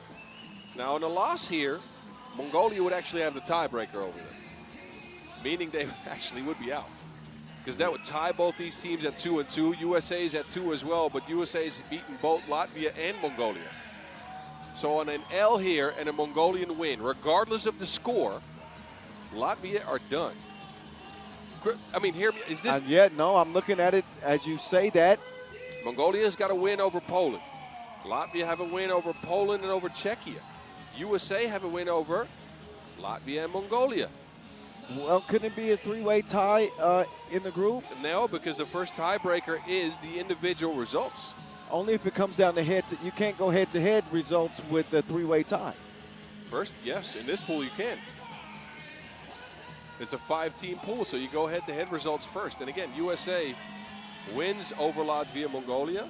Latvia don't win it over USA or Mongolia if they take an L here.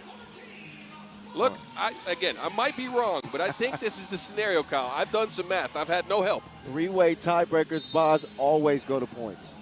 No, not in World Cup pools, because it's 5 teams to a pool. Right. In normal pools, we have 3 teams to a pool in all pro events. I get that, because then at top point, if there's a 3-way tie, you've all lost to one another. In this case, because there's they 5 teams to a pool, so now you go to individual results, then points. And I think if I've done my calculations right on a Mongolia win, that means Mongolia is through, and Latvia could be out. Again, we'll have to wait the final pool results here, but I think that is the scenario we're looking at. All right, we're going to get our 3x3 aficionados with the tiebreaker rules on it. You can't count on me at this point in the tournament. There's too many games. I'm seeing double. Let's just find out how it plays out. Yep. That'll answer all the questions for us. Yep. Sure, Latvia understands the scenario, as do the Mongolians. I'm sure they've done their calculations correct, Kyle, Yes. compared to us. It's a big one. It's a big one.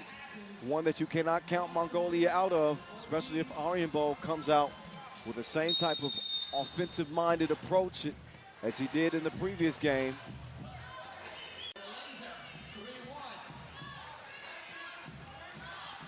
Now it's Bola Erdine. He has been given the green light. Bola Erdine has come to ball. Man, that snatchback is filthy. We've seen it a couple times. Now he pulls the trigger on it. And that is a great looking shot. Trigger finger is itching. He is pulling it. So the Mongolians match Latvia's three-point start.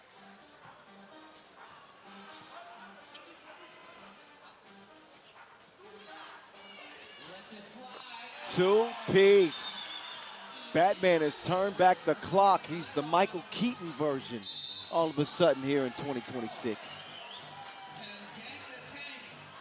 The early days Batman. Oh, he's played a great tournament, Kyle. I agree, 6 points per, but he's knocking down his long-range shots. Something you sometimes see him struggle with.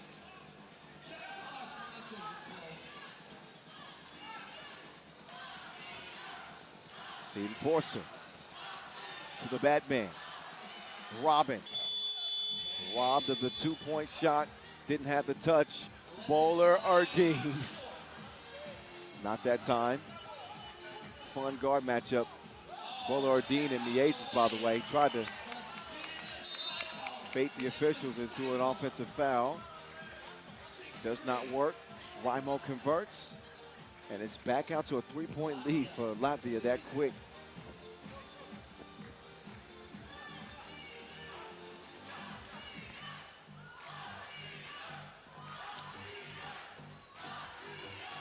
Arianbo. He finally gets his hands around the Wilson. And he knows how to share it.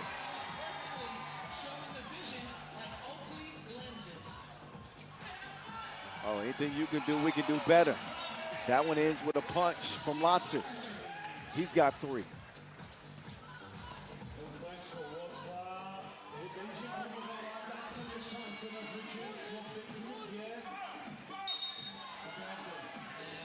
Bola Erdine fouls on the floor.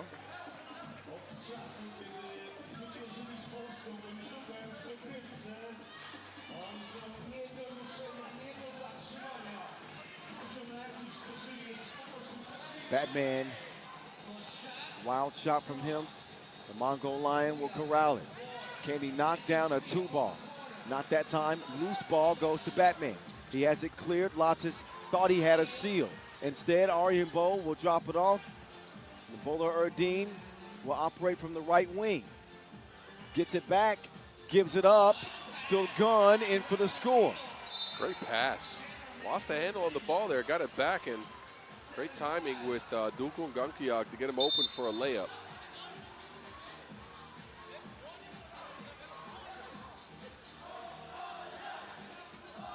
These fellas, of course, from Mongolia have to be very familiar with Nars Miasis this game. Miasis transferred into one of the Mongolian pro squads this year in Ulaanbaatar. I think all these guys practice together. I think they know how to deal with the maze, or at least know his moves a little bit. Well, the familiarity is there. I don't know if you can ever figure out this maze. No. The Archer. Off iron. And the maze. He will knuckleball that one. The Mongol Lion. Dishes to Sugar. There's a challenge on the ball clear. Worth a second look, apparently.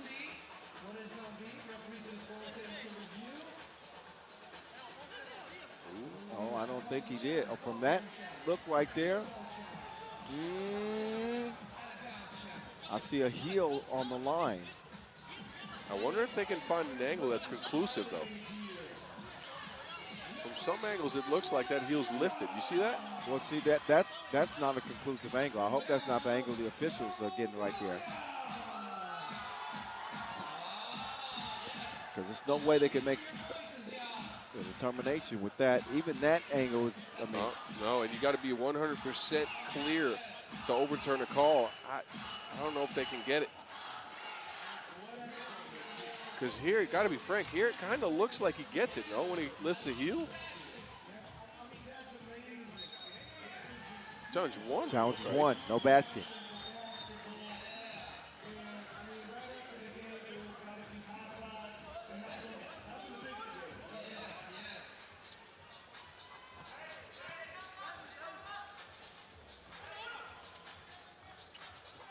Lotsis, nice hands and a good finish.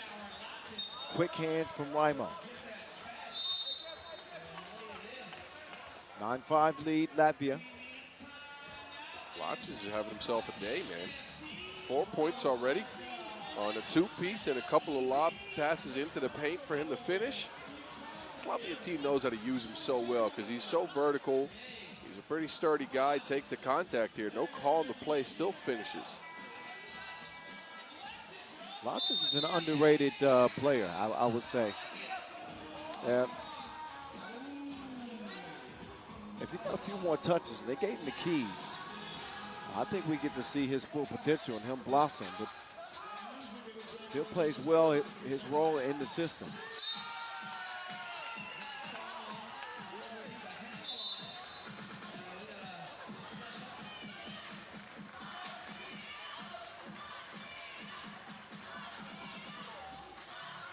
Looks like that was lost out of bounds. But apparently Lasmanis touched it last. I guess so.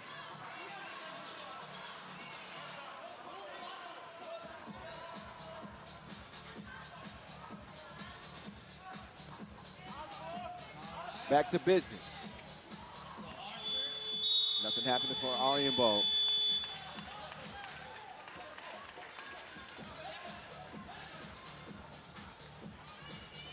Lotsis gets a rest. The ace speeds to the baseline. Lasmanis mishandles it, but still has the vision to find Raimo. Great find. Good cut by Raimo, too. These guys are always on the move off the ball. When somebody else, I'm talking about the Latvians, of course, when somebody else makes a move, all the other guys are on the move. And they're always ready to cut. They're always ready to get into the paint and make sure their teammates have an outlet. Oh, the Mongolian made a nice move. Raimo called for the foul. This is a very volleyball-like play from Raimo. You ever see him block at the net with the two hands? Yeah, but you can't reach over a net, and I think that's what Raimo did here.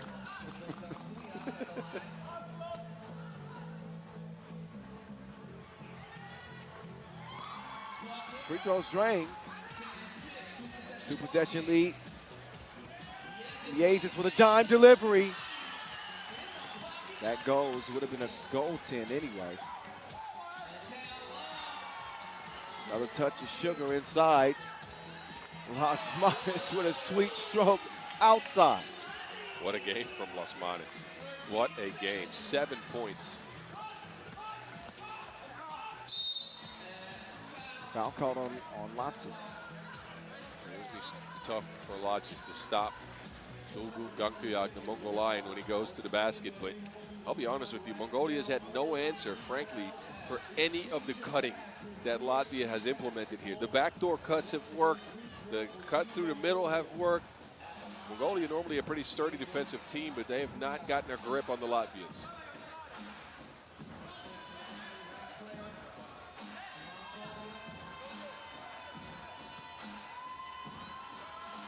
(13-7). It will stay off the missed free throw. Yazis to the enforcer. And Latvia threatening to end this before the limit with a 14-7 lead. This Mongolian offense is hitting a little bit of a dry spell. Raimo setting up the maze. Can the maze cap a beautiful pass set up? He can't. Shot has not really been there from Yazis in this tournament. Bola Erdine no good. The archer tracks it down. And it's going to be a foul volunteered by Zigmar Zreimer. Yeah, Latvia want to control the pace. Mongolia had a little bit too much space to work with. A score there after a couple of possessions would have maybe given them some momentum. The Latvians calm them down and get themselves an easy defensive look here.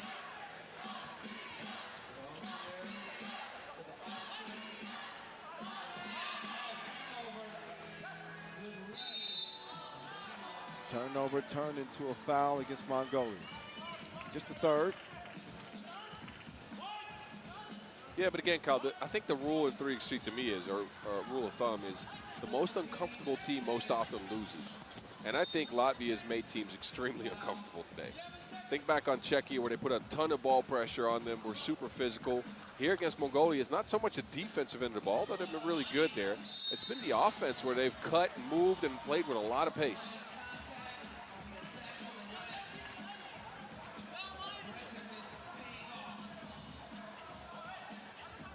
Batman to the line.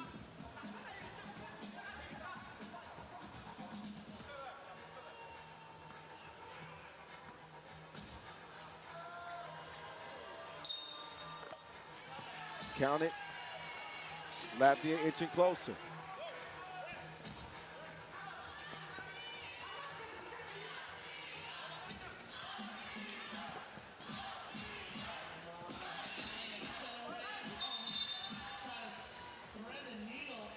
Kick ball. The only Latvian loss to the United States. They've won 2 games since then. Close one over Poland, took overtime. And Robin came to the rescue. And then a commanding win over Czechia to start the day today. A distant shot from Bola Erdine. He had his best game so far in the tournament. A 5-point outing, 2 of those 2 pieces on top of the key. He needs some help, though. The archer has disappeared again. No points yet for Anand Aryabold. Batman continues to pour it on.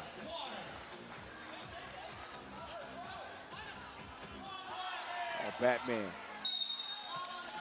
stealing, getting a steal rather than drawing another foul. I'd say Batman don't steal. Come on now.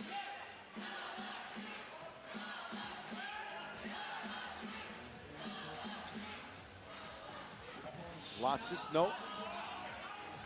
And a defensive effort from Mongolia right now is as close to non-existent. Well, they've been ran in circles for the last 6 minutes. They're probably gassed. Bola Erdine scoops it to Sugar. Lotsis with a free stroke. Oh, not the master stroke.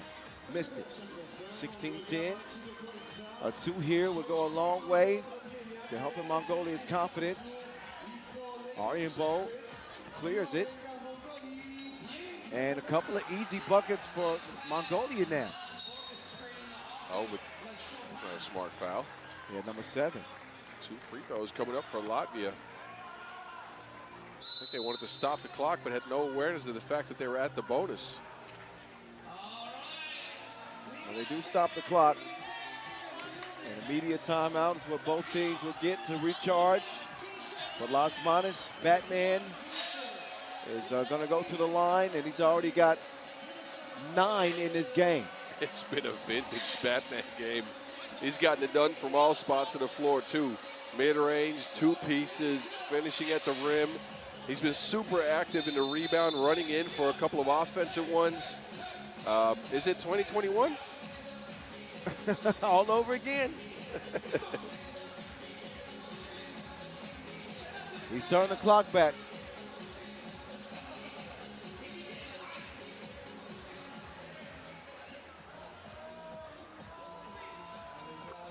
Make it a 10-piece for Batman. Las Money.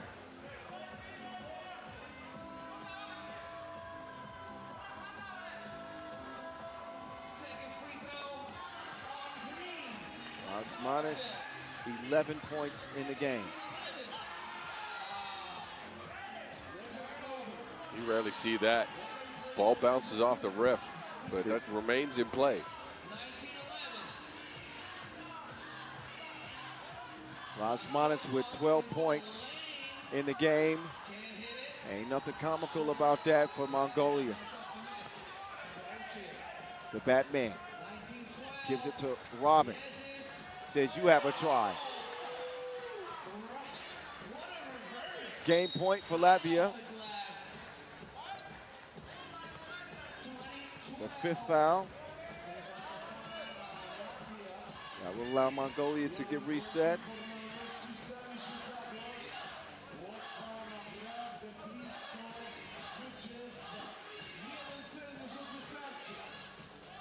Still gun hits nothing, and it was not tipped. The way Latvia has played today makes them a scary contender. A very scary one. If they can put this kind of pressure and this kind of offense on teams, hey, look, they can make a deep run. We always think that about Latvia, though, and they always run into a weird opponent that makes them lose somehow. Yeah. But, again, I'm impressed.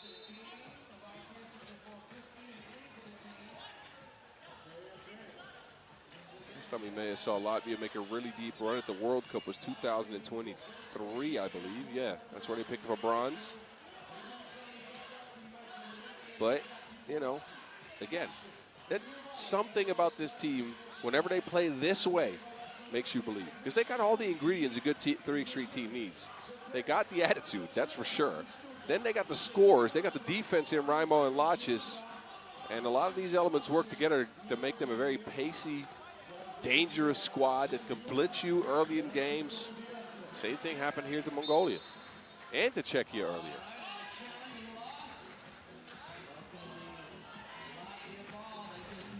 One more to go for Latvia. And it is finished emphatically. Latvia steamrolling into the playoffs.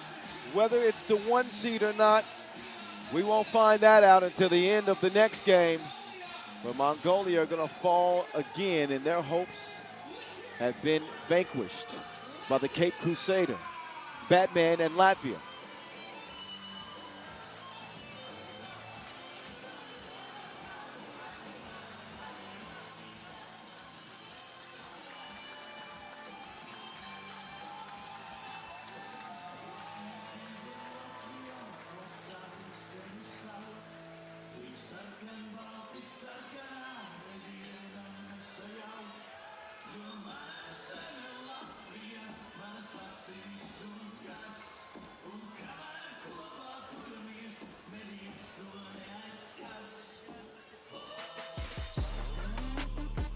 So 3-1.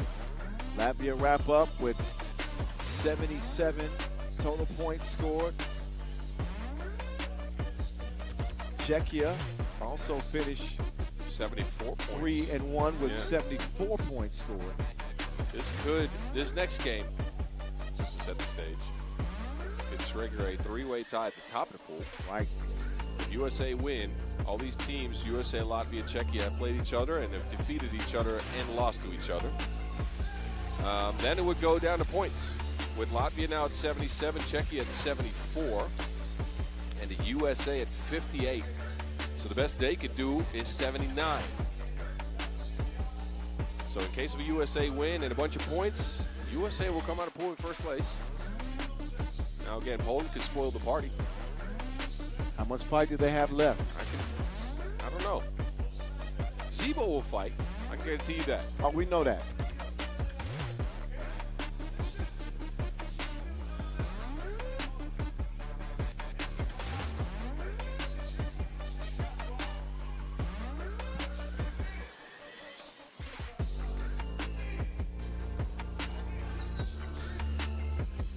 All four of our MCs on the court at the same time. Look at this.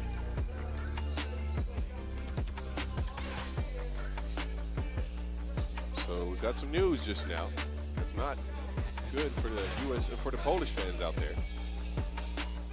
Poland is playing with 3 players. They've lost Marcel Ponitka, who had to go to the hospital after an injury sustained in the last game. But I need y'all to look at this pretty sight right here. That is incredible. A filled out venue. The lights are out for the Polish men. All 4 of our MCs are on the court. We've got a couple of squirrels in the venue, some mascots. Did you mean to say that the lights are out for the Polish men? I mean, all the lights are on, for the Polish men. But, yes, after this, it's lights out. Closing time. I was going to say, we'll talk about throwing salt into the wound. No, I wasn't trying to be mean. Come on now. I wasn't trying to be mean, Kyle. I know. But, look, so it's going to be a steep hill to climb for the Polish men, especially playing with 3 as they've lost Marcel Pornitka. But rest assured, knowing Zebo, the captain of this squad, they're going to come out swinging to try to see if they can pick up a W and make the home crowd at least a little bit happy with the women's already out, and now the men's eliminated as well. Swing for the fences. They'll give it their best shot in our last 10-minute sprint of pool play. But they are going up against one of, if not the best men's team in the United States. They're certainly in the discussion. Yeah, look, this team at their best, USA, is a top contender in the tournament, right? They got the scoring, they got the shooting, they got the balance. Specifically, that shooting is what showed in that last game, right? 6 of 17 from range for the USA. That is, it's not a great percentage, but 6 makes in a game usually gets you across the finish line. Great balance, too, led by James Parrott with 9 points. Oh, yeah, and then Mitch Hahn with 2 of his 4 points being probably the loudest of the entire game against Mongolia. I still think we've not seen USA at their best yet. There's been lapses in games, focus lapses and concentration lapses. So I'm sure these 3 men from Poland are going to want to take advantage of that, or at least try to. Well, USA with an opportunity to maybe take the 1 seed and avoid having to play in the playing games. They need 21 points and obviously a win to do it. They get refocused to try to take this one from homestanding Poland.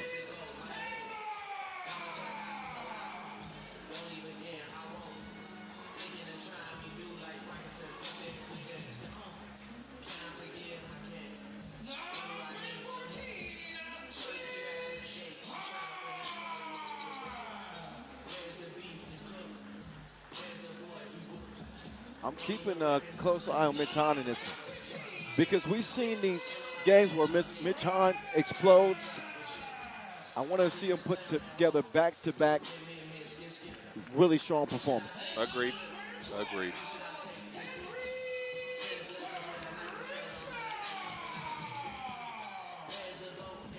Caruso, who provided the finishing touch to a very impressive USA performance.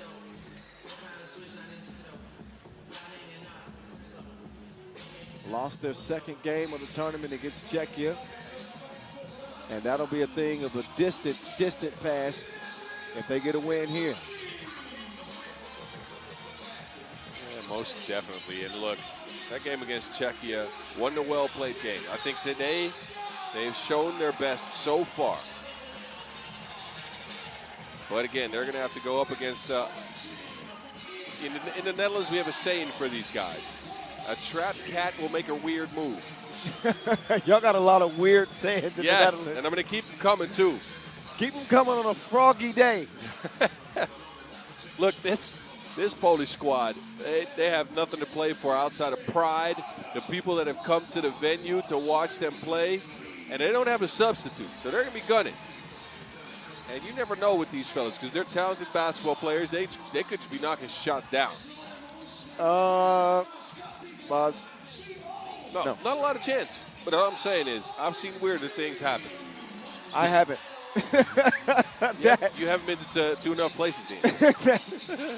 3-man Poland squad. And while they fought, they have lost every game they played. And now they go up against the United States coming in confident, beaming with confidence, in fact, with the athleticism of James Parrott the non-stop mindset and approach of Dylan Travis. Do it all, Henry Caruso and Big Cinny on the What? That's it. There we go. Yeah. You keep trying to make my voice go that high pitch. First you do it with singing, now I got to do this.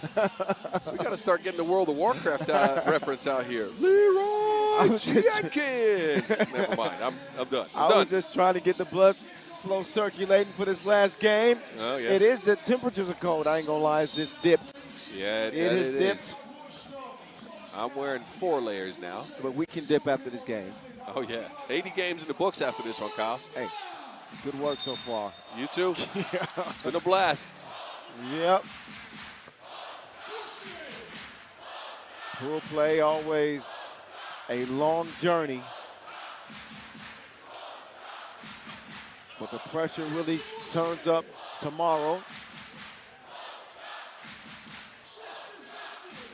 And again, whether the USA are there or not will depend on the outcome of this game. Oh, they'll be there. Not tomorrow. Not Oh, yeah, you not mean, if they get yeah, the I'm one about to say, seed. they'll get into the knockout rounds. Yeah, they're Which in, one? They're in the playoffs. Yes. Playoffs? We're talking playoffs? You don't know that quote, do you? I know. That's Denny Green. Practice. That's NFL. Okay. Playoffs. Never mind. Sokolowski, bump in the bucket. Actually, that's not Denny Green. That was the other coach.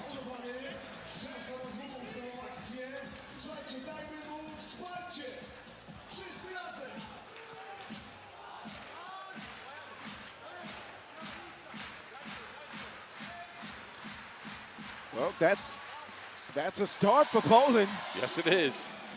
2-0. Dropped off to Caruso, Yamich.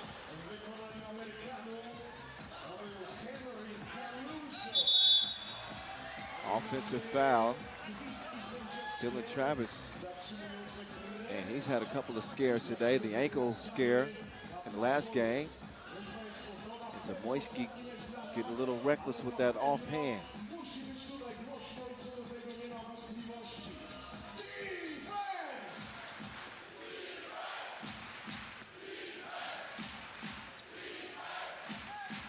Caruso offline on that attempt.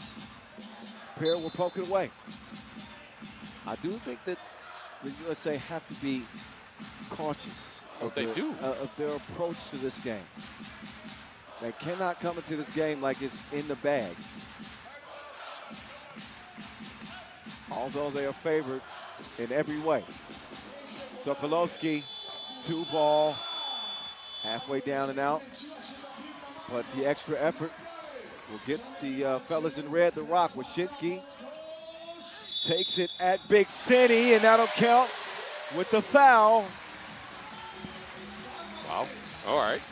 Wyszynski's had a good day, man.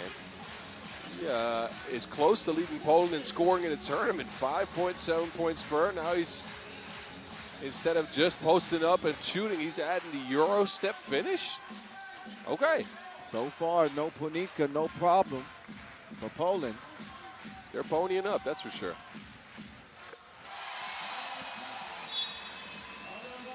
Where's Michael Money in the Bank Hicks when you need him?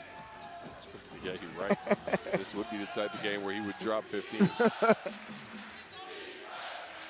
Parrott, a little bit of slippage on the drive. But you want to see that focus and that killer instinct from the USA. And through a minute, little bit lax. He's going to have to withstand Poland's punch here. And look, that USA know very well that this Polish team is going to come out swinging. Now, you don't want to give them too much momentum and too much of a lead, because then they might actually get their hopes up. Right. And it's scary if they start believing. Yes. Sokolowski to Wyshynski. Wyshynski with the up fake. Wyshynski inside. Sokolowski nearly hit it from behind the backboard. Big Cinny will get it back. Big Cinny on the attack, he will draw the whistle.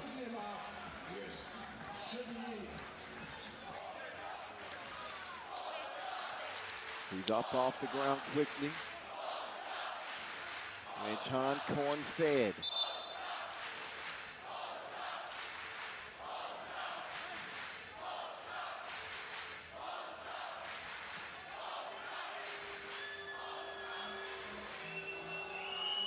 So a three-man Poland team gonna give it all they got. And this crowd is gonna give this USA team all they got.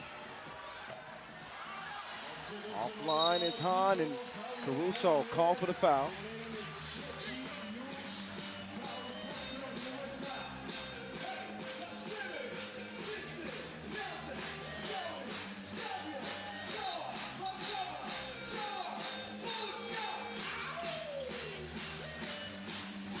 Bo for two.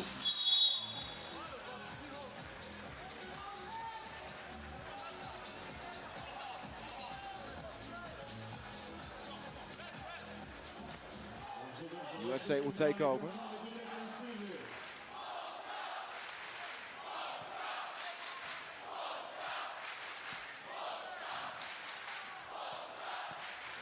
The real deal. Parrott's gonna sneak one up, but misses it. Zebo misfires from the corner.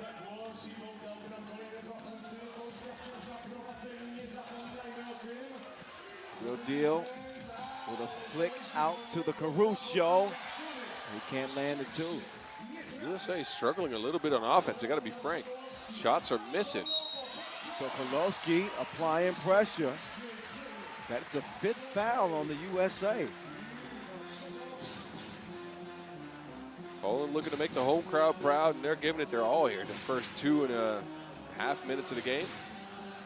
I'll take one foul off. That's the fourth foul.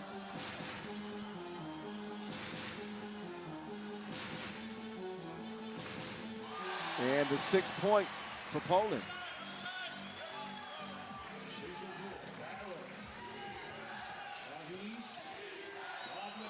Nice look. Travis to Hahn. Uh-oh. And USA having some words with each other. Parrott saying that Travis blew that defensive assignment. So maybe some pressure is starting to mount. They trail 8-3. Maybe the biggest lead Poland's had the entire tournament. Yes, it is. And I think to add to that, USA is very much a rhythm, a momentum, and a flow team, and Poland's disrupted that. Big City. Shots not falling so far. But you just wonder how long Poland can keep up this tempo, this pace with no substitute.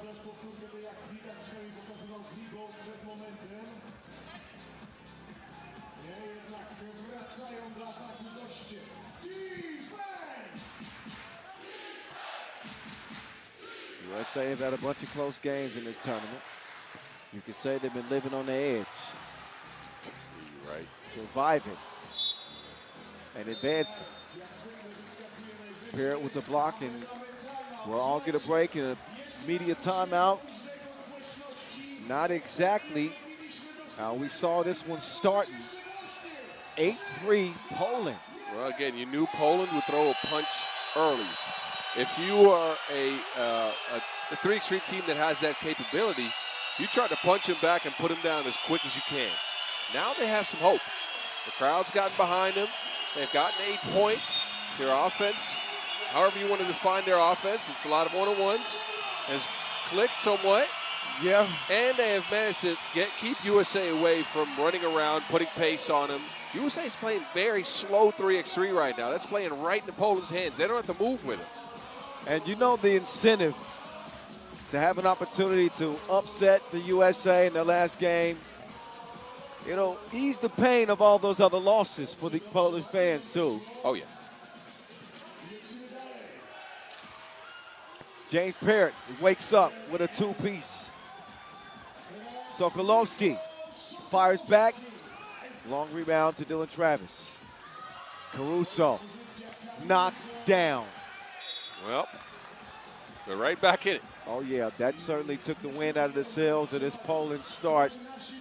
USA fed up and started knocking shots down. And don't forget, USA, look, if they win, they want to score a lot of points. Because Right. that means they get a day off tomorrow. 21. Ooh. That was a slick move from Sokolowski. Man, that was Gdansk step. I don't know if Sokolowski's from there, by the way. I just threw out a Polish place name.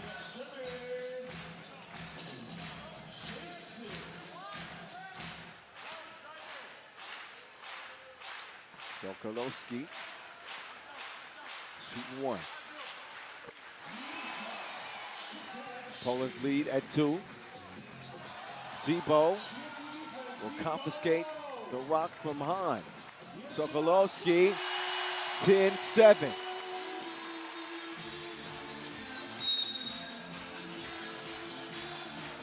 And Hahn is getting really frustrated with Zebo. Look, Zebo, you knew he was going to come out and try every trick in the book. A 39-year-old veteran playing in front of his fans here. Yeah. He's going to get you in at least some frustration. Straight on 2, put it back. Sokolowski. Man, Sokolowski is getting to it. Oh, he's hitting him with that Soko Loco. Baseline bucket for Dylan Travis. What's he up to now? He's up to 6. This is his best game of the tournament so far. Save his best for last. How long will it last?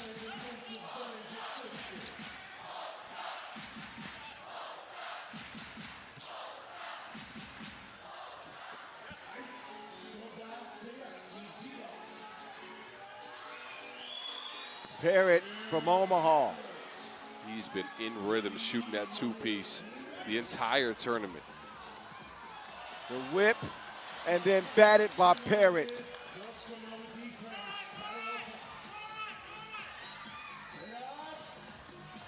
Caruso rattles one in, and USA enjoying their first lead of the game.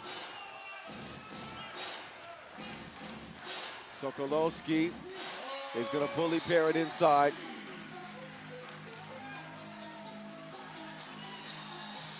That time Parrott off target.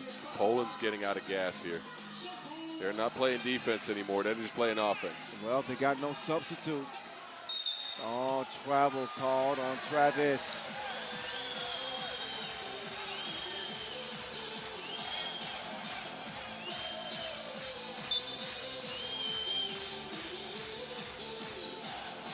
Both teams are going to rest here in about a half minute. 4:34 on the game clock in our pool play finale. Poland got out to a big lead early, but the USA have run them down.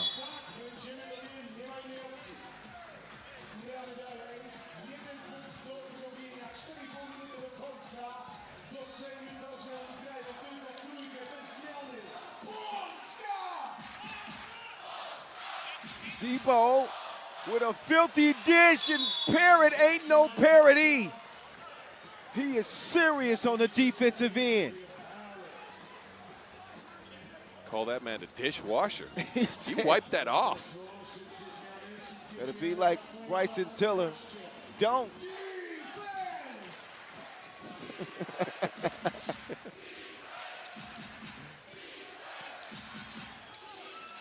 Oh, Caruso, the athleticism.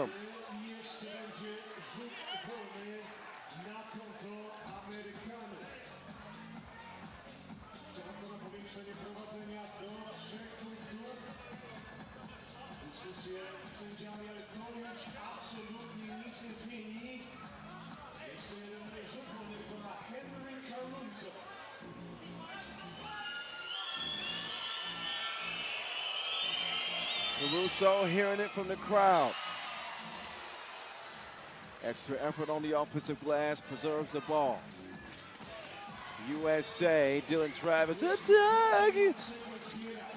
Oh, Travis lifted off his feet. będzie po tym wszystkim przebiegnie do końca. Miejmy nadzieję, że zostanie nam jeszcze troszkę siły. 6 fouls apiece, 3-point lead USA.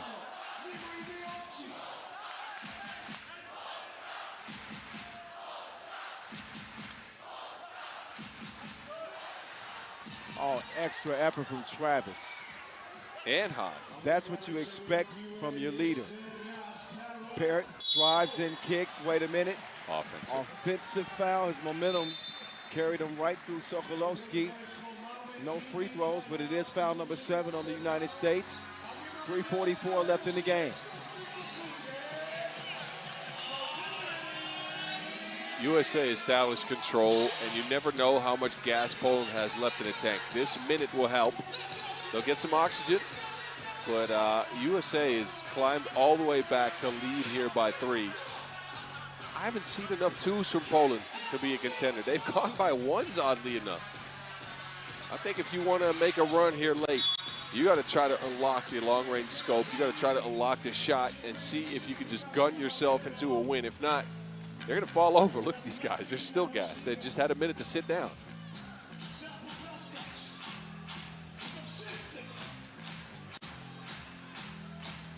Zebo using a lot of time. Wyszycki turns around, face up Jay. In the grasp of Caruso. Parrott, not enough on that 2 attempt. Zebo, no. Back to Zebo this time, yes. Poland pull within 1. USA not just hunting to win, but 21 points. And Caruso is going to help them get closer. Third 2-ball in the game for the Caruso. Technically, USA at this point is hunting, I believe, 19 points, which would tie them with Latvia. And based on their individual ranking, would put them ahead. But again, it's always better to score 21. They're close enough, 4 away. 3 minutes to go, but I don't think we're making it the distance here. USA closing in. They got the real deal in possession. But it has been the Caruso. Hahn sets it up for Henry. He continues his scoring tangent. The ultimate wingman, Henry Caruso for the USA. Yeah, he's got 11.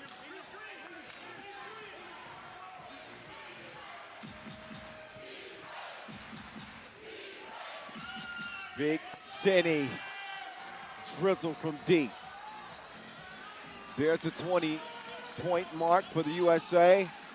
They'll try to secure the win now with 1 more bucket, and they'll have the 1 seed and a day off tomorrow. The real deal. Tuhan up and in, and you are looking at your 1 seed from Pool B. The United States 21, Poland 14.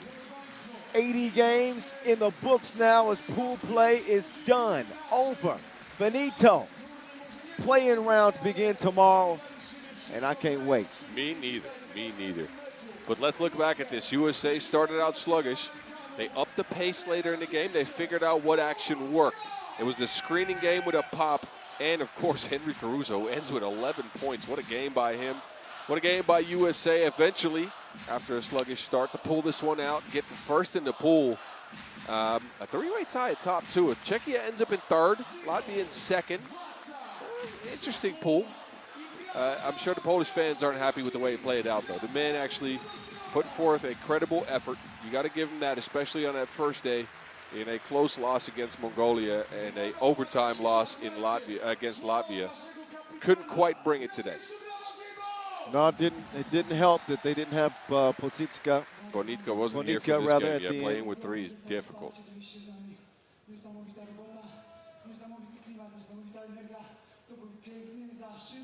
Przyjemność dla Was grać.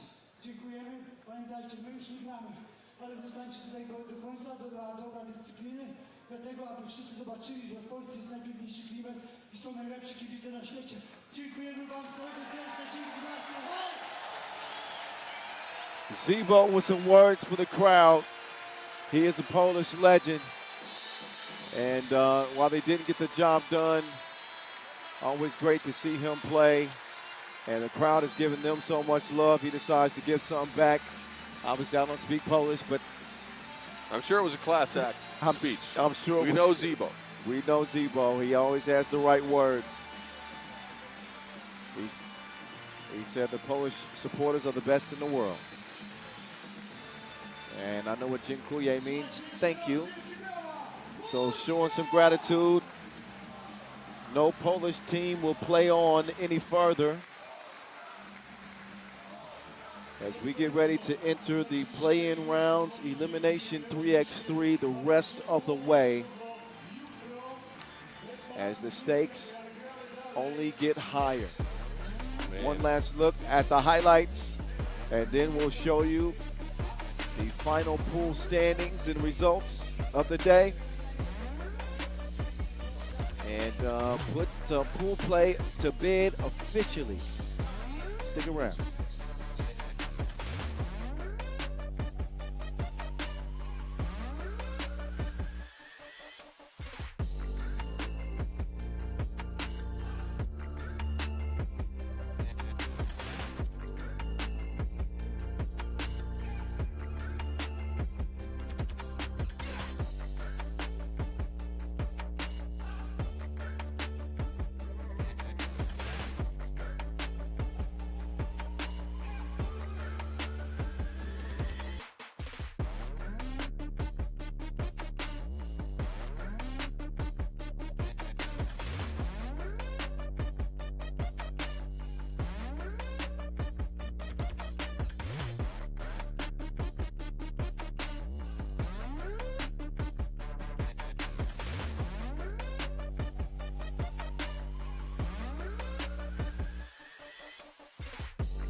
All right, the sun has set on the pool play portion of this 2026 World Cup. 4 days in the books, and Pool B coming to a close in the men's competition. Latvia winning both of their contests today. Poland losing both of theirs. The USA sweeping their 2 games to close the group and take the #1 seed. So it'll be USA 1, Latvia 2, Czechia 3. And a 3-way tie atop men's Pool B standings. Czechia, man, what a story. One of the Cinderella runs of the tournament so far. Again, you expected them to be competitive, but they got close to having the 1 seed in the pool. That is crazy. Cinderella story still balling, trying not to slip her. Oh, Madagascar, another one. Look at that. Oh, Madagascar, the biggest shock of the tournament, as they will be playing on making the 3 seed out of men's Pool A. They did that by upsetting the defending champions yesterday. This still has people buzzing. Germany, although we hadn't seen them, what we've seen has been maybe the most impressive 4 wins of the tournament. That might be the most dominant team so far outside of Serbia and Lithuania, maybe they can contend, but I'd say Germany, specifically with that athletic defense, is right up there. What about Belgium today? I would going say, down 0-3. Oh, you still want to go on Germany, huh? No, I was just going to say, I would argue that Germany, total body of work, they look the best. They look the best after 4 games to me. We will see how things go. Obviously, here is the play-in round matchups. that will begin tomorrow. We've been starting at 12:30 all week. Bodge, you can sleep in. Sleep in. I can sleep all day. We start at 6. Kyle, I'm going to take a nap after my nap. 6 p.m. local time. We going to come in fresh tomorrow. I guarantee you that. Oh, yes. Play-in round of the 2026 World Cup from Warsaw begins at 6 o'clock tomorrow. We will see you then. Enjoy your night. Enjoy your day. Be safe.